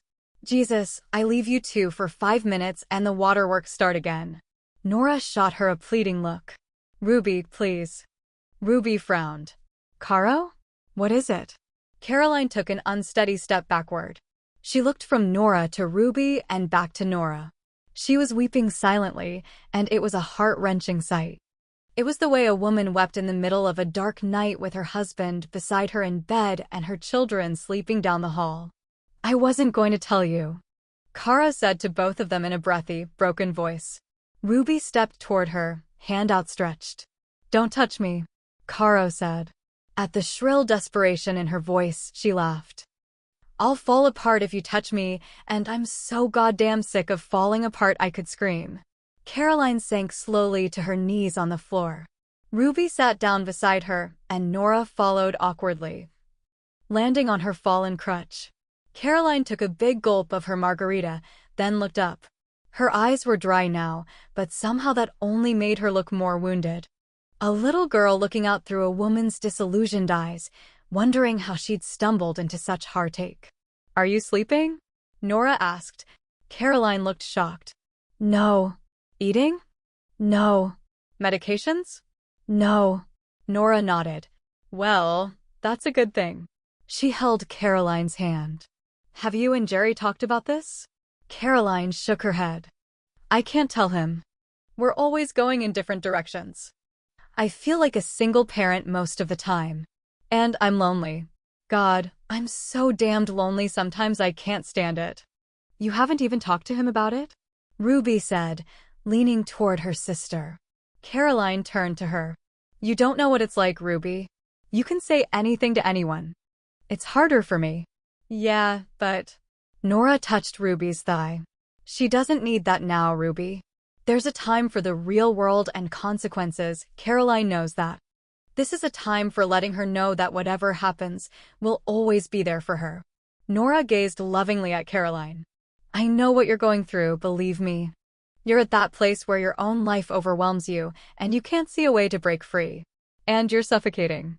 Caroline drew in a gulping, hiccuping breath. Her eyes rounded. How did you know that? Nora touched her cheek. I know, was all she said for now. There would be more to come, she knew, but now they had to lay all the cards on the table. Is Jerry seeing another woman? Caroline made a desperate, moaning sound. Tears rolled down her cheeks. Everyone always said Jerry was just like Daddy. I guess I should have been afraid. She sniffled and wiped her eyes. I'm going to leave him, though. Do you love him? Nora asked gently. Caroline went pale. Her lower lip trembled. The hands in her lap tightened into a bloodless knot. So much. Nora's heart felt as if it were breaking. Here was another legacy of her motherhood. She'd taught her children that marriages were disposable. Let me tell you what it's like, this decision you think you've made, she said to Caroline. When you leave a man you love, you feel like your heart is splitting in half. You lie in your lonely bed and you miss him. You drink your coffee in the morning and you miss him. You get a haircut and all you can think is that no one will notice but you. And you go on with a broken heart, you go on. She took a deep, unsteady breath. But that's not the worst of it. The worst is what you do to your children. You tell yourself it's okay. Divorces happen all the time and your children will get over it. Maybe that's true if the love is really gone from your marriage. But if you still love him, and you leave him without trying to save your family, you will break. You don't just cry in the middle of the night, you cry forever, all the time, until your insides are so dry there are no tears left, and then you learn what real pain is. Nora knew that what she was saying wasn't true for all marriages, all divorces. But she was certain that Caroline hadn't tried hard enough. Not yet, not if she loved Jerry. She closed her eyes, trying to think of Caroline, but then she was thinking about her own life, her own mistakes, and before she knew it, she was talking again. You walk around and get dressed, and maybe you even find a career that makes you rich and famous. You think that was what you wanted all along, but you find out it doesn't matter. You don't know how to feel anymore. You're dead. Somewhere, your daughters are growing up without you. You know that somewhere they're out there, holding someone else's hand, crying on someone else's shoulder. And every single day, you live with what you did to them. Don't make my mistake, Nora said fiercely. Fight. Fight for your love and your family. In the end. It's all there is, Caroline. All there is. Caroline didn't look up as she whispered, What if I lose him anyway? Ah, Caro, Nora said, stroking her daughter's hair. What if you find him again? Chapter 22. Ruby felt as if someone were pounding a drum inside her head. Though she was exhausted, she couldn't sleep. She tried turning the light on, hoping Caroline would wake up. But no such luck. Her sister had obviously lapsed into a tequila coma. After their evening of margaritas and tears, she and Caro had finally stumbled up to bed. They'd lain in the darkness for hours, talking, laughing. Sometimes they'd even cried. They'd said all the things they'd gathered up in the years between then and now, but finally, Caroline had fallen asleep. Ruby closed her eyes and pictured Mom as she'd been a few hours earlier, sitting on the dirty rag rug like a kindergartner.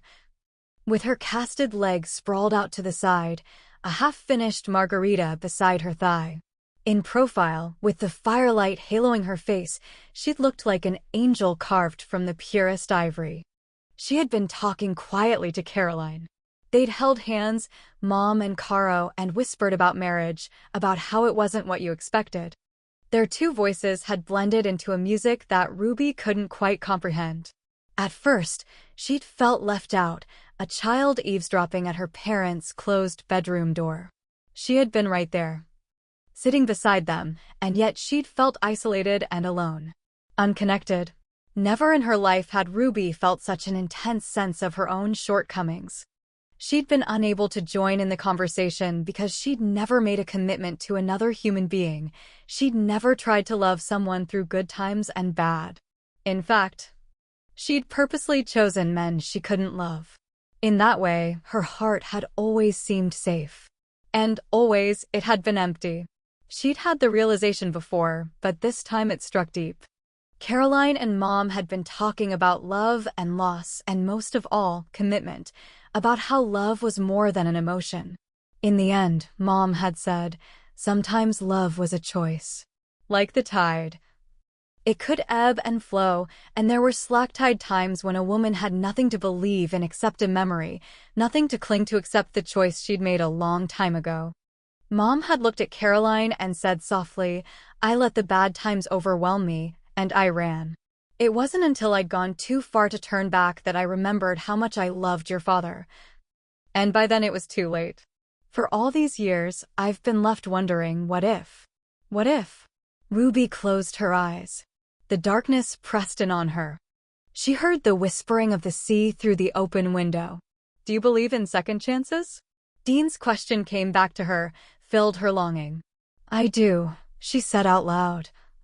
Hoping that tomorrow, when they went sailing, she would find the courage to say the same words to Dean. Before tonight, it would have seemed impossible to expose her heart so openly, so boldly. To admit she wanted to love and be loved. But tonight, life seemed different. As if anything were possible. The next morning, Nora woke feeling refreshed and rejuvenated. Almost young again. She thanked God that she'd sipped a single margarita all night. She pushed back the coverlet and limped into the bathroom.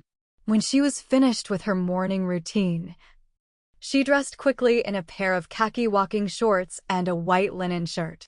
In the living room, she saw the relics of last night's blowout, 3 glasses, each with at least an inch of slime-green liquid in the bottom, an ashtray filled with the cigarettes Caroline had furtively smoked, a pile of discarded record albums. For the first time this summer, the house looked lived in. This was a mess made by Nora and her daughters, and she'd waited a lifetime to see it. She put a pot of coffee on, then limped upstairs. The bedroom door was closed. She pushed it open. Caroline and Ruby were still sleeping. In sleep, they looked young and vulnerable, and at the sight of them, she remembered her own nights in this room, nights she'd slept in this bed with her husband, more often than not with 2 small, warm bodies tucked in between them. And now those babies were women full-grown, sleeping together in the bed that had once held their parents. Caroline slept curled in a ball, her body pressed close to the mattress's edge. Ruby On the other hand, lay spread eagle, her arms and legs flung out above the bedding. Nora walked to the bed. Slowly, she reached down and caressed Ruby's pink, sleep-lined cheek. Her skin was soft. So soft. Wake up, sleepyheads.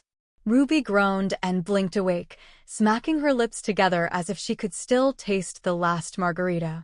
Hi, Mom. Caro blinked awake beside her, stretching her arms. She saw Nora and tried to sit up. Halfway there, she groaned and flopped backward. Oh my God, my head is swollen. Ruby didn't look a whole lot better. But at least she could sit upright. Obviously, ED here should have done a little alcohol training before last night. She squeezed her eyes shut and rubbed her temples. Do we have any aspirin? Aspirin? Caroline moaned. That's an over-the-counter medication. I have prescription-level pain. She scooted slowly to a seated position and slumped against Ruby. I'm never listening to you again. Oh, shit, I'm gonna puke. Ruby slipped an arm around her sister. Aim at Mom. She looks way too happy this morning. Ruby's laughter rang out. And Nora felt a sharp tug of nostalgia. My girls, she thought. Suddenly it seemed like only yesterday they'd begged for disco Barbies for Christmas. Nora clapped her hands. Get a move on, girls. We're going sailing today with Dean and Eric, remember, Ruby? Lottie has dinner planned for us around 7. Caroline turned green. Sailing? She rolled out of Ruby's arms and dropped onto the floor, landing on all fours. She crouched there a minute, breathing shallowly, then she crawled toward the bathroom. At the door, she grabbed onto the knob and hauled herself upright. She turned and gave Ruby a pained smile. First in the shower. Shit. Ruby sagged forward, buried her face in her hands. Don't use all the hot water. Nora smiled. It's like old times around here. Ruby angled a look at her, gave her a pathetically sloppy smile. I don't remember tequila in grade school. Or all of us dancing to Footloose, singing at the tops of our lungs, but yeah. You and me against the world, Nora said, her smile fading at the suddenness of the memory. That was our song. I remember. Nora wanted to move toward her, but she remained still. Last night, Caro had come back to Nora completely. But even in the midst of their laughter and sobfest, Ruby had held herself back. Well, I'm going to start breakfast and pack us a light lunch. Dean's supposed to bring the boat around 11. She waited for Ruby to say something, but when the silence stretched out, Nora turned and headed downstairs, thumping down each step. She was halfway down when she heard a car drive up. A quick glance at her watch told her it was 9:30. Not dawn, certainly, but pretty early for the local islanders to be visiting. Nora tried to hurry down the stairs, but with her cast, it was difficult. She felt like Quasimodo hurrying down the bell tower. She made it into the kitchen just as a rattling knock struck the front door. She finger-combed her hair and opened the door. Standing on her porch was one of the best-looking young men she'd ever seen.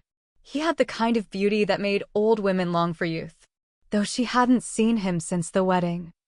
She'd recognize her son-in-law anywhere. Hi, Jeremy, she said, smiling. He looked surprised. Nora, I guess it's a shock to realize you have a mother-in-law. She took a step backward, motioning for him to come inside.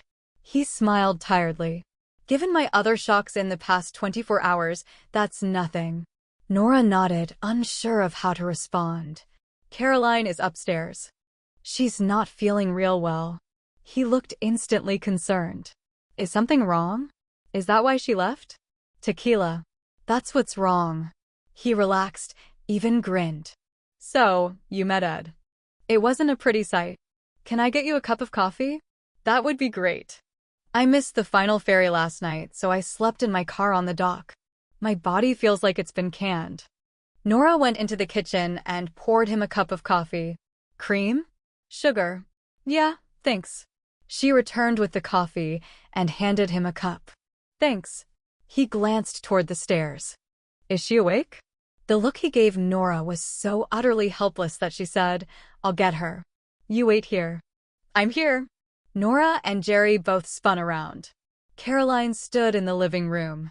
She was wearing the same silk and linen clothes from last night, only now they were wrinkled beyond recognition. Her hair was a tangled mess. Flecks of caked mascara turned her eyes into twin bruises. "Hi, Jerry," she said softly. "I heard your voice." Ruby came stumbling down the stairs and rammed into her sister. "Sorry, Caro, she saw Jeremy and stopped." Her laughter dwindled into an uncomfortable silence. Jerry walked over to Caroline. "Care?" The tenderness in his voice told Nora all she needed to know. There might be trouble between Caro and Jerry, maybe big trouble, but underneath all that there was love, and with love, they had a chance. "You shouldn't have come," Caro said, crossing her arms. She took a step backward, and Nora knew her daughter was afraid of getting too close to this man she loved so deeply. "No," he said softly, "you shouldn't have left. Not without talking to me first. Can you imagine how," his voice cracked, "how I felt when I got your letter? I thought, your letter, Care. All these years and you leave me a letter that says you'll be back when you feel like it." Caro looked up at him. "I thought you'd be glad I left, and I couldn't stand to see that." "You thought?" He sighed, ran a hand through his hair. "Come home," he whispered. "Mom's watching the kids for the rest of the weekend." Caroline smiled. "She'll be bleeding from her ears before tomorrow morning." "That's her problem. We need some time alone." "Okay." Caroline turned and went upstairs. She came down a minute later with her overnight bag. She enfolded Ruby in a fierce hug, whispering something that Nora couldn't hear, and then both girls laughed. Finally, Caroline walked across the kitchen to Nora. "Thanks," she said quietly. "Oh, honey, I've waited a lifetime for last night." Caroline's eyes were bright. "I won't miss you anymore." "No way. You can't get rid of me now." "I love you, Caro." "And I love you, Mom." Nora pulled her daughter into her arms and held her tightly, then slowly released her. Jeremy took the overnight bag from his wife, then held onto her hand. Together, they left the house. Ruby and Nora followed them as far as the porch, watching as the gray Mercedes followed the white Range Rover out of the driveway. "She's gone," Ruby said. "She'll be back." Nora stared out at the beautiful blue sky and choppy green sea.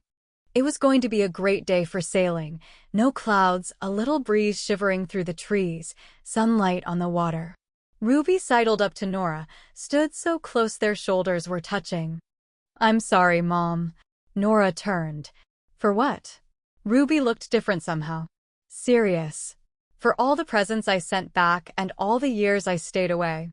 But mostly I'm sorry for being so damned unforgiving." Nora wasn't sure how it happened, who moved first, but suddenly they were clinging to each other, laughing and crying at the same time. At exactly 11, a boat horn blared. A loud "oh-oh-ga, oh-oh-ga." The windlass pulled up to the dock. Ruby glanced down at the water, watching Dean tie the boat down. "They're here." There was a strand of worry in her voice. Nora understood. "Are you afraid to see Dean?" Ruby nodded. Nora laid a hand against Ruby's cheek. "You could travel the world and you wouldn't find a better man than Dean Sloane. He's not the problem. I am. Your whole life has been tangled up with Dean. When someone pinched him, you got a welt in the same place. He's a part of you, Ruby, like it or not. Being afraid of him is like being afraid of your own arm. Just let go. Have fun. Let yourself remember the good times. Not only the bad." Ruby looked up at her. "I want that, Mom. I want it so much." The sailboat honked its horn again. "Grab the picnic basket," Nora said, pointing to the pile of supplies on the kitchen table. Within minutes, they were headed down the path to the beach. Nora moved as fast as her crutches would allow. The sailboat was tied down. Dean was on the bow, holding the 2 ropes that held the boat against the dock. "Welcome aboard." Nora handed her crutches to Ruby and stepped carefully onto the boat, trying to ensure that her cast didn't leave a mark on the teak decking. When her balance was steady, she took her crutches and tossed them onto the settee below decks.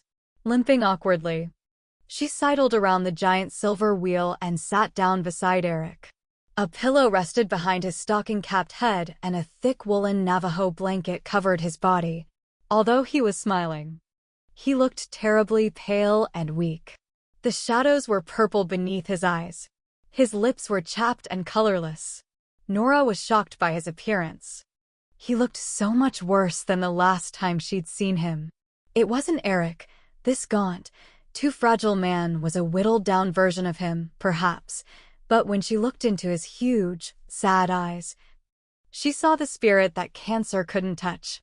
With exquisite gentleness, she curled an arm around him and drew him close. He rested his head against her shoulder, shivering a little. "You feel good," he murmured. Dean started the engine. Ruby untied the boat and jumped aboard. They motored out of the bay, and when they passed the tip of the island, Dean rigged up the mainsail. The boat immediately heeled starboard and caught a gust of wind, slicing through the water. Eric pressed his face into the wind, smiling brightly. Nora tilted her head against his and stared out at the lush, green islands. Ruby was up on the bow of the boat, standing in the wind. Nora didn't have to see her daughter's face to know that she was grinning. Dean hurried below decks. When he came back up, Robert Palmer's "Addicted to Love" blared through the speakers. On the bow, Ruby moved her hips to the beat. Nora imagined that she was singing off-key at the top of her lungs. There was a pause between songs, and the silence seemed endless and perfect. A moment trapped in a time that was somehow both then and now. Dean at the wheel, Eric and Nora sitting on the aft deck, Ruby poised at the bow, always eager to see where they were going. Nora felt the hot sun on her cheeks and heard the loose flapping of the ties against the mast. "I'm glad you're here," Eric said. She smiled at him. "Where else could I be? You and Dean and Ruby, you're the best parts of my life. I'll always remember my dark-haired boy. Every time I turned around, you were there, grinning up at me, saying, 'What are we gonna do next, Miss Bridge?' It seems like only yesterday you were sitting at my kitchen table with your banged-up elbows on the pink placemat. God, the time goes so fast." Too fast. Eric's gaze was steady. Nora's throat closed up, but she refused to let him see her cry. Gently, she touched his face. Eric turned away. She could tell that he was collecting himself again, distancing himself from the truth they dared to touch upon. He looked at Ruby, standing on the bow, then at Dean. They were the full boat length apart, each trying not to get caught staring at the other. "You think they'll figure it out?" "I hope so. They need each other. Take care of him for me," Eric said in a throaty voice, wiping his eyes with the edge of the blanket. "I thought I'd always be there for him, my baby brother." "You will be." Eric laughed and wiped his eyes. "God. We're out sailing and we look like we just watched Brian's song." Nora laughed and wiped her eyes. A swift breeze rose suddenly, filling the canvas sail with a thrumping noise. The boat keeled over and cut through the sunlit, glistening water. Dean looked down at his brother. "Do you want to take the wheel?" Eric's face lit up. "Oh, yeah." Dean slipped an arm around his brother's frail body and helped him hobble toward the big, silver wheel.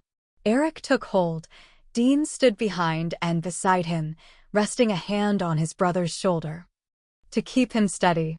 Wind tears streaked across Eric's temples, his thinning hair flapped against the sides of his face, his t-shirt billowed against his sunken chest. "Orcas," Ruby said suddenly, pointing starboard.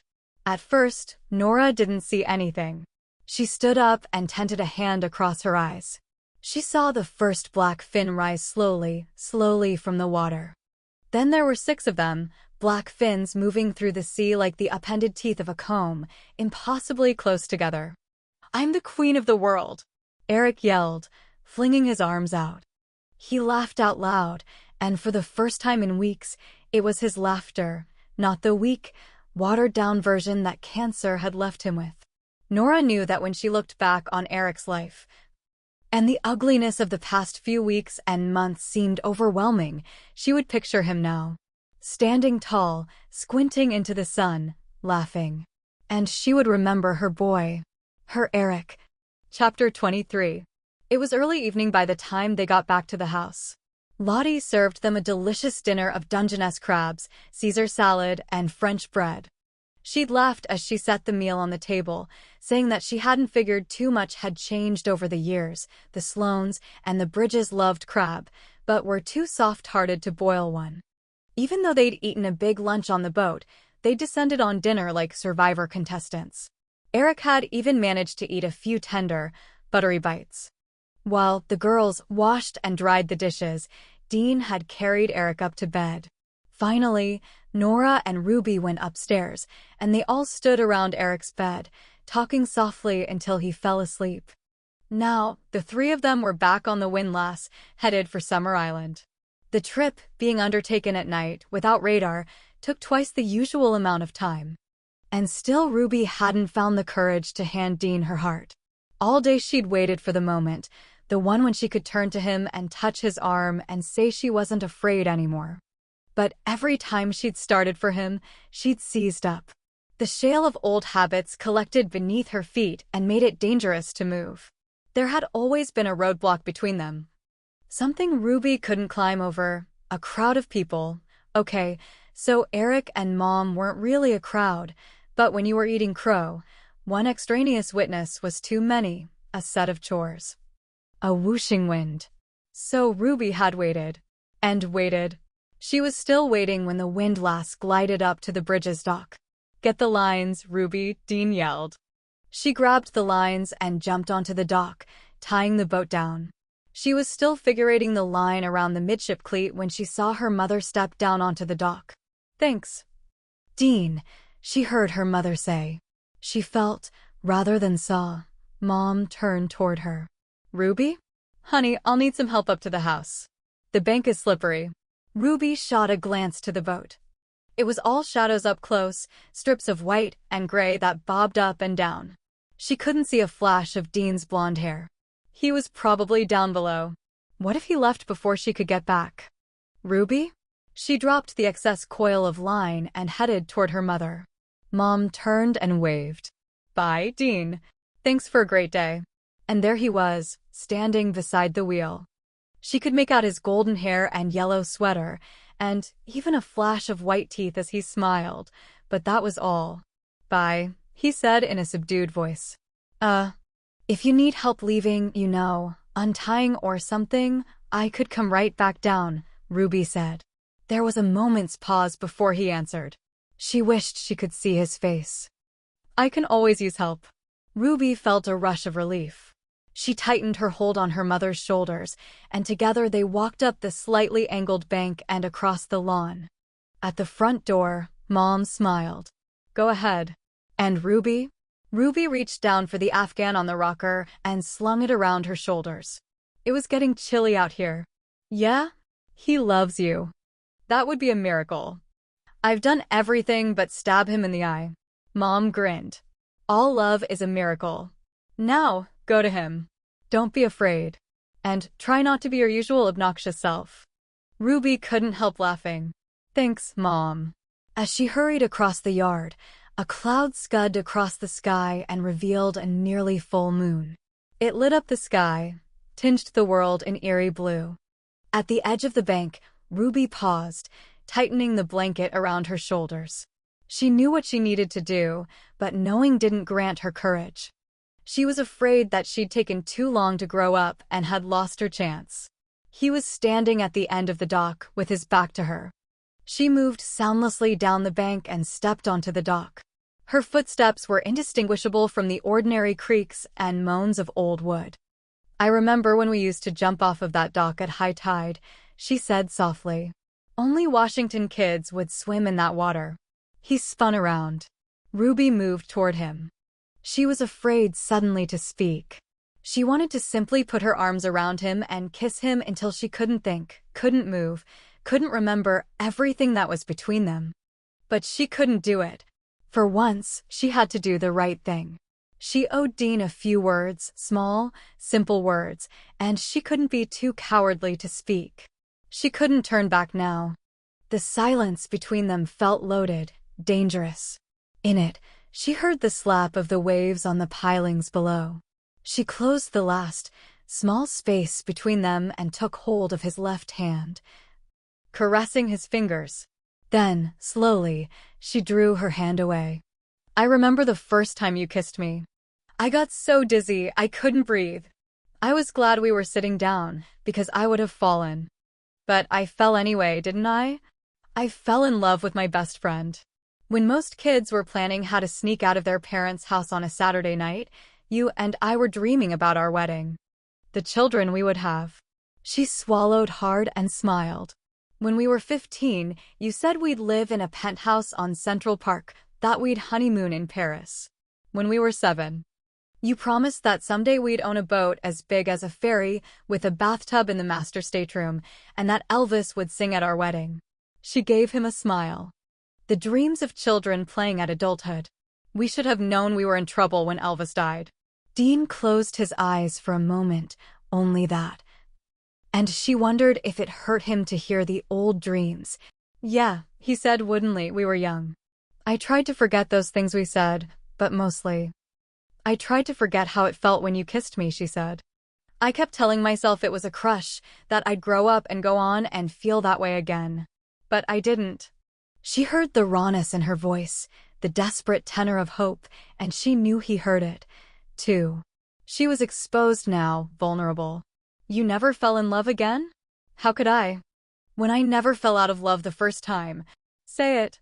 She stepped closer and tilted her face up to his. I love you, Dean Sloan. He didn't respond for a heartbeat, just stared down at her. Then he pulled her into his arms and kissed her the way she'd always dreamed of being kissed. And suddenly she wanted more. More. She fumbled with his t-shirt, shoved it over his head, and let her fingers explore the coarse, wiry hair on his chest. She touched him everywhere, moved her hands across the hardness of his shoulders, down the small of his back, down into his underwear. He yanked the Afghan down, letting it puddle on the dock around their feet. With a groan, he slipped his hands beneath her shirt, scooping it off her, and tossed it away. She kicked it aside and grappled with the buttons on her cutoffs. Naked, kissing, groping, they knelt on the blanket, smoothed it out, then collapsed on top of it, laughing at the awkwardness of their movements. Ruby heard the hiss of paper ripping. She blinked, feeling drugged by the intensity of her desire, and saw that he was opening a small foil packet. It stunned her. You planned this? He gave her a crooked, boyish grin. Let's just say I prayed for it. And he was laughing again, kissing her, and she couldn't think. Her body was on fire. His hands were everywhere, her breasts, her nipples, between her legs, stroking, rubbing, pulling. His mouth followed the path of his magical fingers, and when he leaned over her and took a nipple in his searching mouth, she gave in to sex in a way she never had before. She relinquished control over her body and let him bring her to the throbbing, desperate edge of pain. Finally, she couldn't stand it anymore. Her whole body was aching, needing. Please, she moaned beneath his touch now. He flipped onto his back and pulled her on top of him, entering her with a thrust. His hands were on her bottom, holding her against his grinding hips, teaching her to match his movements. She threw her head back and closed her eyes. He arched forward, capturing her nipple in his mouth, and she cried out. Her release was so intense it felt as if she were breaking apart. Oh, God, she said, breathing heavily, feeling his own climax inside her. She collapsed on top of him, buried her face in his sweaty chest. He held on to her tightly, as if he expected her to pull away, and stroked her damp back. Oh, my God, she whispered, finally rolling off of him. She remained tucked against him, one leg thrown across his thighs. We should have done that a long time ago. Believe me, it wouldn't have been as good. She sighed, flopping back, staring up at the moonlit sky. So simple. It had always been like this between them. Just a touch.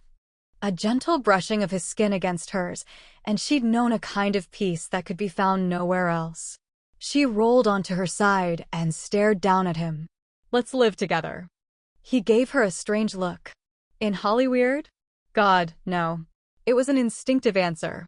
She hadn't even thought about it, but as she heard her voice, she knew it was true. She didn't want to live there anymore. I could live in San Francisco. He laughed. No, thanks. He reached up, touched her hair. We've had those lives, Ruby. I don't know about you, but I don't want to go back to anything that came before. I want to start over. And I'm not going to live with you. Oh! She tried to sound casual, as if he hadn't just stomped on her heart. We're getting married, Ruby Elizabeth. No more excuses or running away or lost time. We are going to get married. My vote is that we move back here and try like hell to find out what we want to do with the rest of our lives. I'm going to give photography a try. It's what I've always wanted to do. Most importantly, we're going to promise to grow old together. And we're going to do it. We'll sit on our own porch until we're blind and hairless, and I can't remember what the hell my own name is. And the last thing you're going to feel in this world is me kissing you goodnight. We'll have children, she said, dreaming of it for the very first time. At least 2. So they'll each have a best friend. And our son. We'll name him Eric. Ruby would have slept on the dock all night, wrapped in Dean's arms and that old blanket.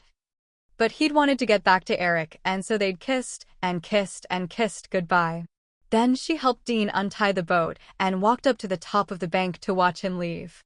Moonlight shimmered on all the white surfaces of the boat, turned everything silvery blue. He started the engine. The boat pulled away from the dock. The chug-chug-chug of the motor broke the silence of the night. Moment by moment, he lost coloring. It started with the tip of the mast. It turned black suddenly. Then the rest of the boat followed. In the last slice of moonlight, a dark hand lifted, raised, waved goodbye. Though Dean couldn't see her, he knew somehow that Ruby was still there, watching him leave. It was what she'd always done. She stood there until the boat disappeared into the choppy silver-tipped sea, then turned and went to the house. The kitchen light was on, and Mom's bedroom door was closed. Ruby skipped over to the closed door. There was no doubt in her mind that her mother would want to be wakened. After all, it wasn't every day your daughter got engaged. She was just about to knock when the phone rang. She ran for the kitchen and answered the phone on the second ring, hoping it wasn't about Eric. Hello? Ruby, where in the goddamn hell have you been? I've been calling all night. And what kind of podunk, backwater, double-wide house doesn't have an answering machine? Ruby immediately relaxed. Val? She glanced at the clock. It was 1 a.m. Can we have this discussion in the morning? His voice was muffled. Yeah, another Stoli martini. Babe, 3 olives. Sorry, Ruby. Anyway, what is this shit about you not turning in the article? Tell me Maudine wasn't listening well. Oh, that. I'm not going to deliver, that's all. That's all. That's all? Look, comedy princess, this isn't some low-rent vanity press publisher we're talking about. This is Cash Magazine. They've reserved the space in the issue. Printed the cover, with your picture on it, I might add, and leaked the story. He paused. She heard the exhalation of smoke into the receiver. And I've gotten some interest in you from the networks. NBC wants to talk to you about writing a pilot. A pilot? My own sitcom. Ruby felt sick. That had always been a pie-in-the-sky dream of hers. Every comedian dreamed about her own show. Yeah, your own sitcom. So, no dicking around. You're supposed to deliver the article tomorrow. I FedExed your plane tickets yesterday. They're probably on your front door now. You're scheduled for Sarah Purcell on Monday morning. I can't do it, Val. Ruby closed her eyes. In that minute, she could feel the warm imprint of her mother's hand on her head. The gentleness of that touch. Panic rushed through her. Val drew in a deep breath, then exhaled slowly. Christ. I knew you were a pain in the ass, but I promised them you were professional. I gave them my word, Ruby. I am a professional. Even to her own ears, her voice sounded small. Afraid. Professionals don't take money from national magazines and then break the contract. Can you pay them back? Ruby flinched, thinking of the Porsche in her parking spot, the designer dress in her closet, the money she gave her dad. If they'll give me some time, like 20 years. It doesn't work that way.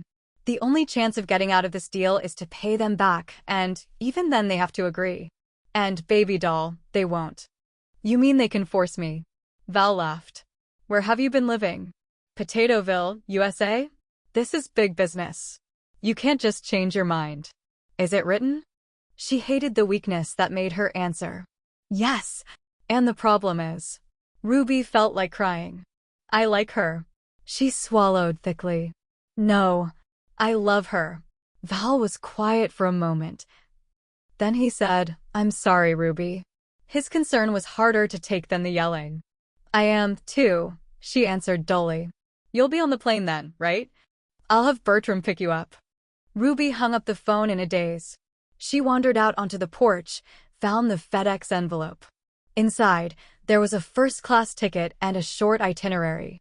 They were taking her to Spago to celebrate after the taping of Sarah Purcell. A week ago that would have thrilled her. She walked dully past her mother's door. At the last minute, she stopped, pressed her fingertips to the wood. I'm sorry, Ruby breathed.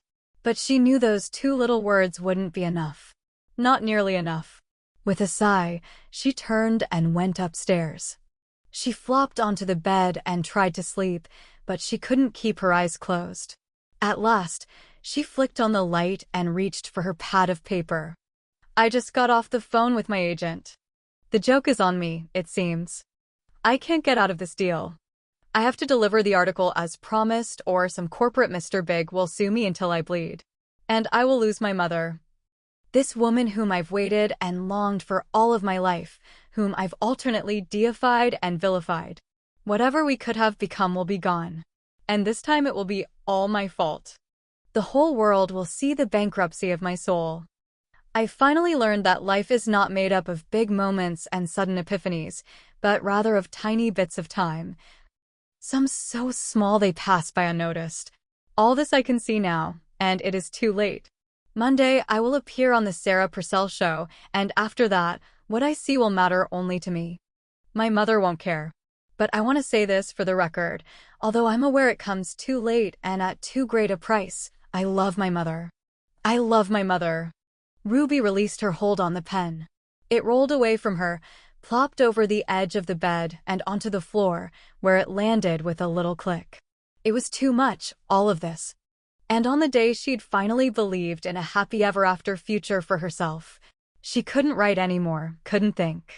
I love you, Mom, she whispered, staring up at the spidery crack in the ceiling. Chapter 24. Nora sat at the kitchen table, reading a 15-year-old newspaper that she'd found in the broom closet and sipping a cup of lukewarm coffee. The front-page story was an outraged report that Washington state officials had set off underwater firecrackers to scare away sea lions at the Ballard Locks. The sea lions were eating the salmon and the steelhead. Beside that story was a smaller column, complete with photograph. President Reagan's dog had received a tonsillectomy. Mostly. She was waiting for Ruby to come downstairs.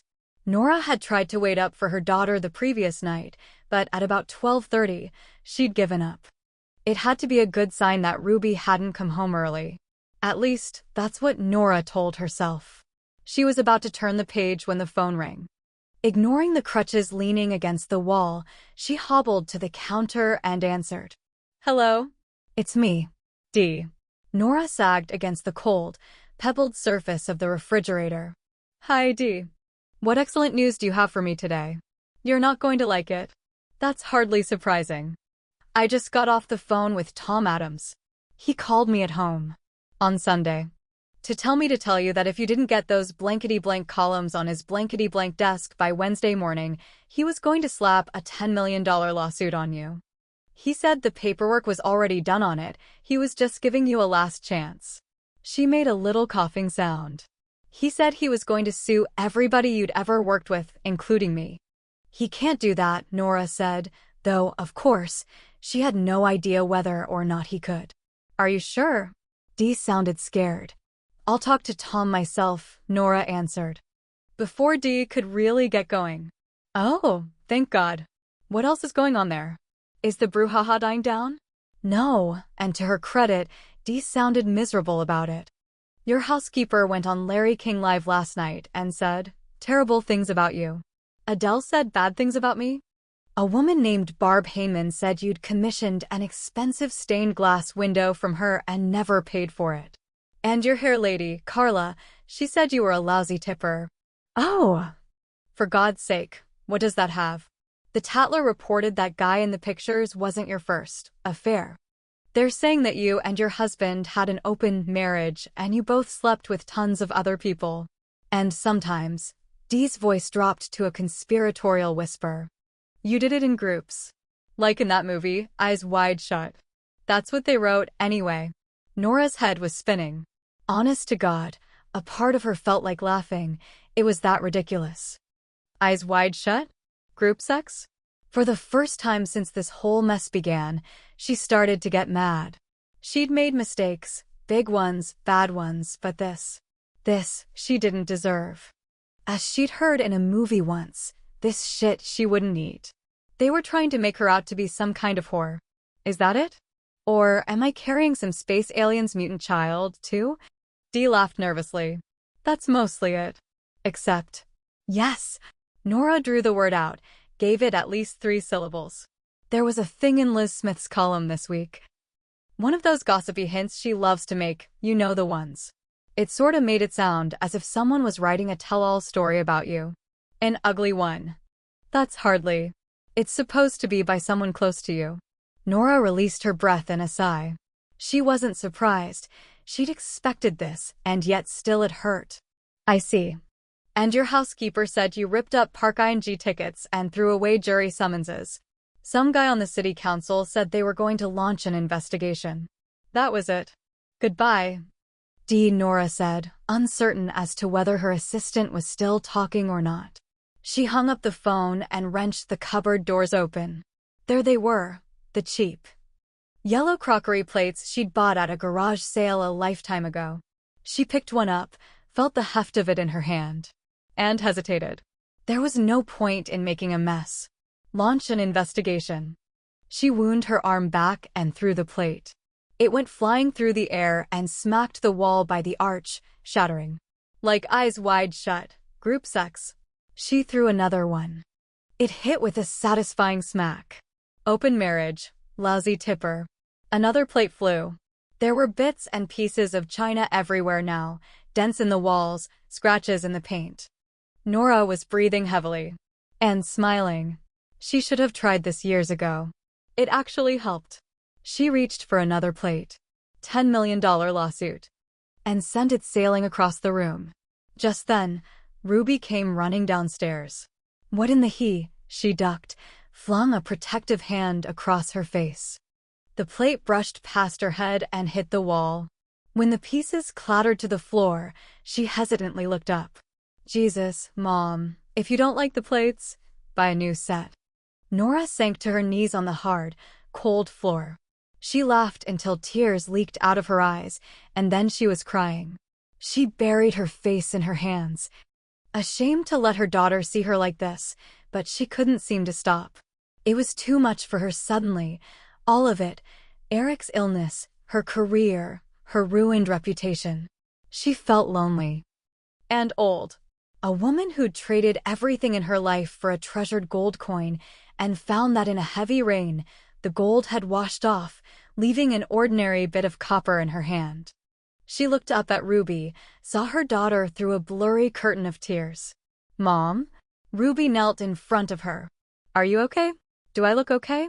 In that Courtney Love, pre-surgery, after-concert sort of way. She reached out, pushed a damp strand of hair out of Nora's eyes. What happened? A lady is suing me for fraudulent advice. And someone close to me, apparently a friend, is writing an ugly tell-all about my life. Oh, and don't be surprised when you hear that your dad and I engaged in group sex. She tried to smile. It was a dismal failure. But don't you worry, I can get through this. I've been through worse. It's just a midlife tantrum. The only thing that matters is how much I love you. Ruby jerked back. Let her hand drop into her lap. Oh, man, she whispered. Nora climbed awkwardly to her feet and hobbled to the kitchen table. She slumped onto a chair, plopped her casted foot on another one. It occurred to her then, as she watched her daughter, who still knelt on the floor with her head bowed, that there was no silence more cruel and empty than the one that followed that simple declaration, "I love you." She'd spent a childhood waiting to hear those words from her father, then an eternity waiting to hear them from her husband. Now, it seemed, she was destined to wait again. And she thought things were going so well with Ruby. "Would you like some coffee?" she said, pushing the newspaper aside.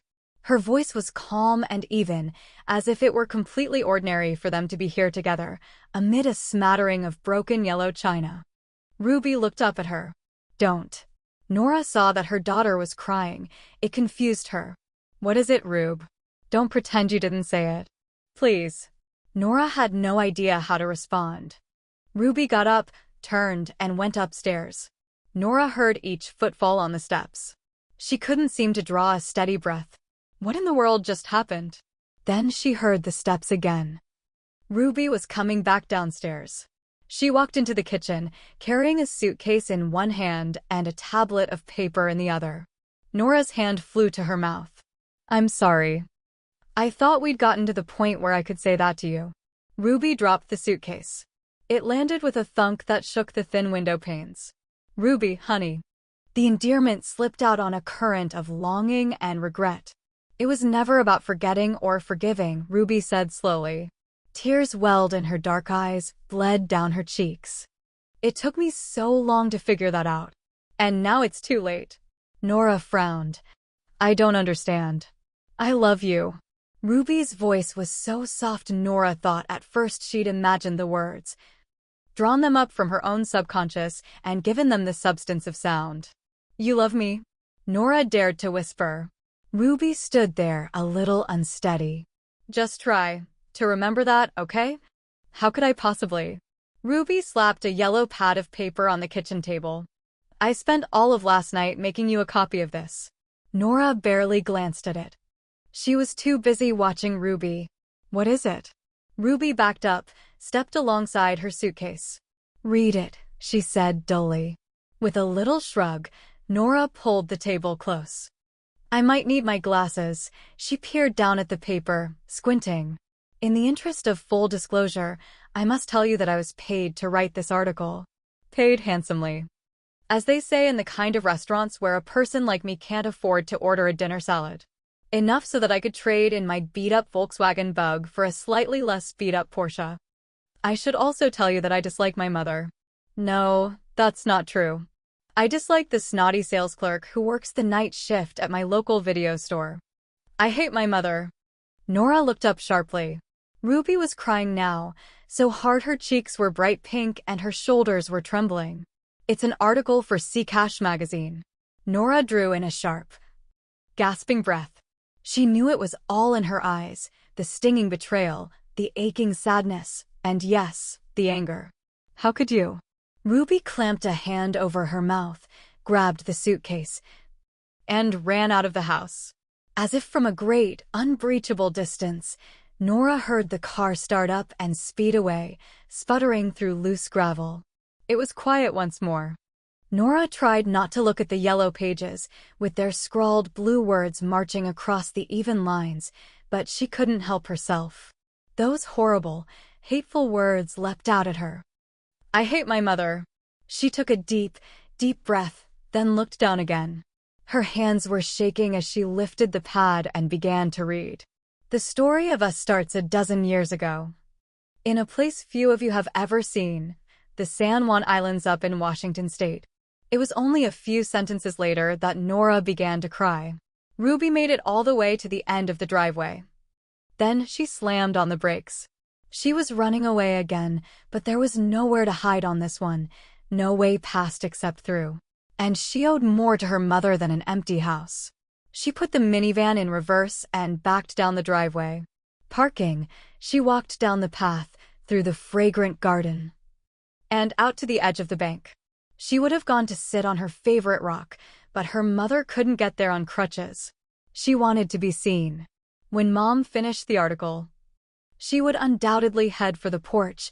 It was her favorite place. Then she would see her daughter, sitting out on the edge of the property. She sat down on the grass. It was a beautiful summer's day.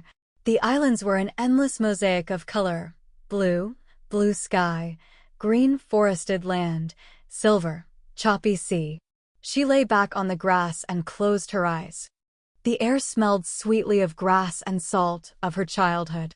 She knew she would remember this day for the rest of her life, and probably at the oddest times, when she was elbow-deep in sudsy water, washing the dinner dishes, in the shower with the sweet, citrusy scent of her mother's favorite shampoo all around her, or holding the babies she prayed someday to have. At times like that, she would remember this moment and all the others that had led up to it. In a very real way, this would be the beginning of her adult life. Everything that grew afterward would be planted in the soil of what she and her mother said to each other right here. She wondered if she would ever get over her shame, or if she would carry it with her always, the way she'd once been weighed down by anger.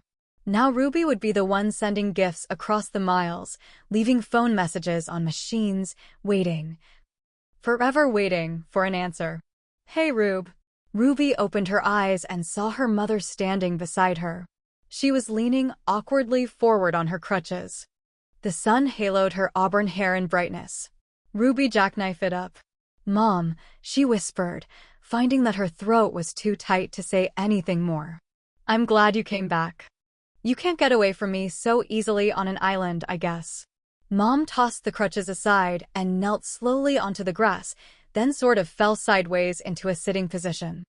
She set the article on her lap and stared down at it. The curled edges fluttered in the soft breeze. "I read every word you wrote about me, and I have to admit, it broke my heart." Ruby wanted to curl up and die. She considered how far they'd come, she and her mom, the winding, shaded road that had taken them from then to now. And she ached for what her selfishness had wrought. If not for the article, Ruby would be laughing right now, telling her mother about the night before. Maybe they would have talked about ridiculous, girly things like wedding rings and bridesmaids and flower arrangements. "I'm so ashamed," she said. "I knew those words would hurt you. In the beginning, that's what I wanted to do. And now? I would give anything to take it all back." Nora smiled sadly. "The truth always hurts, Ruby. It's a law of nature, like gravity." She glanced out at the sound. "When I read your article, I saw myself. That doesn't seem like much, but I've spent a lifetime running away from who I am and where I came from. I never trusted anyone enough to be myself. When I started my advice column, I knew people wouldn't like me, so I made up Nora Bridge, a woman they could trust and admire, and then I tried to live up to that creation. But how could I? The mistakes I'd made, the woman I really was, kept me on the outside all the time, looking in at my own life." She looked at Ruby again. "But I trusted you." Ruby squeezed her eyes shut. "I know. I was right to trust you, Ruby. I knew it when I finished reading. You listened and you wrote, and when it was over, you'd revealed me. From the girl who hid under the stairs, to the woman who hid behind the metal bars of a mental institution, to the woman who hid behind a microphone." She smiled. "To this woman who isn't hiding now. You made me see me. I know I gave away all your secrets, but I'm not going to publish the article. I won't do that to you." "Oh, yes you are." Ruby wasn't surprised that her mother didn't believe her. "I'm making you a promise. I won't deliver it." Nora leaned forward, took Ruby's hands in hers, and held them tightly. "I want you to publish this article. It's a beautiful, powerful portrait of who we are, and it shows who we can be, both of us.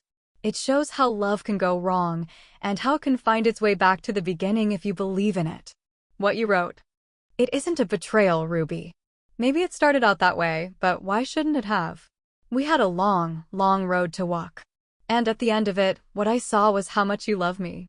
Ruby swallowed hard. "I do love you, Mom. And I'm so sore." "Shush, no more of that. We're family. We're going to trample all over each other's feelings now and again. That's the way it's supposed to be." Nora's eyes were bright with unshed tears. "And now we're going to go inside and call your agent. I'm appearing on Sarah Purcell with you. No way. They'll eat you alive. Let 'em. I'll be holding my daughter's hand for strength. They can't hurt me anymore, Ruby. And I'm itching to fight back. Ruby stared at her mother in awe. She was doing it again, changing before Ruby's eyes. She had a sudden glimpse of yet another woman altogether. You're amazing. Nora laughed. It took you long enough to notice. Chapter 25. I had my 15 minutes of fame, and amazingly, when the clock struck the quarter hour, I was still famous. My mother and I had become, it seems, symbols that the world wasn't on such a fast and ugly track after all. It makes sense when you think about it. We live in a time when the evening news is laden with one depressing story after another. Sadly, none of it surprises us anymore. We sit in our living rooms, on our plush sofas that a decade's affluence has allowed us to purchase, and we shake our heads at the stories. Sometimes, boldly, we turn off the news or change the channel. What we rarely do is ask why. Who has declared that murder is more newsworthy than the heartwarming story of an elderly woman who delivers Meals on Wheels to local AIDS sufferers? But, as Dennis Miller says, I'm off on a rant. It's just that I have seen firsthand that celebrity is not the utopia I'd imagined, and it has made me question my interpretations of the world around me. Famous people have more money and less freedom. They have more choices and less honesty. Everything is a trade-off. And when we let the media choose our heroes for us, we are lost already. What Mom and I discovered was that we are not as isolated, any of us, as we believe. People want good news as well as bad, and they loved the story of my redemption. Girl hates mother. Girl learns to love mother. Girl gives up career to keep from breaking her mother's heart. People loved it. They loved me. But most of all, they loved my mother. They heard the story of her whole life, laid out before them like a novel, and they cheered at what she had overcome. She became something more than a celebrity. She became one of them. An ordinary woman, and surprisingly, it made her more famous and more beloved. I listen to her on the radio now, and I hear the responses. Every now and then she gets an angry caller, who labels her a hypocrite and a loser for abandoning her children. The old Nora Bridge, I think, would have fallen apart at such a personal and accurate attack. No more. Now. She listens and agrees, and then goes on, talking about the gift of mistakes and the miracle of family. She hopes that people will learn from her bad choices. And she wraps that spell around them. The one only she can spin, and by the end of the show, her listeners are reaching for tissues and thinking about how to find their way back to their own families. The smart ones are reaching for the telephone. There's no substitute for talking to the people you love. Thinking about them, dreaming about them, wishing things were different. All of these are the beginning. But someone has to make the first move. I guess that's one of the things I learned this summer, but it's not the most important. It's not the thing I will hold close and pass on to my own daughter when the time is right. The truths I gathered on Summer Island were so easy. They were lying right there on the grass. I should have tripped over them. I would have, if only I'd opened my eyes. As mothers and daughters, we are connected with one another. My mother is in the bones of my spine, keeping me straight and true. She is in my blood, making sure it runs rich and strong. She is in the beating of my heart. I cannot now imagine a life without her. I know how precious time is. I learned this from my friend Eric. Sometimes, when I close my eyes, I see him as he once was, laughing, standing at the bow of his sailboat, looking forward to the rest of his life. I hear his voice in the wind, I feel his touch in the rain, and I remember. Life is short. And I know that when Eric loses his battle with cancer, I will find the missing of him unbearable. I will reach for the phone then and call my mother, and her voice will bring me back to myself. A daughter without her mother is a woman broken. It is a loss that turns to arthritis and settles deep in her bones. This I know now. I left Los Angeles as a hard, bitter, cynical young woman with a huge chip on her shoulder. On Summer Island, I became complete. And it was all so easy. I see that now. I went in search of my mother's life and found my own. Do you think they'll be coming home soon? Dean didn't need to ask who Eric was talking about. In the 3 days since Nora and Ruby had left, he and Eric had speculated endlessly about their return. Dean knew that Eric often forgot their conversations on the subject. Sometimes, they would end one discussion and moments later Eric would ask the familiar question again. "Do you think they'll be coming home soon?" "They'll be here any day," Dean answered. Although he always answered similarly, he wasn't so sure, and the uncertainty was killing him. It was Nora who called every night to talk to Eric. Ruby was always off somewhere, doing publicity or taking a meeting. She'd talked to them only once. And although she'd said all the right words to Dean, he'd felt a distance blossoming between them. She was famous now. It was what she'd always wanted, even as a little girl. She'd dreamed of being loved by strangers. He couldn't blame her for enjoying every minute of her newfound celebrity, and he couldn't help wondering if there would still be a place in her life for him. Eric coughed. Dean turned away from the window. For a split second, the sight of his brother shocked him. The past few days had been like that. Eric's decline had come so suddenly that sometimes, from moment to moment, Dean was caught off guard. Eric was so hollow, so shrunken, smiles were becoming rare. He seemed exhausted by the simple act of breathing, and the medications didn't stave off the pain for long. "Can we go outside?" Eric asked. "I can see what a beautiful day it is." "Sure." Dean ran outside and prepared everything. He set up a wooden lounge chair in the shade of an old madrona tree, placed it so that his brother could see all the way to the beach. Then he went back upstairs and bundled Eric in heavy blankets and carried him outside. It was like carrying a small child. He weighed nothing at all. Dean gently placed his brother on the chair. Eric settled back, sinking into the mound of pillows. He closed his eyes. "Man, that sun feels good on my face." Dean looked at his brother, whose face was tilted up to catch the sunlight. What he saw wasn't a thin, bald-eyed young man huddled in a multicolored blanket. What he saw was courage, distilled to its purest essence.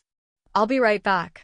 He ran into the house and got his camera, loaded it with black and white film, and hurried back out into the yard. He started snapping pictures. Eric's eyes fluttered open. It took him a minute to focus, a few more to comprehend the silvery box Dean was using. Finally, he gasped and held up a weak, spotted hand. "Oh, God, Dino, no photos. I look like shit on a lounge chair."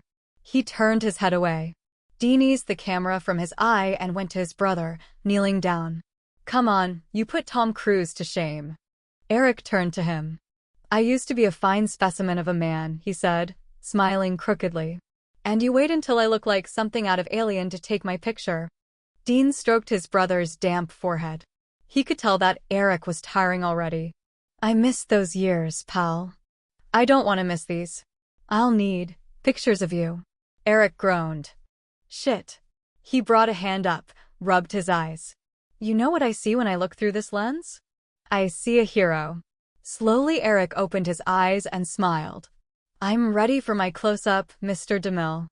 Dean finished the roll of film, then tossed the camera onto the picnic table and lay down in the grass beside his brother. "Do you think they'll be home soon?" "Any day now." Dean rolled onto his side and looked up at his brother. "Ruby's famous now. Remember we saw her on Entertainment Tonight yesterday? It's what she always wanted." "Yeah, well, I used to want to be an astronaut. Then I took a ride on some Vomit Comet at the state fair. I think Ruby needed to be famous."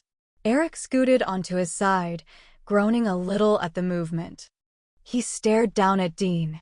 "You think fame is what she wanted?" "I've seen the media up close. I dated a supermodel a few years back. It can be a pretty wild thing, everybody loving you." "That's not love." "Yeah," Dean said, but he didn't feel the truth of it in his bones. "I know what love is, pal. She'll come back to you, and if she doesn't, she's too stupid to live." Dean came up to a sit. This was the one subject they'd steered clear of, the thing Dean had never been able to ask and Eric had been too cautious to mention. But it had always been between them. At first, it had been the size of a boulder. Now it was a pebble. But always it was there, nagging, waiting to be released. "What was it like between you and Charlie?" Eric made a little sound of surprise. "You sure you want to go there?" "Yeah." A slow, heartbreakingly earnest smile transformed Eric's face, made him look almost young again. I looked at Charlie and saw my future. He grinned. Not that this seemed like a good thing at the time, mind you. I mean, I knew I was supposed to see my future on a body that held a uterus. I didn't want to be gay. I knew how hard it would be, that it would mean giving up the American dream, kids, a house in the suburbs, my own family. It tore me up inside. Dean had never thought about that, about what it really meant to be gay. To have to choose between who you were and who the world thought you should be. Jesus. I'm sorry. I wanted to talk to you about it, but you were 16 years old. And I was afraid you'd hate me. So I kept silent. Finally, what I felt for Charlie was more important than everything else. I loved him so much, and when he died, a huge part of me went with him. I wouldn't have made it without Nora. She was always there with me. He closed his eyes. His breathing made a fluttering sound. Then suddenly he woke up, angled forward. Where did I leave my eraser? Dean touched his brother's forearm. It's on the kitchen table. I'll bring it to you. Oh! Eric immediately calmed down and sank back into the pillows. Do you think they'll be here soon? Dean stroked Eric's forehead. Any day now. When he heard his brother's breathing even out into sleep, Dean lay back in the grass and closed his own eyes.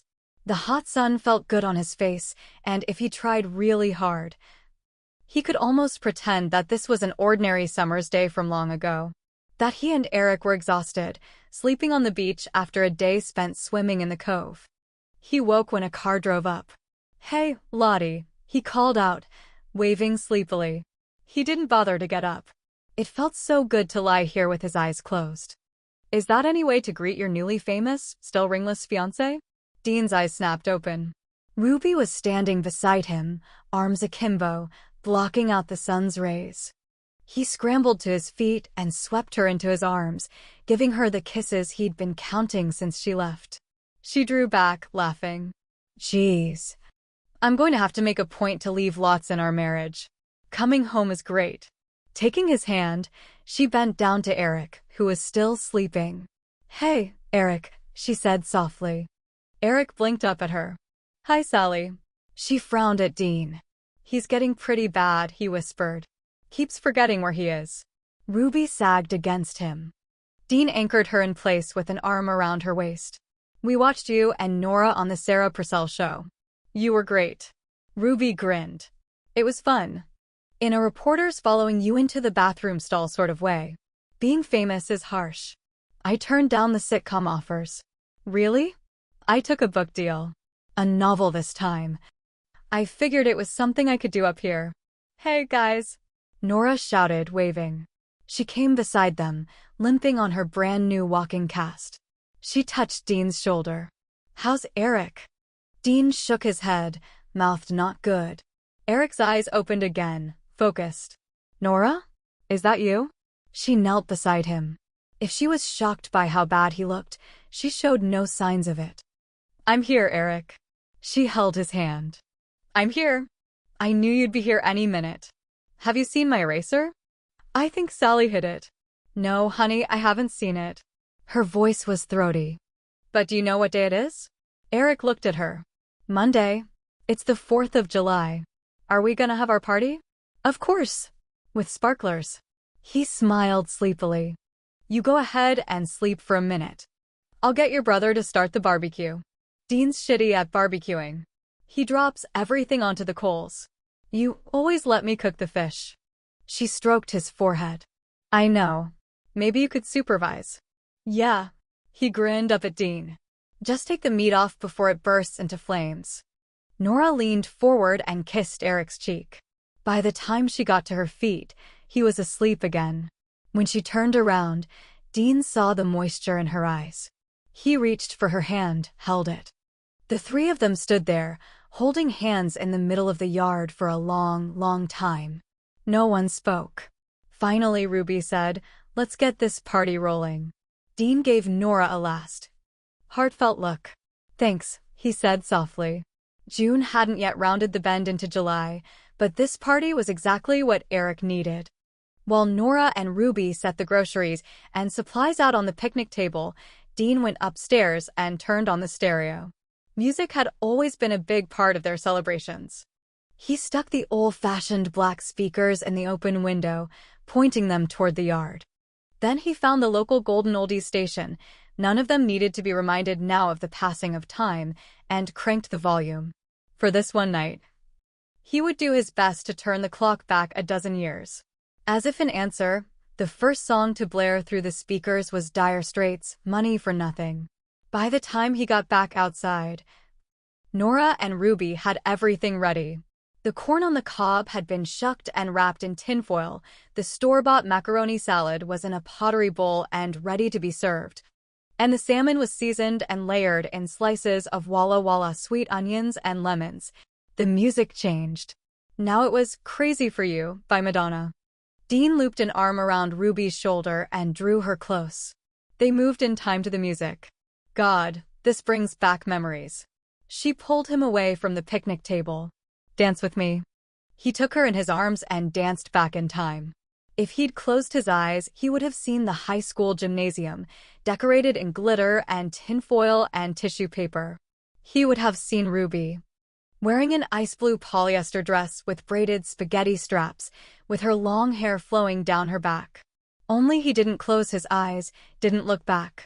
From now on, he only wanted to look ahead. When the music changed again, to Sean Cassidy's "Did You Ron," Nora limped out and started dancing with them. On the lounge chair, Eric was doing his best to clap along to the song.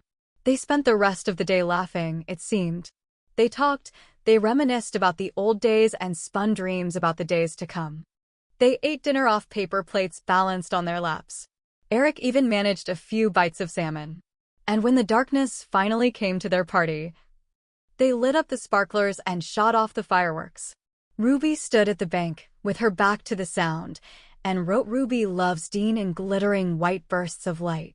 Beside her, Nora wrote "I love my girls" and "Summer Island forever." They were both grinning as they waved at Dean and Eric. Eric turned his head. When their gazes met, Dean felt a clutch of fear. His brother looked hopelessly old and tired. "I love you, baby brother." The world spiraled down to the two of them, sitting in this darkened yard.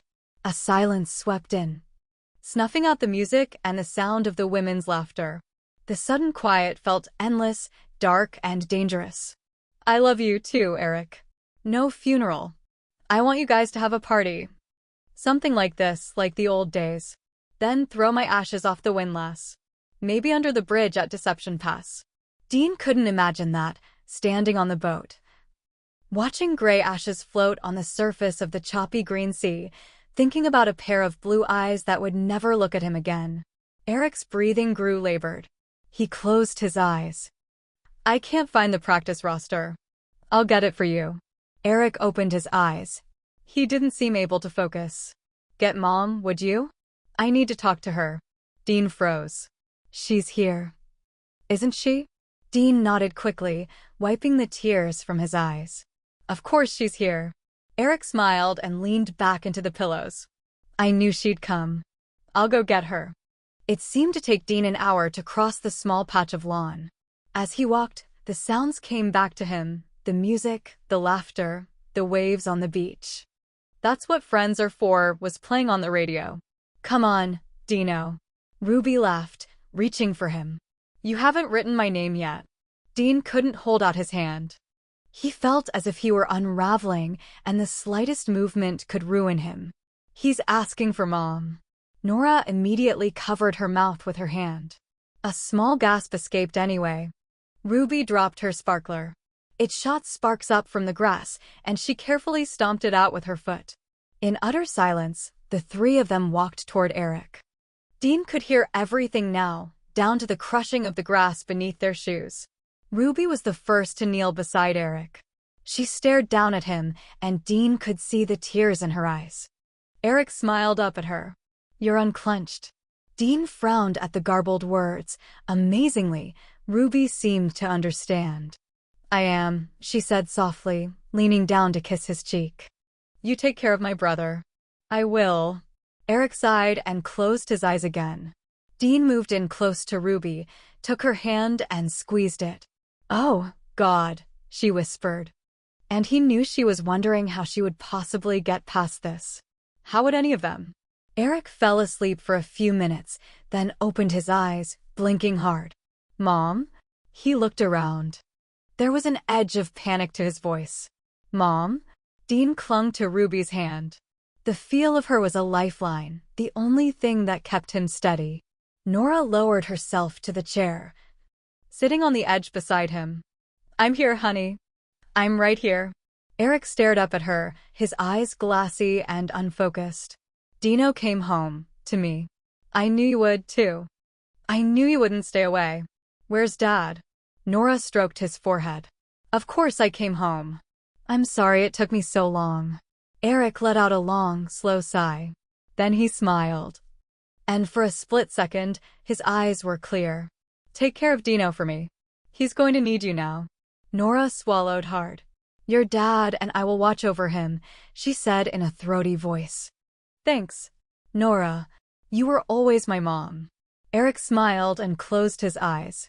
A moment later, he whispered, Charlie, is that you? And he was gone.